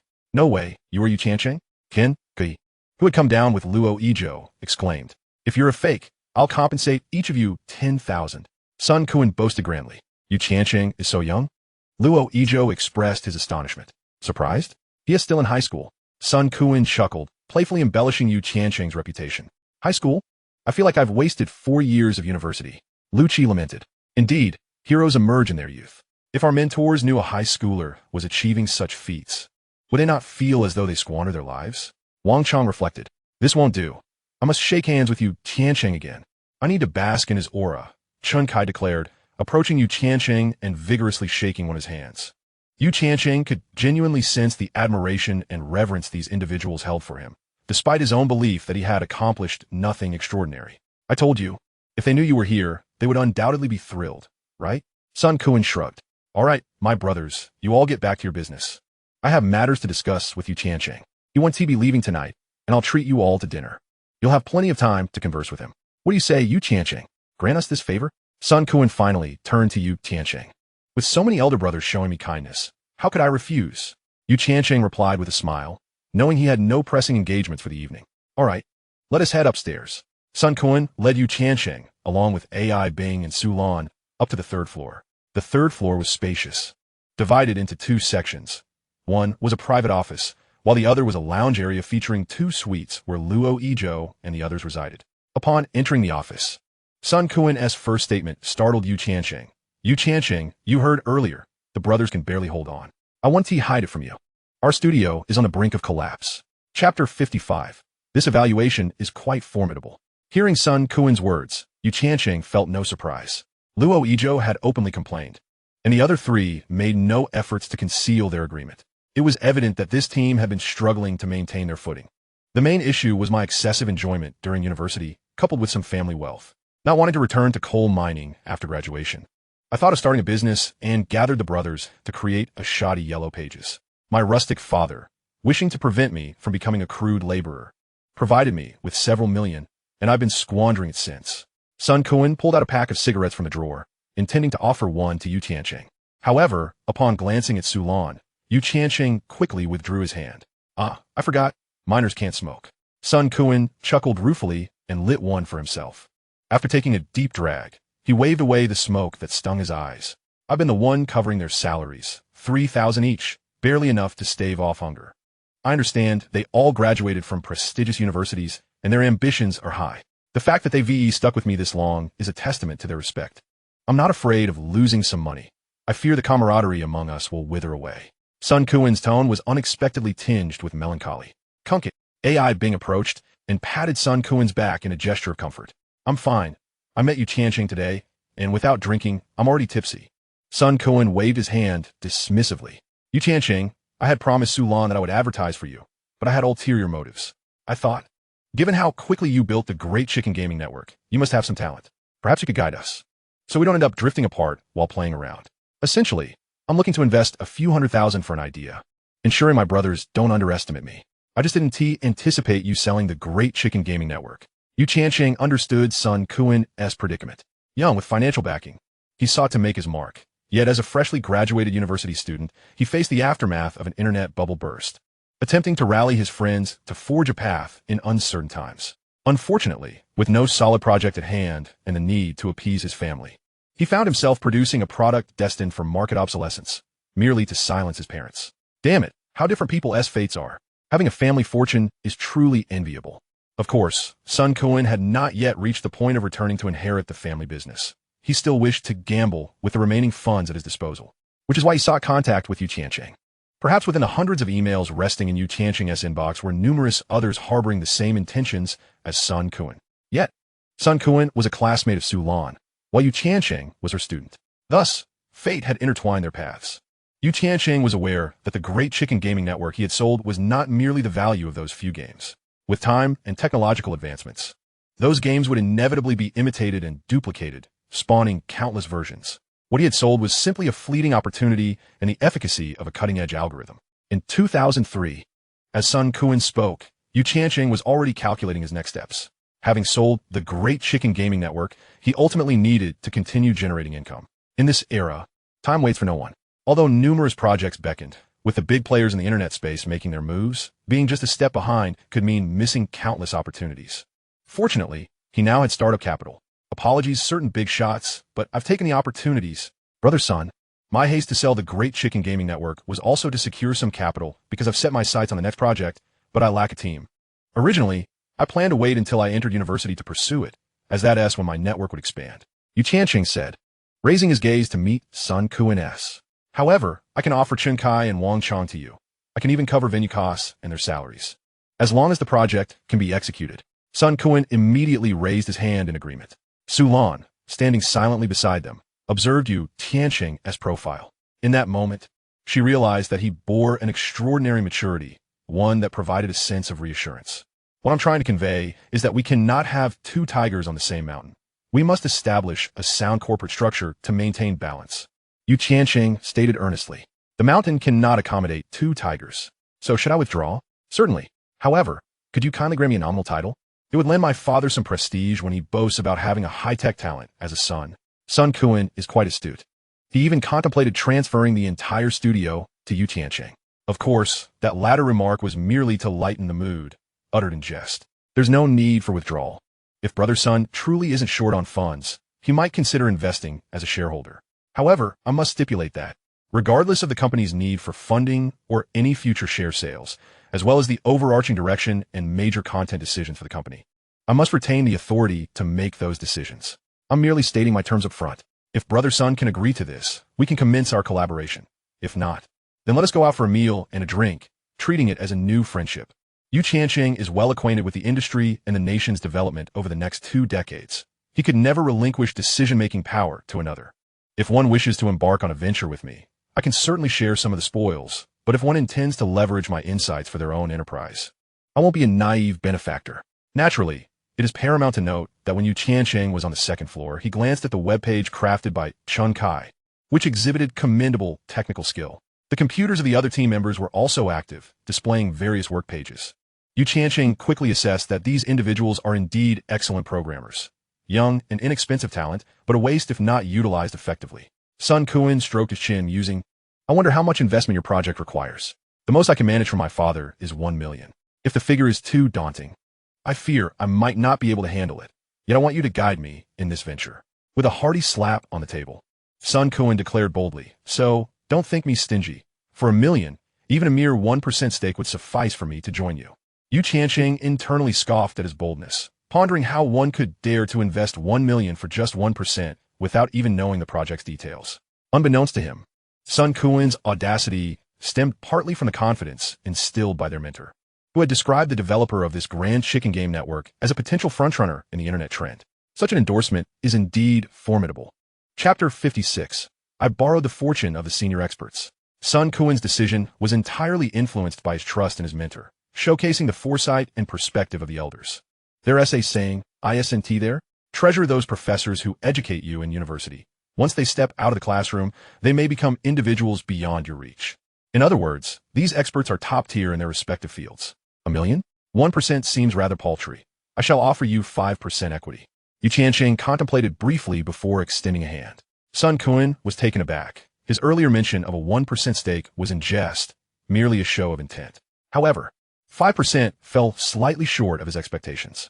Yet, upon reflection, if 1 million only secured 5%, did that not imply a significant gamble? With this thought, Sun Kuan's spirits soared. He sensed that today might herald a life-altering event for him, more thrilling than a night out with his girlfriend. Could I perhaps invest 500,000? I would only require 2% equity, ventured AI, being cautiously, anxious that Yu Tiancheng might decline. If we're to play, let us all partake. I'll invest 3 million, 15% equity, piped up Su Lan unexpectedly, her bright voice leaving Yu Tiancheng and the others momentarily stunned. What the hell, Su? 3 million? Are you not living life on the edge? Sun Kuan exclaimed in astonishment. 3 million? Su, where on earth will you procure that amount? AI Bing was equally shocked. Teacher Su, I thought Brother Sun's family had the wealth. Upon hearing you speak, I realize your family is the true treasure trove. Aren't you afraid of losing it all? Tiancheng sighed in resignation. Brother Sun truly does come from wealth. I cannot compete with that.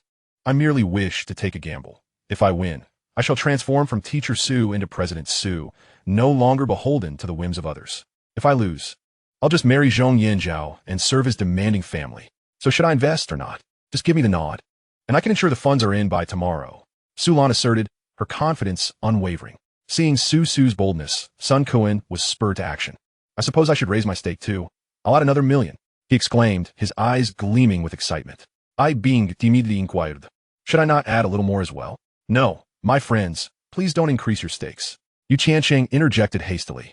Let us proceed as previously discussed. Teacher Su invests 3 million for 15% equity, Brother Sun 1 million for 5%, and Sister Bing 500,000 for 2% equity.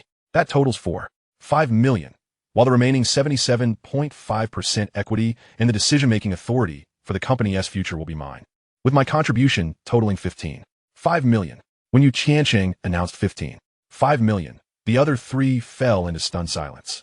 5 million? My goodness. I was just feeling invigorated, and now life feels rather bleak. Who truly possesses the wealth here? May I inquire you? How much did you sell that grand chicken game network for? The trio gazed at Tiancheng with eager anticipation. Not much, just this figure, Tiancheng replied, holding up 2 fingers in a gesture of victory. 20 million? After receiving the confirmation, Su Lan's eyes widened in disbelief. Well, thank goodness I was worried he might sell at a loss. The actual figure far exceeds my expectations. 20 million? Sun Kuan exclaimed, taking a deep drag from his cigarette. Am I not the luckiest one here? The truth remains uncertain. If this project succeeds, you may very well become a billionaire. Tiancheng declared with unwavering confidence. Over 1 billion. Sun Kuan shivered in excitement. Does that mean I might surpass my father? However, the comparison to the truly wealthy remains inescapable. Tiancheng sighed. Nonetheless, I will strive for success. Do not harbor unrealistic expectations. If we fail, we shall each return to our respective homes. Furthermore, you shall be the primary force behind this project. I can only act as a passive investor, as I still need to participate in the informatics competition and prepare for university. Upon hearing Tiancheng's words, Sun Kuan nearly gasped in disbelief. Look at him. At such a young age, he has managed to earn 20 million and is willing to invest more than half into a startup. Meanwhile, I've done nothing but squander my years. Enough. We need to regain focus, Su Lan declared, slapping the table to rally everyone's spirits. Now, how do you propose we proceed? Let us establish our roles. Web development and server operations will fall under Brother Sun's purview. In addition to our current personnel, we will need to recruit more programmers, as the workload ahead will be substantial, Tiancheng directed, turning to Sun Kuan. Teacher Su, I must trouble you these past few days with the arduous task of obtaining the business license and registering the company. As our enterprise strives for formalization, we too must adhere to a structured approach. Tiancheng once again assigned a task to Su Lan. No problem. Leave this matter to me, Su Lan replied with enthusiasm. At present, it seems we only have this to address. I will apply for the domain name shortly, and then design the website. There is nothing else that requires my attention. Tiancheng stroked his chin, appreciating the efficiency of a mature team, with a mere allocation of tasks. And with the technical support from Sun Kuan and his colleagues, the rest of the business matters could be handled by Su Lan, making it seem rather effortless. What about me? What about me? I'm also a part of the company. I cannot simply do nothing, can I? A partnership that only benefits one side is unlikely to endure, AI Bing interjected from the side. It was evident that she genuinely wished to contribute. Don't you own a bar? The company will still operate here for the time being. You could come by after work for a drink and unwind. A perfect cycle. Tiancheng said with a smile. Once we have more people, we'll need to rent a proper office space.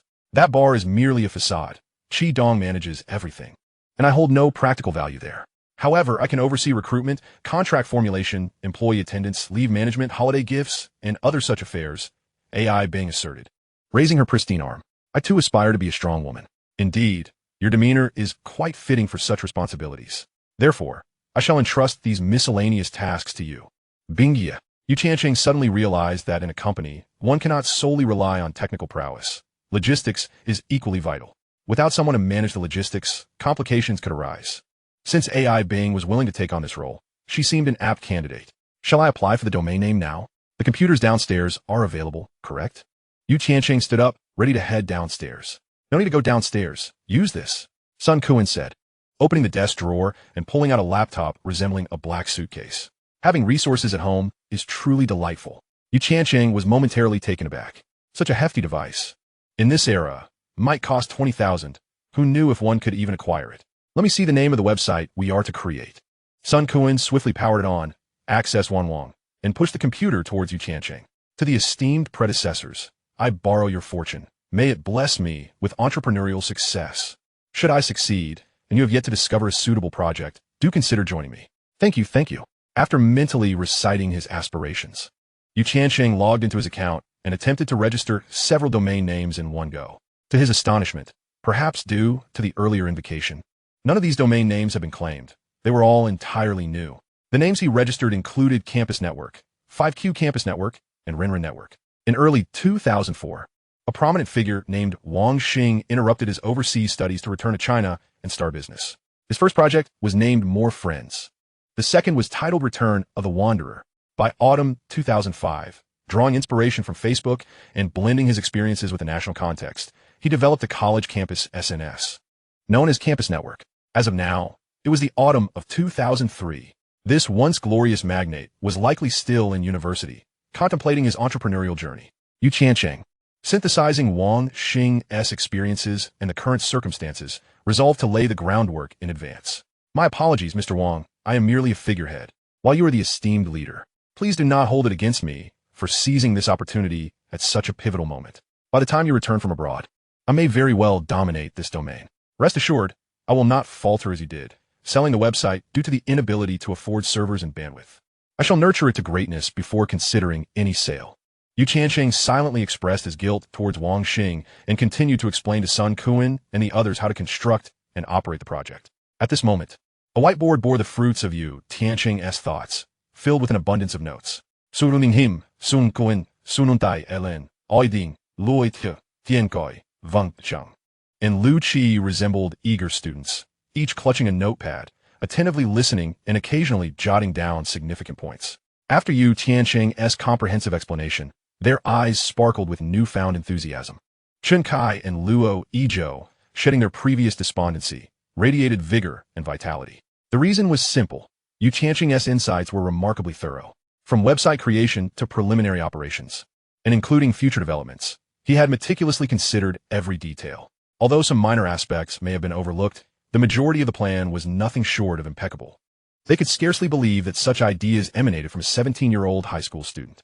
Observing the admiration in Luo Yizhou and the others' eyes directed at Yu Tiancheng, Sun Kuan silently marveled at the allure of talent. Though he had previously gathered them together, his limited vision had stifled their youthful vigor, nearly extinguishing their drive. It was akin to an army without morale. When spirits wane, the battle becomes arduous and defeat looms. However, now, everything had returned to its former glory. They were once again the spirited youth, bold and daring, with dreams in their hearts and light in their eyes. All of this stemmed from Yu Tiancheng's hour-long discourse. To label it merely as an explanation would be an understatement. It was a speech, a proclamation of the company's imminent transformation, a discourse on how their endeavors should flourish, a declaration of hope for the future. Hope, once ignited, could generate boundless strength. Well, this is all I can conceive of at the moment. If anyone has questions, please feel free to raise them, and we shall discuss them together. After concluding, Yu Tiancheng dropped the marker and turned to find the group staring at him in silence. Their expressions blank. Why are you all just staring at me? Is there no issue? He inquired once more. Clap, clap, clap. Luo Yizhou was the first to break the silence with applause. Clap, clap, clap. Soon after, Chen Kai, Wang Chong, Lu Qi, and AI Bing joined in, all clapping enthusiastically. No issues. That was splendid, direct, and straightforward, devoid of pretentiousness. Only a fool would fail to comprehend. We are truly impressed, Luo Yizhou praised. Indeed, you have truly opened our eyes. It is my first time experiencing such an enlightening and accessible education. AI Bing added, her genuine admiration for Yu Tiancheng as plan evident. However, what did accessible education truly mean? Yu Tiancheng assessed AI Bing's alluring figure, pondering that if he were to educate her in such a manner, it would indeed be quite captivating. Yet, he kept those thoughts to himself, refraining from crossing boundaries, especially since he had already discerned the subtle dynamics between AI Bing and Sun Kuan. As for the intricacies of their relationship, Yu Tiancheng preferred not to interfere. You instruct us on what we should do, and we shall follow your lead. We are all in this together from now on, Sun Kuan echoed, applauding enthusiastically. He recognized that Yu Tiancheng was far more suited to lead this team. Truly, a graduate from a prestigious university possesses exceptional comprehension abilities. Yu Tiancheng sighed, pondering the fierce competition among enterprises and departments for talent in later generations. Indeed, exceptional talent is a rarity. At this moment, he felt an overwhelming urge to immediately manifest the ideas that Yu Shun had just articulated.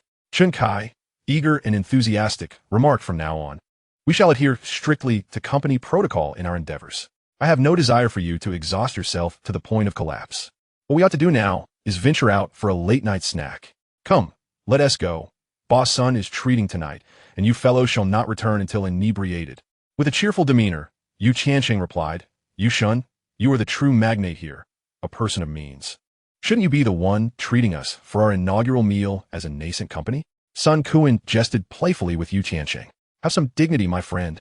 I've already contributed a substantial amount. My heart is bleeding at the thought. If this venture falters, all my efforts over the past fortnight will be in vain. Although Yu Tiancheng's words were disheartening, they evoked an inexplicable urge to deliver a playful reprimand. Yu Shun, I've come to realize that I cannot regard you as a mere child. Your audacity rivals that of a fortress, Sun Kuan stated, exasperated. And what do you mean by we shall not return until inebriated? Are you not drinking? Luo Yizhou, with his towering stature, draped an arm over Yu Tiancheng's shoulder and inquired. I am underage. Yu Tiancheng retorted, casting a sidelong glance at Luo Yizhou. You win. I can't take it any longer. Every word from this fellow reeks of arrogance. It makes me want to give him a good thrashing. Luo Yizhou pretended to throttle Yu Tiancheng dramatically. Enough, enough. Tonight, I shall treat you all. I am grateful for your camaraderie. Allow you to experience the thoughtful care of the logistics department. AI Bing smiled, taking charge of the bill. The group didn't wander far, for at this hour in Star City, few places could rival the liveliness of Huangxi Square. They found a barbecue restaurant with commendable flavors, ordering a plethora of skewers and drinks, reveling until the clock struck midnight. As the hour passed, Sulan set her drink down and clapped her hands, stating, It's getting late. I must return. Tomorrow morning, I need to handle the business license and related affairs.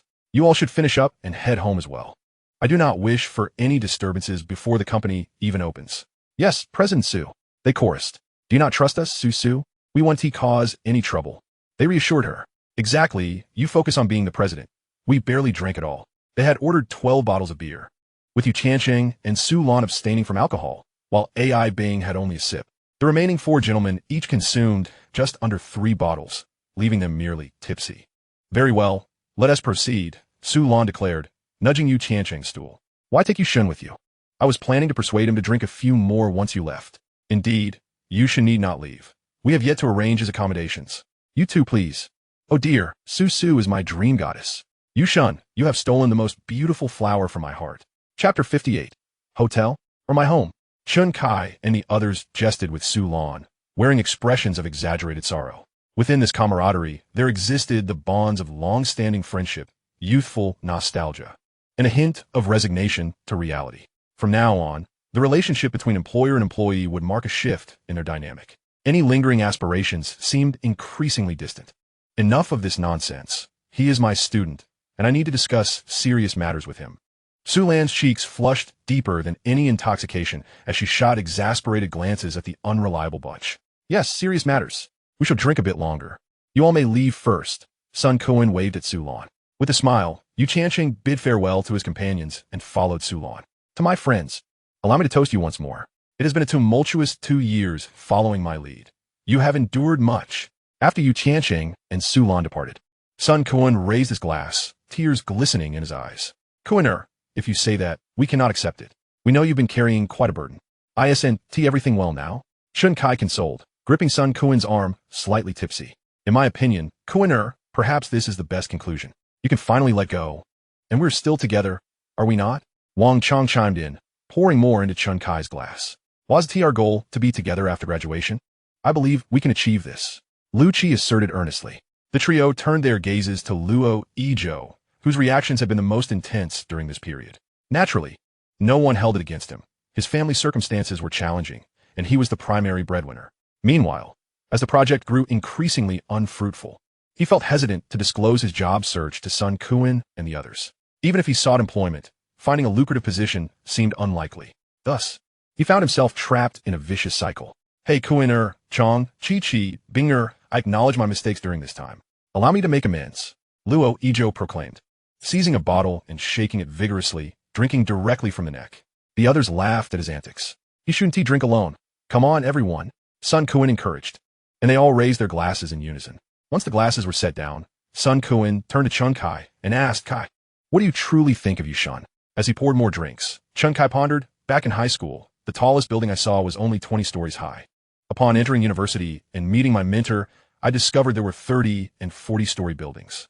But only after meeting Yushan did I realize that he started at the 60th floor. Meanwhile, in another scene, Su Lan drove with Tiancheng in the passenger seat. Do you really trust those fellows? You met them only once, yet you dare invest 15 million? She parked the car and activated the hazard lights. 15 million, not just 150. It's conceivable that this investment could vanish without a trace.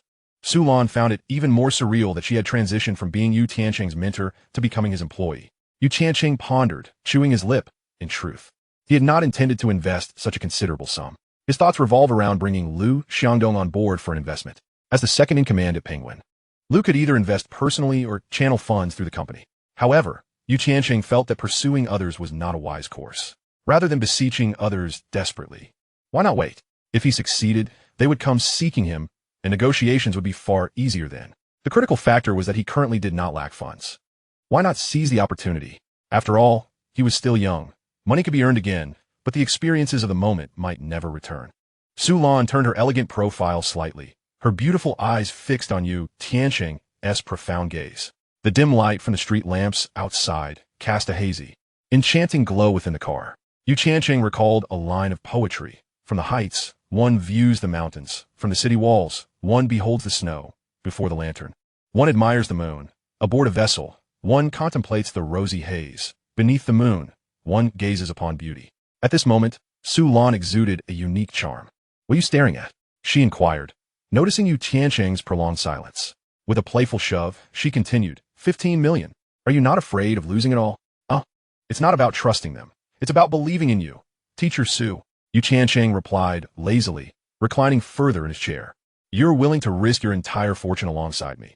So how can I not share everything I have? A jolt of surprise coursed through Su Lan at his words, leaving her momentarily speechless. After a pause, she scoffed lightly, tucking a strand of hair behind her ear. That's quite touching to hear. What's this? Teacher Su is getting sentimental? Are you expecting a reward? Yu Tiancheng's eyelids drooped slightly, seemingly feigning sleep. Yet his gaze was subtly fixed on the allure of Su Lan's black stockings. Well then, how do you wish for me to repay you? Suddenly, Su Lan leaned closer, her fragrance enveloping him, prompting Yu Tiancheng to open his eyes wide in astonishment. How about offering my body in gratitude? She teased, delicately tracing her finger along the button of his shirt. Wait, don't joke around. But I must admit, receiving Teacher Su's favor is quite an honor. Yu Tiancheng chuckled, his heart racing with the thrill of their playful banter. In the stillness of a night, the two of them alone in a car felt exhilarating. Let us get going, Su Lan declared, abruptly accelerating the vehicle. Where to? Yu Tiancheng was jolted forward, instinctively fastening his seatbelt. Thankful he had been reclining, he realized that had he been sitting upright, the sudden speed might have caused him a nasty bump on the head. Hotel, or my place? Su Lan maneuvered the car expertly, yet Yu Tiancheng felt a rush of excitement rather than dizziness. Why bother? Isn't it cozy in the car? Wait. Let's head to the hotel. Yu Tiancheng replied with a resigned smile. Are you worried about someone being at your place? Su Lan continued to jest. Don't be ridiculous. When you return home tonight, a fierce debate awaits you. Although you'll undoubtedly emerge victorious, the process will be excruciating. I'd rather not end up locked in a closet or become a target for ridicule. Besides, I'm still quite inexperienced. I would only detract from your appeal and serve as an excuse for others to reject you.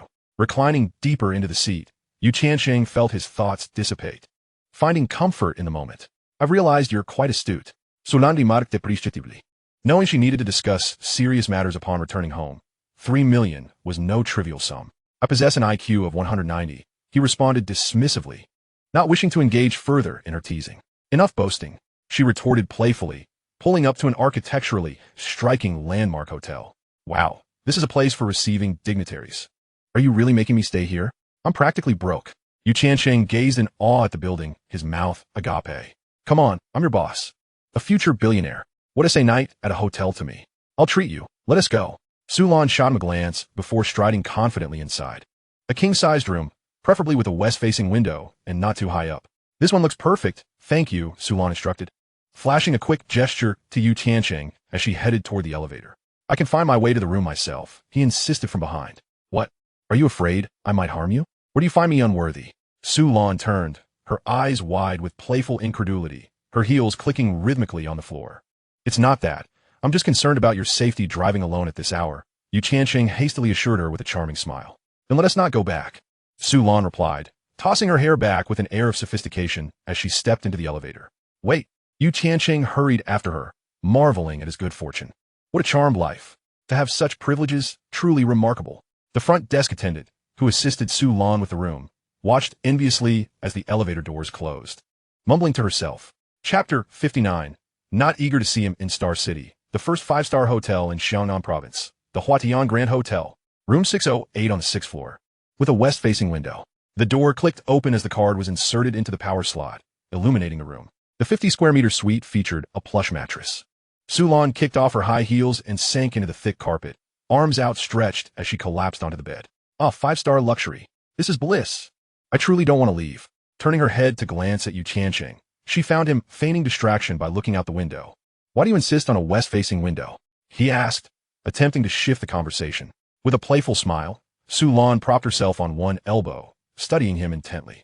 He was undeniably handsome and affluent, though his reputation for scandal was somewhat concerning.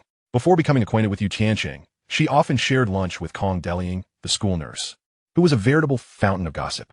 Today, she recalled the story of Li Sisi, who had been courted by a certain boy for 2 years, receiving breakfast and lunch from him repeatedly, only to face countless rejections. This was clearly a tale of an infatuated suitor pursuing a seemingly unattainable flower. To label the boy as merely infatuated would be charitable. He was more of a devoted admirer, perhaps even a nice guy in the pejorative sense. As for the flower, she was hardly deserving of such praise, fitting the mold of a typical heartbreaker. Yet, in this modern age, terms like devoted admirer and heartbreaker seem to lack proper nomenclature. Sulan found it challenging to compare Tiancheng to that awkward, lovesick boy. The Tiancheng she knew was nothing like the rumored version. On the positive side, he was clever, witty, and had good rapport with his peers. His demeanor exuded the maturity and thoughtfulness often associated with someone much older, providing a comforting warmth. Conversely, there was a cunning edge to him. He distanced himself from Li Sisi while simultaneously entangling himself with the school's belle, displaying a shrewdness that belied his youthful appearance. That school belle is quite stunning, she mused, finding him intriguing and charming. Noticing Sulan's unwavering gaze, Tiancheng felt a twinge of vulnerability. If you're going to look at me, I might as well return the favor, he thought, emboldened by the notion that he had nothing to lose. What were you asking me earlier? Sulan lifted her hand to adjust her skirt, ready to continue their playful exchange. Pray tell, why must this window face the west? Tiancheng observed Sulan's movements, entirely unperturbed by the revelation of his little secret. Take a guess. Sulan bent slightly on the bed, positioning herself to gaze out at the western window. The heart of a woman is as elusive as a needle in the ocean. How might I fathom it? I'm no oracle. Tiancheng's eyes drifted outside. It was late, and the street was illuminated solely by streetlights, with only a smattering of car headlights weaving through the night. Across the road, in the villa district, a few lights flickered sporadically. Could it be? A thought stirred within Tiancheng. My home is right across the way, the 7th house from the left. Standing here, you can see into my room. Sulan rose and approached Tiancheng, her finger gliding over a villa. Indeed. Well then, I have rested enough. It is time for me to return home. You should get some rest too. I will contact you tomorrow. By the way, do not close that curtain. With that, Sulan playfully winked at Tiancheng. Am I to leave without a word from you? Your words suggest we may never meet again. Tiancheng shot her a sidelong glance. Are you implying that you wish for me to stay? Sulan's almond-shaped eyes sparkled with allure. Do not jest, Teacher Su. Tiancheng emphasized the title with a hint of gravity. I have abandoned the title of teacher. I am now your employee. You may refer to me as Secretary Su. Sulan teased, her finger playfully tugging at the button of Tiancheng's shirt. In an instant, Tiancheng felt a surge of tension. What are you attempting to do? He bent his knees slightly, lowering himself, and clasped his hands together. Presidensu, Iapalagos. Giggling, she replied, "All right, I shall cease to tease you. I must take my leave." Sulan's fingers danced upward, playfully lifting Yu Tiancheng's chin before she tossed her hair back, draped her hand over her shoulder, donned her high heels, and exited the room. As the door clicked shut, Yu Tiancheng exhaled deeply. Outside, Sulan leaned against the door, releasing a long sigh. She brushed a lock of hair away from her face, feeling a flush spread across her cheeks. If he had only urged her to stay, might she have done so? What am I thinking? You are his teacher, she reminded herself. At least for now. Moreover, he has a girlfriend. Everything else is a facade. Only one's career is genuine. To attain freedom, one must be self-reliant.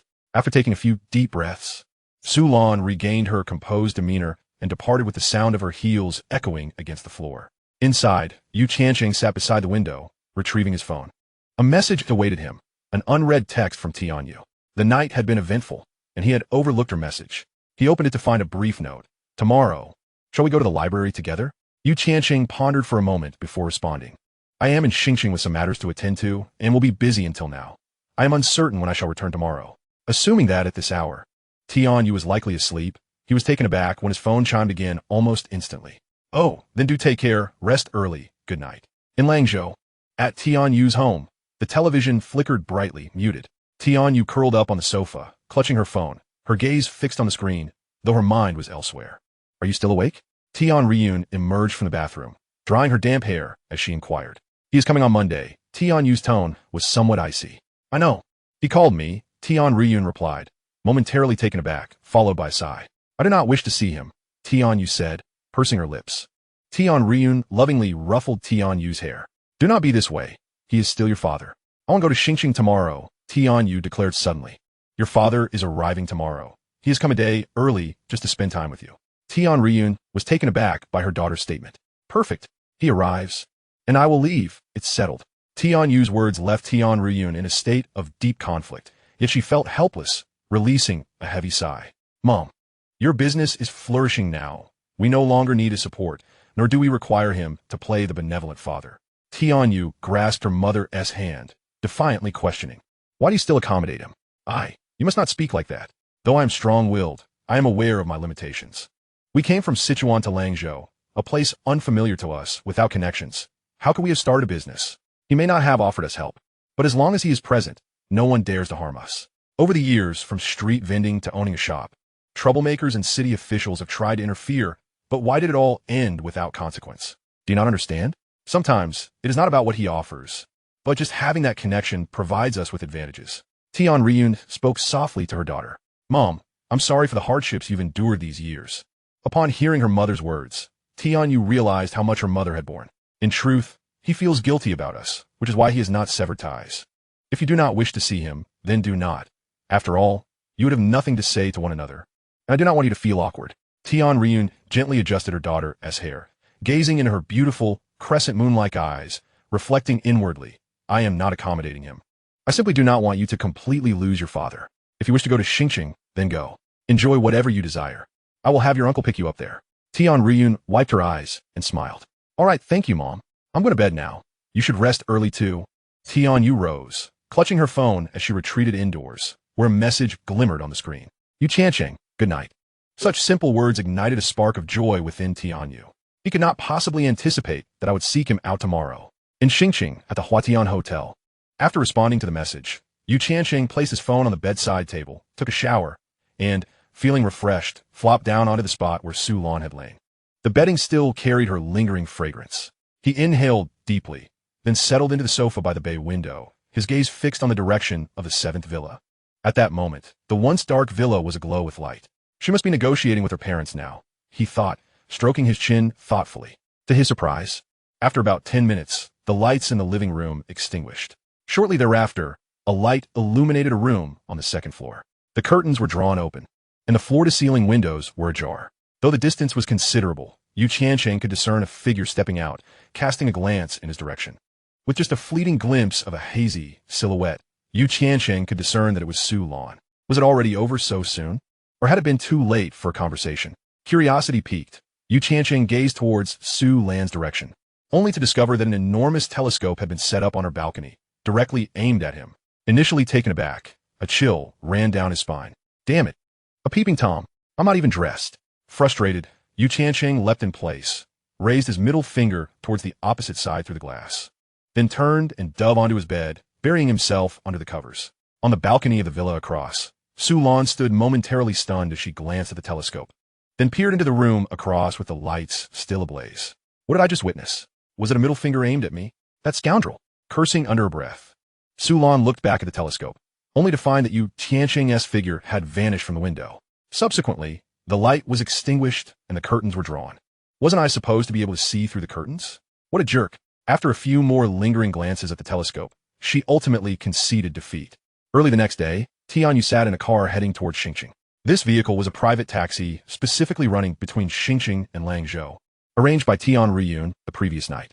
It could accommodate 4 passengers, allowing them to share the travel expenses. By 8 o'clock, Tianyu had already arrived at her uncle's residence in Xingqing. Yeah, I've finally been waiting for you. Your uncle and aunt have some urgent matters to attend to today. Take Hao Hao with you. Here, as 500 yuan. Buy whatever you both wish for lunch and dinner. Oh, and make sure he finishes his homework. If Hao Hao disobeys you, you have my permission to give him a good whack. When you're done, let me know, and I'll give him another one. Tianyu's uncle, Tian Rahai, had recently prospered by running a grain and oil store in Xingqing.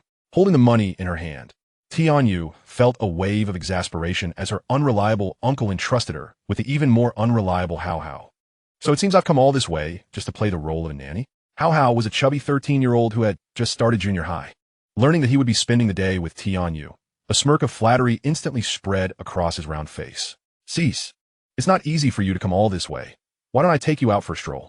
I heard a new arcade opened near the ancient road. Or perhaps we could visit an internet cafe. I went with my classmates last time, and it was so much fun. Why do you get to play on your phone while I'm stuck doing homework? Once their parents left, Hao Hao tossed aside his pen and began to negotiate with Tianyu. Enough chatter, get to writing. You can't even solve these few questions and still want to go to the internet cafe? Do you even know how to turn on a computer? Tianyu shot him a glare while operating her phone to text Tiancheng. Where are you? At that moment, Tiancheng had just awakened. Reaching for his phone to check the time, serendipitously receiving her message. This girl, doesn't she know I'm in Xingqing? Could it be she has come to Xingqing as well? That's impossible. Tomorrow is Monday, and she is school. What could she possibly be doing here? Moreover, how could Tian Riyun allow her, a young lady, to travel such a distance to Xingqing? Initially feeling somewhat dazed, he quickly regained clarity and tentatively replied, You're in Xingqing? Tianyu, yes. Tiancheng, don't mess around. Tianyu, provide me with an address, and I'll come over. Do you believe me? Tiancheng, I don't believe you. Tianyu, just give me the address. Tiancheng, room 608, Huatian Grand Hotel. Who said I can't turn on a computer? I can even play Legend. I'm an 8th level warrior, so don't underestimate me. My master is a 30th level mage who can take down 4 opponents in a siege battle. He is incredibly impressive. Meanwhile, Hao Hao continued to chatter away beside them. Shut up and come with me. Where to? Breakfast. Well, at least getting out is better than being cooped up at home doing homework. Hao Hao followed Tianyu eagerly. Cease. That rice noodle shop is really delicious. Fine, let us go there. You get 3 servings to take away. 3? Sis, you're too good to me. How did you know I could eat 2 servings? Are you a pig? You may be small, but your appetite isn't. Fine, if 2 servings is what you want, then let us get 4. 4? Sis, there are only 2 of us. Do you want to be a pig too? Just do as I say. Stop talking back. Chapter 61. Did you 2 sleep together? Knock, knock, knock. The sound of the door echoed as it swung open, and at first glance, Tiancheng was greeted by the sight of Tianyu, resplendent in a pure white shirt paired with a light blue pleated skirt, standing gracefully at the doorway. Behind her stood a chubby little boy, a head shorter than her, beads of sweat dotting his forehead, his pudgy hands clutching 2 takeout boxes, curiously peering into the room. You really came to Xingqing? Tiancheng exclaimed, bewildered. He hadn't anticipated Tianyu's sudden arrival, especially at such an early hour.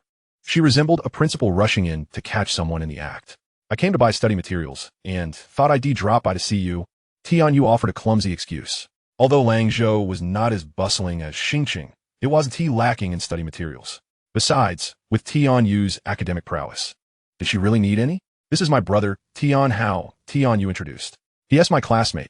You can just call him Yuge. Yu. It's so nice to stay in a place like this. Tian Hao couldn't muster any grand adjectives. He merely thought it was awesome. You can afford to stay here, so come on in. Tiancheng welcomed them into his abode. Tianyu surveyed the room, finding it a bit dim, and promptly walked to the window to draw back the curtains. Meanwhile, Tian Hao, after a cursory glance, quickly redirected his attention to the breakfast. As he tore open a box of rice noodles, Tianhao slurped it up, standing at the window while gazing outside. "What are our plans today, class monitor?" Tiancheng handed Tianyu a tissue. This girl had clearly rushed over. Beads of sweat adorned her forehead, emitting a subtle fragrance of youth. Tianyu accepted the tissue, wiping her sweat as she said, "I initially thought, never mind. What plans do you have? I'll follow your lead." Suddenly, Tianhao, with half the noodles still in his mouth, sprayed them all over the floor as he coughed, looking at Tianyu with teary eyes. "Heavens! Is this still my mother who can beat my father and step on me? How can she be so obedient in front of others? Look at you. You can't even eat properly, making such a mess.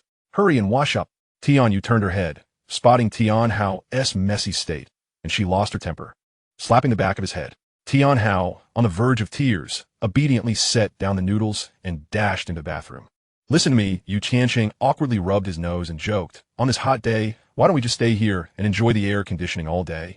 "That sounds good." Tianyu's eyes lit up as if being together with Tiancheng, even in a daze, was sheer happiness. Suddenly, Tianhao emerged from the bathroom, water splattering from his mouth onto the floor once more. "Tian Xiaopeng, are you even all right? Quickly clean it up, or be prepared to scrub the carpets." Tianyu exclaimed, hands on her hips in a fit of anger. Tianhao, startled, jolted, and was about to bend down to wipe it. "Forget it. A little water doesn't matter," Tiancheng quickly interjected, attempting to calm Tianyu's fury. Tianhao stood there awkwardly, his face a canvas of hesitation as he gazed at Tianyu. "Just enjoy your meal. If you keep making those strange noises, you might as well go back and do your homework." This remark from Tianyu felt like a reprieve to Tianhao. "Brother Yu is so good to me," he thought, complimenting Tiancheng with a thumbs up before scampering over to obediently resume, slurping his noodles. "Am I not good to you?" Tianyu rolled her eyes, realizing that she had spared him, yet he expressed gratitude to you. "This brother of mine is ungrateful." All right, everything's fine." Tianhao dared not offend this little tyrant. Not only was there a bloodline pressure to consider, but if their father found out he had to fight her, he would surely face a beating. His mother would undoubtedly not intervene either. Sometimes, Tianhao even questioned whether Tianyu was truly his biological sister, feeling more like an adopted child himself. "I should take you both out for a while. You could stay cooped up in here all day, but our little chubby buddy can't handle that." Tiancheng laughed heartily. "From this moment on, brother Yu, you're like a father to me." "No, like a brother," Tianhao declared, giving you a thumbs up, nearly calling him father. "Where do you want to go, little chubby one?" Today, big brother is treating. Tiancheng, now financially buoyant, was no longer the impoverished fellow who needed to barter for a couple of bananas when buying apples. "Really?" Tianhao's eyes lit up as he counted on his fingers. "I want to go to Posey Street for spicy shrimp, stinky tofu from the Four Annies, sugar oil cakes, glutinous rice dumplings, and xiangbean spring rolls. After that, I like to play King of Fighters at New Century and then head to the internet cafe for some Legend of Mir." A cough from Tianyu interrupted him, her eyes glinting with a hint of menace. "That's about enough." Tianhao swallowed hard, casting a longing look at Tiancheng. "No problem. As long as we have enough time, I'll cover everything," Tiancheng replied without a hint of reluctance, turning to Tianyu. Tianhao too looked nervously at her. "All right, wherever you say we should go, we shall go." This statement was directed towards Tiancheng. "Long live brother Yu. Don't worry. I promise I won't spill the beans about you and my sister dating," Tianhao declared, feeling that one should not bite the hand that feeds them. Tiancheng was merely looking out for them, fearing their budding romance might be exposed. "Let us show some loyalty. I'll make my stance clear." Unexpectedly, this statement offended both Tianyu and Tiancheng. "Little chubby one, you are misjudging us," Tiancheng chuckled lightly. "What kind of person do you think I am? Am I some petty child afraid of being caught?" "Tianhao, you're going back to do your homework shortly. You can tell your parents however you wish. If all else fails, I have a phone. You can call your aunt and ask if she would intervene in our matters." Tianyu produced her phone and tossed it onto the table. "Wait, what? Everything was fine just now. Why the sudden shift? Did I say something wrong? Could it be that you two have already shared a bed?" Although Tianhao was young, he wasn't foolish. He just had a tendency to think in exaggerated terms. His mouth often ran ahead of his thoughts. "Little brat, do you even know what sharing a bed means? What filthy thoughts are you harboring in that little head of yours?" Tianyu's face turned crimson as she seized Tianhao's ear and twisted it sharply. "No, sister, I was wrong. Please, not so hard, it hurts. Brother Yu, godfather. Save me." Tianhao cried out for help. "What are you shouting for?" Tianyu tightened her grip. "You're my brother. If you call him godfather, what should I call him?" Tiancheng watched, amused, as the little chubby one faced his just desserts. "Without you as a third wheel, who knows, we might actually be able to share a bed." Chapter 62. A romance without a beautiful future does not last long. After the three of them devoured 4 bowls of noodles, they headed out towards Posey Street. In truth, Yu Tiancheng was quite eager to visit this area, as it was conveniently close to the encounter bar, just a turn away. He planned to return to Langzhou the next day and wanted to ensure everything was in order with Sun Kuan before he left, addressing the necessary details one last time. Once he returned, with hundreds of kilometers between them, they would only be able to communicate via the internet, which was nowhere near as reliable as face-to-face interaction. Brother Yu, there's an ice cream shop over there, Tian Hao exclaimed as they entered Posey Street, pointing at a shop at the street corner. Tian Hao. Tian, you shot him a glare. It's fine. He just had 2 bowls of noodles. I reckon he can manage an ice cream. Yu Tiancheng reassured her. Then you can stand in line yourself. Tian Yu retorted, pulling out 10 yuan from her pocket. When she looked up, she found Yu Tiancheng handing 100 yuan to Tian Hao. Your sister and I will have vanilla. You decide for yourself. We'll meet by the tables under the sunshade over there. Brother Yu is so generous, Tian Hao exclaimed, eagerly taking the cash and scampering off to Q. I said I'd treat, so let us go check out the stinky tofu. Want me to help you, Q? Let us go together. Tian Yu sighed, following closely behind Yu Tiancheng. Come on, pick up the pace. We're out to have fun. Yu Tiancheng turned around and reached out to grasp Tian Yu's left hand. I'll be gentle, Tian Yu exclaimed in surprise, instinctively pulling back her arm for just a fraction of a second before surrendering to his grasp. It felt like they had held hands once before at school. With familiar faces, what was there to fear? Deep down, Tian Yu possessed the bold and spirited temperament typical of a girl from Sichuan and Chongqing. Rules and teachers' admonitions held no sway over her. As she held Yu Tiancheng's hand, she felt a warmth that dispelled all shadows from her heart. They stood in line hand in hand, inching forward. The sweltering sun no longer felt so oppressive. When buying stinky tofu, Yu Tiancheng insisted on purchasing 3 portions, but Tian Yu countered with a request for only 2. What about Tian Hao? Yu Tiancheng asked. We'll be fine sharing 1, she replied. All right, at this moment, even stinky tofu seemed sweet. In truth, Tian Yu had one more unspoken thought. Holding 2 portions would allow them to continue holding hands, while 3 would mean relinquishing that connection. So, when they returned hand in hand, Tian Hao, who had just acquired his ice cream, nearly dropped it in shock, exclaiming, Hurry, sister, help. It's melting. Tian Yu shot him an exasperated glance, but reluctantly released Yu Tiancheng's hand to assist with the ice cream. And what about the stinky tofu? Brother Yu is so nice. Tian Hao grinned widely, one hand clutching ice cream and the other stinky tofu, relishing the moment. However, when he looked up, he saw Tian Yu poking a piece of stinky tofu with a toothpick, feeding it to Yu Tiancheng. Tian Hao thought, feeling as though he was being fed a mouthful of dog food. However, due to his tender age, he was not particularly adept at consuming the dog food. Observing the young men and women passing by, particularly the brutish males, he could sense their envious glances, wishing they could take his place as Yu Tiancheng. The little chubby boy felt a swell of pride. A bunch of single dogs. He felt no envy whatsoever, for he too had a little girlfriend at school. After 20 minutes, the trio had flaunted their ice cream and stinky tofu. Yu Tiancheng and Tian Yu felt somewhat satiated, yet the chubby boy raised his hand once more. With an alluring glare, Tian Yu, her eyes sparkling like peach blossoms, questioned, What do you want now? I still desire some squid skewers. Tian Hao replied with audacity. Go buy them. Bring me back 2 skewers as well. Yu Tiancheng waved dismissively. I'm broke. Tian Hao cunningly glanced at Yu Tiancheng. When Yu Tiancheng had previously opened his wallet, he had understood what true wealth meant. That stack of blue bills was no fewer than 10. Coupled with the hotel where Yu Tiancheng was staying, the chubby boy regarded him as a quintessential second-generation rich kid. If he didn't seize the opportunity now, who knew how long he would have to wait for another chance? Oh dear. Tian Hao was still speaking when his ear was suddenly pinched. An ice cream cost merely $3. They gave you 100. What happened to the rest of the money? Yu Tiancheng, chuckling amiably at the side, interjected. Let it be. Let him spend it. Ouch, easy now. I forgot. I'm here. Tian Hao exclaimed, pulling a crumpled wad of money from his pocket. Put it away. Take $10, and the rest must be returned immediately. If you shortchange me, your father will have you whipped. Tian Yu sternly established the rule. Instantly, Tian Hao pushed the money towards Yu Tiancheng, snatched a $10 bill, and scampered away, rubbing his ear. Once he departed, Tian Yu produced $50 from her wallet and handed it to Yu Tiancheng. What is this for? Are we a married couple? Let us settle accounts. Yu Tiancheng jested. Get lost. Who is your wife? Tian Yu's cheeks flushed crimson as she shot him an admonishing glare.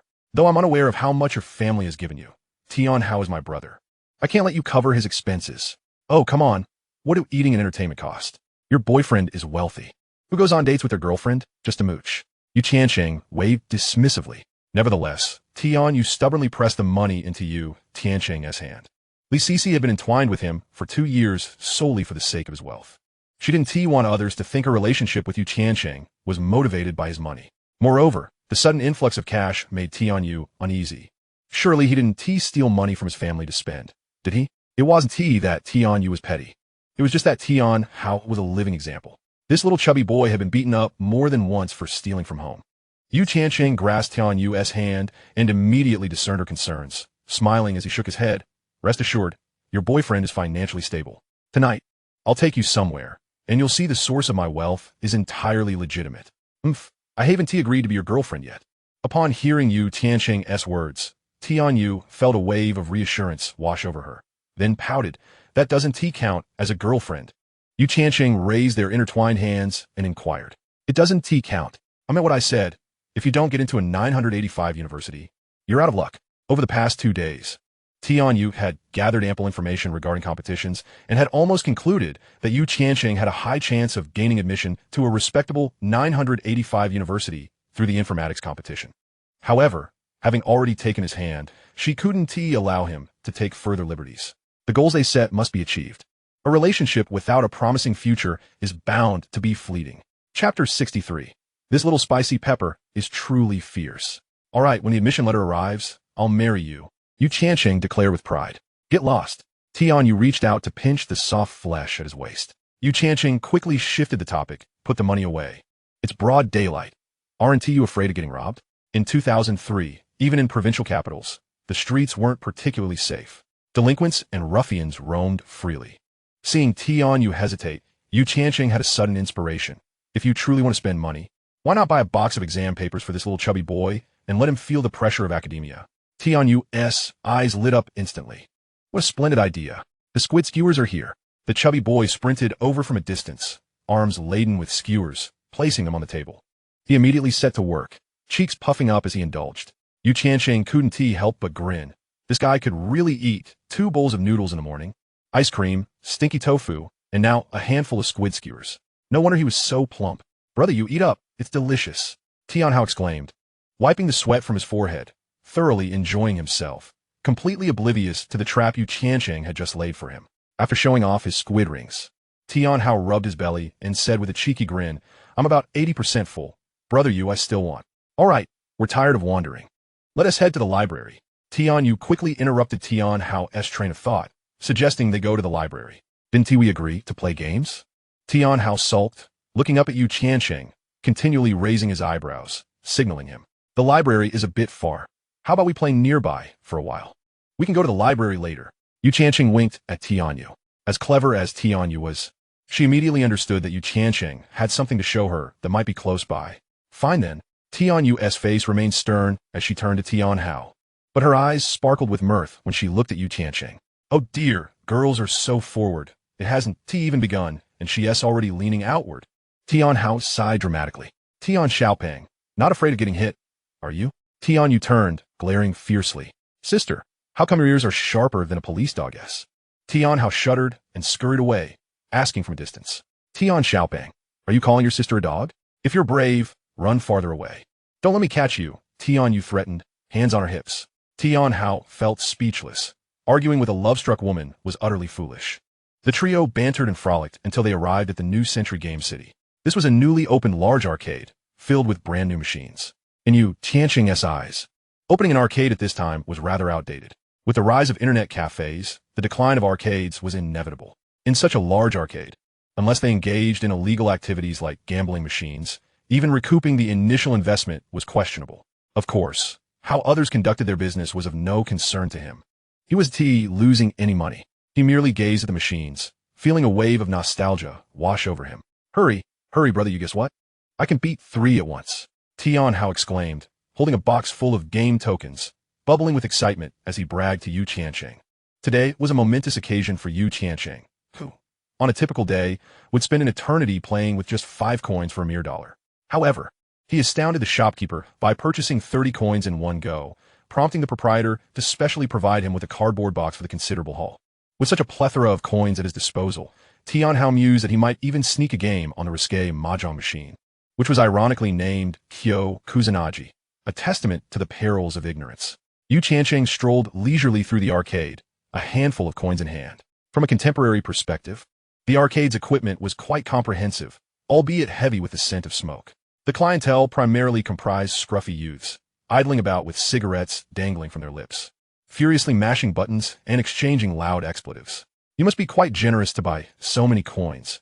Will you even manage to use them all? Tianyu, intrigued, gathered a few coins and surveyed the surroundings, soon losing interest. After a couple of rounds of King of Fighters with Tian Hao, Yu Tiancheng too found the experience rather lackluster. Tian Hao was not exaggerating. He was indeed skilled at the game, executing various techniques with remarkable finesse. In contrast, Yu Tiancheng, who had little experience with such games in his past life, struggled to recall the myriad of moves and consequently fell short against Tian Hao's prowess. However, after Yu Tiancheng stepped away, Tian Yu took her turn, and it was then that Tian Hao truly felt the weight of an academic's pressure. After 5 coins, Tian Hao had yet to secure a single victory, nearly succumbing to despair at the hands of Tian Yu. Even Yu Tiancheng was left bewildered. Sister, have you practiced before? How could you possibly defeat me? Tian Hao gazed at Kyo Kuzunaji, his most trusted character, now lying dejectedly on the floor, his expression one of disbelief. Is practice truly necessary? There are merely 4 buttons and a joystick. One could learn simply by watching. How foolish must one be to require practice? Shall we continue? Tian Yu shook her head, remarking that this game was, in comparison to mathematics, exceedingly simple. Tian Hao felt tears welling in his eyes.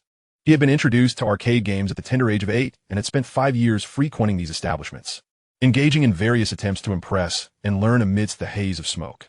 To be labeled a fool was a profound blow to his self-esteem. You little rascal.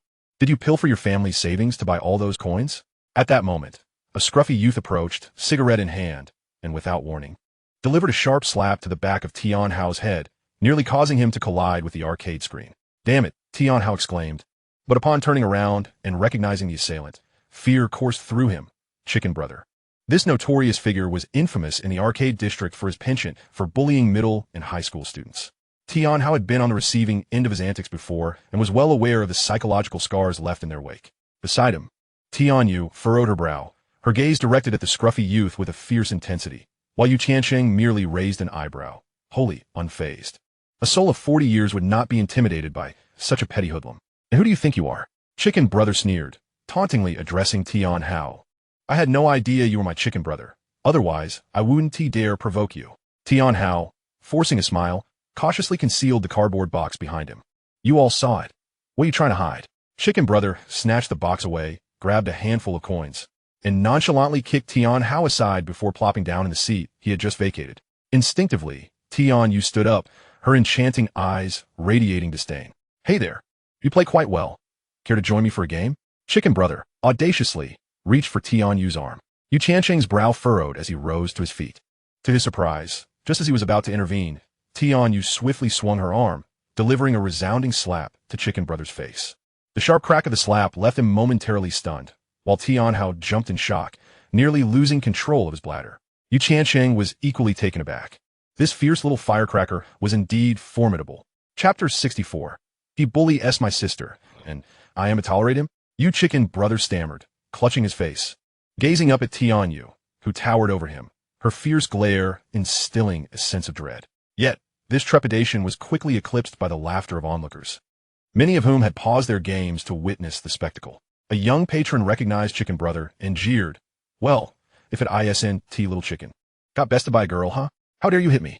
The mocking laughter ignited a fire within Chicken Brother, and emboldened by his streetwise bravado, he rose from his seat, hand raised to push Tian Yu aside.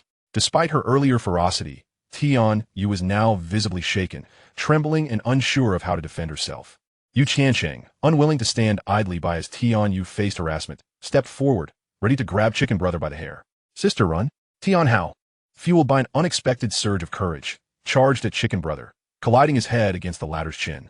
Yu Tiancheng's hand grasped at nothing but air. Damn it. I just want to be a hero and save the day. Why is it so difficult? Left with no choice, he seized Tian Hao by the collar, pulling him back. The sound of the impact echoed, whether from Tian Hao's head against Chicken Brother's chin or from their teeth clashing. It was undeniably painful. Chicken Brother staggered, his head spinning. You little brat. The collision had awakened a ferocity within Chicken Brother. Turning to face his new adversary, Yu Tiancheng, a tall, slender young man clad in casual attire, he shouted. Get lost. Still reeling from the earlier slap, Chicken Brother attempted to shove Tiancheng aside. Yet in an instant, he felt a sharp pain shoot through his fingers as Tiancheng seized his middle and ring fingers, twisting them in the opposite direction. To further incapacitate him, Tiancheng maneuvered behind him, pulling his hair while maintaining control of his fingers. Despite not being particularly adept at fighting, Tiancheng drew upon his life experience of 40 years. While he may have lacked physical strength, he possessed a sharp intellect and a knack for strategy. Don't move. If you do, I might just break your fingers and tear your scalp, he warned, maintaining a calm demeanor. His composure reassured both Tian Yu and Tian Hao, particularly Tian Yu, who looked at him with a newfound sense of security. You son of a, let me go. Do you think you can get away with this? The young man with yellow hair felt an excruciating pain in his fingers as they were twisted mercilessly. He attempted to turn around, only to find his hair being yanked painfully, his captor cunningly preventing him from shifting his body or crouching down. He was left in a state of discomfort, half leaning backward, experiencing the utmost agony. Look at you, thinking you're tough. You can barely manage to stand on your own, let alone threaten anyone. Tiancheng remained unperturbed, casting a glance around before spotting the owner behind the counter, seemingly oblivious to the commotion. Tiancheng understood that the proprietor wished to avoid any trouble. But does wishing to avoid conflict absolve you of responsibility? This is your establishment. Will you simply ignore any incidents that occur? If you lack the capability, perhaps you should consider running a more trivial arcade instead. Come, let us proceed slowly to the bar. With that, Tiancheng dragged the young man toward the bar, followed closely by Tian Yu and Tian Hao. Behind them, a crowd had gathered, forming a semicircle, some standing on tiptoes, while others had even climbed onto chairs for a better view. Throughout this ordeal, the young man hurled every curse imaginable at Tiancheng's ancestors.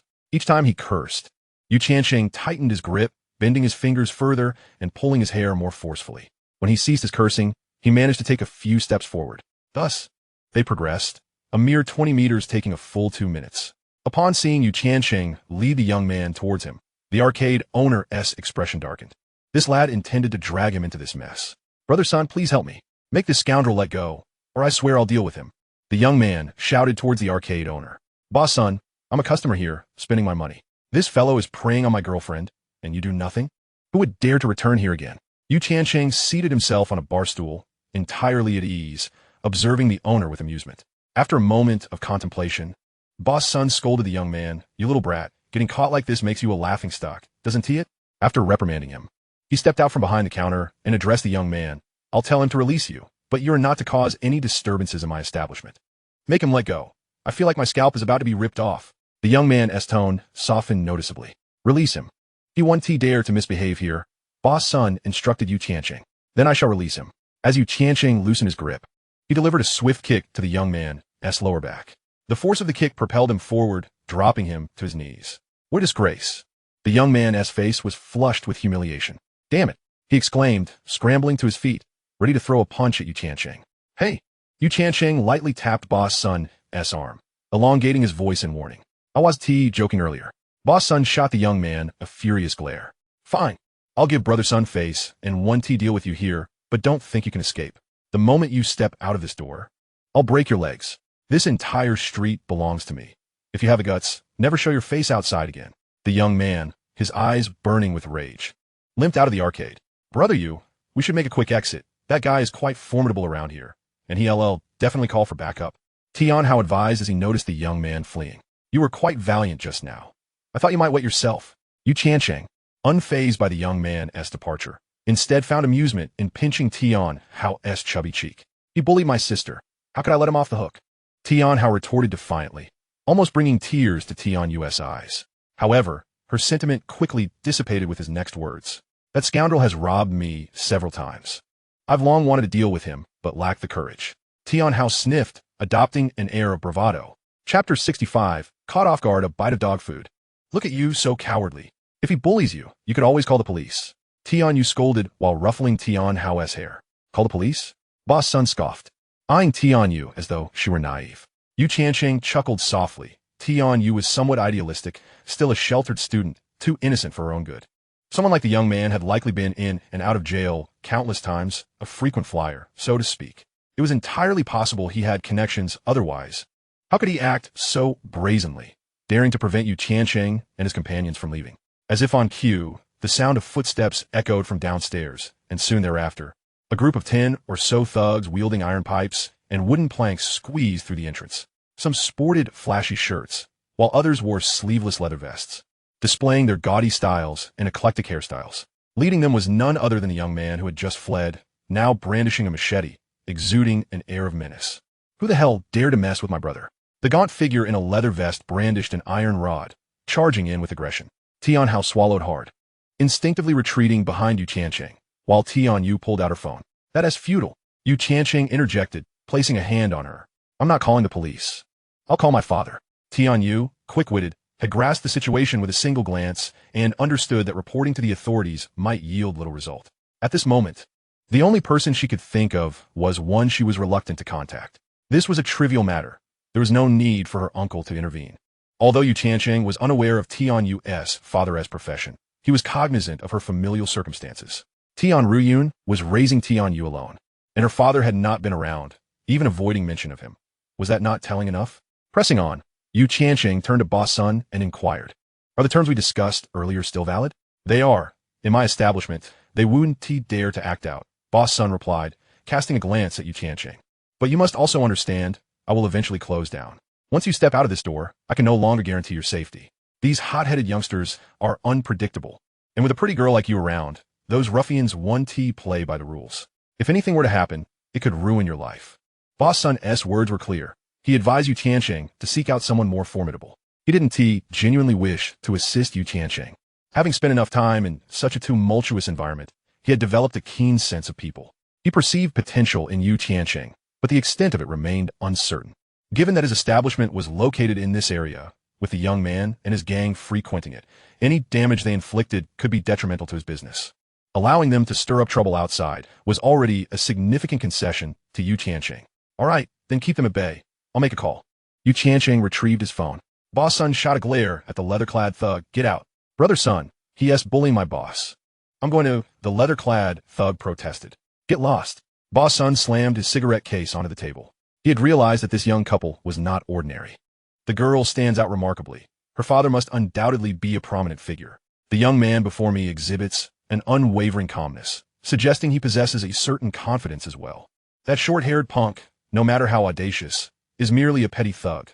When juxtaposed with true power, he is akin to refuse floating in a stagnant gutter, easily disposed of in an instant. It is imperative that no incident occurs between the two in my establishment. That brash figure, with an obstinate glare, fixated intensely on Tiancheng. "You come out. Let him summon his allies. I want to see who he can rally. If he doesn't subdue me today, I shall teach him the true meaning of domination. Do you have the strength to contend with my brother?" The short-haired punk, now emboldened by newfound allies, was brimming with arrogance. Tiancheng pondered briefly before dialing Sun Kuin's number. Yesterday, he had exchanged contact information with several individuals, both phone numbers and QQ accounts. After a few seconds of waiting, it was unsurprisingly not connected. Observing Tiancheng hang up without uttering a word, the short-haired punk sneered. "What's the matter? Can't summon anyone? Weren't you quite the hotshot earlier?" Tiancheng ignored him and proceeded to call AI Bing. "Oh, Mr. Yu, what a surprise to receive your call. What can I do for you?" AI Bing's tone was laced with flirtation and mockery. "I just tried reaching Brother Sun, but he didn't answer. They've been busy since early morning, working on a webpage. I assume he is occupied at the moment. If you have something to discuss, I can head over right now." "Ah, Sister Bing, I've found myself in a bit of trouble. I'm being cornered." "Cornered? Have you gotten into a brawl?" "Yes. They're quite numerous and armed." "Mr. Yu, you truly know how to surprise me. Where are you? Just give me the address." "At Posey Street, New Century Arcade." "New Century? The owner's surname is Sun, correct?" "Understood. I'll be there in 5 minutes." After AI Bing into the call, the short-haired punk rapped the glass door with a watermelon knife, leaning against it with a derisive smile. Tiancheng shrugged. 5 minutes. "Fine. I'll wait for you for 5 minutes." The punk tucked the knife under his arm and pulled out a pack of cigarettes, distributing them among his companions. A throng gathered at the arcade entrance, exhaling clouds of smoke.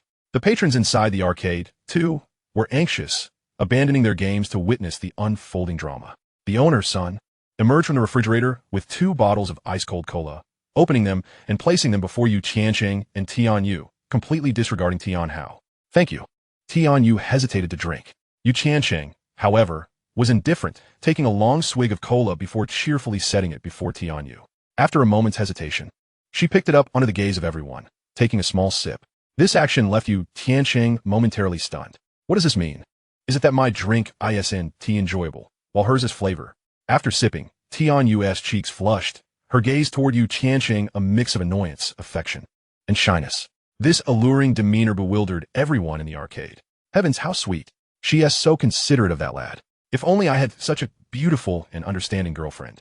I'd gladly embrace death. The crowd even forgot their initial intent to spectate. Unexpectedly served a mouthful of dog food. Chapter 66. Wasting such a wonderful opportunity. AI Bing had said 5 minutes, but in fact, it was less than 5 minutes. The short-haired punk and his crew hadn't even finished a single cigarette when the roar of cars echoed from downstairs. Following that, the sound of high heels clicking resonated as two figures ascended. The woman in front donned a white knee-length dress paired with a stylish jacket and black high heels. Her delicate face adorned with a frosty demeanor. As she approached, her gaze swept over the thugs at the door, glaring at them without a hint of trepidation. It was AI Bing. Trailing behind her was Chi Dong, clad in a suit, his eyes glinting with menace, causing the thugs to instinctively part ways. Upon reaching the entrance, Chi Dong cast a glance at the punk, who trembled, nearly dropping his cigarette. Isn't that someone we know? The short-haired punk followed Chi Dong's line of sight and saw the extraordinarily elegant woman approach Yu Tiancheng, respectfully stating, "Boss, I've come to escort you." She even slightly bowed her head. The young gamers in the arcade gaped in astonishment. Wow, this woman is incredibly captivating.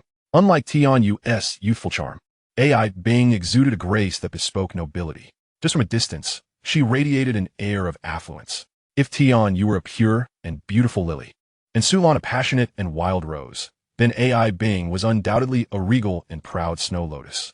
At this moment, the majestic snow lotus bowed her head to the seemingly 17 or 18-year-old youth, addressing him as boss, a sight quite astonishing. Observing et bien es différence. Yu Tiancheng felt at a loss for words. Sister Bing, the act has gone on long enough. AI Bing chuckled, her gaze lingering on Tianyu, internally marveling at the girl's beauty. As for Tian Hao beside Tianyu, he was utterly disregarded. Sun, the owner, was equally taken aback by AI Bing's arrival. Princess AI, what brings you here? And who is this? Sun retrieved a pack of cigarettes from behind the counter and tossed it to Chi Dong. Brother Dong is here too. Chi Dong caught it effortlessly, slipping it into his pocket. This is my boss. I'm not joking. AI Bing flicked her hair back, her expression turning serious. Well, in Xingqing, Princess AI, saying that is quite the jest. Sun was incredulous. How could a young man like Yu Tiancheng possibly be your boss? Don't believe it? Fine. Those thugs at the door are the ones blocking him, and they don't seem very reputable. AI Bing raised an eyebrow, questioning Sunday. Generally, petty thugs wouldn't dare cause trouble here. Anyone bold enough to openly block the entrance must have some backing. That punk-ass brother is at the station. Sun replied, just that. AI Bing scoffed. I thought his brother was a director. How does having a mere station chief intimidate you so? Princess Sai. You may not regard him, but I cannot afford to be dismissive. After all, it's within their territory, and I lack your significant connections. Sun smiled obsequiously. A small fry dares to rise up? Chi Dong, make him scram. If he is still defiant tomorrow, we'll deal with his brother too. AI Bing waved her hand dismissively. Chi Dong turned and approached the short-haired punk and his crew. The punk, seeing Chi Dong approach, immediately trembled and greeted him. Di Dong Ge. Do you know me? My boss is Yuan Ge, Lu Yuan. Lu Yuan. Isn't that the one still involved in illegal taxi operations? Yes. He mentioned to me last time that he felt a bit regretful and wanted to speak with you. You smoke. As he spoke, Brother G pulled out a pack of Furong Wang and respectfully offered a cigarette to Chi Dong. Chi Dong did not accept it. Instead, he reached for the watermelon knife in the hands of the young man with yellow hair. Brother Dong. The young man instinctively hid the knife behind him. Hand it over. A fierce expression surfaced on Chi Dong's face. Brother Dong, can we just let this slide? The young man with yellow hair dared not hand the knife to Chi Dong. This old rascal was indeed capable of violence. Before the young man could finish his sentence, he received a resounding slap from Chi Dong, one delivered with utmost sincerity. Instantly, a handprint appeared on the young man's face, swelling significantly and causing his nose to bleed. Give you face? Who the hell do you think you are? Ask Lu Yuan if he dares to seek face in front of me. Chi Dong pressed his finger against the young man's temple, demanding an answer. Who the hell are you? Pekanjian, a dimwit, raised the steel pipe in his hand, ready to strike Chi Dong. Little did he know, Chi Dong seemed to have eyes in the back of his head. He sidestepped and with one hand pressed down on Pekanjian's head, forcefully pushing it against the wall. Bang! Pekanjian's head made intimate contact with the wall, causing it to bleed profusely and staining the white wall with a sizable red patch. He crumpled to the ground, clutching his head and convulsing like a shrimp. The dozen or so followers brought by the young man with yellow hair were utterly bewildered. They exchanged frightened glances, trembling in fear, none daring to utter a word. They were street fighters, but none had witnessed such brutality from Chidong. The ferocity in Chidong's gaze was enough to send shivers down their spines, as if he had taken a life before. What level of skill do you possess to dare challenge me? Chidong flicked his wrist and turned to the young man with yellow hair. Who do you want to cut? Go on, take a swing at me. He extended his arm towards the young man. Feeling humiliated, the young man grimaced in pain, blood gushing from his nose. Yet he could not muster a single word. If he dared not strike, what use was his knife? Chidong delivered another slap, causing the other side of the young man's face to swell up as well. Brother Dong, please stop. I know I was wrong. The young man pleaded as he saw Chidong raise his hand again. You know you're wrong? Now, can you let our boss pass? Chidong poked the young man's shoulder. Yes. Yes, of course. Clear the way. The young man hurriedly shoved his followers aside and went to help Pekanjian up, moving him to the side. Bossy, let's go. AI Bing said, deliberately stepping aside to stand behind Yu Tiancheng. Yu Tiancheng shrugged and led Tian Yu and Tian Hao downstairs. As they passed the young man with yellow hair, he did not dare to even glance at them. Yu Tiancheng realized that this guy was genuinely afraid of Chidong and had been thoroughly subdued. As they descended, they entered a Buick Excel, which was just enough to seat 5 people. Once the car started, Yu Tiancheng smiled at AI Bing. Sister Bing, you really gave him a lot of face just now. You are my boss. Matters like this should naturally be handled by me. AI Bing cocked her head at Yu Tiancheng. Boss, should I be expecting a bonus? Thanks. Brother Dong, Yu Tiancheng dismissed AI Bing with a wave and patted Chidong on the shoulder. Hey, it's all minor issues. Next time something like this happens in Xingxing, just call me directly. Chidong had exchanged contact information with Yu Tiancheng the previous day at the bar. Given Yu Tiancheng's connections, it was only natural for him to cultivate such relationships. At this point, AI Bing turned to Tian Yu and Tian Hao. Boss, aren't you going to introduce these two?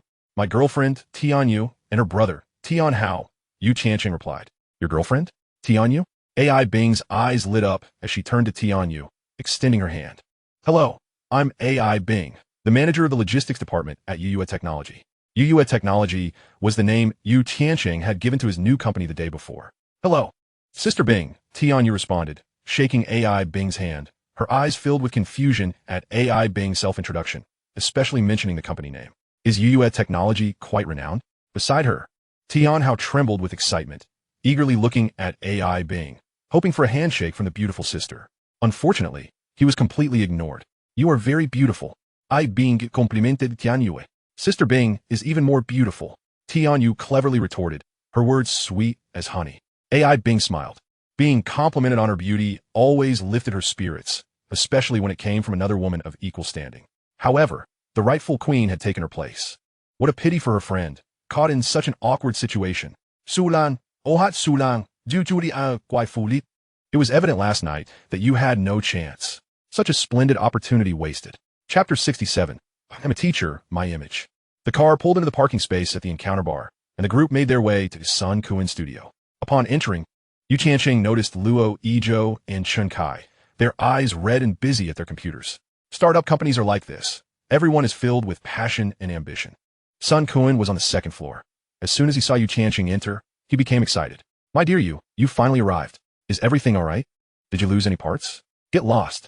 With Sister Bing around, what could possibly go wrong? Yu Tiancheng swatted Sun Kuin's hand away. How are things progressing here? Going well. The website is basically built according to your specifications. Come take a look. Sun Kuin guided Yu Tiancheng to Luo Izhou's computer. Here, this selection box won't do. Let me handle it. After Yu Tiancheng pointed out a few unsatisfactory elements, he took over the task himself. After a flurry of operations, Luo Izhou's eyes lit up. This looks much more pleasing to the eye. Indeed, with Yu's arrangements, it will feel more intuitive and align better with public usage habits, Chun Kai remarked, pondering the revised web page design. That's right. What we need to do is not design from the developer's perspective, which can lead to misconceptions. We must design from the user's perspective. Sometimes your ideas may deviate from actual usage, Yu Tiancheng explained, drawing from his experience of mature products from 2 decades in the future. By that time, major companies had thoroughly researched their target audiences. Good point. I just discussed this issue with Lu Qi earlier. It seems we need Yu's insights after all. Wang Chong mused, stroking his chin thoughtfully. All right, stop flattering me. Your product is already quite impressive. On a scale of 100, It deserves an 80. Yu Tiancheng gestured dismissively. Only 80? The group felt dissatisfied, but there was nothing they could do. His casual modifications were indeed superior to their efforts.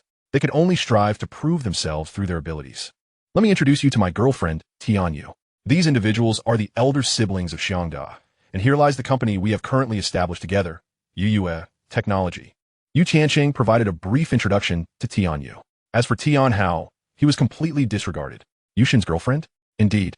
It seems that those with remarkable talents attract equally stunning partners. I am Wang Chong. My goodness, Yushin, are you here solely to distribute dog food? You're merely a high school senior, yet already have a girlfriend. How am I, a mere graduate student, supposed to survive as a singleton? Hello, lovely lady. I am Shinkai. Yushin, this is simply too much. Never mind, I am Luo Ijo. Greetings, esteemed elder siblings. Tianyu quickly greeted several people. At that moment, she comprehended why Yu Tiancheng mentioned his newfound wealth. They are embarking on entrepreneurial ventures in Xingqing, particularly in the thriving realm of the internet. Possessing a bit of wealth is hardly excessive. However, Sun Kuan did not approach, but nudged AI Bing with his elbow. What's going on? What could it be? It's obviously his girlfriend. Yuyue Technology. Yuyue Technology. Are you still puzzled? AI Bing shot Sun Kuan an exasperated glance. And what about Sulan? Sun Kuan appeared somewhat perplexed. Look at you, all flustered. What kind of relationship do Sulan and Yushin share? Teacher and student. Yushin is quite clear about boundaries. And Sulan has stated it plainly. It's you lot who are making a fuss and taking it seriously. Joking is one thing, but knowing your place at crucial moments is essential. Do you understand? AI Bing shook her head, her expression one of incredulity. Just then, a piercing shout echoed from the living room on the first floor. Yu Tiancheng. Upon hearing this voice, everyone instinctively jolted and retreated to their seats, each returning to their respective tasks or seeking cover. Even AI Bing subconsciously tugged Sun Kuan back a few steps, positioning herself against the wall. Following that, a series of rapid footsteps resounded from the staircase. Before the person even arrived, an emotional reprimand filled the air. What do you mean by this? When something happens, you fail to call me and instead reach out to AI Bing first. Do you have any regard for me? Then, dressed in a light blue blazer and with flowing hair, exuding the aura of a modern urbanite, Su Lan stormed in. Upon entering, without any preamble, she raised the materials in her hand. Suddenly, she froze mid-sentence, as if her words had jammed, her hands holding the materials suspended in the air. This was because she noticed not only her few old friends in the room, but also a beautiful girl and a chubby boy. Ah, this beautiful girl. She's familiar. Class 9 of senior year, Tianyu, the most renowned academic flower of the entire Langzhou No. 1 high school. Well, at least she is technically one of her students. Sulan may not remember the names of many students, but she certainly recalled Tianyu. In the realm of computer operations, this girl's response and learning speed far exceeded that of her peers. In fact, Sulan felt that if Tianyu entered one of the top 4 schools in Xingqing to study mathematics or information science competitions, she would not fare much worse than others. However, Langzhou's resources in this regard are woefully inadequate, lacking even a coach, unless one possesses extraordinary talent like Yu Tiancheng. Without a renowned coach, the hope of making it to the provincial team is virtually non-existent. So teacher, what made Sulan even more embarrassed was that Tianyu actually took the initiative to greet her. I'm a teacher. My image. I am Susu. What did Yushin want from me? Am I no longer part of the company? If the boss encounters trouble, am I not allowed to intervene? AI Bing hurriedly stepped forward to alleviate the awkwardness, attempting to take the materials from Su Lan's hands. In the next moment, Su Lan placed the materials down, donning her usual teacher's demeanor. Tianyu, you are here as well. Then she shot a fierce glare at Yu Tiancheng. Do you no longer regard me as your teacher? Such a significant incident occurs, and I am the last to know. If someone harmed you, how would I explain it to your mother? This is Xingqing. With AI Bing here, who would dare to touch me? Yu Tiancheng seized the opportunity to flatter AI Bing. Do you think those street thugs recognize who AI Bing is? If they encounter a hot-headed youth, regardless of whether your family is provincial or municipal, they will first break your legs. The one suffering will not be you. Sulan's eyes nearly bulged with anger. Had it not been for Tianyu's presence, she would have undoubtedly kicked Yu Tiancheng a few times. Chapter 68. Without money. The entire world will disdain you. All right. ISNT this all resolved now. I am still your boss. You ought to show me some respect. Suzong, I was wrong. Is that sufficient? Yu Tiancheng, shameless as ever, directly performed a 90-degree bow in front of so many people, eliciting laughter from the crowd. Go away, go away. Su Lan herself was amused and, in turn, rolled with the punches, tossing the materials onto the table. The procedures have all been completed. The business license seal and financial stamp are all here. My funds are also in place. As per your request, the company is named Yuyue Technology, and I am the legal representative. Yu Tiancheng beamed as he glanced at the business license, turning to Tianyu. Allow me to formally introduce here, in school, she is teacher Su, and here, she is the legal representative and general manager of Yuyue Technology, Su Lan. Tianyu's mouth fell slightly agape, taken aback by the revelation. Yu Tiancheng visited the computer room a few times, and suddenly the teacher became a subordinate? This transformation of roles is far too swift. Do not listen to his nonsense. He has not yet turned 18 and cannot serve as a legal representative. I am merely acting in his stead for now. Let it be known, once you turn 18, you will reclaim this position. Should anything illegal or criminal occur, I will not take the blame for you. Sulan rolled her eyes. You are the co-owner here.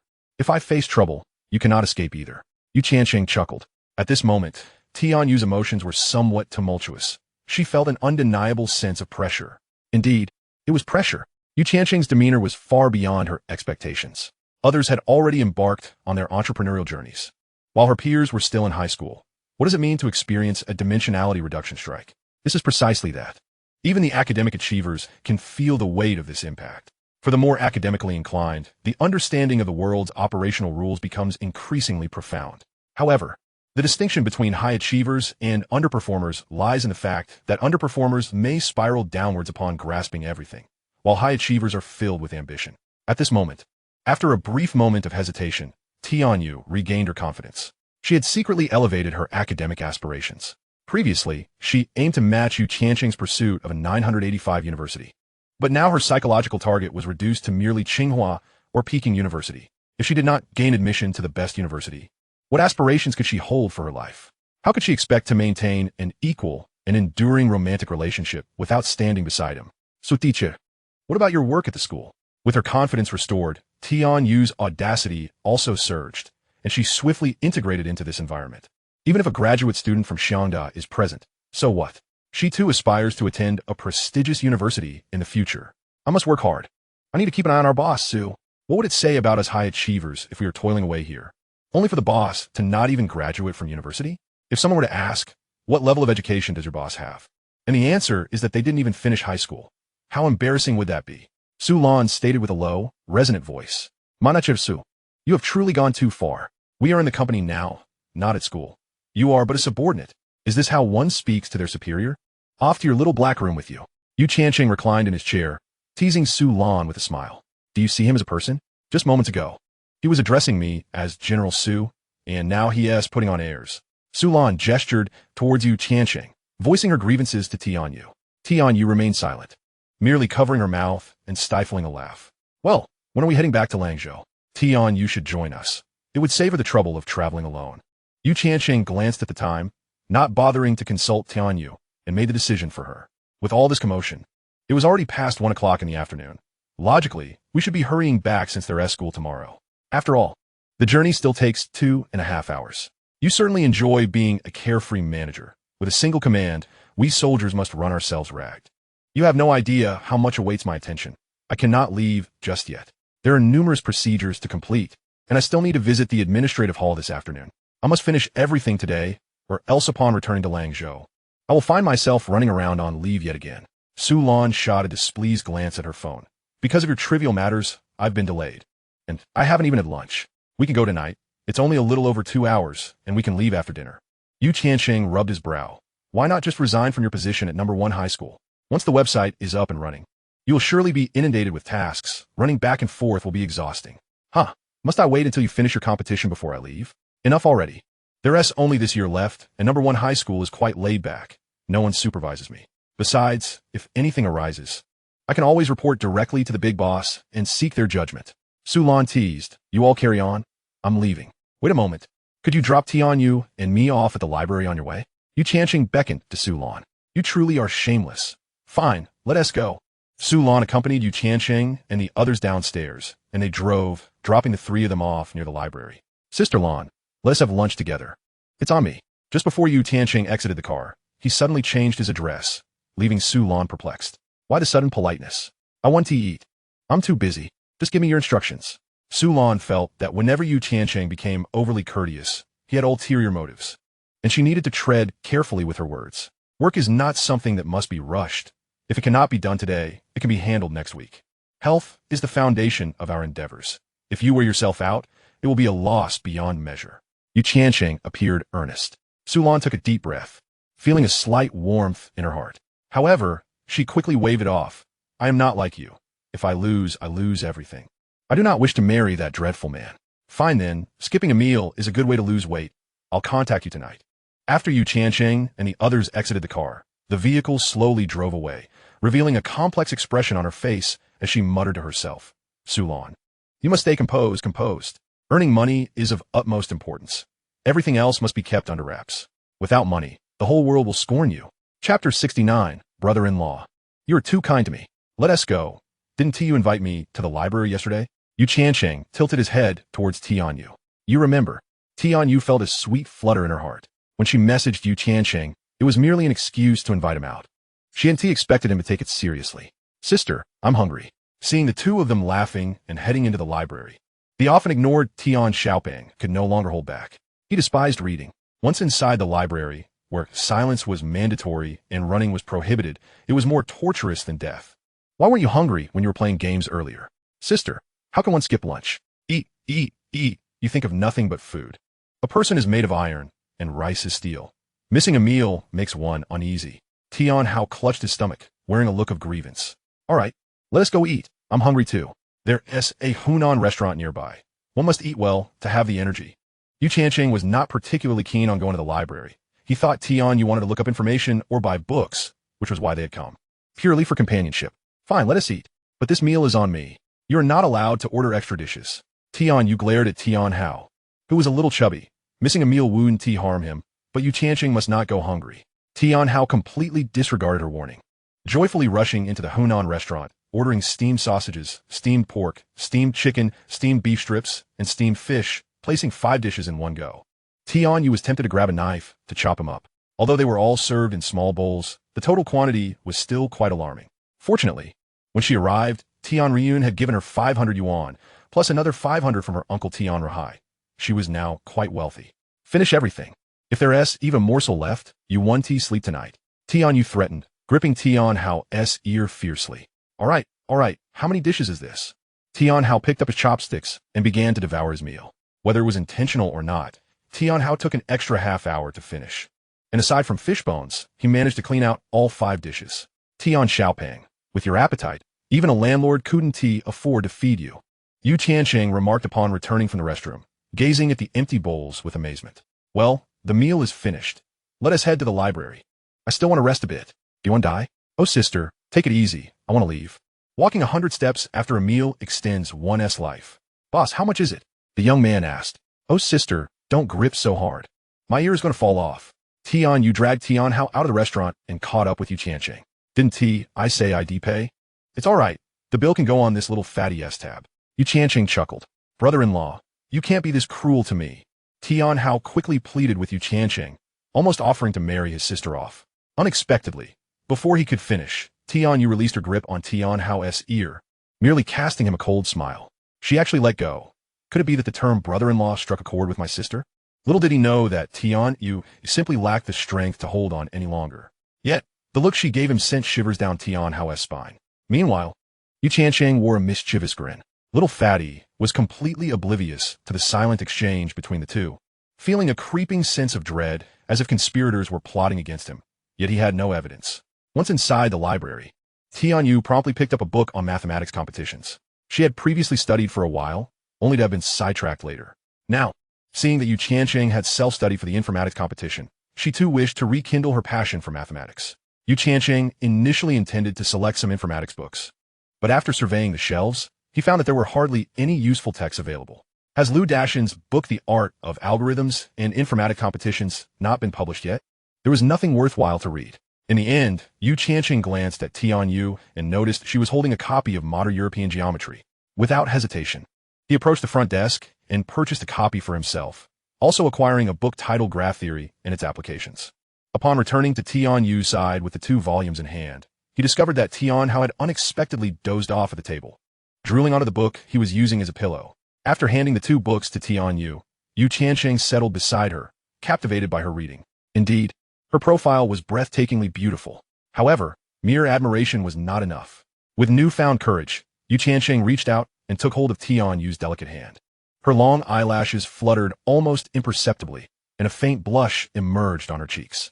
The pale blue pleated skirt she wore gracefully covered her knees, complemented by white stockings and a pair of white sneakers. Clearing his throat, Tiancheng instinctively withdrew his hand and glanced around. You stay here for a bit. I'll head downstairs to fetch some papers for Xiaopeng. Wait. Tianyu shot a glance at the sleeping Tianhao, sighed, and retrieved 200 yuan from her wallet. Buy more, or this child will truly waste away. Tiancheng gasped in disbelief. Your sister is even more ruthless than I am. 200 yuan. What a fortune in this day and age. Xiaopeng wouldn't be able to finish all those papers even by the end of junior high. This time, it must come from my pocket. Perceiving Tiancheng lost in thought, Tianyu assumed he was contemplating paying the bill again and stated firmly, fine. I'll accept your terms, but you owe me something in return. Tiancheng took the money, feigning a businesslike demeanor. What is that? Tianyu was momentarily stunned, struggling to comprehend his audacity. Running errands costs money. You can't expect me to do this for free. I deserve some benefit. Tiancheng grinned mischievously, his eyes darting towards Tianyu's face. Just keep a tab for now, she retorted, her cheeks flushing red, scolding him lightly. What on earth was this guy thinking all day? All right. Tiancheng chuckled and dashed downstairs. Once he departed, Tianyu found herself lost in thought. Why did that electric sensation vanish the moment he left? Was this the chemical reaction between men and women? Even with her exceptional intelligence and insight, she could not fathom the mystery behind it.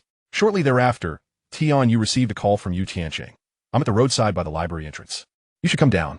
I can hardly carry it anymore. Tianyu paused for a moment, then called out, Stop sleeping. Let us go. She glanced at Tianhao, yanked his ear, and dragged him along. Upon exiting the library, they stood before Tiancheng in astonishment. He was surrounded by 3 cardboard boxes, each seemingly weighing 10 kilograms. All securely sealed and labeled 1, 2, and 3. Is this all for me? Tianyu exclaimed, her mind racing. If all 3 boxes contained papers, 200 yuan wouldn't even scratch the surface. 500 might not be enough. Didn't you say to buy more? This is volume without extra cost. Tiancheng wiped the sweat from his brow. In reality, he only carried 1 box while the other 2 were brought out by the shopkeeper who assisted him.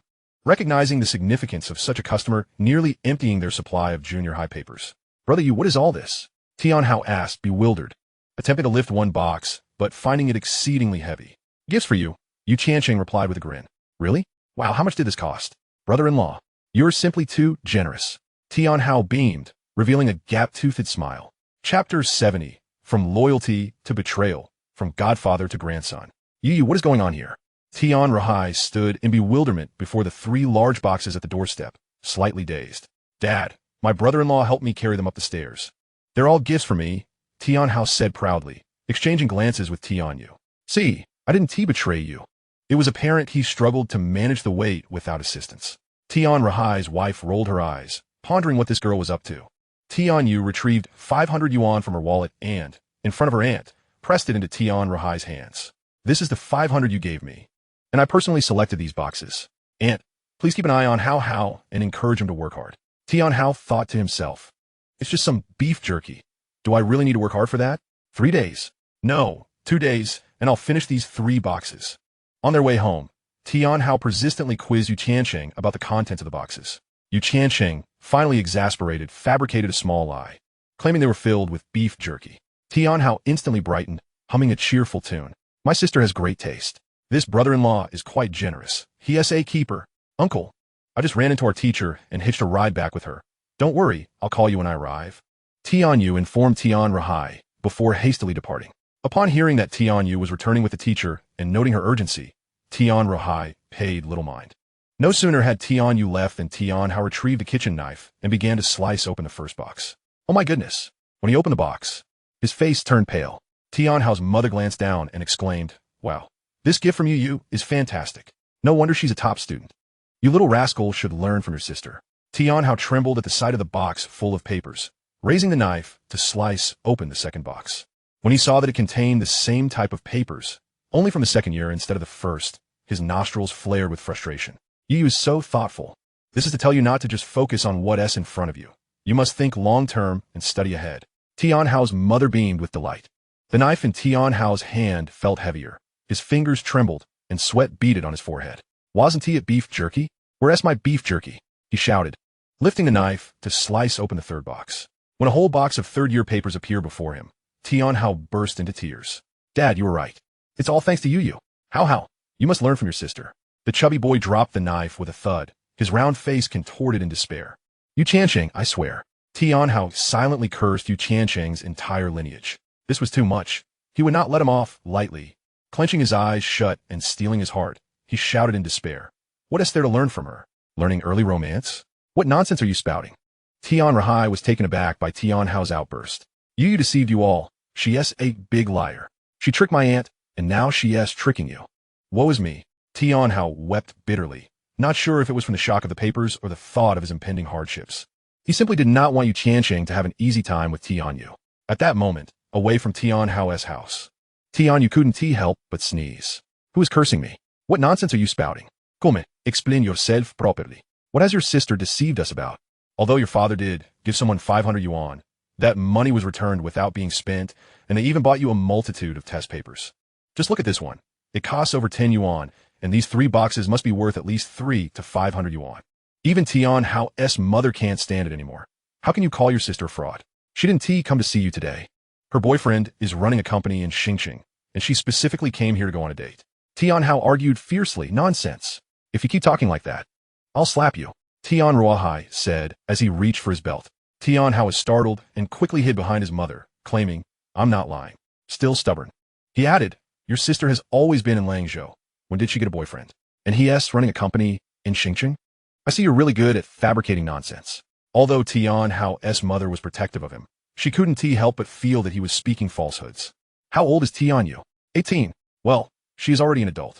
It's quite normal for a young girl to fall in love. However, what Tianhao said is too absurd to believe. Tianyu is a student, and a top student at that. How could she possibly have a boyfriend running a company in Tiancheng? I'm not making things up. That guy is named Yu Tiancheng. He runs a company on the street behind the bar district. Whoever lies is a little dog. And when we came here, that guy was the one who brought us. He has been waiting downstairs, and now he might have taken my sister to a hotel, Tianhao declared defiantly, his little face streaked with tears. Dahai, what Hao said doesn't seem fabricated. Why don't you call Yaya? Upon hearing bar street and hotel, Tianhao's mother was instantly alarmed. What kind of company could possibly be in that bar district? It's surely isn't reputable. And now Tianyu is off to a hotel with someone? Goodness. Are today young girls so reckless? Hearing this, Tian Ruahai lost his composure. He quickly pulled out his phone and called Tianyu. Yeah, where are you? Tian Ruahai intentionally softened his tone and asked Tianyu gently. Waiting for a ride. Our teacher's car will be here soon. At that moment, Tianyu was indeed waiting for a ride, but she was strolling down the street with Yu Tiancheng as they waited. Without the presence of Tianhao, she felt much more relaxed, walking hand in hand with Yu Tiancheng, attracting many glances. Are you by yourself or with others? Tian Ruahai wasn't sure how to inquire, struggling to form the question. With classmates. Tianyu glanced at Yu Tiancheng and stopped, signaling him with her eyes. I haven't heard that you have classmates in Tiancheng. Are they male classmates or female classmates? Tian Ruahai pressed further. Uncle, is something wrong? Did Hao say something to you? Tianyu immediately sensed something was off and countered. Just tell me, are they male or female classmates? Tian Ruahai's heart raced. Male classmates. Tianyu straightforwardly admitted, leaving Tian Ruahai at a loss for words. What should I do if he said male classmates? Tian Ruahai looked at his wife, feeling quite troubled. Chapter 71. Do you like stockings? Oh dear. You're such a fool. Let me ask. Yeah, is this classmate of yours a real classmate or a fake one? Don't blame your aunt for being nosy. You've traveled so far to Tiancheng, and if something happens, we wouldn't know how to explain it to your mother. Just now, Hao told me he runs a company, and it's located in the bar district. What kind of good company could possibly be there? Tianhao's mother seized the phone, pouring out her concerns as if a bamboo tube spilling beans. Aunt, he truly is my classmate, named Yu Tiancheng. You can call my mom to confirm. Tianyu replied with a giggle. Ah, your mom knows him? Yes, she does. You can call her. Then I'll call your mom shortly to inform her. Don't hold it against your aunt for being nosy. We simply can't bear this responsibility. It's fine. Go ahead and call. I won't blame you. I know you mean well. I'm old enough to discern right from wrong. Thank you, aunt. But I have to go now. My classmate is calling me. After saying that, Tianyu hung up the phone. Tian Ruahai and his wife exchanged glances.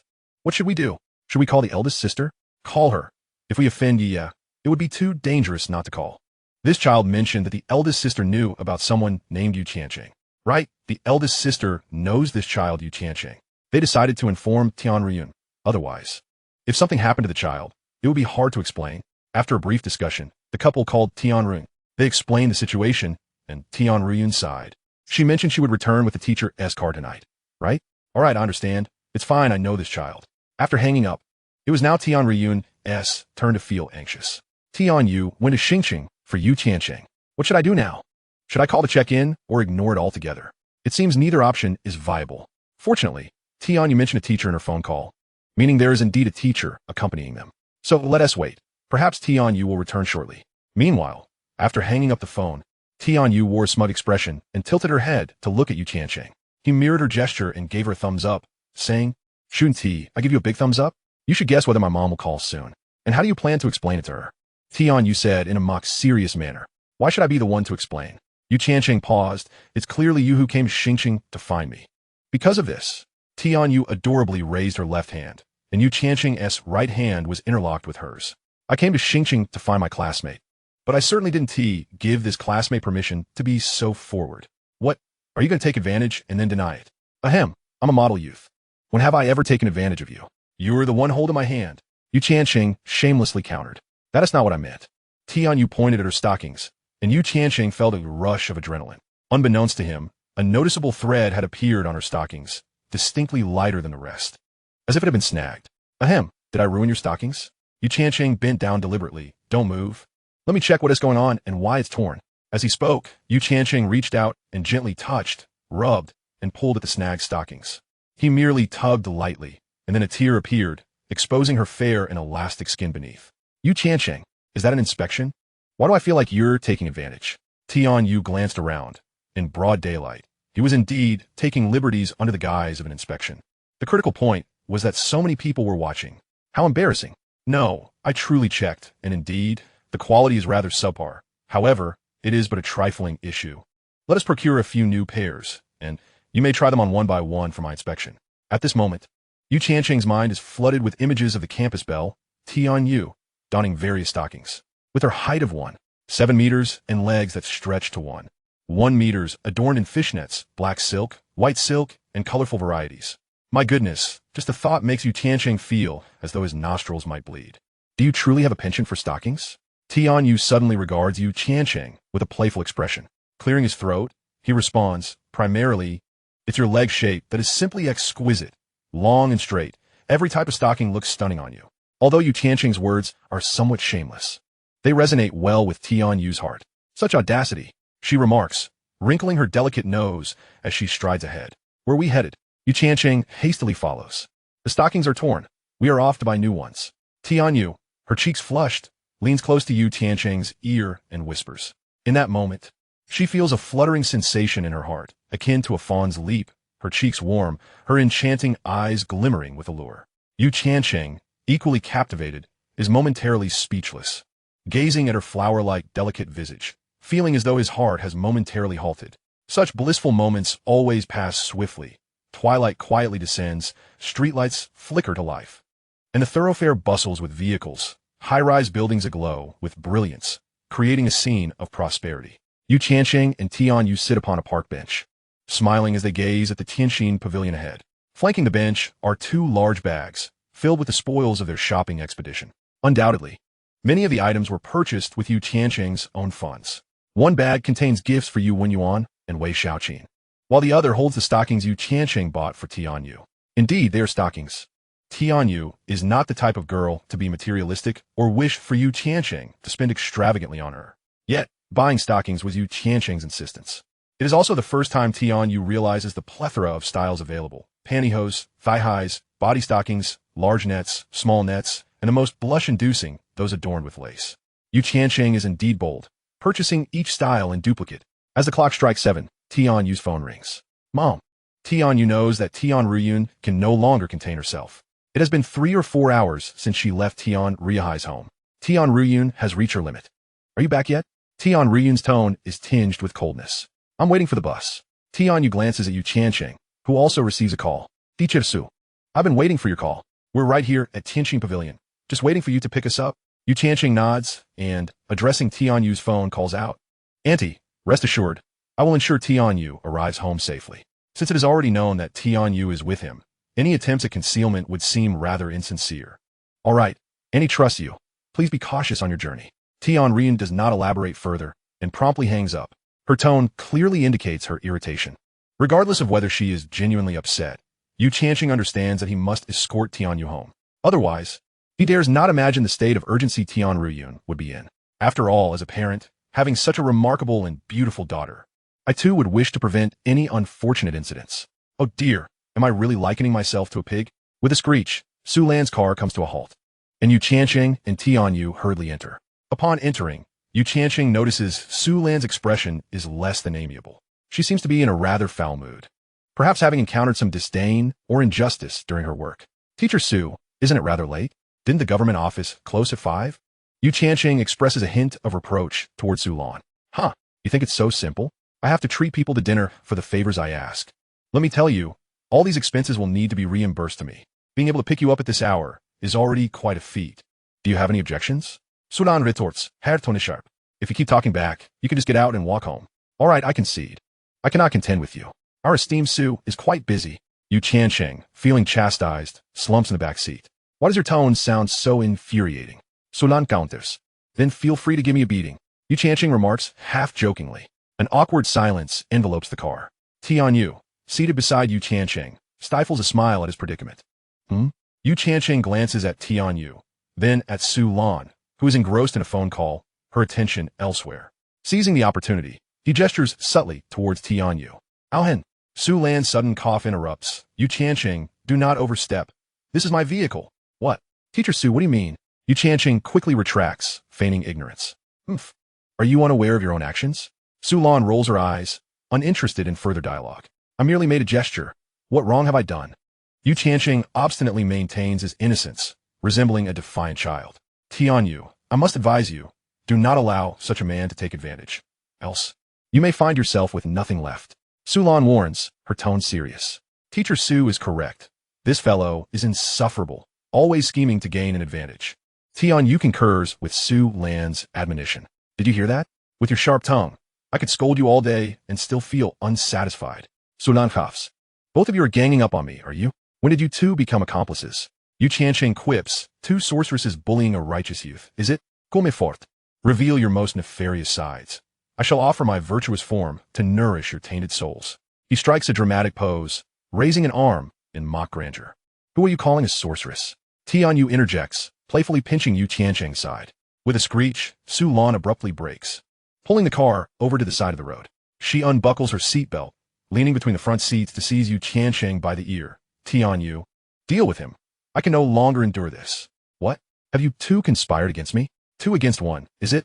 Do you really think I, Su Lan, have lost my mind? That is my seatbelt. Tianyu, you are following her down the wrong path, aren't you? On the roadside. The red car shakes vigorously for over 10 minutes. Passers-by curiously peer through the windows to discern the commotion. Even vehicles passing by halt, their drivers craning their necks to catch a glimpse of the unfolding scene. At last, the car comes to a standstill. Yu Tiancheng, panting and raising both hands in surrender, exclaims, I yield. I cannot take this anymore. You are treating me like a child. Su Lan was also breathlessly tidying her clothes, exclaiming, that felt good. Your mouth is too irreverent. I've longed to give you a proper thrashing, and today, I've finally satisfied that urge. Tianyu, nestled opposite Yu Tiancheng, wore an expression of bemused bewilderment. Su Lan had genuinely pinched Yu Tiancheng several times earlier, while Tianyu's actions could only be described with one term, hands-on. To be precise, she was teasing Yu Tiancheng, scratching him playfully. All right, Tian Xiaoya, I've noted your mischief. You'd best prepare for my retribution next time. Yu Tiancheng feigned a look of righteous indignation, baring his teeth at Tianyu. Don't fear him, Tianyu, should he ever dare to lay a hand on you again. Just let me know, and we shall deal with him together, Su Lan declared, her voice brimming with indignation. How ridiculous. Tianyu made a face at Yu Tiancheng, exuding a fearless demeanor. This is downright bullying. Yu Tiancheng felt on the verge of tears. However, after this commotion, Su Lan's spirits evidently lifted. Soon, the vehicle returned to Langzhou, and they first dropped Tianyu off at her home. Tianyu had been waiting at the community entrance, visibly relieved upon seeing Tianyu alight from the car. Peering into the vehicle, she was surprised to find that, besides Yu Tiancheng, a fashionable young lady was behind the wheel. Hello, Annie. Good day, Mrs. Tian. And who might this be? I am Su Lan, the coach for the informatic competition at Langzhou No. 1 High School. Su Lan introduced herself to Tian Ruyan. Oh, so you're a teacher, Su. Thank you for bringing my child back from so far. Would you like to come upstairs for a glass of water? Upon learning that Su Lan was the competition coach, Tian Ruyan immediately adopted a tone of respect. Moreover, the fact that she was a woman put her even more at ease. No, thank you, it's getting late, and I still need to return him home. I have work tomorrow. Su Lan politely declined Tian Ruyan's kind offer, exchanged a few pleasantries, and then drove away. Lan Ye, do you have something on your mind today? With only the two of them left in the car, Tiancheng directly changed his form of address and inquired. What else could it be? I encountered the Zhong family, Su Lan sighed, slowing the car's speed. Thank you. Earlier I was quite frustrated, but after venting a bit, I feel much better now. Don't be so modest. If you and T felt relieved, you could have punched me a couple of times. No one else around now. Hit wherever you like. Tiancheng chuckled, yet inwardly, he cursed that peculiar man Zhong Yanzhao and his entire lineage. Next time, I swear I will not let you escape without a proper reckoning. Why is it that I feel your words are laden with hidden meanings, tinged with sarcasm? That Zhong's mother is a petty woman, fiercely protective and sharp-tongued. Today, I sought assistance, and upon her learning of it, I feared she might create trouble for the company. Su Lan explained to Tiancheng as she drove, recounting the events of the evening, part report, part warning. Chapter 73, The Peculiar Life of Nerves for Over a Decade. This matter must be traced back to the Su and Zhong families. The Su and Zhong clans, during the time of Su Lan's grandfather, shared a bond forged in the crucible of war. They fought side by side and gambled with their lives. After a few drinks, the two old men arranged a betrothal between their grandchildren. However, as fate would have it, both sets of children ended up marrying elsewhere, rendering the engagement a mere jest. Later, both families flourished, and during another round of drinking, the two elders, in a moment of whimsy, decided to arrange a union between their grandchildren once more. Thus, Zhong Yanzhao and Su Lan were set up for an arranged meeting. Initially, Su Lan's mother opposed the match, as times had changed, and individuals possessed their own tastes and freedoms. Most importantly, Zhong Yanzhao's notorious reputation was well known within their circles. As a child, he exhibited erratic behavior, often crying while clutching his desk mate. Inexplicably, he would break into tears during class, leading to a plethora of desk mates throughout elementary school. A number of children even dropped out due to his antics. By middle school, his reputation had spread throughout the entire neighborhood, making him a legendary figure within a 10-mile radius. As the young boys and girls matured, they became increasingly protective of themselves. If he continued his emotional displays, it was bound to lead to chaos. To mitigate potential disturbances, teachers relegated him to a solitary space beneath the blackboard. However, instead of continuing to cry on others, he insisted on moving a desk to sit beside him. The most alarming incident occurred when he relocated the teacher's desk as well. Faced with such behavior, the school had no choice but to engage in discussions with the Zhong family. The Zhong family was not to be trifled with. With 4 sons and 2 daughters, they had only one male heir, and the notion of continuing the family line was paramount during that era. Zhong Yanzhao was the apple of his family's eye, particularly cherished by his mother, who was fiercely loyal and protective. Whenever the topic arose, she would assert that her son was not the problem. Rather, it was the school's shortcomings, the teachers, the curriculum, all were to blame, demanding the expulsion of the homeroom teacher. When that did not happen, she leveraged her connections to create turmoil. Ultimately, she managed to pressure the teacher into resigning. I can't contend with this. Can I not simply avoid it? Of course, teachers could evade the situation, but the school itself was trapped. With compulsory education laws preventing expulsion, they could not afford to offend the Zhong family, who had a long-standing legacy of officials with contributions that commanded respect. Expelling their child would be unreasonable both in terms of regulations and personal ties. In the end, the school had no option but to create a separate classroom for Zhong Yanzhao. He could voice his preferred subjects, and the school would arrange teachers accordingly. Surely, that would be satisfactory, right? No, he claimed it was discrimination against him, impacting his ability to engage in normal social interactions. In the end, the school held a grand assembly to promote compassion, empathy, and assistance among students. Through endless reiteration, they conveyed a singular idea. This peculiar student would continue his education at the institution, and whichever class he chose would bear the burden of his presence. As compensation, the homeroom teachers of the chosen classes received a raise, and substitute teachers saw an increase in their pay. Despite these measures, all students and faculty were well aware of this untouchable figure, avoiding him at all costs. As time passed, any troubles would gradually dissipate. Over 3 years, the student body of this 9-year integrated school plummeted from 6,800 to 4,700. Those in the know would never consider enrolling their children there, while those unaware would find themselves unable to transfer their children out once they learned the truth. In primary and secondary education, each spot was coveted. There simply weren't enough openings to accommodate such fluctuations. Unless one possesses formidable connections to transfer to another school or has the financial means to attend a private institution. It can be said that Zhong Yinzhao, through sheer force of will, nearly brought an entire secondary school to its knees. After 3 arduous years of middle school, the principal could no longer endure the strain and, with tears in his eyes, personally delivered the examination permit to Zhong Yinzhao. Relieved to finally see the back of this troublesome student, the child, lacking ambition, scored too poorly to gain admission to a public high school. No matter, they could send him to a private one. Yet, every prestigious private high school in Tiancheng recoiled at the thought of accepting him. Why would they jeopardize their reputation for a student who had wreaked havoc for 3 years? It is said that robbers are outdone by educators. With Zhong Yinzhao's arrival, it felt as though the school had been plundered. The Zhong family, despite leveraging numerous connections, faced polite refusals at every turn. This child had already garnered infamy within 3 generations. Ultimately, they had no choice but to send him abroad. Let him wreak havoc on foreign shores. After 3 years of high school abroad, Zhong Yinzhao, at great expense, enrolled in university, pursuing a degree in business administration. However, it soon became evident that those who struggled to find their footing domestically fare no better internationally. Upon graduation, he encountered employment difficulties. Uneducated and obstinate, he struggled to thrive even overseas. Nevertheless, with wealth, power, and status at home, he managed to secure a degree abroad, and they planned to bring him back. Thus, Zhong Yinzhao returned to his homeland. This prodigal son, having been away for a few years, had long since been relegated to the recesses of many memories. The elder Zhong contemplated that his grandchild had grown considerably and that it was time to ensure the continuation of the family lineage. To achieve this, a suitable genetic match must be sought, one who would not produce another lackluster offspring. His son had strayed due to defiance, marrying a woman of unreasonable disposition, resulting in this troublesome gem that had caused years of familial distress. Had he wed the daughter from a Sioux family, one can only imagine how different their circumstances might be now. Though the elder Zhong refrained from vocalizing his discontent regarding Zhong Yinzhao's mother, he harbored resentment towards her in silence, for she had borne him a grandson, and they had lived together for many years. Nonetheless, he was determined to find a granddaughter-in-law who was educated, reasonable, and possessed of sound judgment.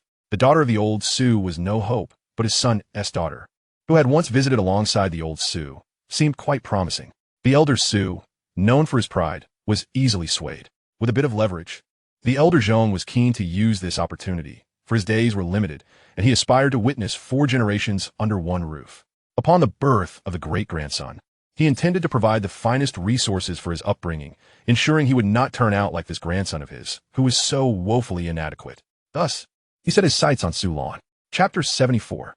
Can her reach extend so far? After a few drinks with the elder Su, when the matter was broached, the elder Su fell silent. As old comrades, they could share a drink out of nostalgia, but when it came to the future of their descendants, he held a deep-seated disdain for the elder Zhong's grandson. Moreover, the Zhong family was clearly on a downward trajectory. There was no future to speak of. Once the elder Zhong departed this world, no matter how powerful his children might be, it would end with this generation. As for the elder Zhong's claims that his grandson had graduated from studying abroad and had a bright future ahead, the elder Su scoffed. What nonsense! He was still alive, and everyone knew what kind of person his grandson was. The nature of a person is hard to change, which wayward seedling could easily straighten out. However, Su Lan's father found himself intrigued. He, too, desired advancement. Coincidentally, one of Zhong Yinzhao's uncles could influence matters concerning Su Lan's father. Yet, this connection could only be leveraged through the elder Zhong, who commanded respect. In this day and age, the elder Zhong still convened a family meeting once a month, requiring all members of the Zhong clan, including sons, daughters-in-law, and grandchildren, to attend. During these meetings, his sons were compelled to sit on the floor. Regardless of one's status or achievements, no one was entitled to stand before their father. In such a family steeped in feudal and decaying ideologies, the elder Zhong was the patriarch. Disobedience was not tolerated. Thus, Su Lan's father promptly raised a toast to the elder Zhong, agreeing to allow Su Lan and Zhong Yinzhao to get to know one another while expressing his aspirations. The elder Zhong beamed with delight, his dentures nearly flying out. It was merely a matter of seeking progress. He was happy to oblige. Once both families became in-laws, everything would be negotiable. From that moment, Arrangements were made for Su Lan and Zhong Yanzhao to engage in what was essentially an arranged meeting. However, before any formalities had begun, the Zhong family was already preparing the date to welcome a new bride. At this juncture, Su Lan confronted her family, making it clear in front of her parents that she had no intention of marrying that troubled young man. Not even for show. Su Lan even called the Zhong family late at night to express her stance. Thus, the relationship between the Su and Zhong families was irreparably severed. Su Lan's father's dreams of advancement were dashed. As for the 3 million yuan, it was borrowed from her mother. This affair should have ended there. However, misfortune struck when Su Lan invited a leader to dinner, and coincidentally, the Zhong family was seated in the neighboring private room, both parties being acquainted. Zhong Yanzhao's mother approached with Zhong Yanzhao to toast, leading to a series of biting jests that rendered the atmosphere exceedingly awkward. The leader, unwilling to offend the Zhong family, offered a few pleasantries before excusing himself. Su Lan seethed with frustration on her way home, finally voicing her grievances. Those two stubborn old men had no business meddling in the affairs of their grandchildren when their own generation was still not sorted out. How obstinate they were! Pulling the car over to the side of the road, Su Lan shifted wearily, lamenting, "Oh, my dear teacher Su, do not overthink it. You did the right thing. One must sever ties with such people decisively, without hesitation. It's akin to having a festering wound. If you do not excise the rotten parts, it will only spread and engulf your entire world." Tiancheng shifted closer to Su Lan. After Tianyu had exited the vehicle, Tiancheng had taken the front passenger seat to facilitate conversation. Their heads inadvertently bumped together. "Why can't you wait until I move before you shift?" Su Lan exclaimed, glaring at Tiancheng in annoyance. "I mean, after sitting in the car for hours, my legs have gone numb." Tiancheng sheepishly replied, "Who are you referring to as having rotting flesh? I think it's you who has the rot." Su Lan, infuriated, delivered a sharp blow to Tiancheng's leg. "Hey, are you responsible if you break something?" He clutched his thigh, wincing. "Don't feign it. You didn't hit me there." Su Lan shot him a sidelong glance. "Let me tell you, with someone like Wu Mali as her mother, she will undoubtedly cause us trouble." Wu Mali was the name of Zhong Yanzhao's mother. Can her reach extend that far? Tiancheng slightly furrowed his brow. One must not underestimate the power of the Zhong family. "Are you familiar with the Lakeside Hotel? It is run by the least capable son of the Zhong family. Yet their influence in Xingqing far exceeds that in Langzhou, reaching into both political and commercial spheres. Wu Mali, that woman, is quite domineering and lacks intellect, but her husband wields considerable power. It is wise to avoid provoking someone in such a pivotal position within the Xingqing police force. Not to mention Zhong Yanzhao, his second and third uncles. Those two are even more formidable." Su Lan gestured with her fingers. "No worries, we'll face whatever comes our way. We shall embark upon our entrepreneurial journey, honest and upright, and how could they possibly seek us out without cause?"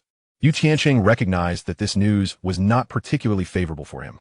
After all, he was only at the nascent stage of his career, and if the opposing side chose to employ heavy-handed tactics against him, it would be quite troublesome. However, he was a reborn individual, and the essence of his rebirth lay in fearlessness. If they truly wished to target him, he would not coddle them. He realized he was still too inexperienced. He needed to strengthen his connections. "I shouldn't have assumed this legal entity role. Perhaps I should discuss it with AI Bing and, if necessary, change the legal representative." Su Lan expressed her regrets. Not to worry. Even if they were to engage in underhanded tactics, they would need a strategy. You being the legal representative is quite advantageous. Consider that while the Zhong family wields significant power, the Su family also possesses some capital. As the legal representative, at least the overt actions they take would be restrained. As for covert schemes, am I to fear her? Tiancheng scoffed, his expression that of pure disdain. "Your smile is rather unsettling," Su Lan remarked, biting her lip. "What is Wu Mali's identity apart from her connection to the Zhong family? Surely, she does not confine herself to merely being a homemaker." Tiancheng was acutely aware that these seemingly righteous individuals were ultimately driven by self-interest. "She is the chairperson of Gaoshu Dairy, which operates a dairy products company." Su Lan had evidently uncovered the details of her adversary. Gaoshu Dairy? Tiancheng's brow furrowed as he recalled something significant. He thought of a case that had once shocked the nation prior to his rebirth. Chapter 75. Almost sent stockings to my mother. The Huangzi Dairy Incident. As a native of Xiangnan, Tiancheng had considerable knowledge of its affairs in his previous life. That incident occurred a few years later when Huangzi Dairy, the most renowned dairy enterprise in Xiangnan, received an investment of $80 million from a foreign investment bank, planning for an IPO. However, due to a broken capital chain, the company failed to go public, and subsequently, Gaoshu Dairy took over Huangzi Dairy, while its founder was imprisoned. It could be said that Gaoshu Dairy executed a masterstroke. acquiring Huangzi Dairy while simultaneously imprisoning its competitor. The entire affair spanned 16 to 17 years, with the victims suffering in silence, unable to seek justice, while the perpetrators lived freely and indulged in life. Although the case eventually concluded with the founder of Huangzi Dairy publicly denouncing several culprits, was delayed justice still considered justice? After much contemplation, it was indeed this old coin. Tiancheng was almost certain that if his memories were accurate, Wu Mali would likely seek revenge against him. Moreover, she was not merely a thoughtless individual. Her arrogance and domineering nature were the result of a lifestyle honed through indulgence, not a reflection of her intellect. All right, Sister Lan, you needn't worry. This is just a trivial matter. If she wishes to target us, we might as well target her in return. Just keep an eye out. If she establishes any new companies, we can deal with her then. Tiancheng chuckled coldly. You better not provoke me. Or I might just ensure you spend the next 20 years behind bars. Yes, I'll keep watch. You should head back now. Su Lan escorted Tiancheng to his doorstep before driving back to her residence. Tiancheng, with a paper bag in hand, swayed his way home. Just as he inserted his key into the lock, the door swung open from the inside. Son, I knew it was you. Why are you back so late? Wei Xiaoqin exclaimed joyfully upon seeing her son, her excitement palpable. So, what did you do in Xingqing? Quickly tell Mom all about it. Not much. Just gathered some materials and participated in a competition. Tiancheng replied nonchalantly, tossing the bag onto the sofa. Yu Wenyin, seated on the sofa, glanced at the bag as it landed, peeking inside with a slight frown. A competition? On a weekend? What sort of competition could that be? Wei Xiaoqin poured a glass of water for Tiancheng. It's just a small competition organized by some enterprise, not a formal contest. They wouldn't hold competitions during class time, would they? Although Wei Xiaoqin was oblivious, Tiancheng felt free to fabricate whatever he pleased. As for Yu Wenyin, a history teacher at a local high school, explaining informatics to him would be akin to casting pearls before swine. How'd you fare? Yu Wenyin inquired, still puzzled. Well, my son must have excelled. Tiancheng replied, smirking and giving a thumbs up. Oh my son is truly remarkable. Did you receive any rewards? Wei Xiaoqin asked, her excitement unabated. In recent days, she had been boasting about her son being the only informatics competition participant from Langzhou No. 1 High School, drawing envy from many middle-aged women and inciting some resentment, particularly from Kong Fangping, who had scolded Lu Yeshing over it. Rewards? Oh, I bought you gifts, you Tiancheng had spun a tale, intending to convey to Wei Xiaoqin that he had spent a considerable sum, but it was neither stolen nor ill-gotten. It was the reward from the competition. Oh dear, my son is so filial. Mom has not raised you in vain. Wei Xiaoqin exclaimed, eager to see what gifts he had brought. She walked over to the sofa, picked up the paper bag, and shot a glare at Yu Wenyin. Look how good our son is to me, and now look at you. After all these years, what have you ever given me? Yu Wenyin retorted, isn't a son a gift in itself? How can you say that? Without me, could you have given birth to such an outstanding son? Wei Xiaoqin shot him another glare and pulled out the first item, a khaki cardigan. They had purchased two, one for Tiancheng and one for Tian Yu, both intended for their mothers. With 40 years of life experience, Tiancheng knew that returning home late would likely earn Tian Yu a reprimand. However, as soon as Wei Xiaoqin held up the garment, both parents melted. It looks wonderful, truly beautiful. My son has such great taste. Tiancheng glanced over and was taken aback by what Wei Xiaoqin pulled out next. She retrieved several flat, long packages from the paper bag. Those are stockings. Tiancheng's face instantly froze. In that paper bag, there was clearly a khaki women's cardigan and a light blue men's cardigan, one for Wei Xiaoqin and one for Yu Wenyin. How had it turned into stockings? Surely, Tian, you must have taken the wrong bag. Oh my, this is quite a predicament. What is this? Socks. Since the packaging remains unopened, Wei Xiaoqin has yet to discern the appearance of these socks. Socks. Did you purchase these for me? Yu Wenyin interjected. How could one buy a gift for mother without getting something for father? No. Tiancheng felt his heart nearly leap from his chest, and in a swift motion, he dashed forward, snatching the bag from Wei Xiaoqin's hands. Mom, this is for myself. What close call. I almost unwittingly gifted stockings to my own mother. I had originally intended to buy a present for Dad, but funds fell short, so I settled for a few pairs of socks with the remaining money. Dad, just wait. I promise that my next competition prize will go towards a suit for you. Yu Wenyin, feeling slightly disheartened at the lack of a gift, found solace in Tiancheng's words, and waved dismissively. No need, no need. Socks are quite fine, especially since the pair I wore yesterday has worn out. But that won't do. Worn-out socks hardly befit your stature. A suit is essential. Just look at how old that suit of yours has become. I believe it was purchased for your wedding. Wasn't it? Tiancheng swiftly changed the subject, clutching the bag as he retreated to his room. After contemplating for a moment, he tucked it into his piano case. finally feeling at ease to emerge once more. All right, the child has promised to buy you something next time, so please do not be so finicky. Wei Xiaoqin, content with her attire, affectionately addressed Yu Tiancheng. Are you hungry? Just wait. I will bring you the dishes, which I have already warmed up for you. Eat well, so you'll be ready for school in the morning. Meanwhile, at Tian Yu's home, upon entering with Tian Riyun, she spotted a stern middle-aged man, dressed in a formal suit, seated on the sofa.